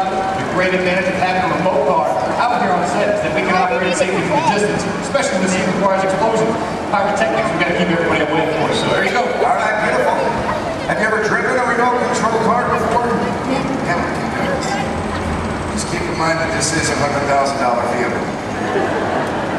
Now, James, is going to be really easy. As a matter of fact, Logan's already shown you how to steer, but for this particular sequence, dude, you have so got to concentrate on directional. Now, make it go forward, you can push your knob straight away from you. For reverse, pull it straight down towards yourself. Does that make sense? Cool. We're going to practice. I'm going to help you out this time. You go ahead, put your fingers there. Now, I'm going to push it away from you. Slow and easy, James. Nicely done. Watch your car. Now to make your stop is even easier. All you gotta do is pull. Let go. See that? Comes to a stop. Now put your fingers back in place and pull it down towards yourself. Again with a slow and easy. Now down the steering is back to what we in the business call one. That's the starting position for anybody in a scene, whether that's even a movie, TV show, commercial, or even a music video. Let it go, make her stop. Beautiful. Now, James, I need you to be very, very careful with that car. Is that over there?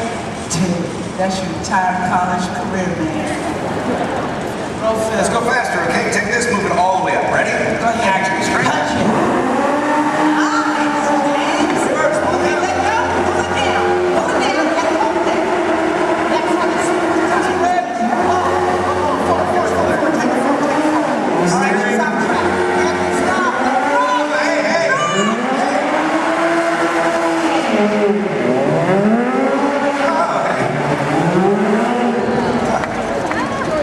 Driving on the side of the... I just love how they do special. Are you released? We're just having fun here, but there's a part of the movie we use a remote car. That's how we do it. This is our remote car driver, Corey.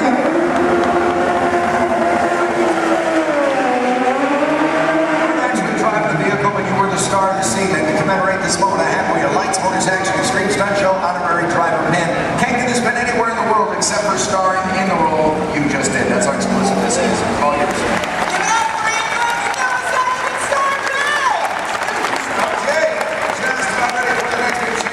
Now we're shooting this, as we often do in movies, out of sequence. We have a lot of complex stunts coming up for you in this chase. In fact, I highly recommend you have your camera standing by. You're going to see some incredible stunts in this one. One by my stunt coordinator, Logan. There he is. Where's my fan? They're all out here. 5,000 from Logan. All right, that was almost good there, Don. Thanks. Guys, right up here, we got a great scene coming your way. Full of more action, I promise you that. Working in the stunt business, guys, it's a lot of fun. A lot of responsibility, too, but for me, every day changes. One day I might double for our hero. Next thing you know, shooting at it just all depends on what our director needs. I'm pretty sure by now you guys all figured out how to get down, right? Pretty obvious? Yep, I'm standing just over 40 feet high during the sheet, falling into that pen. We're going to kick it off here momentarily. So, Don, when you guys are ready. We are shooting the very beginning of the film. This is where you see the hero for the first time. He's in a great jacket, just picked up this top secret envelope. This, of course, you met him earlier, our hero, Eduardo Olivera. And he's done a lot of stunt driving for the film already, but for this scene, he's playing the role of stunt double. Then we'll bring out our moto, so you're going to see a motorcycle chase. Ready to go? All right, that's good. Hold just later, please. Rolling, motorcycle chase. Sequence 3, take one more. On the countdown, in 3, 2, 1, action!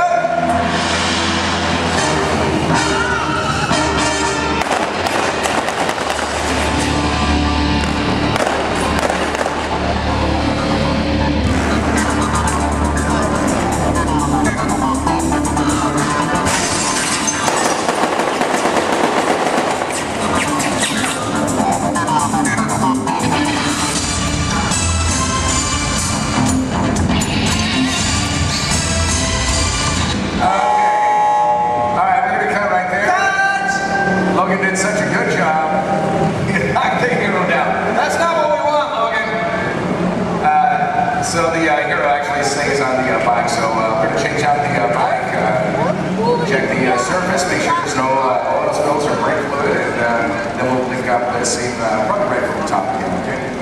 Alright, so this is Bill Ortiz. He's calling shots for this while Logan was doing the stunt for us, but we'll get the high fall in there. So let's just go to BGM for a moment and we'll get this started as soon as we can.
You all right? Oh, yeah. You did good. Thank you so much for that applause and the patience. Let me introduce our special professionals. This is our photo hero, Tyler Fox. Nice job, buddy. First professional, Dave Cutler. Very nice, yeah. We got through there. There's a terrific burn. In fact, let's just take a look at the burn footage. We got inside footage of the officers on it. As you do this, up to the throttle, use the rear brake. That's what gets the bike to slide out from under. It's stunning itself. Can't get injured on this. Glides right through that trench. Just touches the fire. That's all we need. He's already engulfed in flames right when he's at his feet. 1 second that took. Yeah, it didn't take long. Yeah. There you go. Good job. It's nice right there. A lot of this one's going to end up in the fire. Right there in the background. Love the hero. Background there. 10 seconds in, Dave starts feeling the intensity. We know it as soon as he goes down. Our crew right there to put him out. Absolutely. Then we'll wait for his thumbs up. Make sure he's not feeling any hot spots over any part of his body. Which we get right there. Yeah. For stunts like this, we use as many different cameras and angles as possible. Well, folks, we have to. It's a big stunt. A lot of safety. We need it in one take. That's right. Elaborate stunt. A lot of prep time involved. That's exactly right. A good half an hour of preparation just for Dave, our bird guy alone, folks. He is wearing 5 different layers. Now, the first layer that we put on him is a dry layer of Nomex. That's your fire retardant material. Then we throw on some pads, of course, for the impact of that fall. Another layer of Nomex. There it is. And the fourth is a specially designed suit that saturated cool gel. That acts as a thermal barrier between Dave and those flames. The last is his moto driving suit. And what we do with that is paint it with a flammable gel. Now, ladies and gentlemen, it is the flammable gel that you notice burning and not Dave's moto driving suit itself. Now, one can do amazing things with digital effects, but nothing beats capturing fire stunts live. Yeah, that's where I like it. That's right. Yeah. Hey, you know what? This is what I want to do. I know we're set up for the final race. Let's get a pursuit route to camera out. Let's go inside and show our guests how much we modify these vehicles. I got you what you need. Let's do it. Guys, let's get V2 out to camera out. V2 set, camera out. V2 is on set.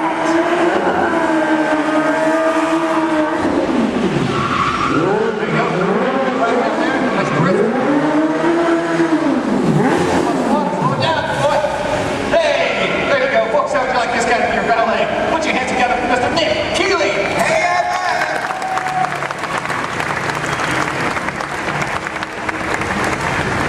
because of status village in the south of France, that means we have to make everything match, and that would include the cars. These are local courses.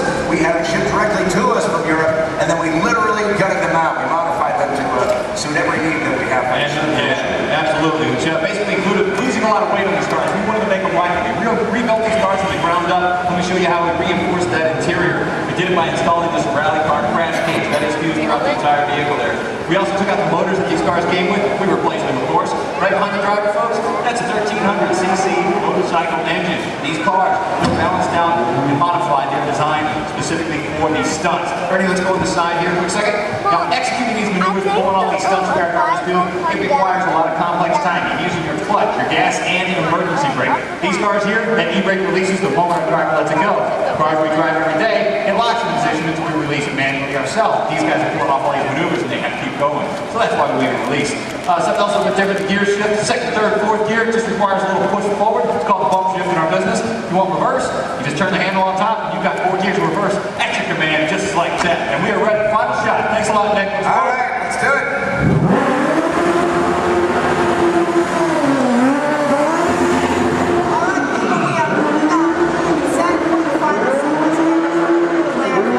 We showed you a lot what goes into creating complex vehicle stunts. Right now I want to show you the film. And I want you to find the scenes you just saw shooting here. Remember that first scene called the ballet chase? Then there was the jump in the semi. Now this motorcycle chase you'll see first in the film. Also look for an additional stunt that Logan did for us on that iPhone. We're going to heat things up right now. Let's roll that film.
Santa Clara and Marriott to America.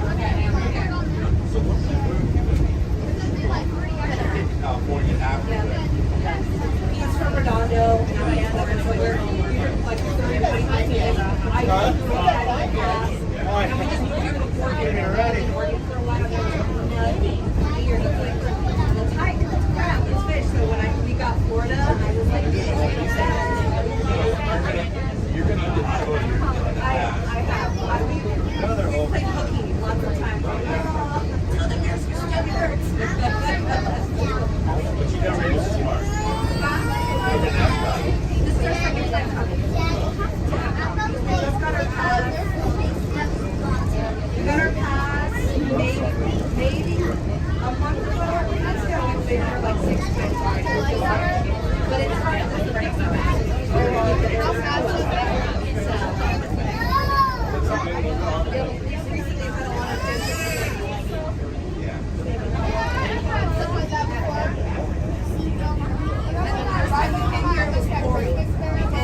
we didn't bring a jacket. It's not very fast.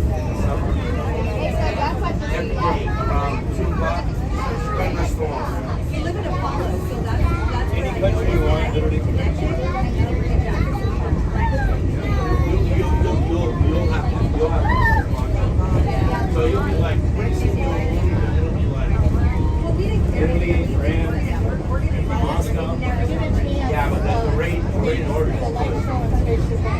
Okay.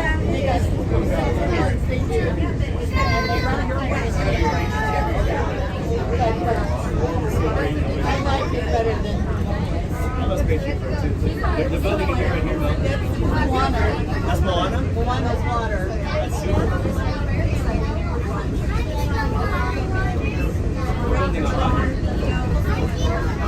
They're building Moana, baby. Yeah, I mean, Shanghai Disney kind of.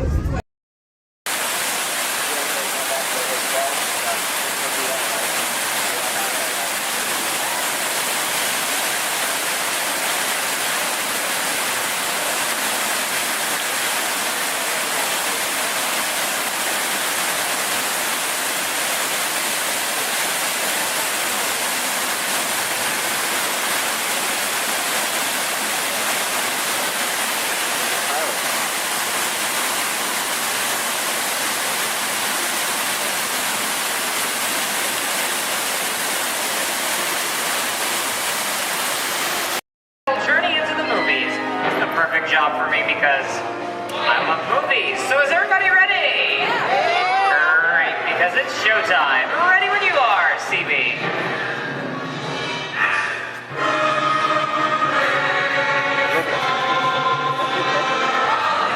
And we are rolling.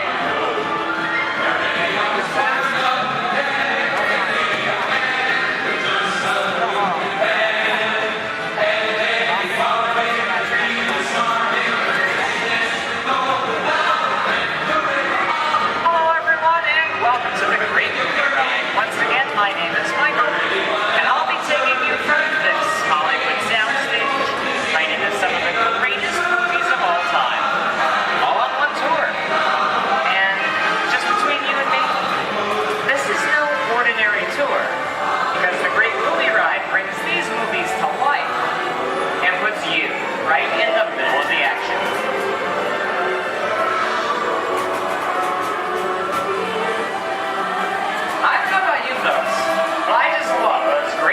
Musicals of the 1930s. This scene is from one of my favorites, the Busby Berkeley classic Footlight Parade, starring James Cagney, Ruby Keeler, and Dick Powell.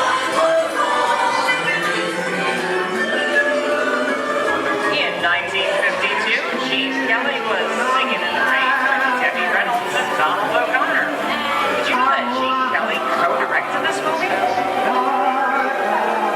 Can anyone tell me what movie this is? That's right, it's Walt Disney's Academy Award-winning film from 1964, Mary Poppins, starring Julie Andrews and Dick Van Dyke. Julie Andrews won an Oscar for her portrayal of the nanny who was practically perfect in every way.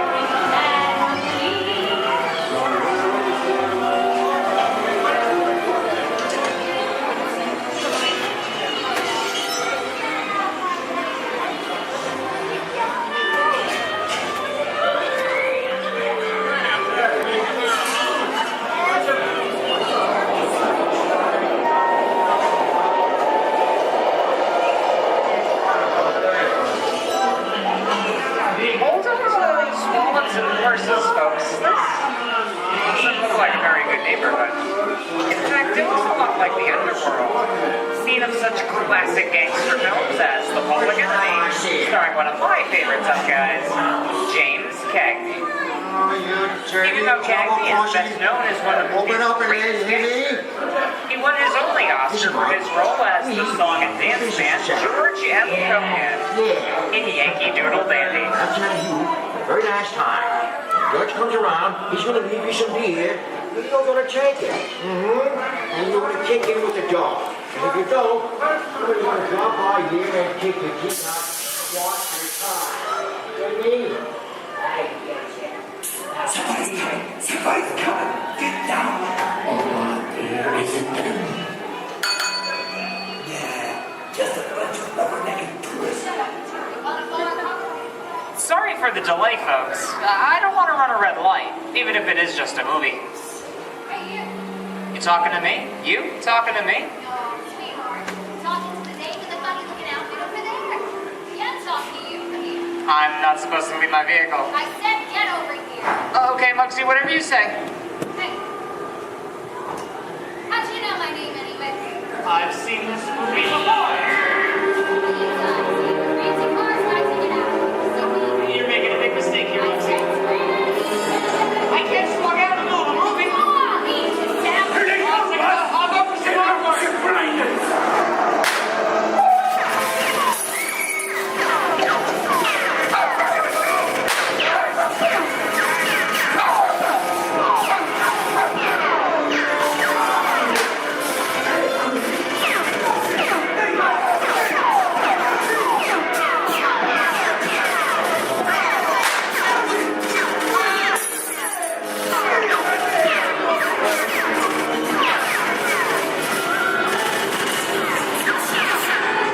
Everybody just sit tight. Running a red light against the law. Never break the law, they get one. No more red lights.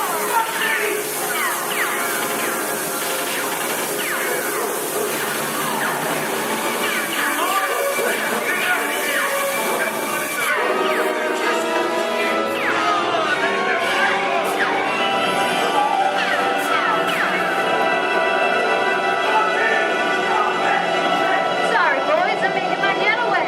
I'll see yous in church. And what are you looking at? I'd everybody mind your P's and Q's, maybe you won't get hurt. Ah, must be the west side of town. And now, the Old West, and two of Hollywood's legendary stars, Clint Eastwood and John Wayne.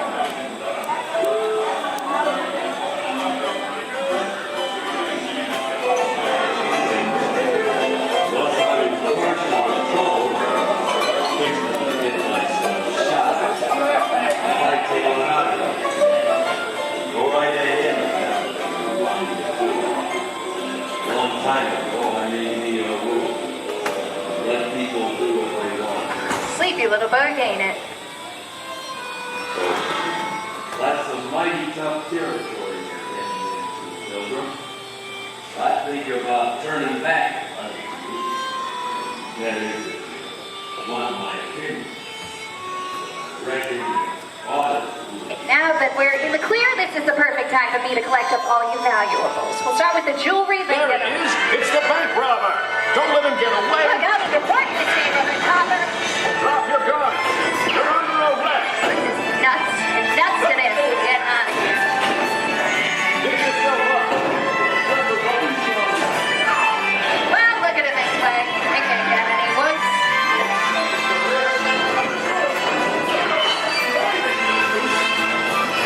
Okay, it's worse.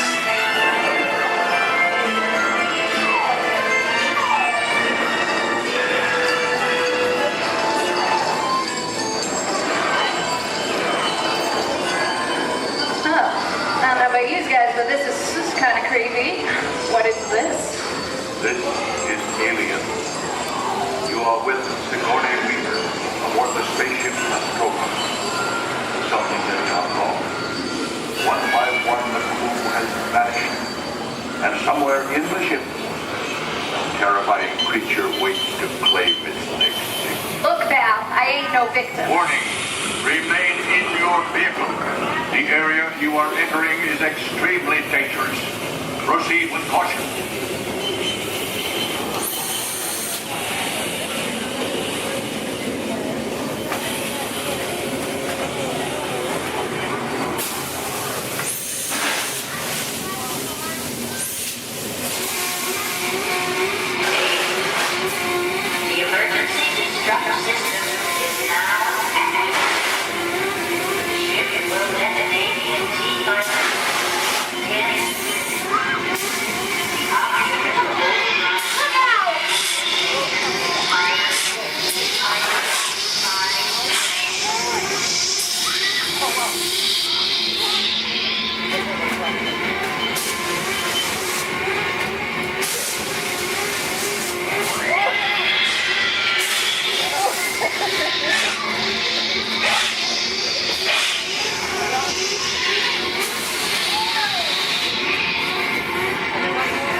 Okay, that's enough creepy crawly things for one day, right?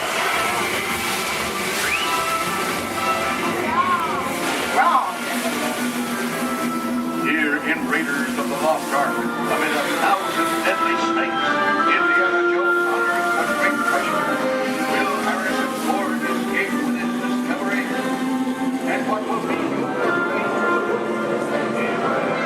Snakes. Why'd it have to be snakes?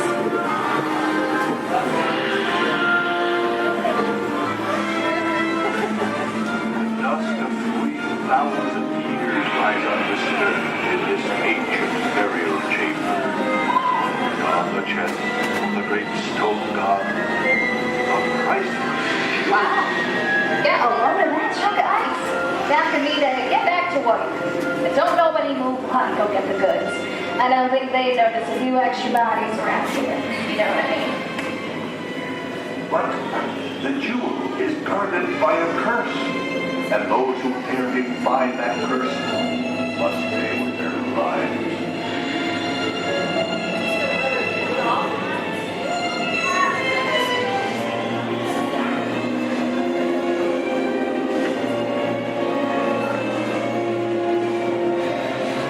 Halt, unbeliever. Disturb the treasure of the gods, and you shall all pay with your lives.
Inside of us, we both know you belong with Victor. Part of his work, the thing that keeps him going. If that plane leaves the ground and you're not with him, you would better. Maybe not today, maybe not tomorrow, but soon, the rest of the time.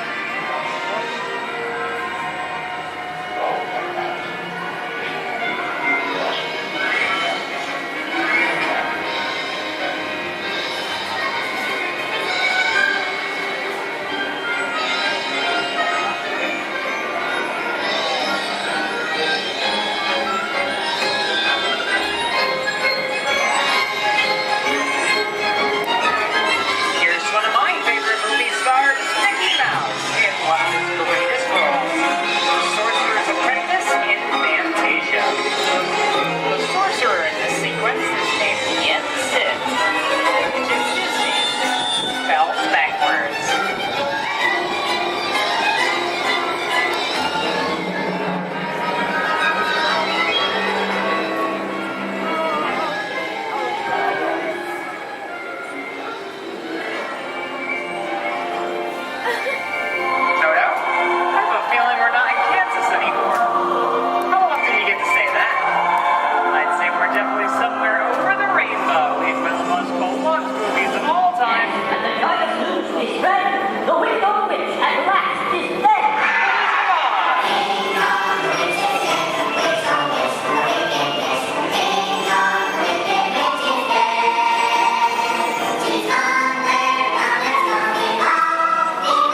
well, my little pretty.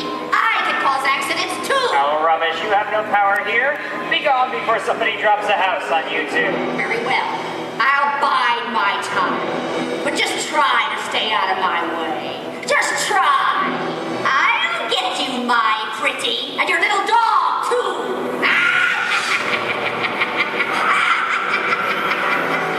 I wonder how we get out of here. What do you folks think? Which way do we go? Follow the yellow brick road. Follow the yellow brick road. Why didn't I think of it? Sing along, folks. You know the words.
sudden changes are slipping by the way.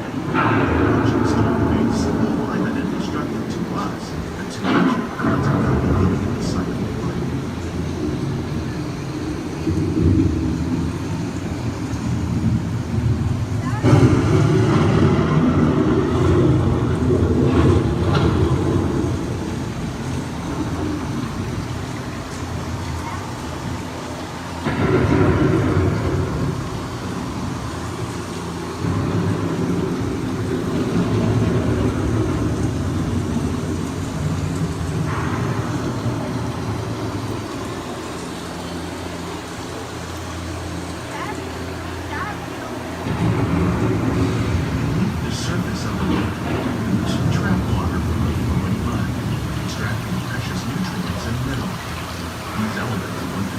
sunlight create the diverse living systems of our planet.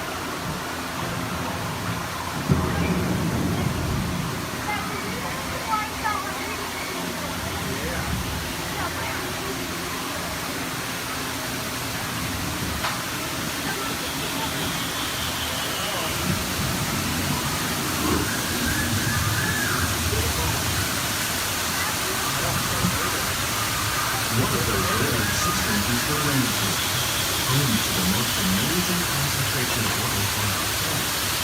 These dense and beautiful forests cover only a tiny portion of the Earth's surface, roughly containing more than half of its planet of animal species.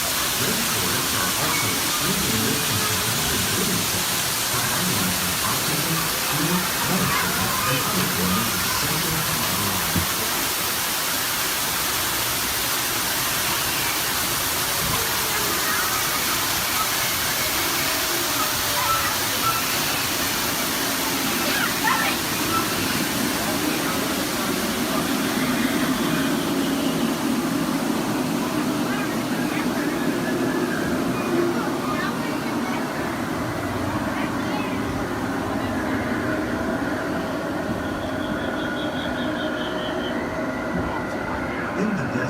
Nature has created a very different, known as beautiful living system.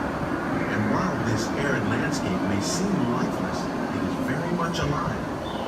The plants and animals that have learned to survive in these harsh conditions make use of what little water they can find and avoid the scorching rays of the relentless sun.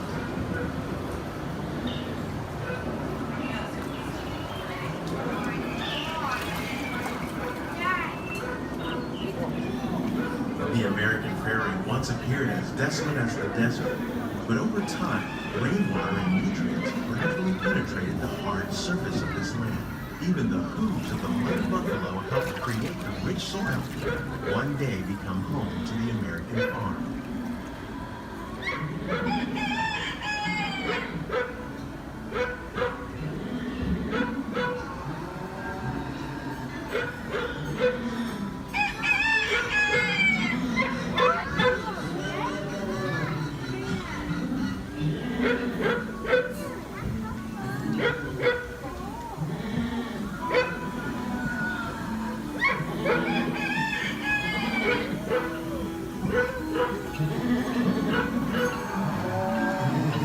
Forces at work on the land, humans have had one of the most profound effects.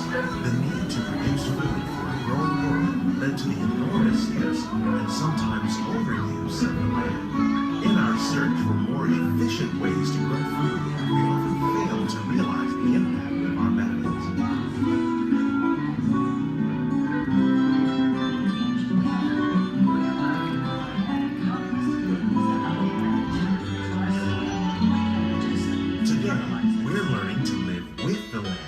Discovering better ways to grow food that will assure both human and environmental well-being.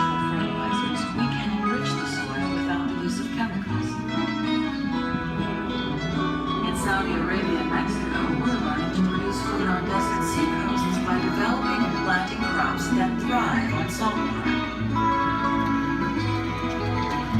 Here at Epcot, we're learning to reduce the need for pesticides by using natural predators like ladybugs and wasps to control pests. In Japan, we're learning that by adding composted leaves and other plant material to our soil, we can reduce the need for fertilizers. In farmlands across America, we're learning that by plowing under vegetation containing natural fertilizers, we can enrich the soil without the use of chemicals. In Saudi Arabia and Mexico, we're learning to produce food on desert seacoasts by developing and planting crops that thrive on saltwater.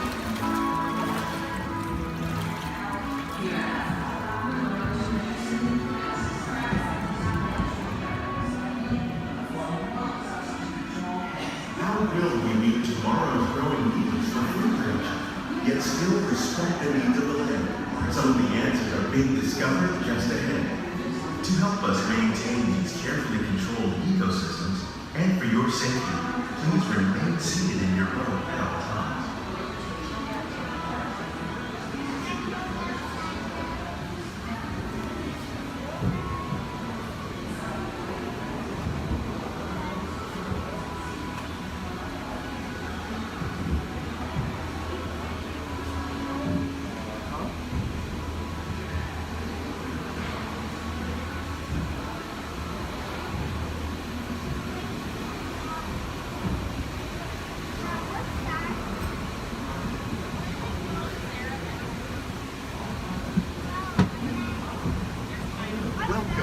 living laboratory where scientists from Epcot and the U.S. Department of Agriculture are exploring innovative ways to produce bountiful harvests now and into the future.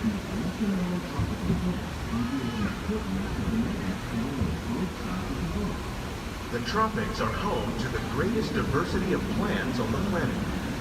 Many of these, like papaya, bananas, cacao, coffee, and rice, are well known around the world. These are just a few of the edible plants that have been an important source of nutrition for people living in the tropics.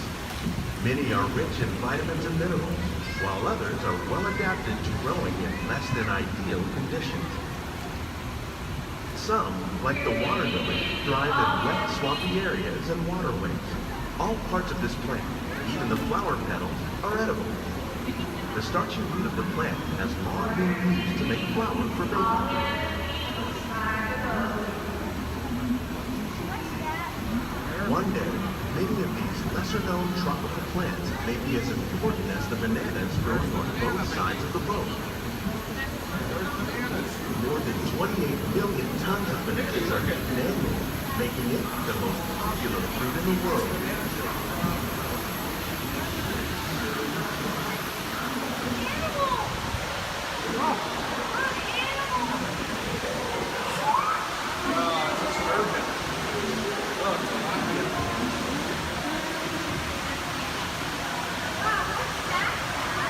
When we mention farming, you probably don't think of fish, but fish farming or aquaculture accounts for nearly half of all seafood consumed globally. So factors of fast and captive, like the ones you see here, are three of the more popular crops raised by fish farming. The sustainable system we're using here recycles the water in the tanks. As a result, we're able to save millions of gallons each year. Our small fish farm produces nearly 5,000 pounds of fish each year to serve in restaurants around the nation. Innovations like this can play an important role in our efforts to produce bountiful harvests and still protect natural resources. Shrimp. That's a big shrimp.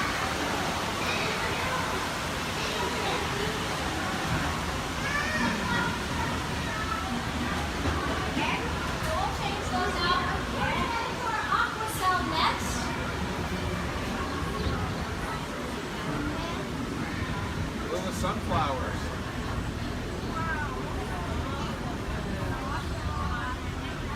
While there are more than 50,000 edible plant species in the world, most of us are only familiar with the handful that make up our everyday diet. The common grains growing here, wheat, maize, sorghum, and millet, plus rice, account for nearly 2/3 of our global food consumption.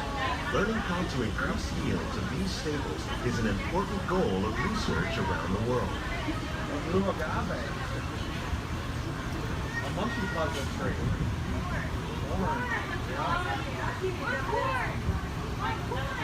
These plants are definitely on their way up. Innovative growing techniques like these increase yields while more efficiently using resources like water, fertilizer, and pesticides. Another innovation at work here is our integrated pest management program.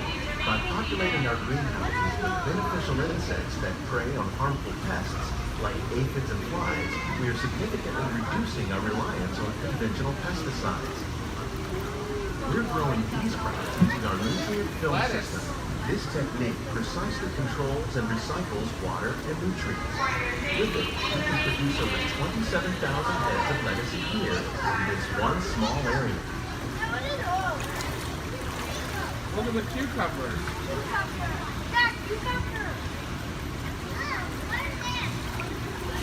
Look at the strawberries. Some of our best ideas have been inspired by nature, like these fruit and vegetable trees. By growing these ground plants vertically, we can increase yields and better control diseases. These crops taste as good as they look. In fact, we serve more than 15 tons of produce from our greenhouses in restaurants here at the land every year. Look at the jalapenos.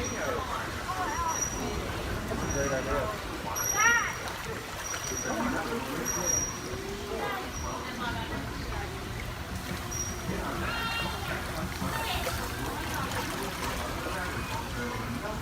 The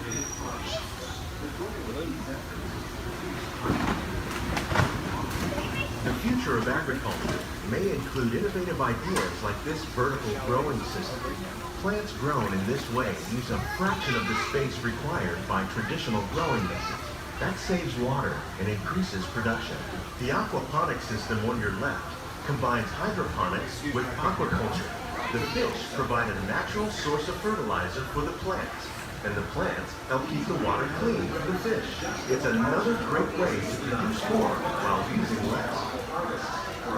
In our labs, Epcot scientists are working with the U.S. Department of Agriculture on a number of innovative projects. The goal of these efforts is to produce higher yielding and better quality lives. Together, we can continue to find more ways to increase food production and protect our precious natural environment. Only then will we truly be living with the land.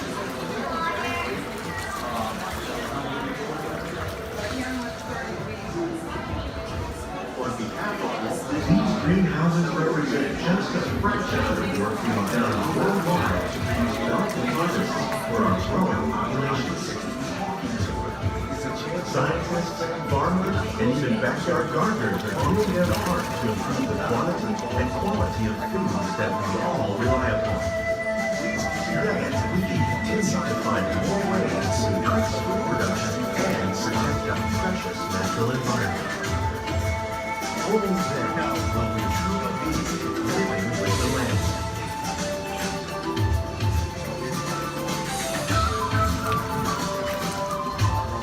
On behalf of Walt Disney World, we hope you've enjoyed this unique journey through our living laboratory. If you'd like a closer look, then check out the behind-the-scenes walking tour. It's a chance for the whole family to get up close and personal with the plants and growing techniques in our laboratory. Please keep your hands and feet inside the boat and remain seated until the boat comes to a complete stop.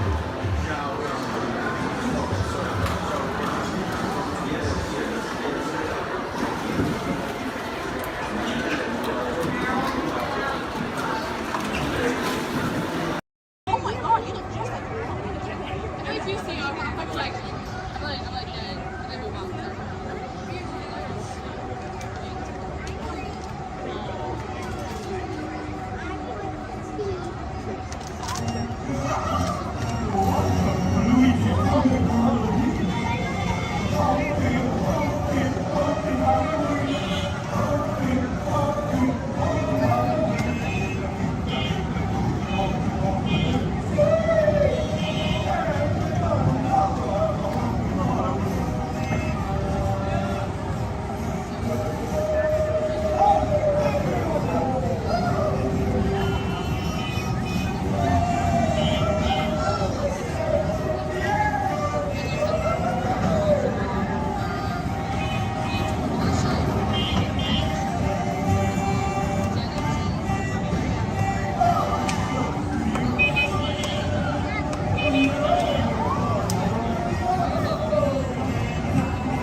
I think they're sold out in the park, but they've still got kind of like 200 dancers and then 3 different marching bands. And the full day of the next year, you just get nothing going on. Reading vacation synced with his dad. I was the only one that got that joke. Then, nothing to say here. Ladies and gentlemen, boys and girls, 55 years ago today, Walt Disney dedicated the happiest place on earth. Since then, Walt's dream has brought joy to millions around the world. Join us now as we go back to that memorable day, July 17, 1955. To all who come to this happy place, welcome. Disneyland is your land. Here age relives fond memories of the past. And here youth may savor the challenge and promise of the future. Disneyland is dedicated to the ideals, the dreams, and the hard facts that have created America, with the hope that it will be a source of joy and inspiration to all the world. And now, let's all join together in singing Happy Birthday to Disneyland. Are you ready?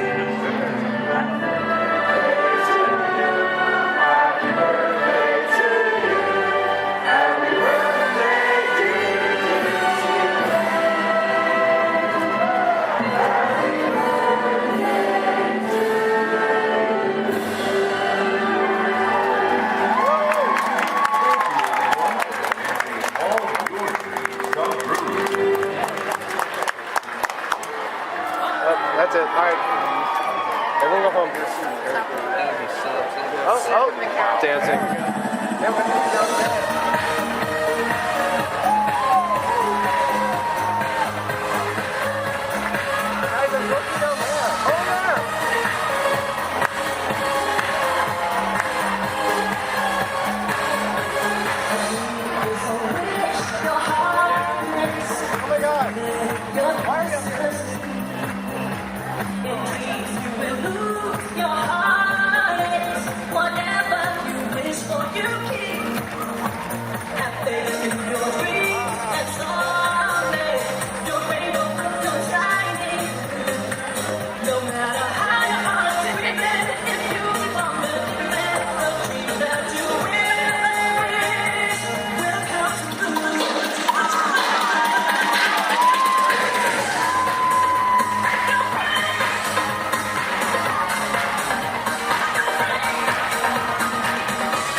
Right there.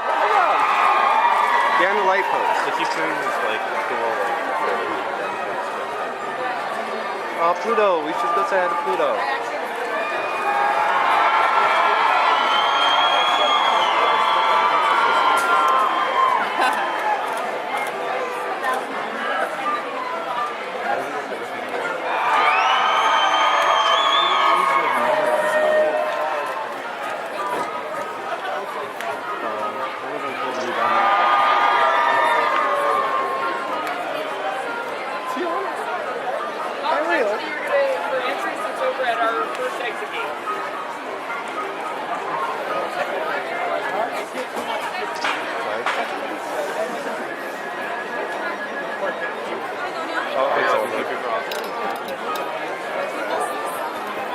Some of them are leaving now.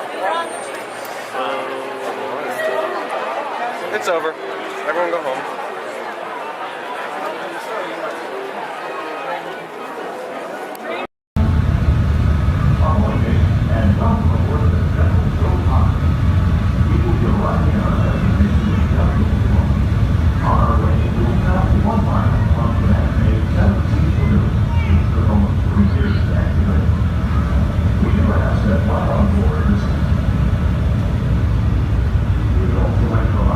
Smoking is not permitted at Walt theme parks and water parks. Smoke your gas or ask a gas member for the location of designated smoking areas. Once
If you are standing or sitting on the stairs, we ask that you please clear the stairway.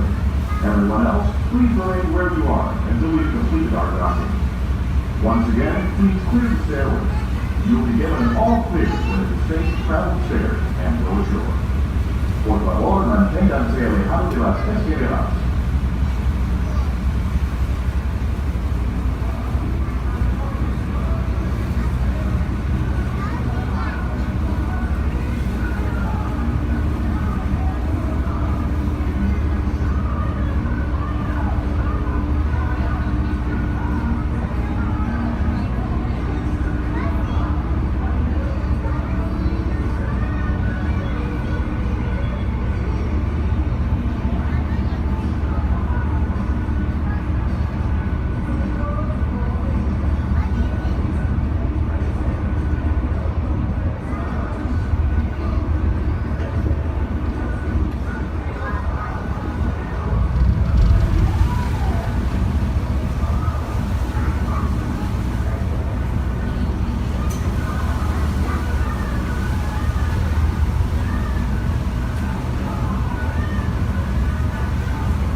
we need to get Dom back on the road. Spoiler alert, 9 times out of 10, it's either body work or a transmission. Guys, spread on over to this side, left side, left side. People on the left side, step forward, step on up, make a friend. Everybody here looks freshly laundered, okay? You'll be fine. Come on in, right this way, everybody. Keep on coming, folks in the hallway, let's go. I don't want to see anybody end up working on the transmission that doesn't know what they're doing. Come on in. Hey, oh, look at that, there's Mia. What's up, Mia?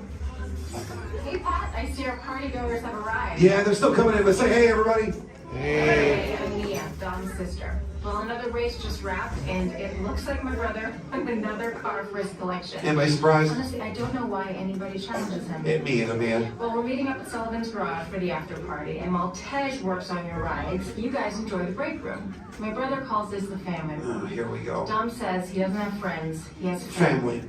And the faces you see on these walls are our Family. When I'm in this room, I feel like we're all Family. So, welcome to our family. There it is. It's a thing around here. Hey, Tej, how's that Matthew McConaughey impression? All right. What's up, Mia? It's getting better. Tej, just welcoming these good people to our family. Family. How are their rides coming along? The rides are ready to roll out and roll out inside. Perfect. Let's get the show on the road. I'll let Dom know. You guys have fun at the party. Bye, Mia. Bye. She just called. Okay. All right, Pat. Yeah. Let's get these people on their way. Send them over to the war room. Sounds like a plan. Are you sure, though, Jamie's kind of a piece of work? Right. And he hung up. Okay, so in a moment, those doors are going to open. When they do, head on into the war room with Jamie. That's Tej's new assistant, first day without Tej, so good luck. Be nice. Don't touch nothing.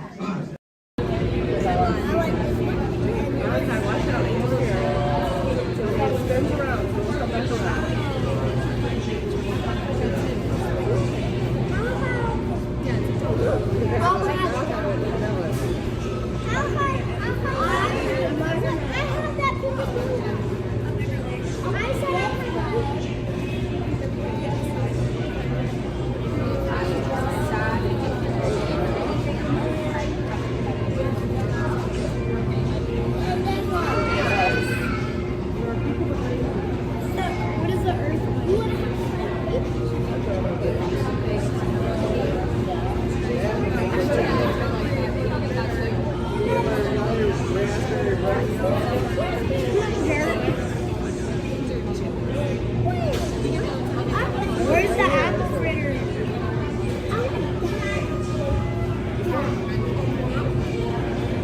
How much Where's the apple fritter?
What's going on here?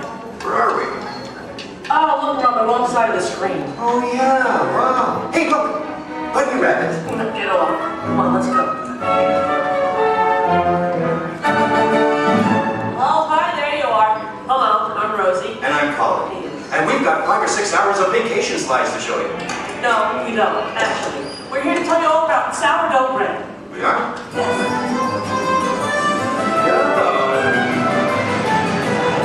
Okay, let's get started. Did you know that the traditional sourdough baking process goes back to the California Gold Rush? You're reading this, aren't you? No. Plus, I did some research. I made a few notes. So, my little encyclopedia, what exactly is sourdough?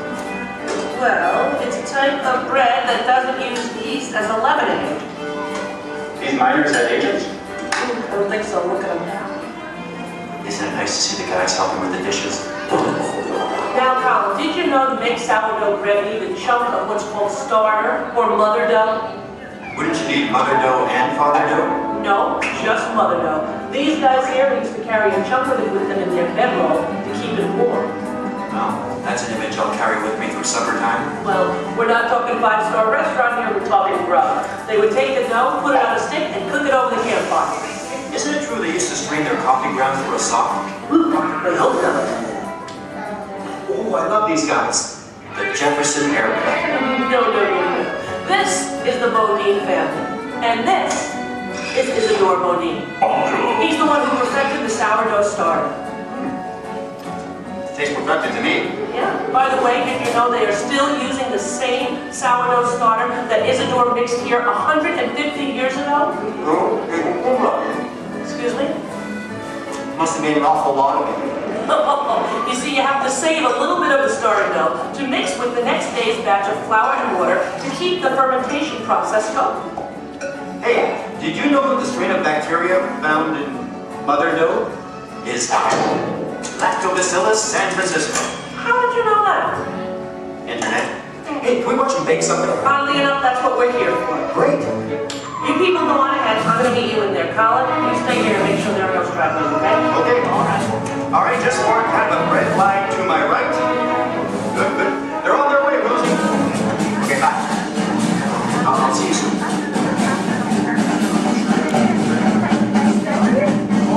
Okay, everybody, here we go. Come on in. There's plenty of room. Gather around the window right here. Make sure you can find a spot where you can see me on one of the screens. Come on, Colin. They can find their way, okay? It's not the California Trail.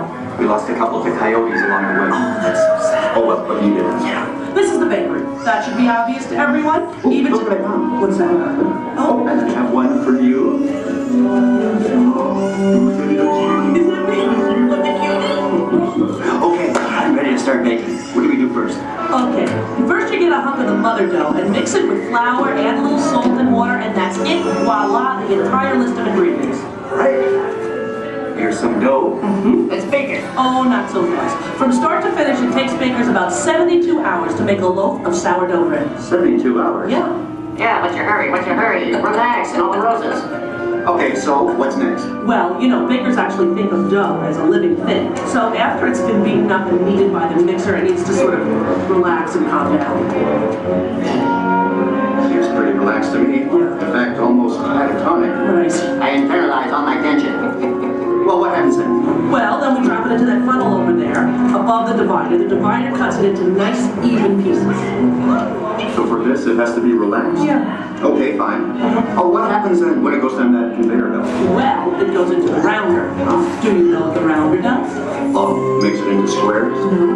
Tetrahedrons? No. Polygons? Is that your final answer? Okay, so now the dough is round. Yes. Then we have my favorite machine, the overhead intermediate proofer. Wow, it's like a little Disney ride for bread. Attention, please keep your little butts in the vehicle at all times. The device rolls the dough over and over from basket to basket, takes it on a little trip, letting it, once again, relax. This is the most laid-back bread on earth. Come on, Liz, you're teasing me. Can't we bake it? No, not yet. Next, the bakers lay the dough on screens and put the screens into oven racks. Then we bake it. Not yet. You'll have to go around the corner to the next window to find out more, okay? And you go on ahead. I'll stay here and get the stragglers. You stay with the nice lady. All right. All right. Everyone, follow me. Follow him, everybody. And you relax, okay? Okay. Come on.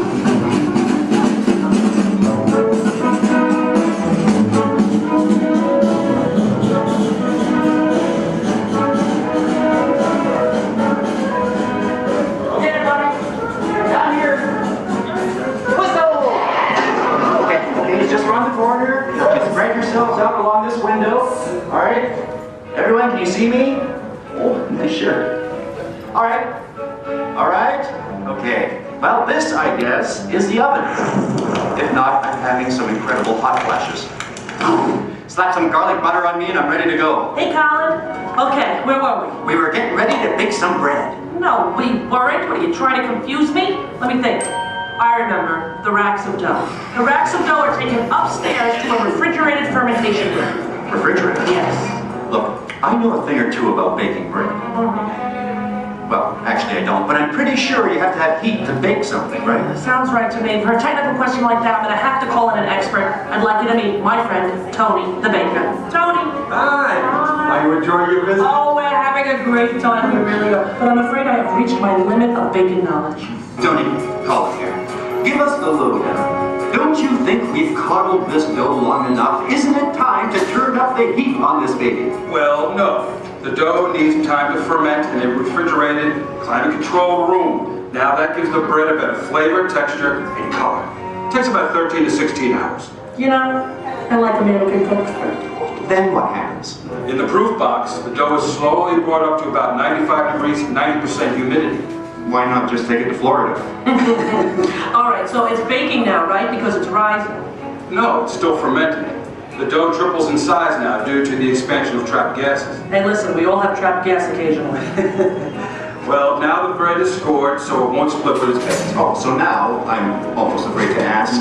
It's time to bake it, right? Or do we have to take it out to dinner first? Maybe a bit of a rub-down? It's ready to bake. You're kidding. I hear they spin the bread around when they're actually baking. Is that true? That's right. And a mist of steam is sprayed on it from time to time. This gives the crust a beautiful reddish golden color. Oh, so I'm thinking I probably couldn't do this at home in the toaster oven. No, I don't think so. Listen, Tony, thank you so much. Yes.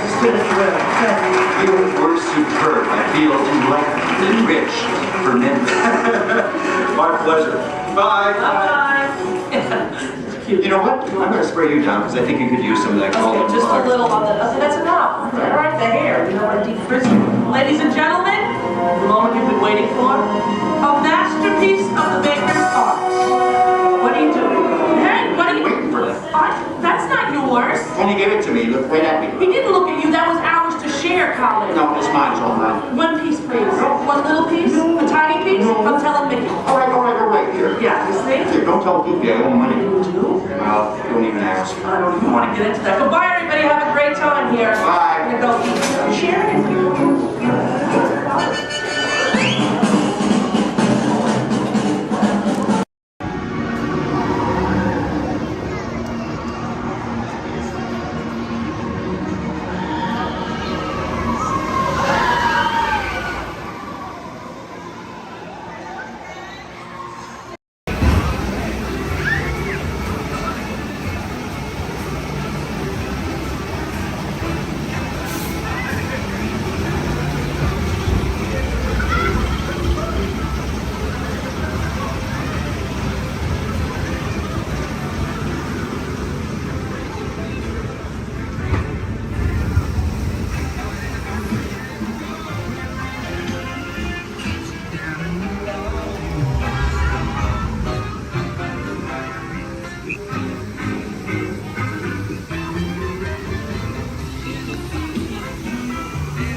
Come out, wherever you are.